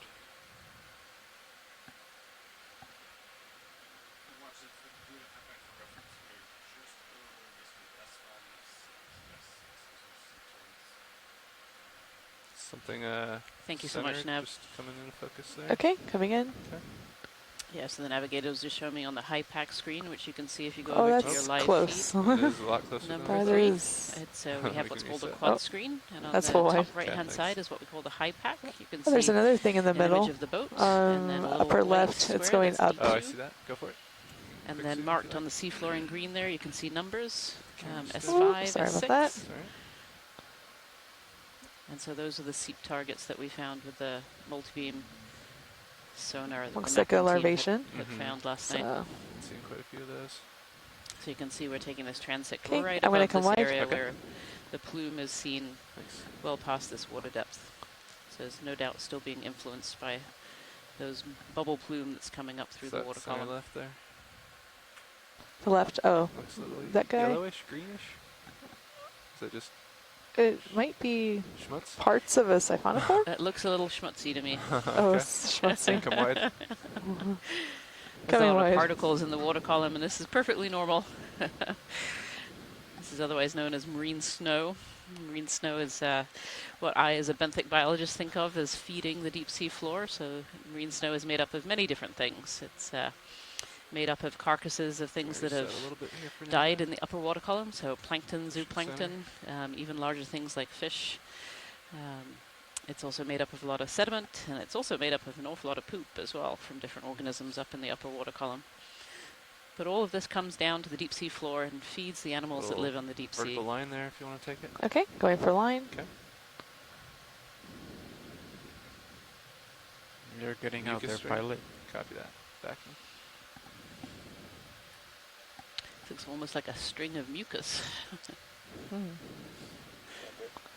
Okay, coming full wide.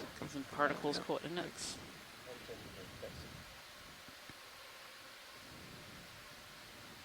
We can get that move in, Navis.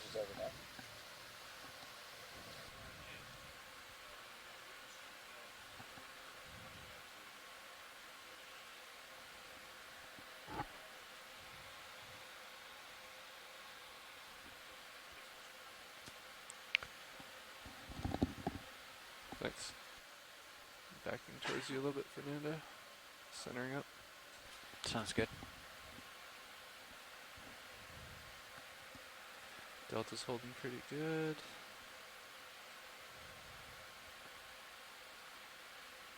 That looks a little better.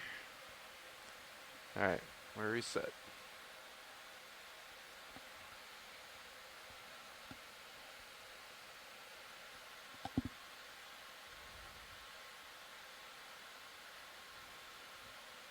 Little shrimp.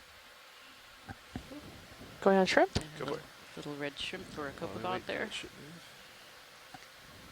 We've got more of a ship-shaped body. Yeah, I can see its legs, long antennae there. Wow, look how long those antennae are.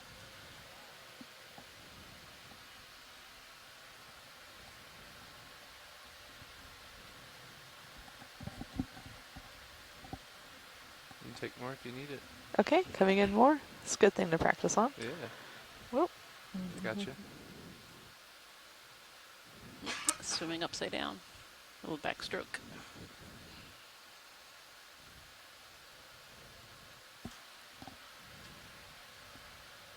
Stabilizers. That's max zoom. Okay. I think he's a little far away now.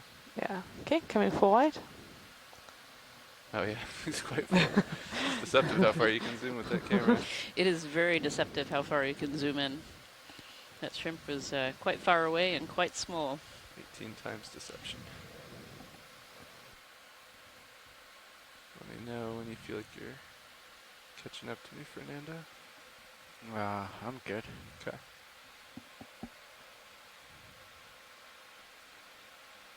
Roger that. Top left corner, something white. Top left, white. Coming in the center, This guy. Maybe more schmutz. Maybe a piece of something. And I think schmutz. Yeah. Yep. Alright, full wide. Full wide. Gotta try. You never know. Spot the schmutz. Oh, there's something in the middle. Top middle. Go for it. Oh, I see that. Jelly, maybe? Oh, it moved a bit faster, jelly. Oh no, there we go. Yep. Centering. Nice. Stand by. Alright. That's looking nice. Oh, beautiful. Nice little jelly here. You can see it's got these red stripes in its body, and it's got a clear bell, long tentacles and short tentacles. So I think this is a hydromedusa, but I'll wait for some confirmation from scientists who know more about the midwater in our chat room. Very pretty. Sorry about that. Pantacogon Oh, hecklei. it's getting closer. Okay. Yeah. I'm going to come wide just a little There you bit, go. just to keep Perfect. them in view. Nice job.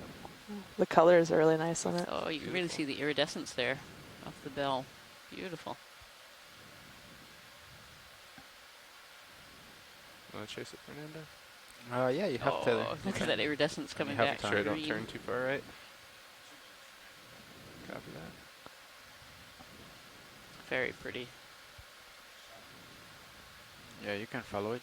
Copy. Nice job zooming, Caitlin. Oh yeah. Those colors. Just glowing, keep all kinds of spinning. different colors there. Blue and green. Really pretty. I'm going to let it go goodness. in maybe 10 seconds. Sure, yeah, it's too close to us Okay, now. roger that. I'm There out it of goes. focus. Okay, full wide, thanks. Good job. Yeah, that's full wide. Turn it back.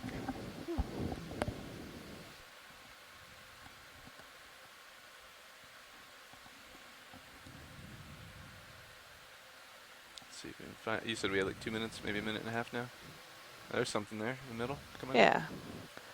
That one's a little bit bigger. Oh, it's a Is it Tina coming 4, towards us? low bait Tina 4. Go ahead and take more if you like. Okay, coming Yes, in. we saw earlier what's called a sediped Tina 4, which has big long tentacles. This is another kind of Tina 4 called a low bait Tina 4. Okay, See roger. those beautiful iridescent, they're called Backing with teens or comb rows that give the Tina 4s their name.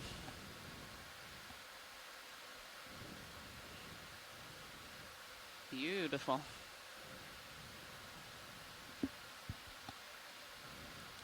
Is that a Tina 4 we've seen before? That is, I believe. Oh, there it goes. Yeah, these low bait Tina 4s have kind of these big wings, and that's how they almost kind of frog kick through the water to move.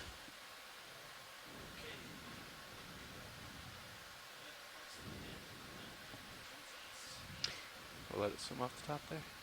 Can we zoom in any more on that one? Or is Oh. it past? Did you want some more? Dougal Lindsay is asking if we can Okay, zoom in yeah. just a little bit more. You have more zoom. Let's try it real quick before we In gotta the go. middle there, see that little sparkle? Far Oh, the now. sparkle? Yellow Oh, scotch. I'll Sorry. track it. Yeah. You're good. It's getting farther away. Farther. Copy. These Tina 4s can be quite Yeah, I hard think to it's identify. kinda- Off it goes. I'm losing it. Sorry. Yep. Sorry about that. Off There to we the go. right. Yeah. Coming wide. That'll have to do. Sorry. Watch lead. That's okay. No problem. Thank you for trying. All right. Let's center up here. Centering up, Fernando, and I'll back under you. Copy. So that looks like that might be the end of this transect. That was our 10 minutes. Dropping down a little bit. 900 meters.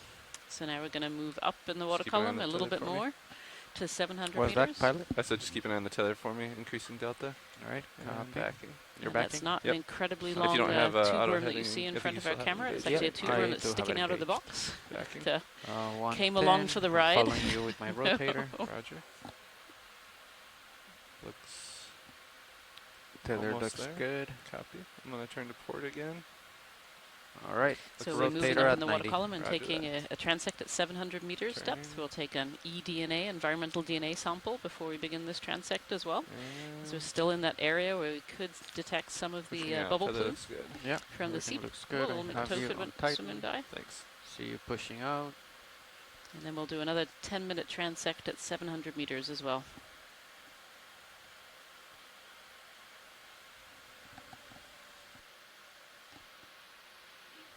Turning up a little bit. Delta's good. See myself there. Okay, I see you in test cam. Centering Looks myself. nice. Oh, I like that camera for this view. Isn't it nice? Yeah. Yeah, I like it.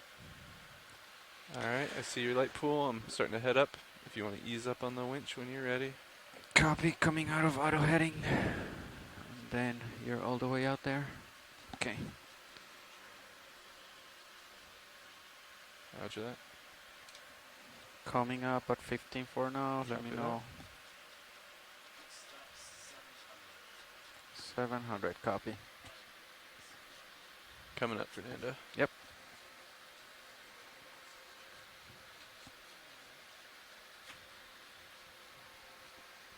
All right, increasing on the winch. Copy that. I should be able to catch you.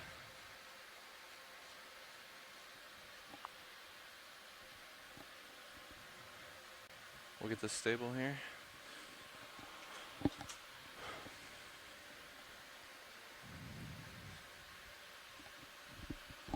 All right, that's about 30 on the winch. We out on time? Off by a minute or 10. two?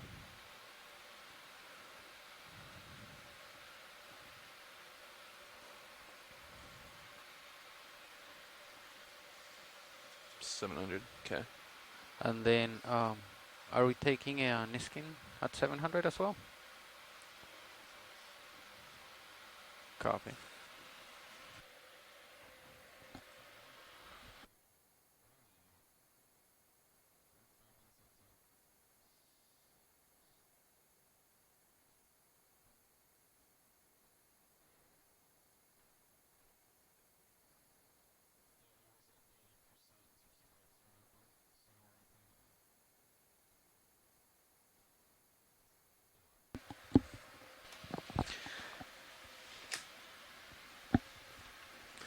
Delta 8 meters.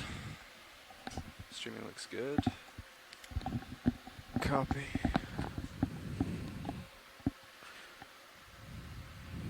All right. Let's sink a little bit more. Okay, Delta 7. Everything looking good. You're pushing out. 33. How's our timing, Nav? You said we're right on target.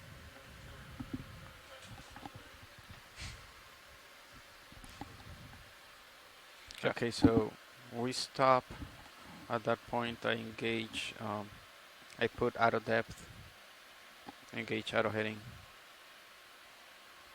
Start backing right underneath. Just turn. I'll stop. If you want, I can stop a little higher than 15 meters, or you can just kind of lower your depth as you come underneath me a little bit.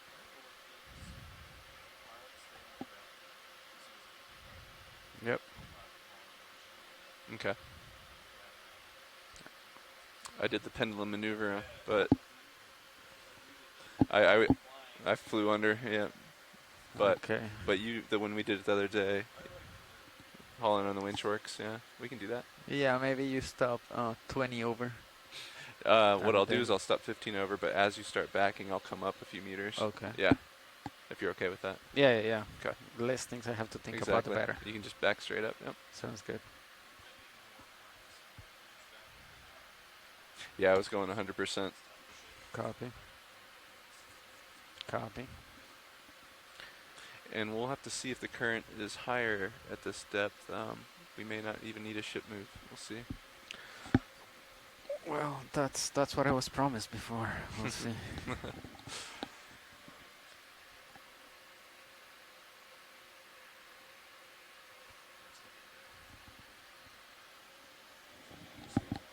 Oh yeah, there's like a fourth of that screen is not visible to the co-pilot.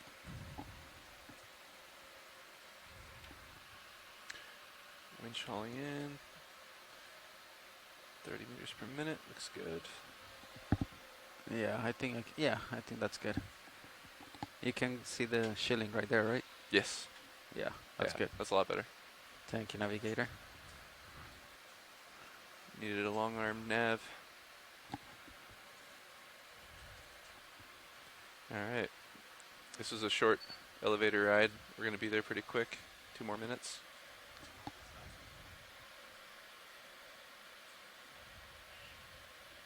All right, so what were you saying? Were you keeping probably not out of depth, right? During the transect? No. Yeah, not during the transect, but I used it when we were setting up. Yeah. But during the transect, you were just out of depth, yeah, and then just Z bias. Find your Z bias that works for you, because it was a lot less at that last depth for some reason. I don't know why. About 27. Different salinities or something. I don't know. It's interesting. Okay. All right, we'll see. At the bottom, it was closer to like 30 and a half.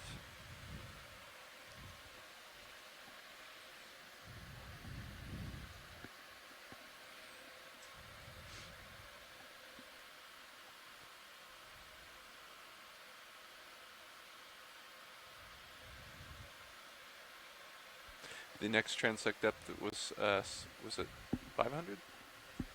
Okay. So we might get to the start of that one.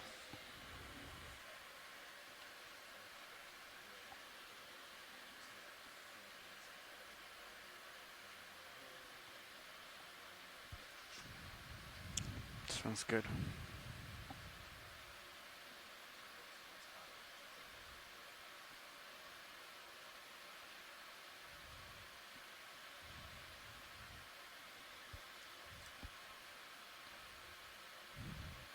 Okay, so when I'm getting there, you said just turn, yep, and let it drift.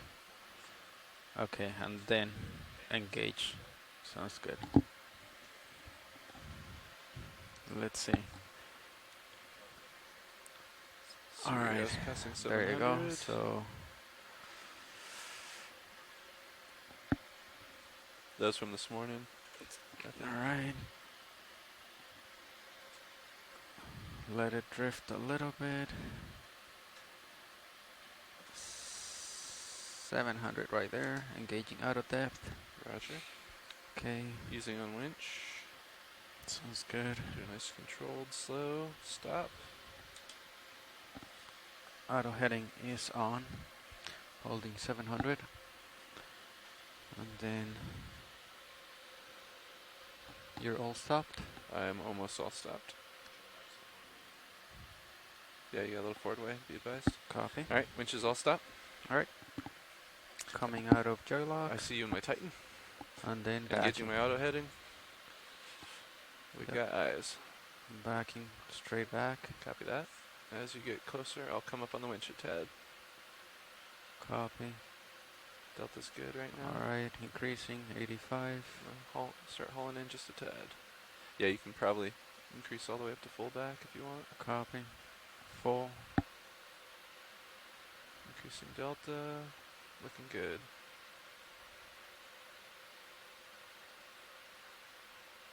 Alright. Backing full. Slightly off center, but still good. Okay, I don't see myself in your tether cam anymore. Yep, got you in Titan. Have your rotator at 91. Yep, full. Let me turn it full back for you. There you go. There I am. All right, perfect. So, were you turning port or starboard? Does it matter? I would turn starboard. I've been turning starboard for setup and port for breakdown. Yep. Copy. All right. Turning starboard. Tether looks good. Over the brow. All right. I don't see the tether in your cam, but hopefully. I saw it go over the light bar. Copy. All right. I'm still in out of depth. Yep. Delta's 18. Healthy delta. Looking good. All right. So full steam ahead. I'm facing 90 right now. Let's see how it looks. I haven't done this in a while, so. Are you okay? Does this look? I feel like it looks slow, but I don't know about. Well, yeah, we'll go ahead and push forward first, and we'll get you set up. Copy. Yeah, I think that's kind of a good idea. But it might be a slow, yeah. All right, pushing out. If we want to get the movement going, we can start it before the transect. We'll see. So you are at 100 still, so I need to push a little bit faster. Yeah, I'm currently looking 92 degrees. Okay, delta 18. If you want to come down a little bit with the winch, I think we're good. All right, there you go. You're 60 on the rotator. Gonna center right in the middle of your screen as I am pushing out. Yep, looking good. All 45 right, degrees 45. on my Perfect camera, yep. Delta about 15. I'm holding at 685 meters depth. Copy. There you go. I'm center on your screen, I believe. We have the same heading, and let's see. And be wary of drift too. The current might push you towards me. Copy. Looks like it might be doing that a little bit. Yeah, so I'm definitely drifting back. So yeah. I think, yeah. You may not need a move, huh? Yeah, I don't think so. Okay. I'm trying to get the right.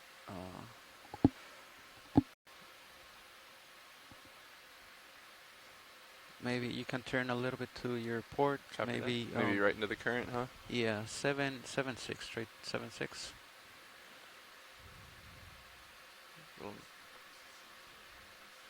Yeah. All right. That's Actually, nice. in order to stay right in the middle of your camera, like I have to push pretty far. Yeah. So let's see. Okay, so I'm gonna try to stay in the middle of your camera. Okay, you're pretty stretched out there. That's a pretty good config. I feel like it's moving pretty quick, right? I think so. Or it's good. All right. I like it. Okay, so we can do the Niskin, and then yeah, we're ready to start then. Hydraulics on. Nav, did you want to make all stations ready, or you want me to? All right.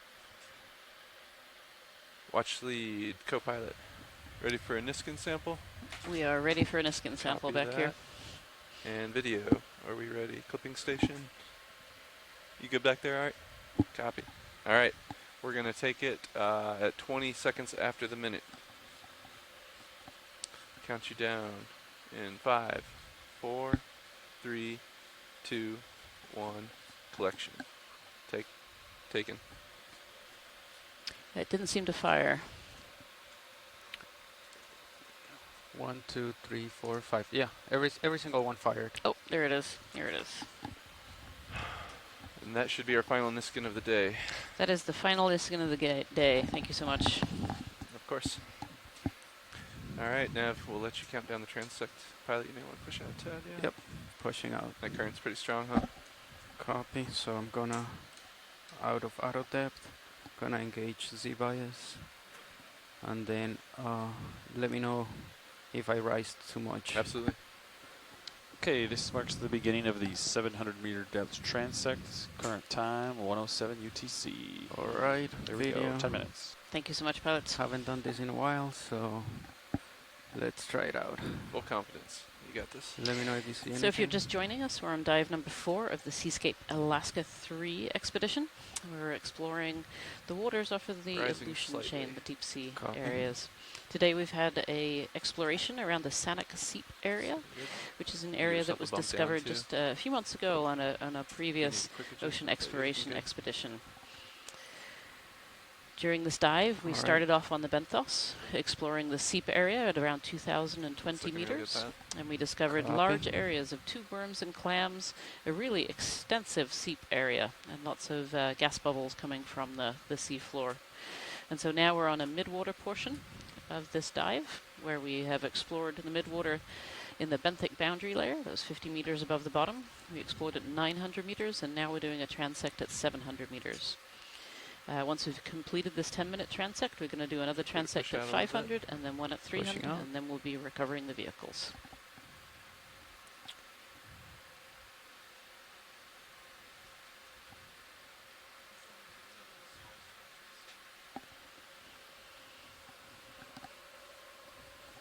Oh yeah, yeah. You may need a little more than that, potentially.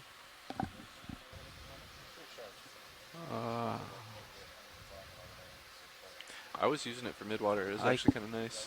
Yeah. Video, are you talking to me? I can't hear you. Sorry. Yeah, I realized I wasn't latched, but do you want to get this guy that's in the middle? Yeah, let's try it. Although you're at the bottom of my screen. I don't have a lot of time. Zooming in. This is a ctenophore we have in front of us.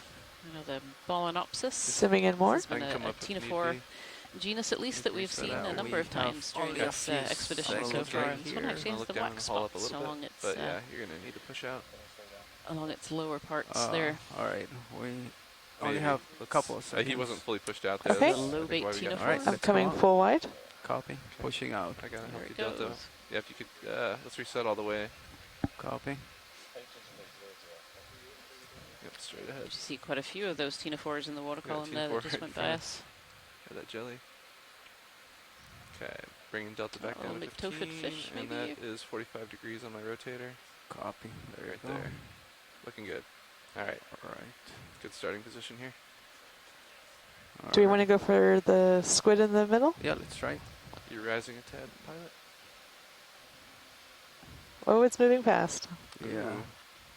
You got room to chase it. That little squid that just went by. I think it's already down there. Yeah, I think it seemed to squirt something out as it went by. All right. Lining up with you, co-pilot. Depth looks good as well.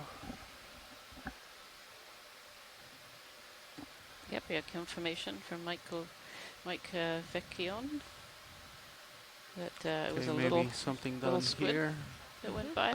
Video, let's bit earlier. partial zoom. Okay, partial. Right in the middle. Is this another one? Okay. We have so more of these ctenophores. A little bit more. We seem to have definitely hit this kind of jelly layer. Yeah, I think we've looked at these guys. We actually saw this on the way down as well. So there was if you want to let it go. Alrighty. A layer as we coming wide. Drop down for this particular. All right, there's another dive. one right there. Do we want to look at that? I know we saw that before as well. Yeah, I think we've seen that one. As we make our way up here. All right, so let's look for something else. Let me know if you can reset if you want, pilot. Copy. All right. Little turn to starboard and push out. Pushing out. All right, I see something at the bottom. It's probably the same thing, right? Yeah, I think so. Again. All right, let's come out and I'll push out. I'll completely reset. Full wide. Depth is looking good. Copy. All right, there's something coming in right here. Video. Right there? Yep. Let's let me slow down. Hold on. Oh, right there. Okay, that's partial. It's getting further away. Yep. Let's see. All right, let's come in a little bit more. Okay. Whoop. Oh, coming full wide or partial wide. Let's come in. Right there, hold right there.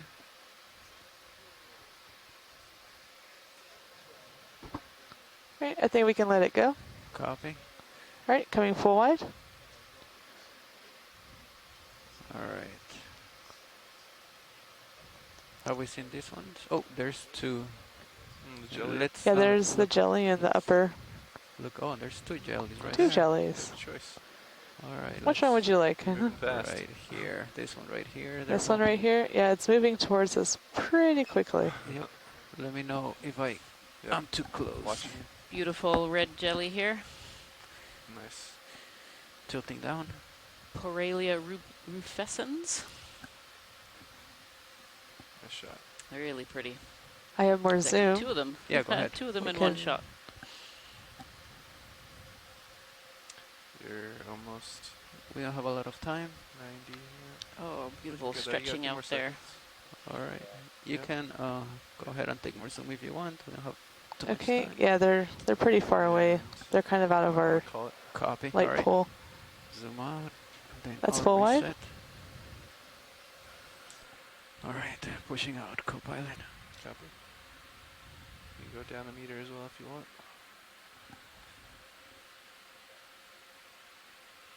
There you go. Nice. All right. Let's see.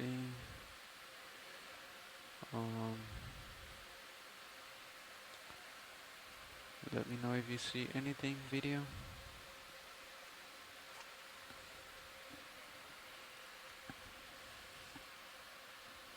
I see something down here, but it's kind of way down there. That line that's down there? Yeah, it's pretty far. I can try and snap. Let's see. I think it's a siphonophore potentially. Or maybe not. Coming wide a little What's bit. that?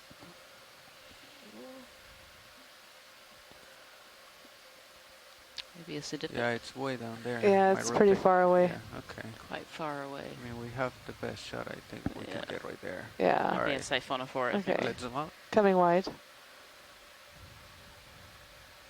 Tilting up. Speed looking okay for you, Fernando? Let's zoom in here. Okay.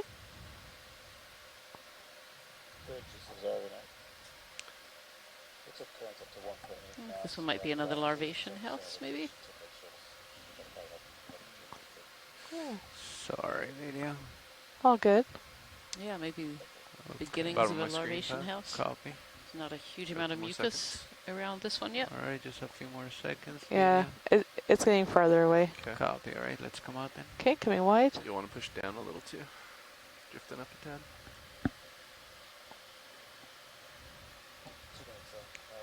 Pushing out. Copy that, Nav. Probably another couple shots here, Fernando. Copy. You can go down a couple meters. All right.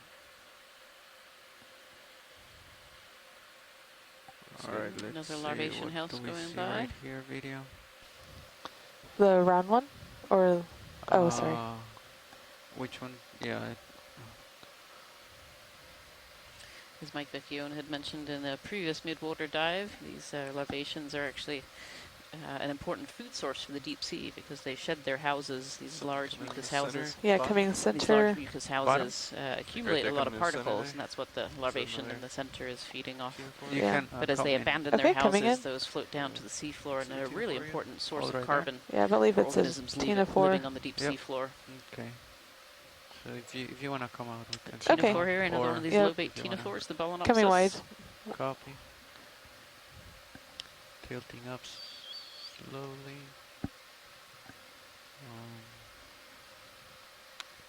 You said about 1 minute left, navigator? 40 seconds. Copy. 55 seconds. What about center? There's a line Go ahead. at center. Yep. Okay, coming Like- in. That one, right? Is That one. what you're talking about? Right, has like an orange Okay. center to it. It's getting far away. Yeah. I think everything's sinking. Yeah, let's come up. I'm coming up a little bit. Might be a time to reset now, or we got a few more seconds. What it's This marks the end of the 700-meter transect. Next stop, Looking 500. down on you now, little Fernando. copy. All right. You're Many already thanks, in a good Navigator. So position that to was the end of the 700-meter start setting transect. up. All right. So now we're going to make Coming up a making little bit. our way Got up. a Delta 18. Making our way And up I'm to the looking down 500-meter 80 transect. degrees at the moment. This mid-water Copy. portion of this combined dive today. All Just right. back a little bit. This will be the second to last transect that we do. We'll do another Am one I at centering 300 your meters. screen? A little to the left, but as our final copy. transect. Yeah, you can turn whenever you're ready. I'm looking down 90 degrees now.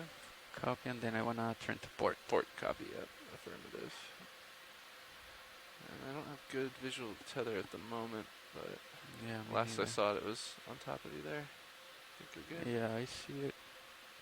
Nice. In my aft cam. Yeah, you got our tether cams. Going up for sure. Okay, I'm looking full back, so once you get lined up, you can push out. Sounds good. All right. And I'm looking for you in Titan at the moment. Okay, opposite. Actually, And there then you are. pushing out. All right, you're perfectly in line. Push out, and I'll come down a little bit. Sounds good. Delta 20.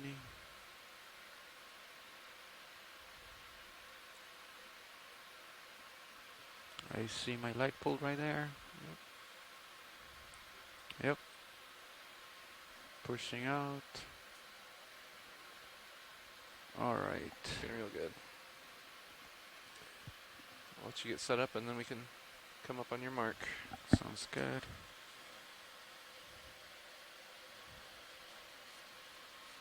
All right, you can.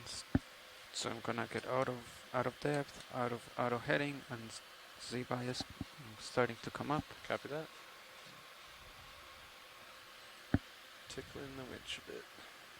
I'm pushing forward a little bit.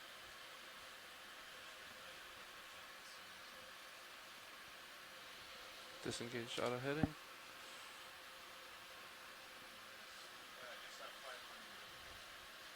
See the delta decreasing a little. I have it on 80 right now. Should it be a little bit more? 80 is pretty good. Okay. I'll let the delta catch up, and then I'll ramp up to 30.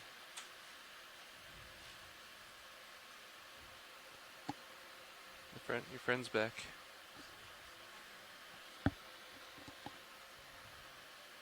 All right.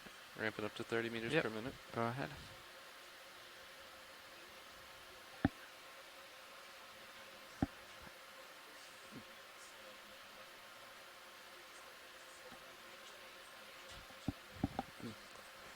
That was tough, and that was really quickly, and we were.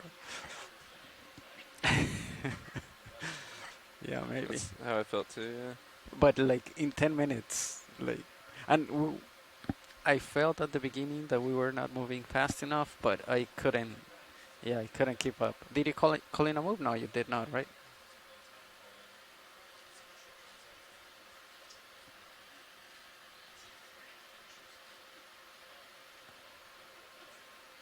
Alright.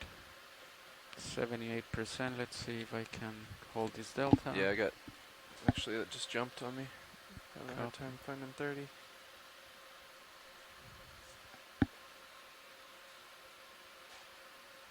I think the zip tie is moving a little bit.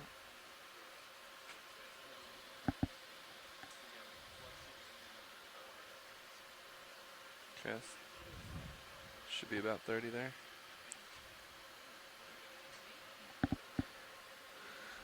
Okay, so 9 minutes. Then the next one is 5 or 600? 500, okay.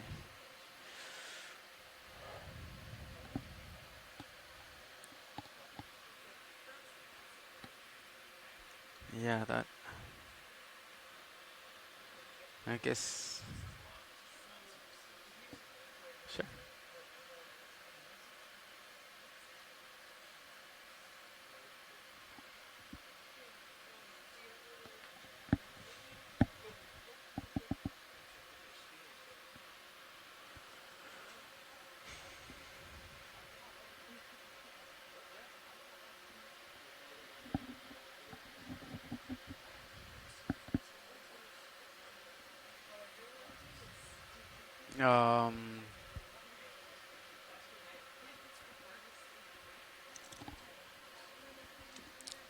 Um, I don't know, cause like right now, when we have this one on, I'm basing the products out of the estimator, which uses either one.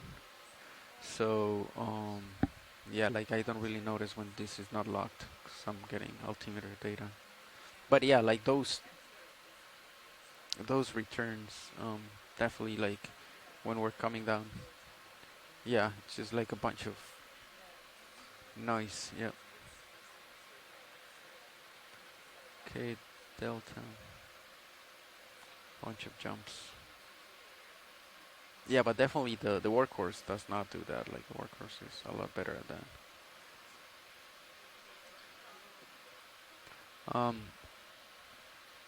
I don't know. We don't log that anywhere.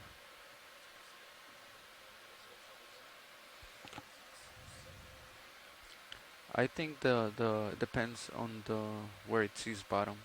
Like if it's closer to bottom, because the way it's set up. Yeah, I think the way it's set up is it just sends the ping as soon as it receives.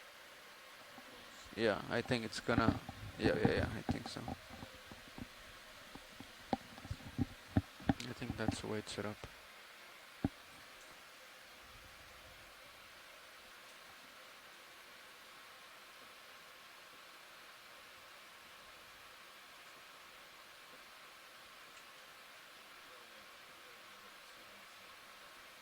Yep.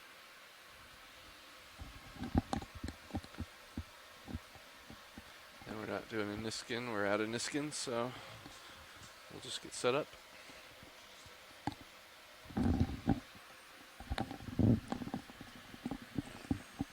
Yeah.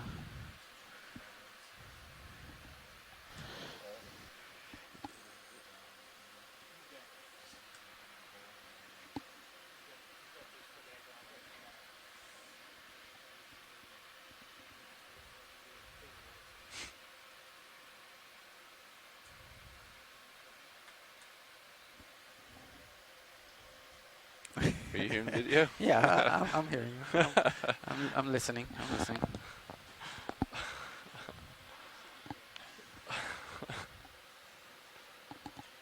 Okay, we're crossing 5:35. Just about a minute left.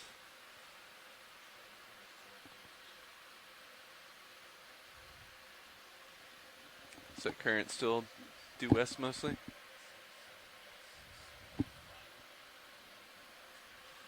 One decimal What are you seven. gonna do? So in this case, well, there's almost no wind, but we usually facing. What are we?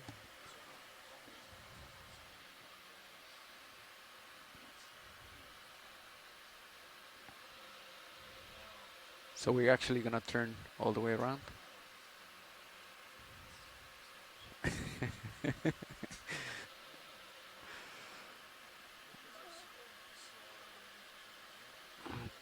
Okay.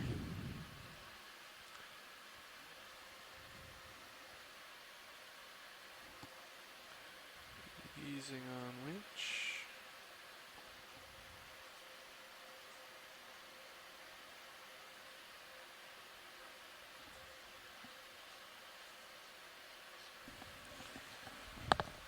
All right, everybody, so we are coming to that 500-meter transect, getting settled up.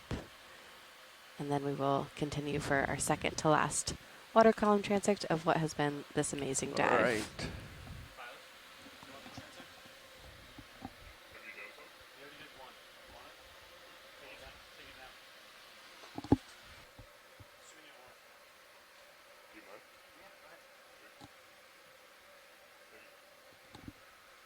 You're here? You want in for the transect?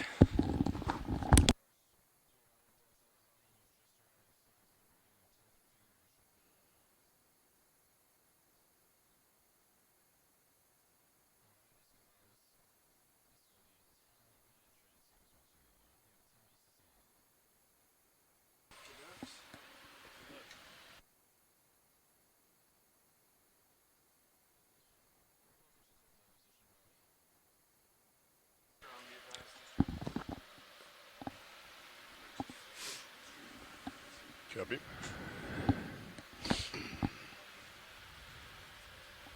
You want me to come on underneath you?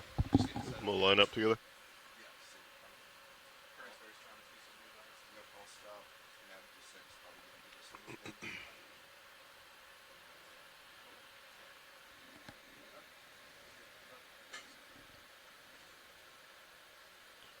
All right, Bobby. If you want to lock in auto heading, I'll come in underneath. Auto head is engaged.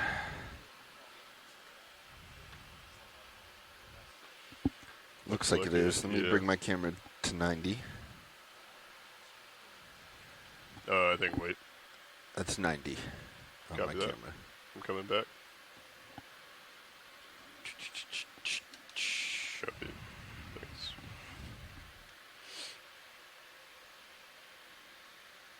Gonna come down a little bit as well. So since he has tether cam up or over actually, there. Can you come up a little bit? Yes. Since he has tether cam up over there, I'm going to bring our downward looking cam up Copy. here.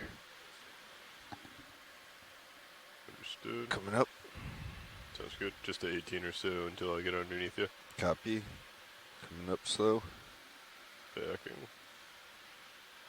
Aiming for 18 delta. Copy. Tilting camera all the way back.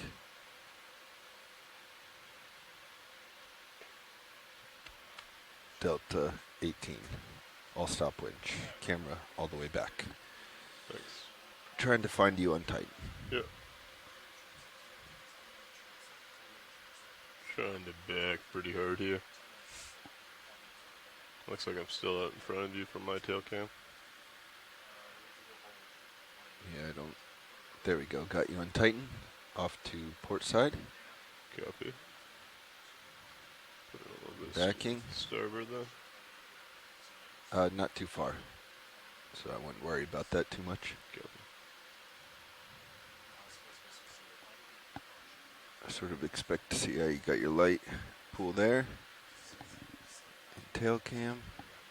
Alright, I see myself now in your There view. you go. If you want to Yeah, bring you're me just up to 90. You're just too washed out in the down cam to find you. Coming up to 90 with you. Slow. Okay, that's 90. Copy that. Delta's still 18.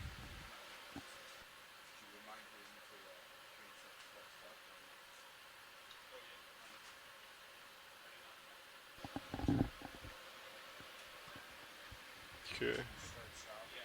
Coming centered. Kind of looks like I just need to turn around and it should be right into me.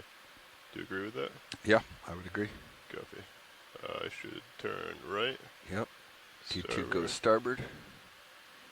Starting to drift back. Camera's still at 90. Copy. Pushing back. Turning.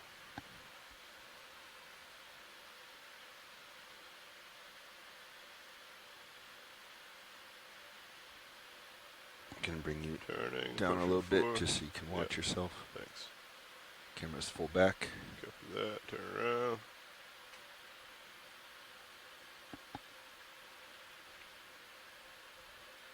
Okay. Going maybe bring me back to 90. Copy. I'll center, push forward from here. Copy 90. We're in 90. Copy.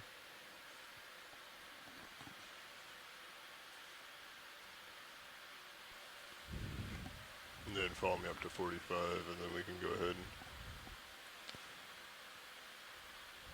pushing forward quite a bit. We might have to Delta get a move 18. in. I would agree with. All right, Nav I'll that just we're gonna remind wanna move. everybody what we're doing today, or It's what we're right doing right behind. now. We're just setting up Decimal for our one, last decimal water two. column, Let's start or with second one or to two. last Yeah, water column start with one. transect for Copy. this fourth dive of the Seascape Alright, Alaska so I 3 am expedition. looking at pretty This much is a to explore. 080. Right now, we're Camera's looking to at- explore at coming right 10 at me. minutes in the 50. about at Camera's at 500 50. meters depth Copy, of the hop water forward one column. more. We've already looked at the benthic bottom layer, about 50 meters above the seafloor, Yeah, right above the that'd be seeps that we perfect, found yeah. earlier today. We've gone to See 900 lots of meters, things floating by. This should be a 700 good one. meters, and now we are at 5 with one Got me last up before a little bit transect after more this here. at For pilot. 300 meters. Yeah, if you'd Rian like. is on a dinner break, so I'm going to try to Camera's currently at 50. I think. talk about biology could or even call come out down to keep biology, you in the but I light might be pool. It's relying where- on people in the chat Wherever you're as we comfortable. go through We this got a fish transect. video? Let's get the fish. Fish. Okay, we can go ahead and Start the transect whenever you're ready. Yeah. We are moving a little quick, so things are going to be coming by while we're waiting for the... Yeah, copy that. Ship moves in. Ship to I will catch up. start us at... Okay, and here we go, about starting 10 that seconds. transect. Copy. Do you have it slowing down, though? Yeah, the ship's going to be Okay. underway here. So Looks for like Hey, Dougal y'all. says that Our next transect is starting right now. Upper Copy, to thank left you. is center, fuzzy. A Bathyligid Pilot, I am now owlfish. tilted at 60 degrees. Thank you, Dougal.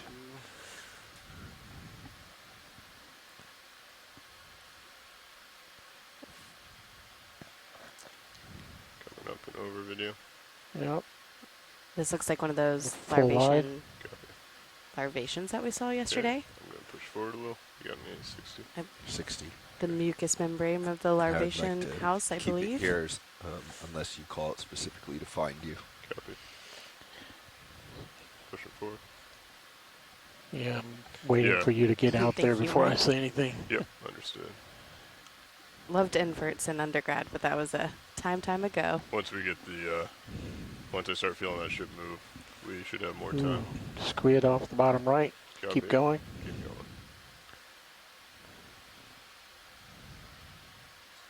I think we are dealing with some more current, if I can hear correctly, at this layer, which was expected from Pretty our shallow, ADCPs, so and I so would the maybe pilots opt are doing a to great increase drive our trying to speed. get us set up. Yeah, we're Yeah, seeing bump it up to decimal 2. So we should Be be seeing some things moving a we should bit be seeing faster moves past very us quickly. due to that. All right, video. I'm back. Okay. Center upper right. Yep. Go ahead and come in.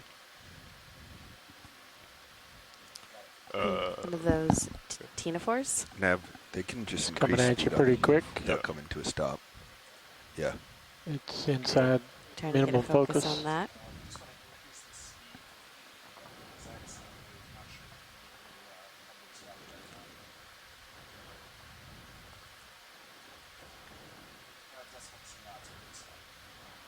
Pushing back out there, video. Yep.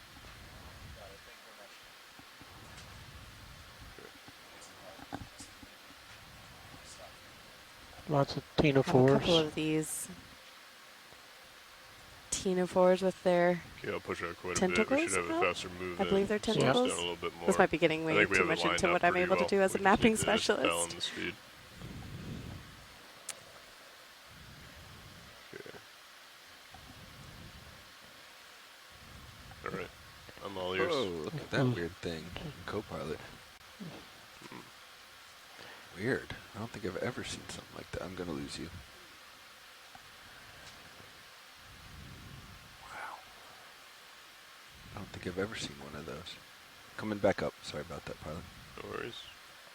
If you guys joined us for Dive 1, where we Just did the water above column center. exploration Translucent. a few Yep. days ago Camera coming now, back to 60. some of these look a little bit familiar. Ctenophore. Or not a ctenophore. Let it go. Ctenophore. You can let it go. Okay. Pull away. Another ctenophore to the right. What is this over here? Ctenophore. This guy? Yeah, we just saw him We just saw this one? something similar, but it looks beautiful. I think we're trying to get it in Full focus, wide. but hadn't. Copy. You're falling off screen. Copy. Push her forward. Sean, I think we can increase to 0.3. I agree. Push her forward. Yeah. Oh, Crank and it. I see Rian entering the room again, Tilting down so to find you. we'll save Big you all jelly, from lower my center. attempt at IDing. You can let it go. There's another one behind it. Understood.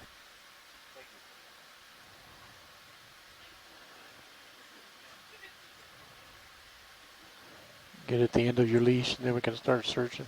Yep. Following you up. Copy. 60.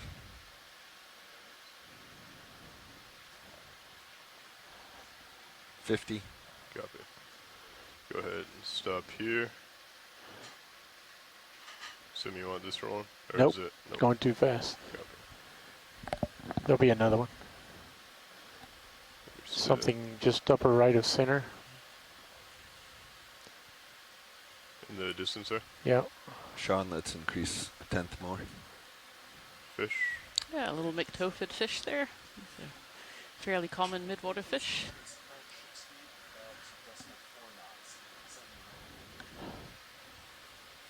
Okay. Copy. This is starting to feel a lot better. Yeah, I'm starting to see things slow down.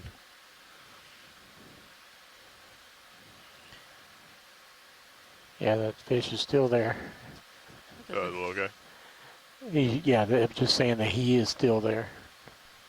Copy. Just left the center and down fuzzy white. Lead me to it in the background there? Yeah, now red jelly top center. Copy.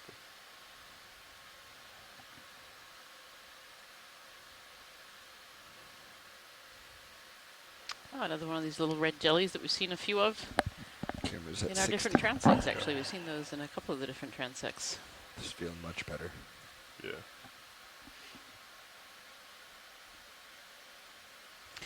A Ginura I'm Grimaldi. heading in. Okay, let go.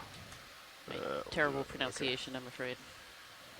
Tino forward above that, unless you want to push out. Is that a go ahead. fish in the far background? What's seconds. that one there? Oh, I know it's another sediped ctenophore. These are the ctenophores with those big, long, trailing tentacles that have these sticky cells on them to wrap around prey. You can see those little iridescent parts on the top left there. Those are the comb rows or teams that the ctenophore get their name for. That's a really beautiful shot of them. Look at them iridescing there.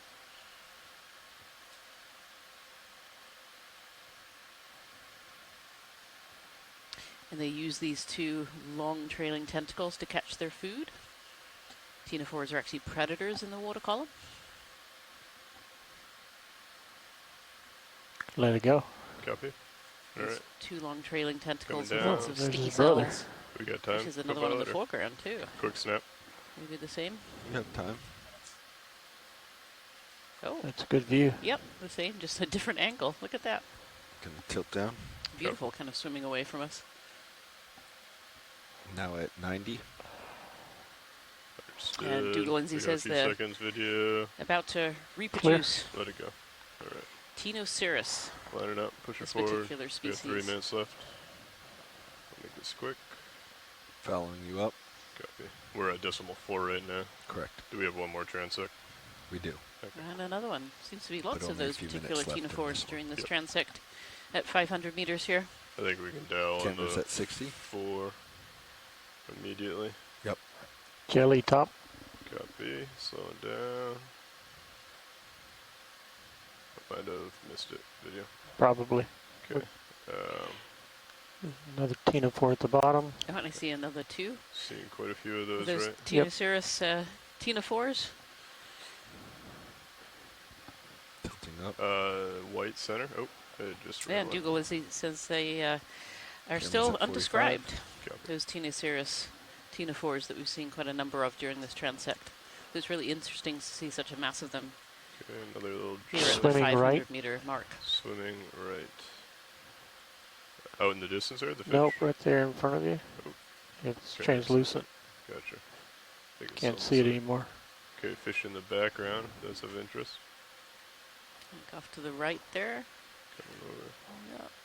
Yeah. Fish swimming down. Oh yeah, look at that fish. Diving. Got an ID, that's good. Copy. It's chunky, huh? Yellow.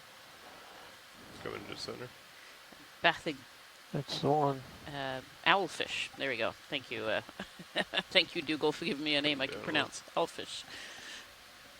There might be another glass squid. Sorry, video.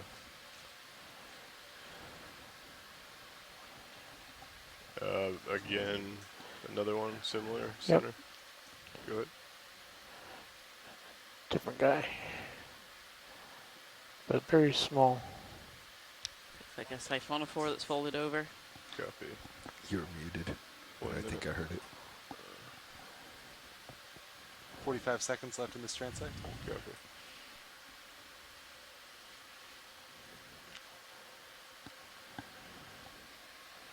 Left fuzzy, left of center. Left. Go ahead and start taking. Oh, I see it. Larvation house. Yeah. Let her go.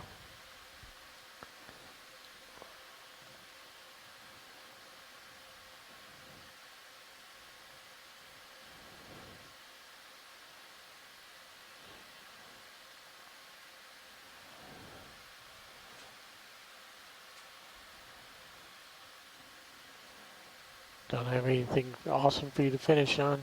That's alright. We got 300.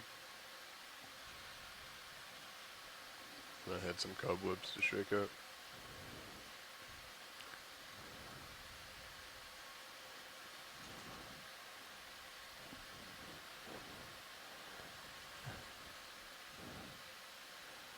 See what you're going for. That's another one of those Tina Cirrus, Tina You're fours. muted, but yeah, I heard you. Okay. It sounds like it's the end of it. That's the end of this transect. Distance Heading there. up to Alright. I'll come back to center here and line back up with you, co-pilot. Camera's 45. Copy. I'll back up underneath you. Roger that, bringing camera down. Copy, coming back. You're probably on top of this nav, but don't forget the transect buttons.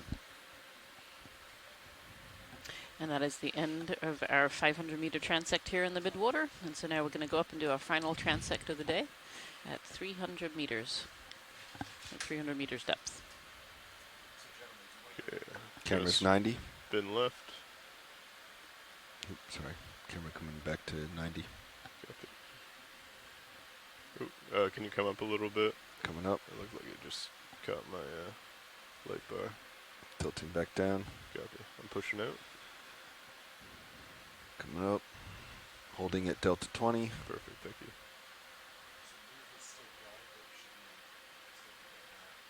Okay.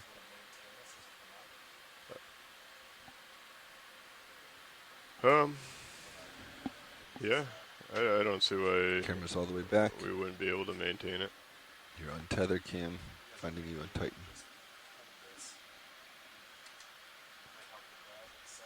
Yeah.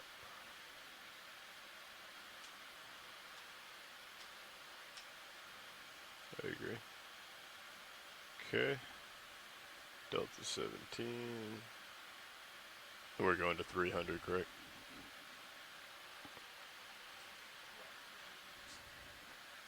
Copy. Might also make the setup faster as You're well as far tight as on tether cam, you're just down low. Copy, coming up. Thinking of taking out auto head for me? Yeah. Auto head's out. Thank you. Yes. Yes. All right, you ready to start coming up? Pilots, excuse me, co-pilot's ready. Okay. All right, let's go ahead and start coming up. Delta 5, good Tether visual. looks good in that cam. I'll just do this manual. All right, coming up. Ramping up. 15, 20.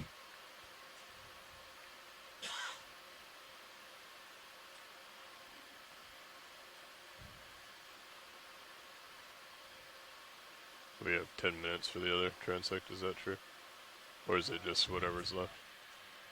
Okay. That's tough, having it be so short. 30 meters a minute. Copy.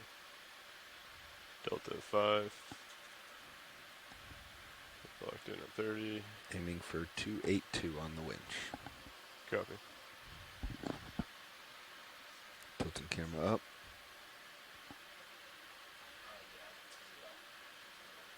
Okay.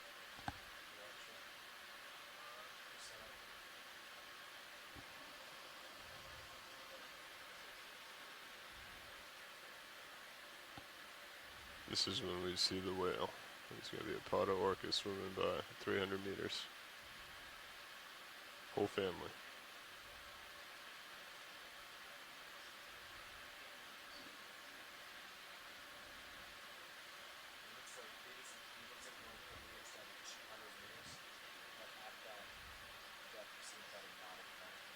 Okay.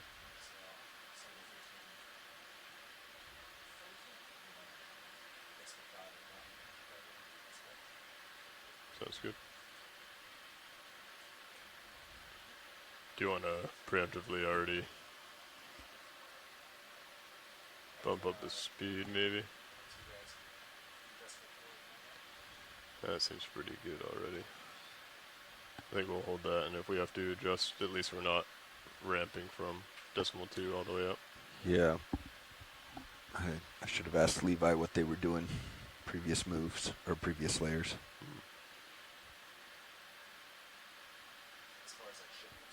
Oh, we could yeah, what read their previous the speed log. was. Right. Yeah, might be in the log. Passing 415. Oh, really? But I mean, at the 700 or 800, wherever they were.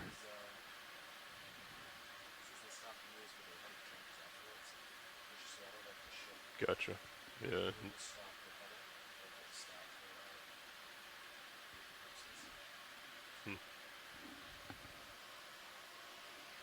400 meters, wire out.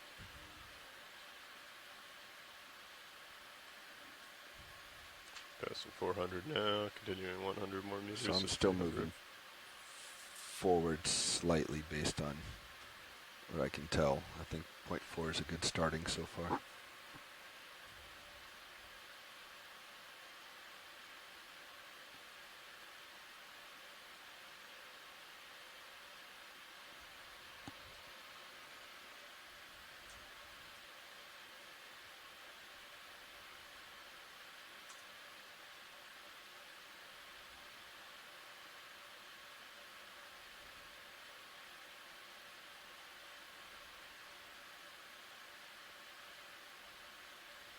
Alright. Hit 300, you'll continue up a little bit further, lock in auto head, inverse of each other. I'll turn right, or I'll back, get underneath U90, turn right, push forward, line up, find a pot of whales, get a good video, call it a dive. All in 10 minutes. Copy.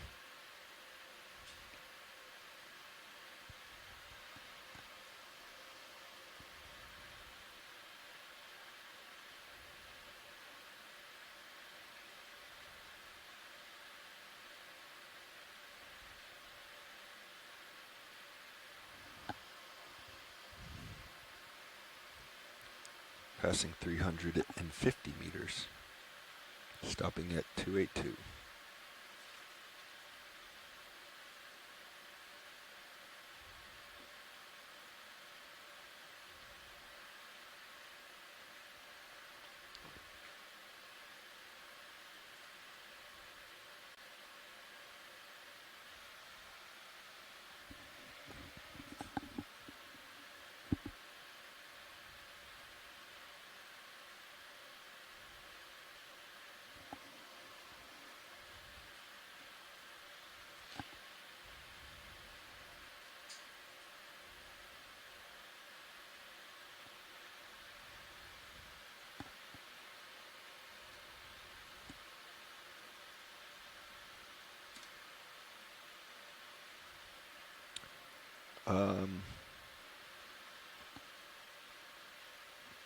Never mind.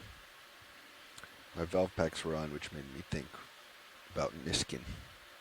But all fives are taken, so I think we're good. Are all the sample jars filled as well, or is that a potential?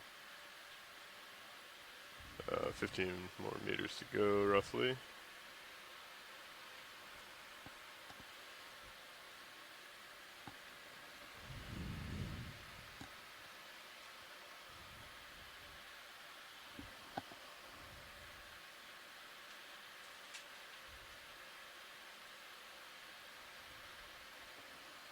Winch passing 300, 18 meters to go.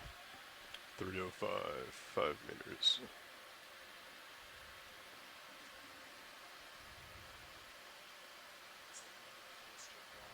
Slowing down. Ooh, that's the mat, I think, from earlier. Alright, I'm all stopped. 300 meters. Slowing down. Copy. 285.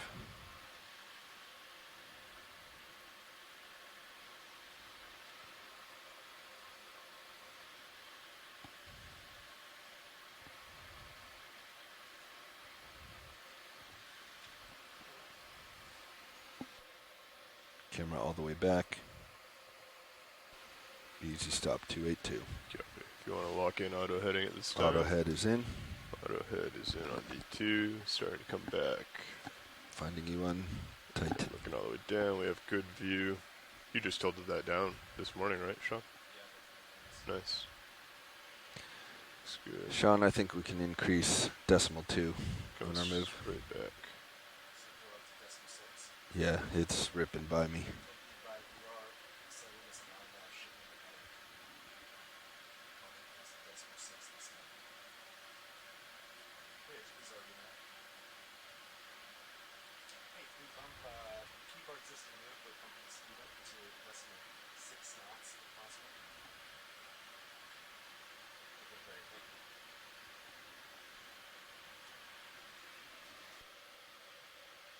Got you on Titan. Looks like you're right below me. Should be coming into view. Just Again, lost view on the aft cam over here. Again, just off the port side. There you are. Yep. Excellent. Much better on down cam this round. Looks good. I'll center myself up. Okay, rotating to the right. Camera's still all the way back. Copy. I'll back up a little more. If you want to follow me to 90. There's your tether in your view. Yep. Delta 16, I'll come up. Copy. Okay. Once you finish coming up, I will start rotating. I think you can start when you're comfortable. I'm coming up still. Copy. Delta 20, following you up. Understood. That's 90. Okay, where are we at? I think I need to keep coming over starboard slightly.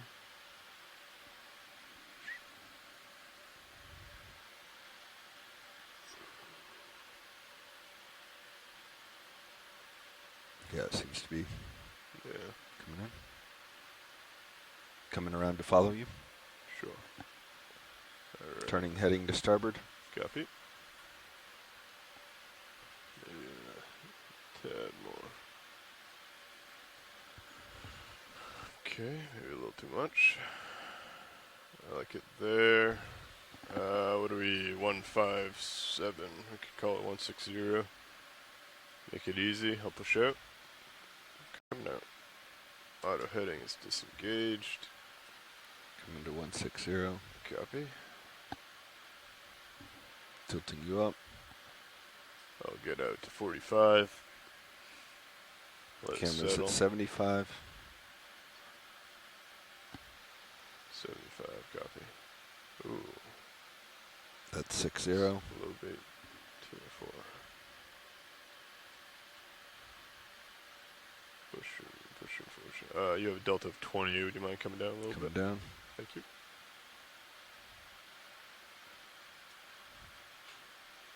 Okay, you got me at 60. Continuing out. Delta 16. Copy. Camera at 60. Pushing a little bit more. And coming to an easy stop. Still looks a little quick. You think they got that decimal 6? Oof. Okay. Yeah. Okay. We can give this a go. We don't have a ton of time, right? Okay. So I turned my heading a little bit. I think that's kind of coming into it. So if you come over to port, I think you'll be okay. Copy.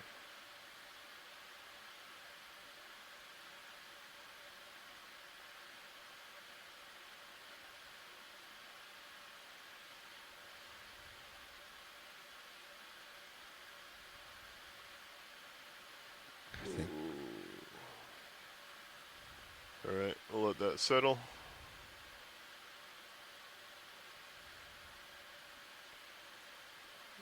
And then we can...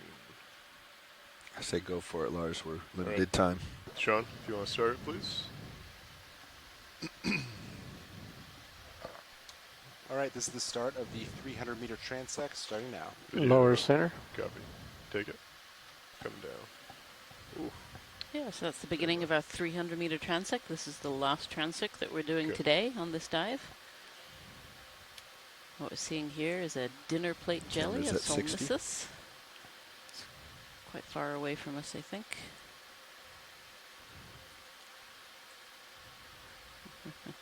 Okay. It's going to refuse to show us his underbelly.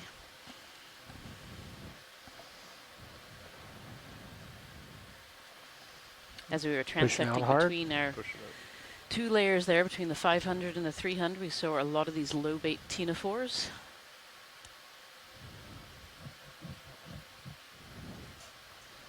Bilobe center. So we were having a little chat in the chat room, the science chat room we have here with scientists on shore. Go ahead. About what a group of ctenophores is, whether it's a disco or a mosh pit. It's coming at you pretty quick. Yeah. But either way, it was Backing up lots a and little. lots of Stopping. these It's ctenophores. stable with you now. Yeah, I'm backing. What a great shot of this low bait ctenophore, this Balanopsis here. See those black marks on the wings and on the tip there, and there it goes with its comb rows.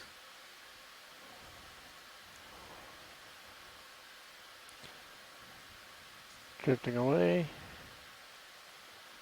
So I don't know if they can change heading mid-move, Sean. Okay. You could try Very going nice. Wide. All right, push her forward. 270 if they're able to without stopping. Yellow square.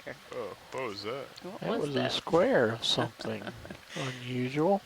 Otherwise, I would vote we don't do it. We should.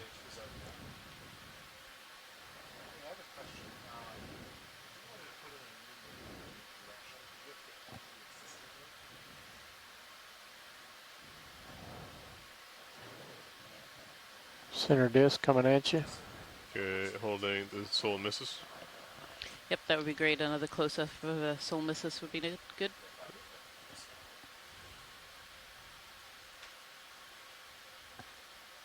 These are otherwise known as the dinner plate jelly. Letting it go. And we collected one on our dive number 1. Full And wide. indeed, Yeah, it's they pretty high are up. the size of a Coming dinner down. plate. They are very, very large.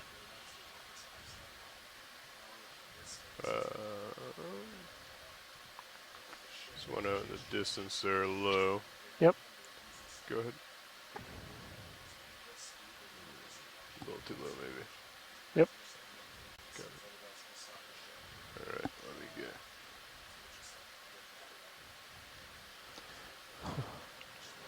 Just left the center fuzzy and down. Fuzzy. Color? White. Am I on it or no? You're not. Lower right. Oh, in the back there? Yeah. Okay. Looked like it was coming at you nice and slow, so. Yep, another larvation house there in the background. These are mucus houses used as feeding Okay. nets for a small, Let tiny her little go. organism that lives That in the was middle clear. called a larvation. What else you want?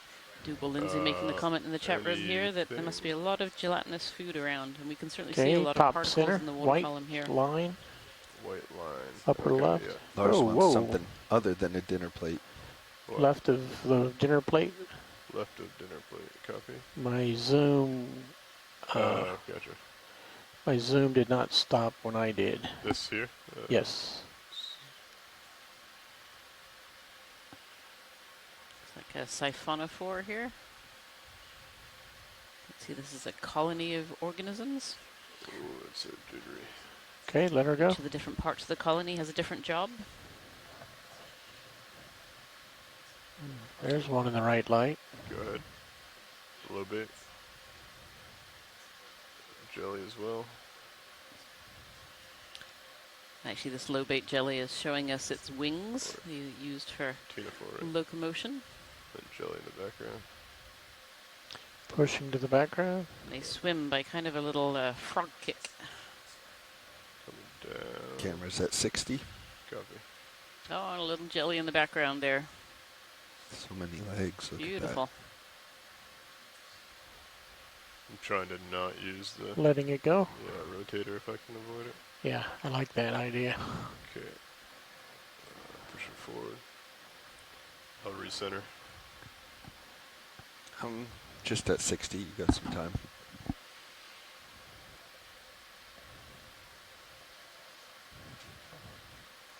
Yeah, get out there ahead and we'll give you something good to just stay on.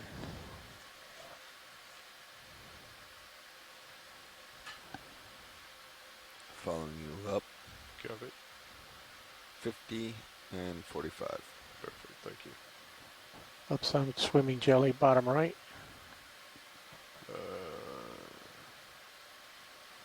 Dinner plate. Oh, what's this one? Is this another Solmissus? But it's... Seems an inverted. It's more like a dinner bowl. Yeah, more like a dinner bowl, our pilot says. I quite agree. He's getting close to you. What's going on with that one? Sorry. Minimum focus. Yeah, he's up there. Might be a jelly. Okay. Off it goes over the top of us. Full wide. It says, Dougal Lindsay says it's a Solmissus eating a Balanopsis. Oh. So, predation event. Yeah, a predation event there. Orcas. Upper right, lots of arms. Diagonal. Now right side. Tina 4.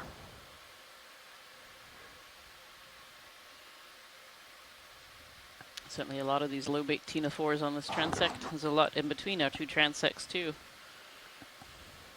What is that next to it? This one again kind of has its wings out. Right or left? The right with it. Lobes. Maybe it's just They swim one through of the its water sides. column by doing kind of a frog kick.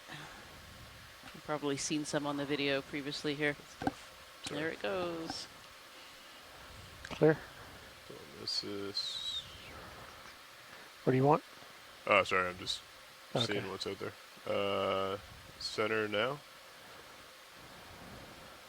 Siphon 4. Never mind. I think we've seen quite a few of those. Jelly's coming back. Okay. Or these dinner plate jellies and Tina 4s. Tilting down. Copy. Camera at 60. Clear. Full wide. Copy.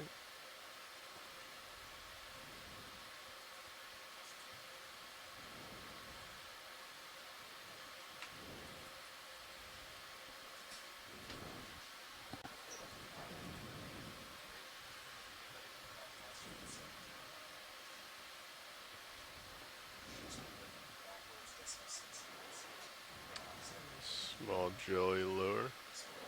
Going for jelly. I think we might have seen this guy. Oh, a little one there again. Yep. Very similar. Yeah, I think there's been a couple of these on our transect so far. Okay. Just enough for an ID. I'm at 60. Correct.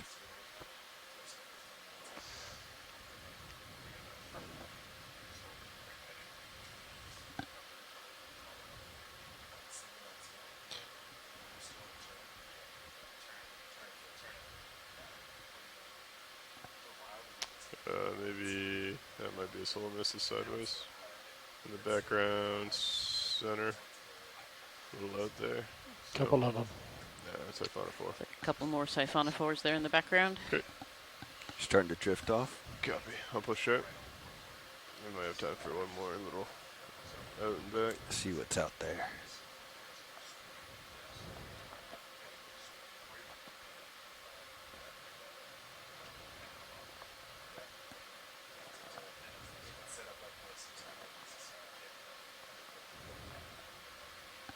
Following you up. Copy. We'll go to 45 again. 45. Find me the Kraken in the sonar, Bobby. I've been looking for that same thing we saw on Sirius as we were going through. There's a different jelly just upper right. Upper right. Oh, I see it. Yep. Moving quick. I'll come over. A little jelly moving fast there. Seems to have its tentacles all together, which is interesting. You're muted again. 1 minute left. Full wide. Copy. Off it goes. Sorry. Video.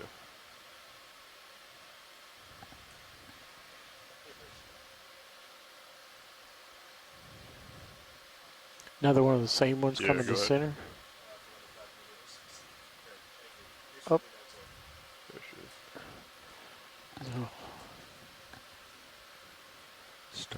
There's another one again.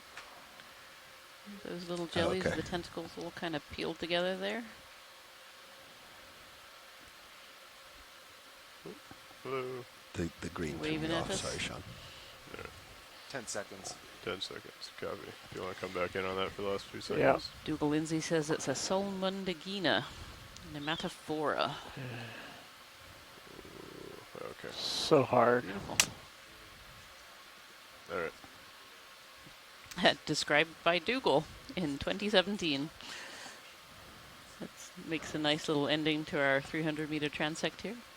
Just a few, a little bit more moments here. Right. Is that the end of the transect now? Yep, that's the end of this transect. Copy. Yeah, and there is the end of this transect. Understood. So that is the end of this dive.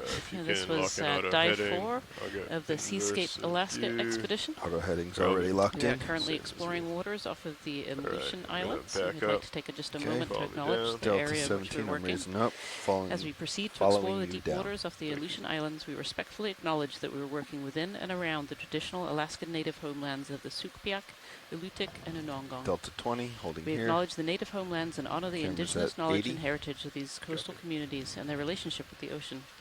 We will work with care not to disturb Alaska native uses of the ocean And environment, all the way back. and we look forward to building upon this indigenous knowledge to add to our collective Delta 20. understanding of our oceans. Turn So I want to it thank you very much today for joining us, and thanking And we all the want scientists on shore who've helped us through full this turn left, dual correct? combined benthic and water column dive. And thank you everyone on the ship who has made this happen, the ROV crew, the video crew, all of the crew of the ship. And we hope to see you tomorrow when we'll be diving on a scarp in a geohazards area. So we look forward to telling you about that. Thanks, everyone.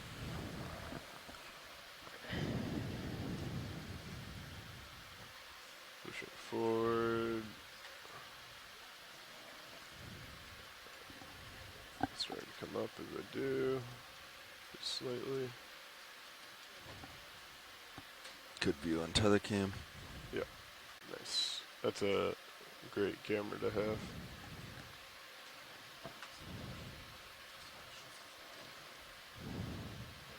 Okay, push it forward and up. Ooh. Co-pilot's taking out auto head. Understood, thank you. Also taking out auto head. Taking out auto depth. That's the knee and tail. When you're ready, we can start coming up. Starting up sub. Copy.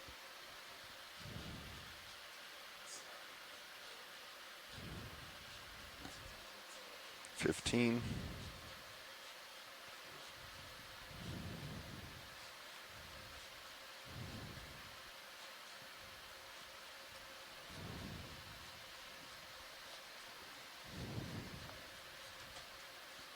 And 30. Delta 10.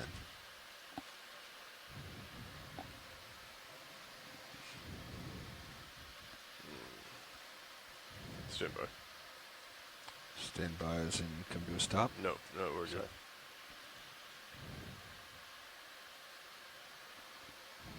Winch is at 30. Delta 15. Yeah, we're good.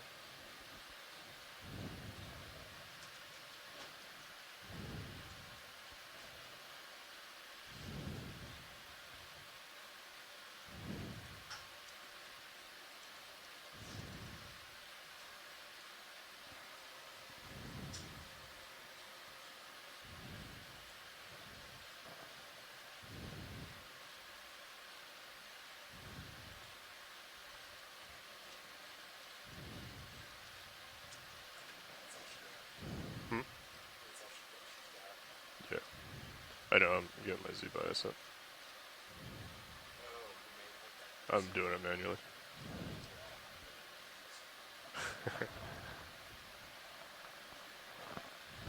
Okay. No, I got confused with the negative here and then positive here is backwards. So like this is reading out -80, right? Pushing down. And then I matched it on here and it was for momentary going down at 80 rather than up at 80.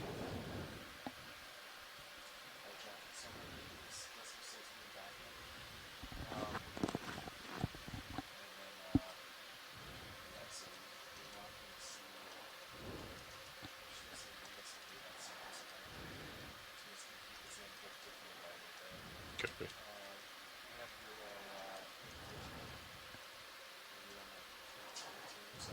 Okay. Sounds good. Ooh.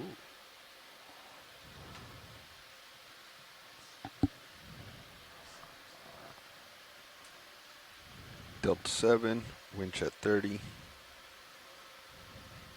passing 200 meters.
Nav, are we running any hydraulic functions at 50 these days?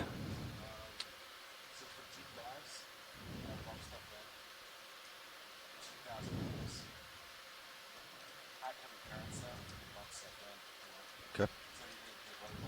Yeah, if we're doing any of those store.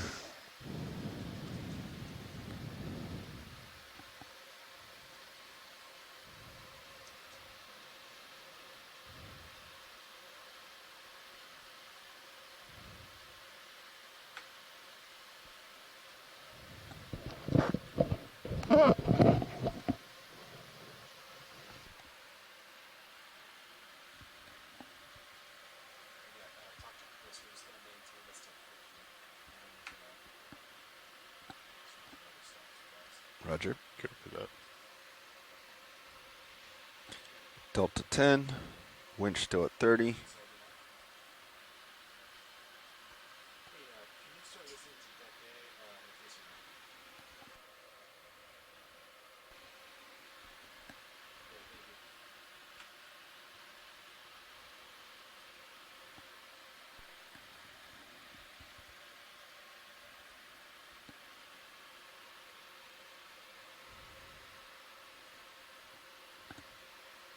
Winch passing 100 meters, wire out.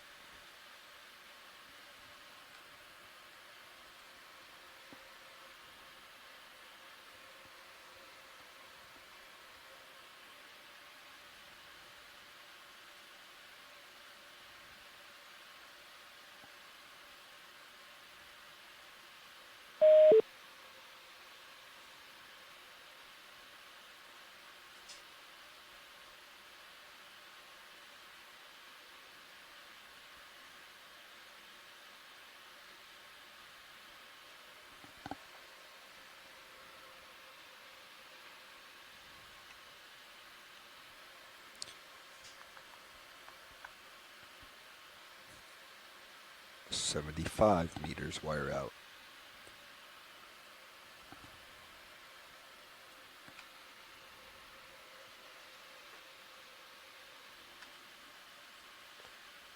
Two passing 80 meters, stopping in 25.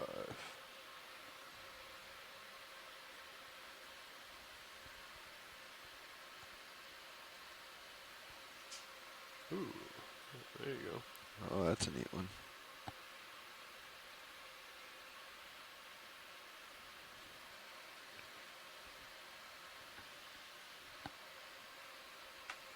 Starting to slow down, 55.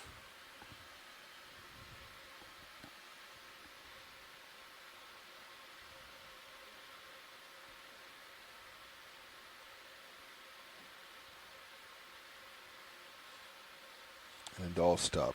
50 meters wire out. Copy, slowing down. Auto depth engaged. 55 meters. Holding steady. Nav, you just might want to mention that there might be some tentacles on the vehicle coming up. Stinging for the deck. Nav, dive super, comms check. Dive super, this is Nav, loud and clear. Loud and clear, Nav. Pilot, dive super, comms check. Pilot has dive super, loud and clear. Loud and clear, pilot. Winch, dive super, comms check. Loud and clear, dive super. Loud and clear, winch. Bridge, dive super, comms check. Loud and clear, dive soup. Loud and clear, bridge.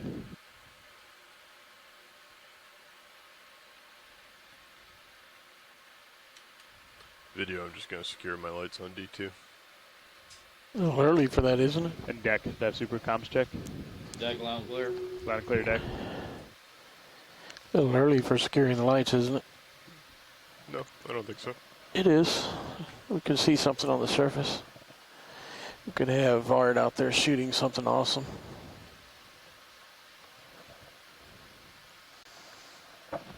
You're going to be sitting in the water 7 minutes longer than Sirius.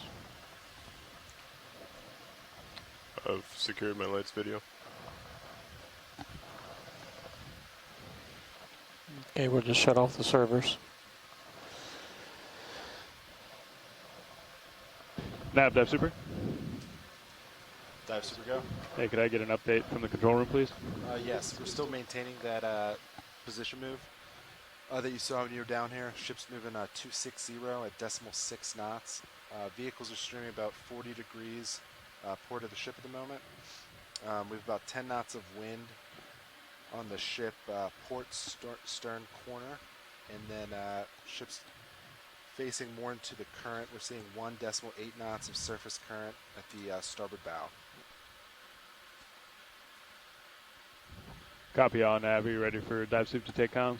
Yes, sir. Dive super has comms. Roger. Bridge, dive super. You guys go ahead. Hey, anything to add to Nav's assessment up there?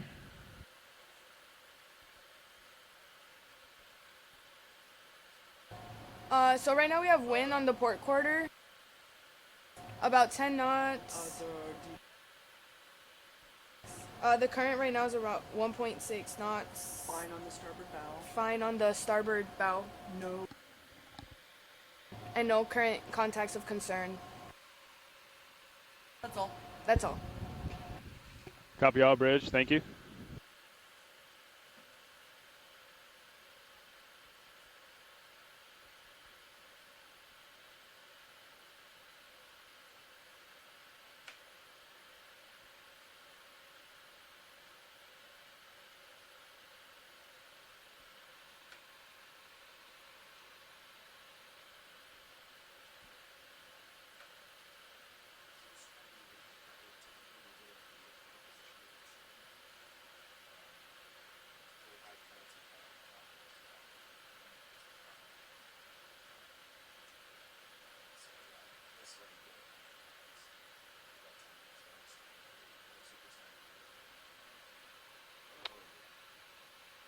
Whoa.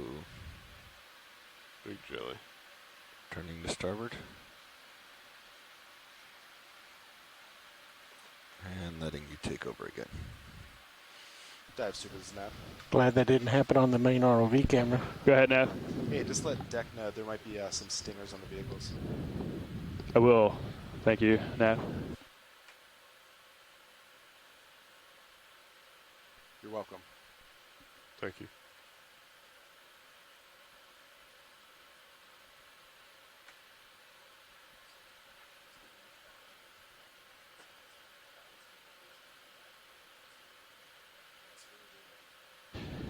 Bridge, Dev Super.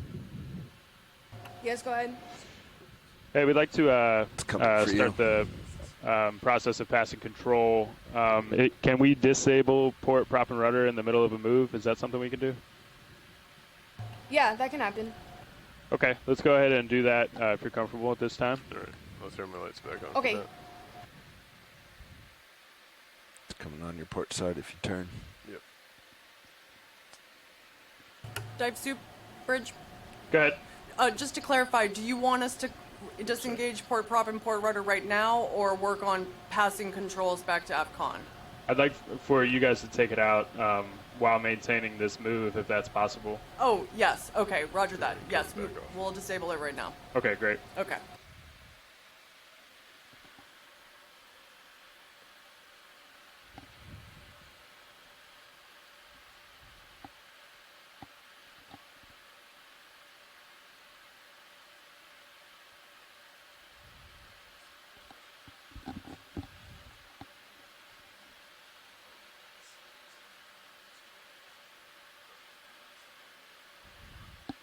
Why do we never see those things when we're doing the Midwater transects?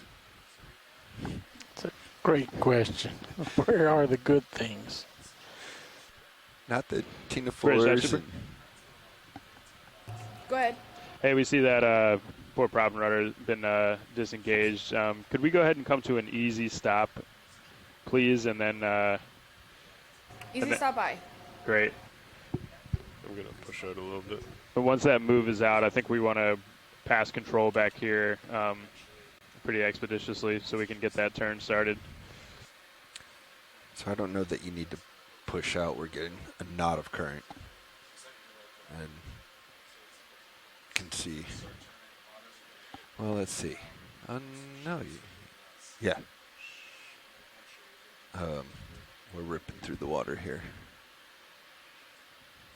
Dive soup, bridge. Go ahead. We have come to a stop, so we're ready to pass control. Okay, we'll call out.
Nav, Dive Super. Dive Super, go. Hey, I want to inform you we have positive control at the AFCON here. We just took out auto surge, and we're going to start this heading change now. I see D2 went on a little walkabout there. Where do we think D2 is streaming based on heading? Yeah, it looks like we're maybe 30 degrees port. Okay. Okay, great. We're going to start that now so we can take the current down off the vehicles. Understood.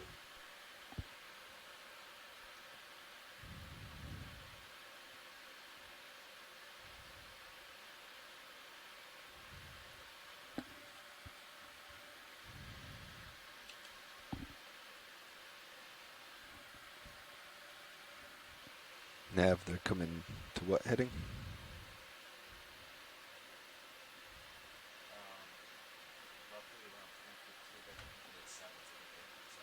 Yeah, that's fine, but just rough. So they're coming to port about 90 degrees. Okay. If you'd like to, I think that's a good idea. That'd be helpful. I'll put your tail cam back up, Lars. Copy. I'm gonna put on a little bit of port way to help bring us out and around. If she's gonna be coming all the way to 315, did you say? Once he starts, I'll start helping to push us around.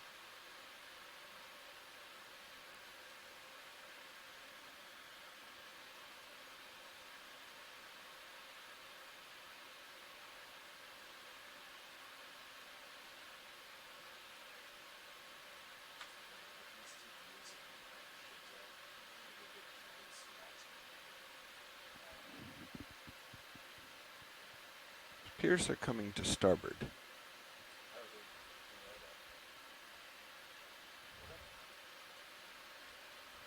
I don't think they're going to 315.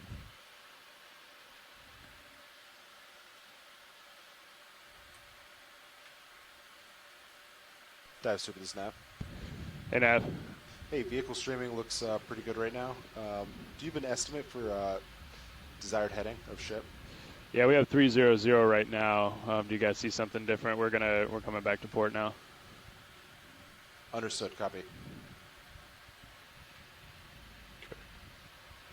Let me know if you see anything different, Nav, on wind. I think we're gonna mostly point into this little bit of a swell that we have.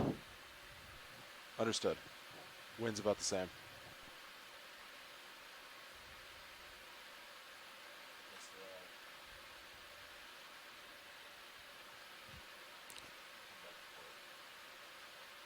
Okay. I'm gonna start giving a little port way, a little bit out as well.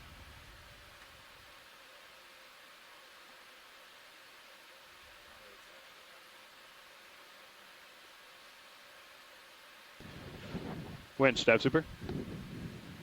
Go ahead, Dive Soup. Hey, can we pass control to the aft station, please? Aft station has it. Do you think the ship has any forward way on right now? I don't think so. Aft station confirms control of the winch. They might be trying to dial in the 0.5 through the water. Yeah, okay. Yeah, forward's coming down, which means they're moving forward. Or no, they're moving. They're just slowing down instead of holding station They're because they were going. They're like moving one. with the current. Yeah, I think they're just off stick auto surge because that would bring forward way down. Yeah, they're gonna.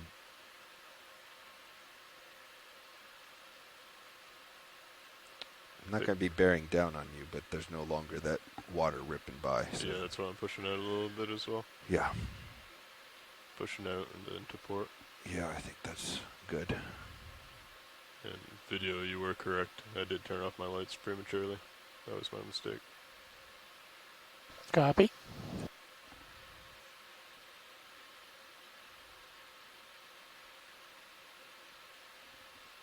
Would you like your lights back on?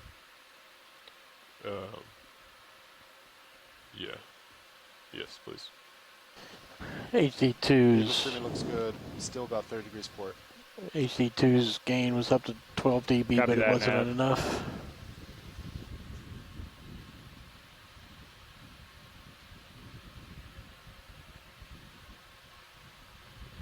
Now, could you change the color of the ship just to anything? It's hard to make it out back here in the light. Thank you.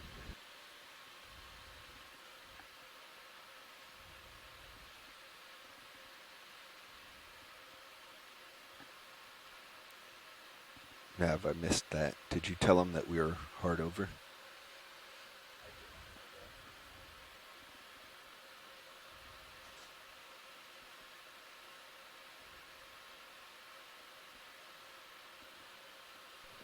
Dive Super, is that better for ship color? Yeah, that's great. Thank you. Hey, and D2 is lateraling to help out at the moment. Okay. Do you think it would help if we pushed ahead a little? Yes. Yes. Okay, let's do it. Still about 30 degrees to port. Okay. Yeah, copy that.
Streaming about 45 degrees to port. Copy that. We're going to increase our forward way. Copy that.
Vehicle streaming about 60 degrees port. Copy that, Nav. Yeah, we bumped up our forward speed and increased that rate of turn. But let me know if you see anything concerning. I think we'll have to let it settle out once we get to our heading. But we increased our forward speed. Hopefully that helps out here soon. Yeah, great. This looks good to me. Okay. I think the pilot can keep his lateral on to help as much as he feels comfortable. I'll let him know. Copy that.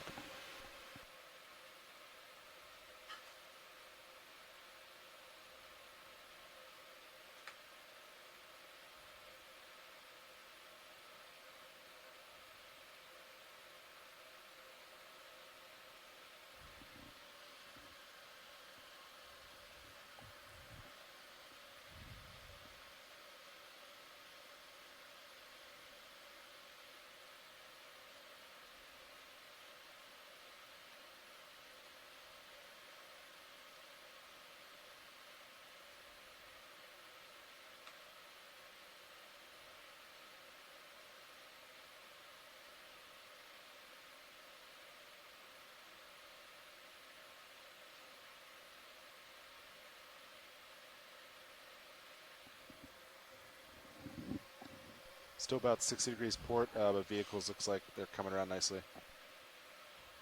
Okay, great.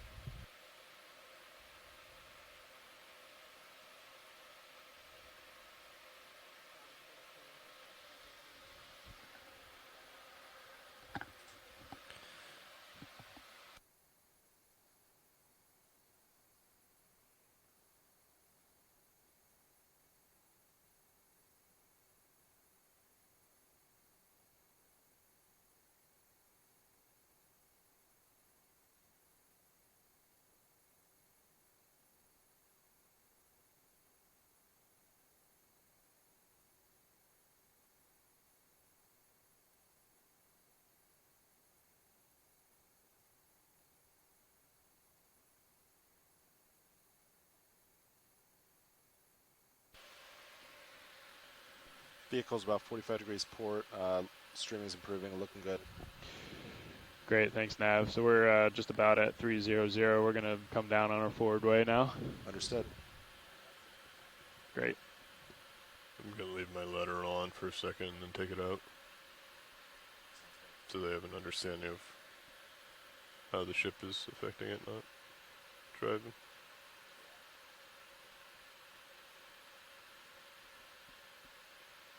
Once we get to 20 degrees to port.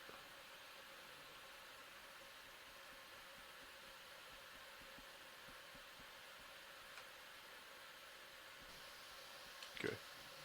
I'm punching out of laterals. I'm off stick. Vehicle's about 20 degrees to port. Pilots off laterals at this time. See how it settles. Copy that, Nav. Sounds good. Looks like it's improving nicely.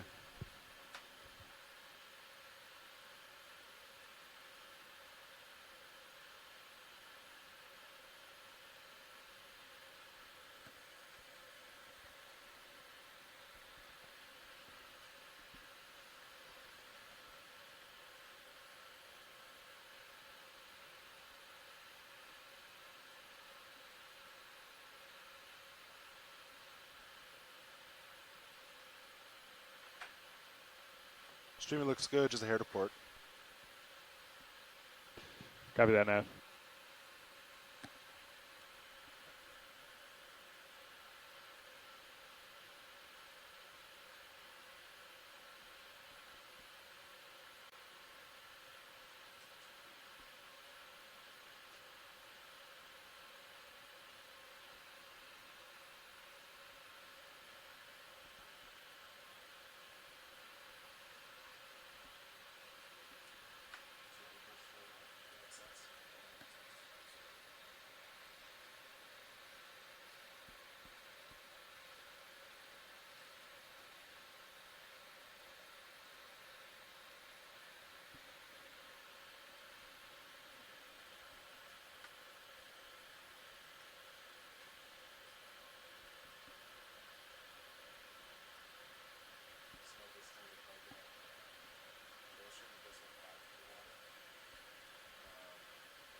Bridge, dive super. Go ahead. Hey, do we have permission to continue with recovery? Yes. We all ready? Copy that. Video. Are you ready for recovery? Okay. Thank you.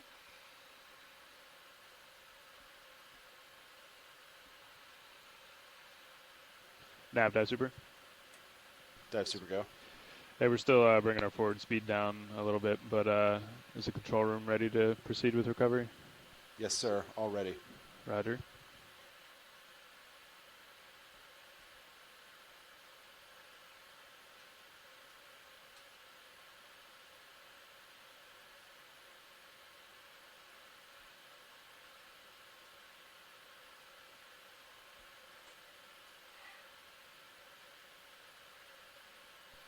Vehicle streaming to the hair, starboard now.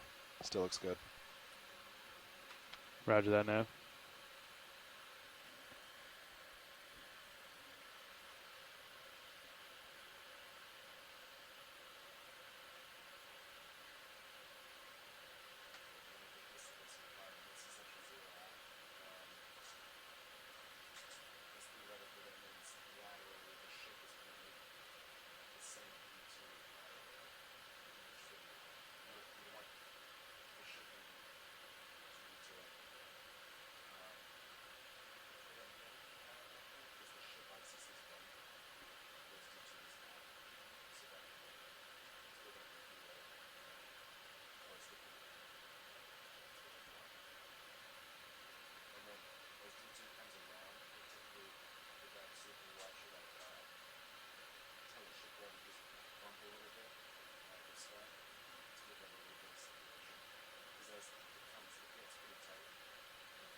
Pilot, are you ready to continue ascent?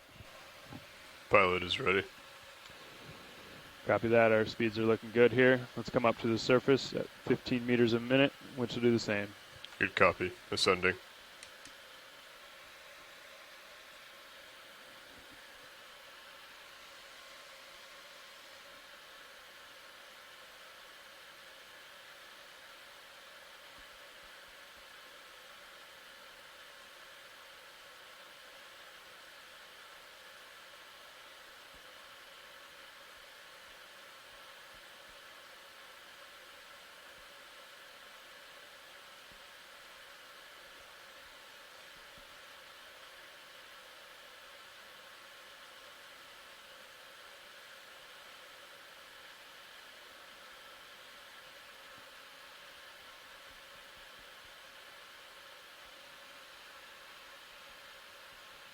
Four 0 meters, wire out. D245.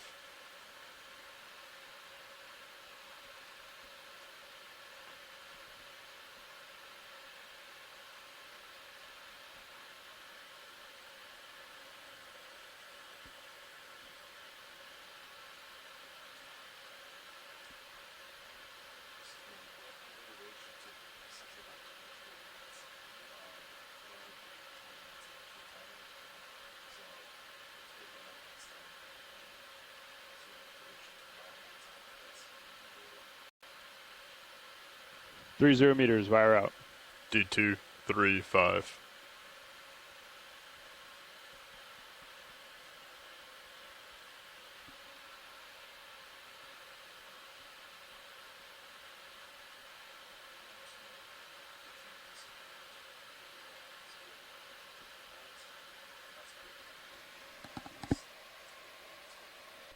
Securing lights.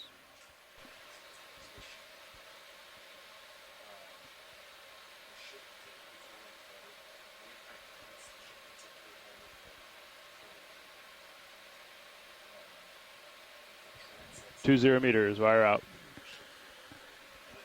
D225.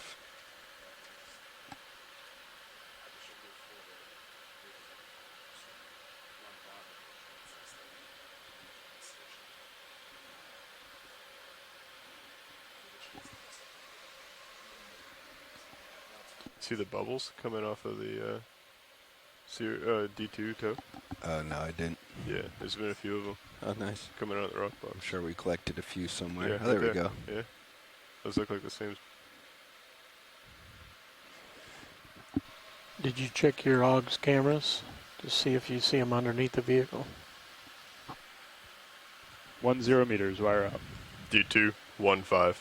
Feel like we're a little blown out on Sirius HD video.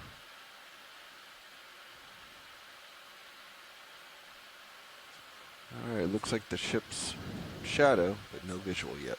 Yeah, I was trying to get the green out of there.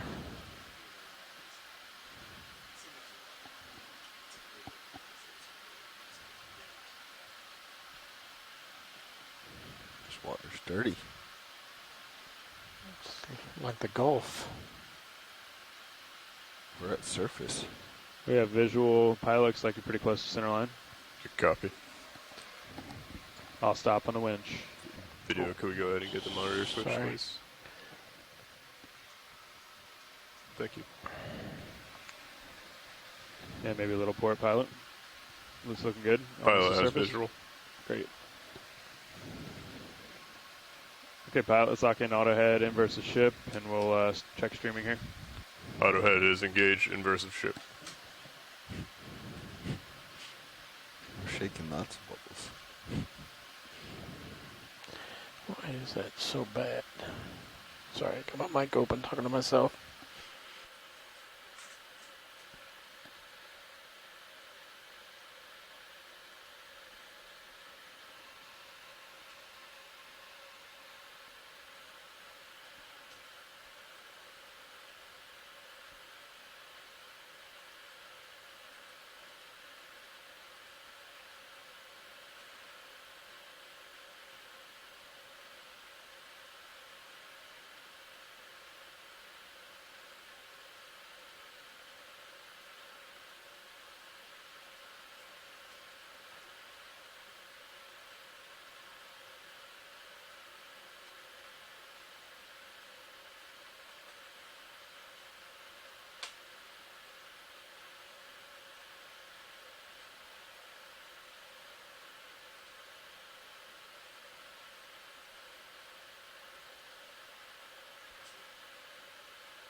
Day deck, Jimmy looks good. Let's recover Sirius.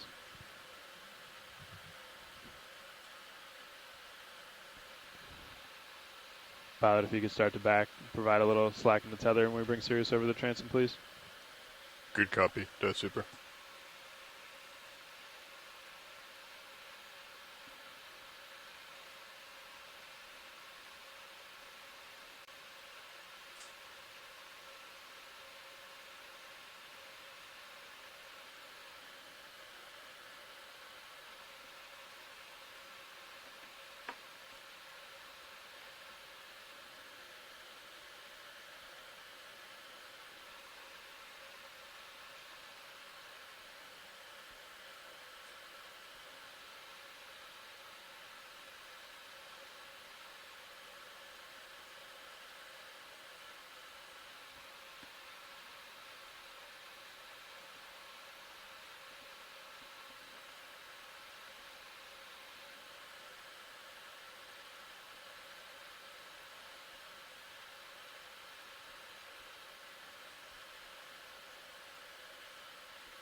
It's looking good, pilot. I think maintain what you have here.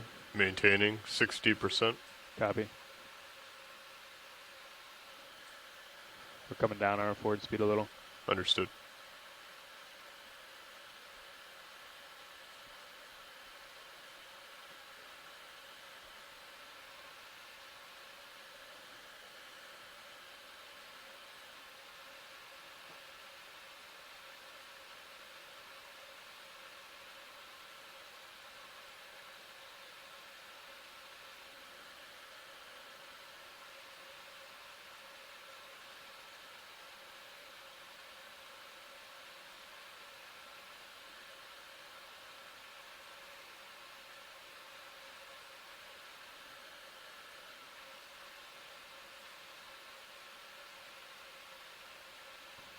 That's looking good, pilot. I think maintain that until the straps are on, please. Maintaining.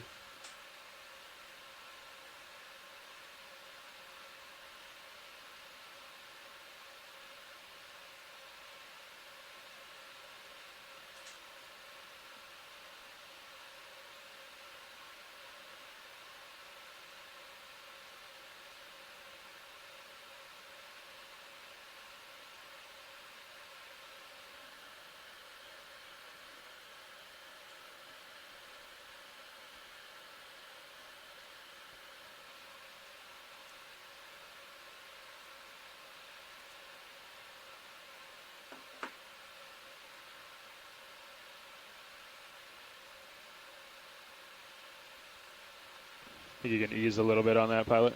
Easy.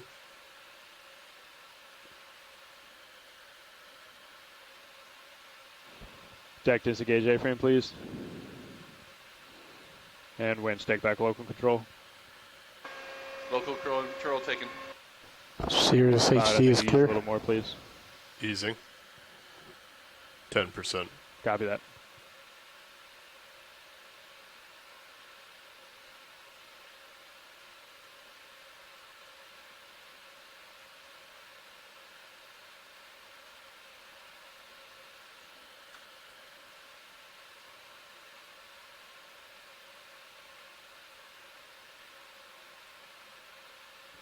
Thank you, deck. Okay, pilot. Stand by one.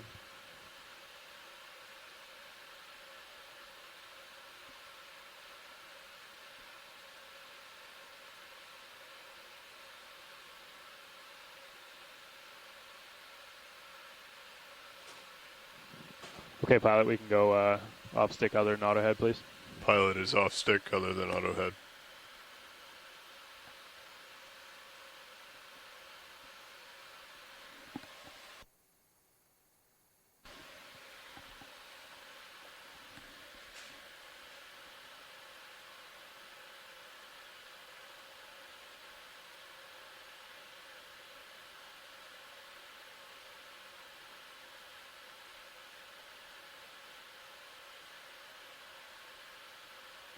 Okay, pilot, let's go ahead and disable auto head, please. Auto head disengaged.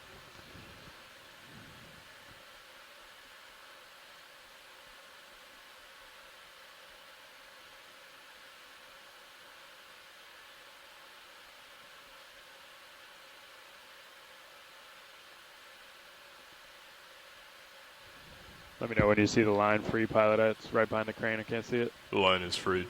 Okay. Great.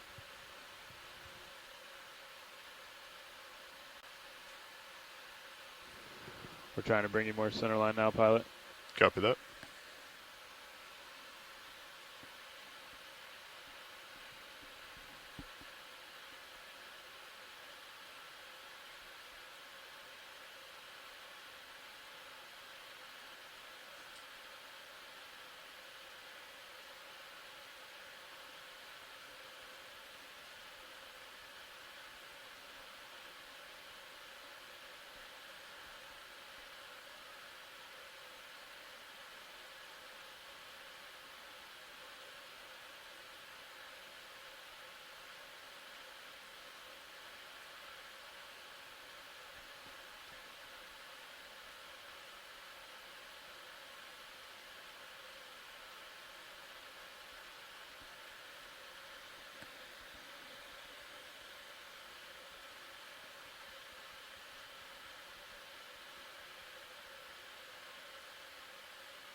Okay, pilot, looks like you're coming tight on the line there.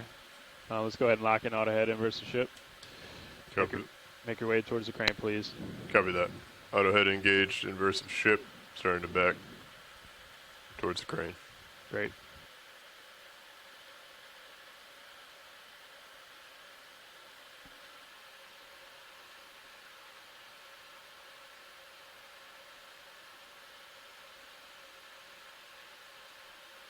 Yeah, I think maintain what you have there, pilot.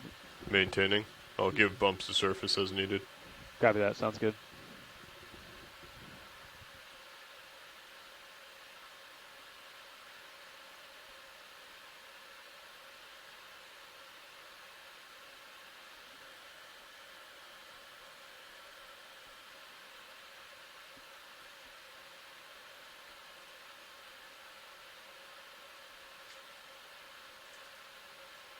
That's looking good, pilot. I think maintain this. Maintaining. Just come straight back. Just be careful not to get too far out in front of the line there. Yeah, nice. Coming straight.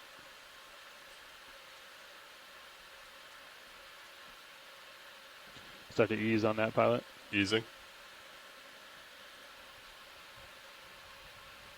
Let's go off stick, pilot. Pilot's off stick.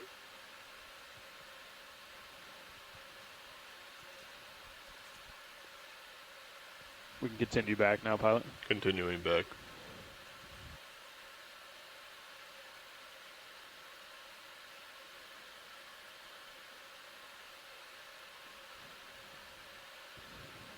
It's looking good, pilot.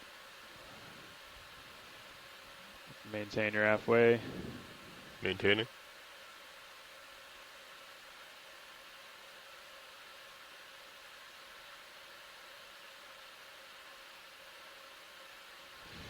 Just about under the crane, pilot. I think if you want to turn your head a little to starboard and continue that halfway, that'll line up nicely. Copy. Turning. Coming aft.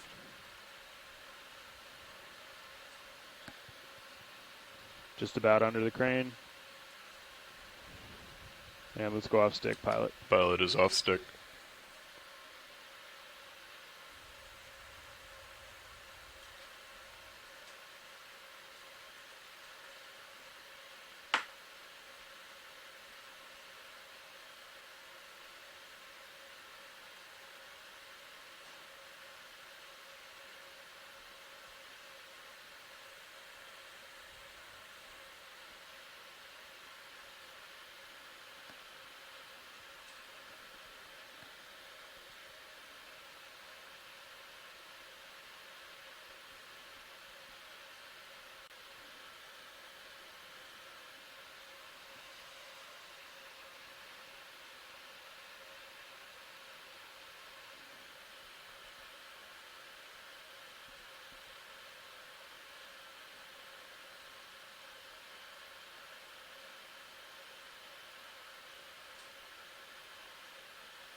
Pilot, secure power.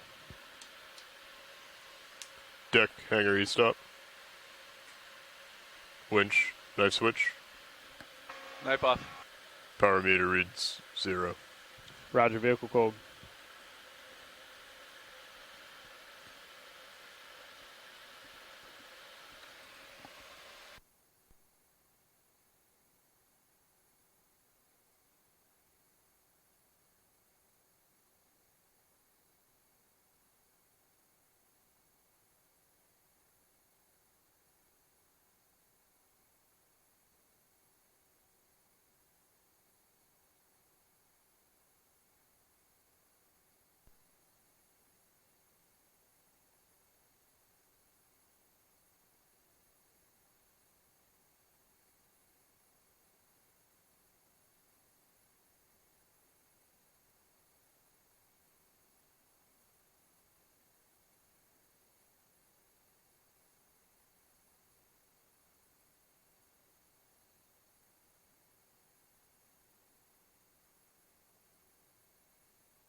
Winch, dive super. Go ahead, dive soup. Hey, it looks like straps are going on. Let's go ahead and shut down the HPU. Just hold off on the fans, please, until we're done on the deck. Roger that.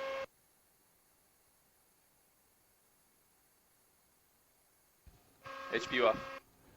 Copy, Winch. Pilot, dive super. Go ahead, dive soup. Yeah, straps are going on. Nice work in there. You guys want to come down and help out with post dive? Get this wrapped up? Will do. Good recovery, dive soup. Control room off comms. Roger.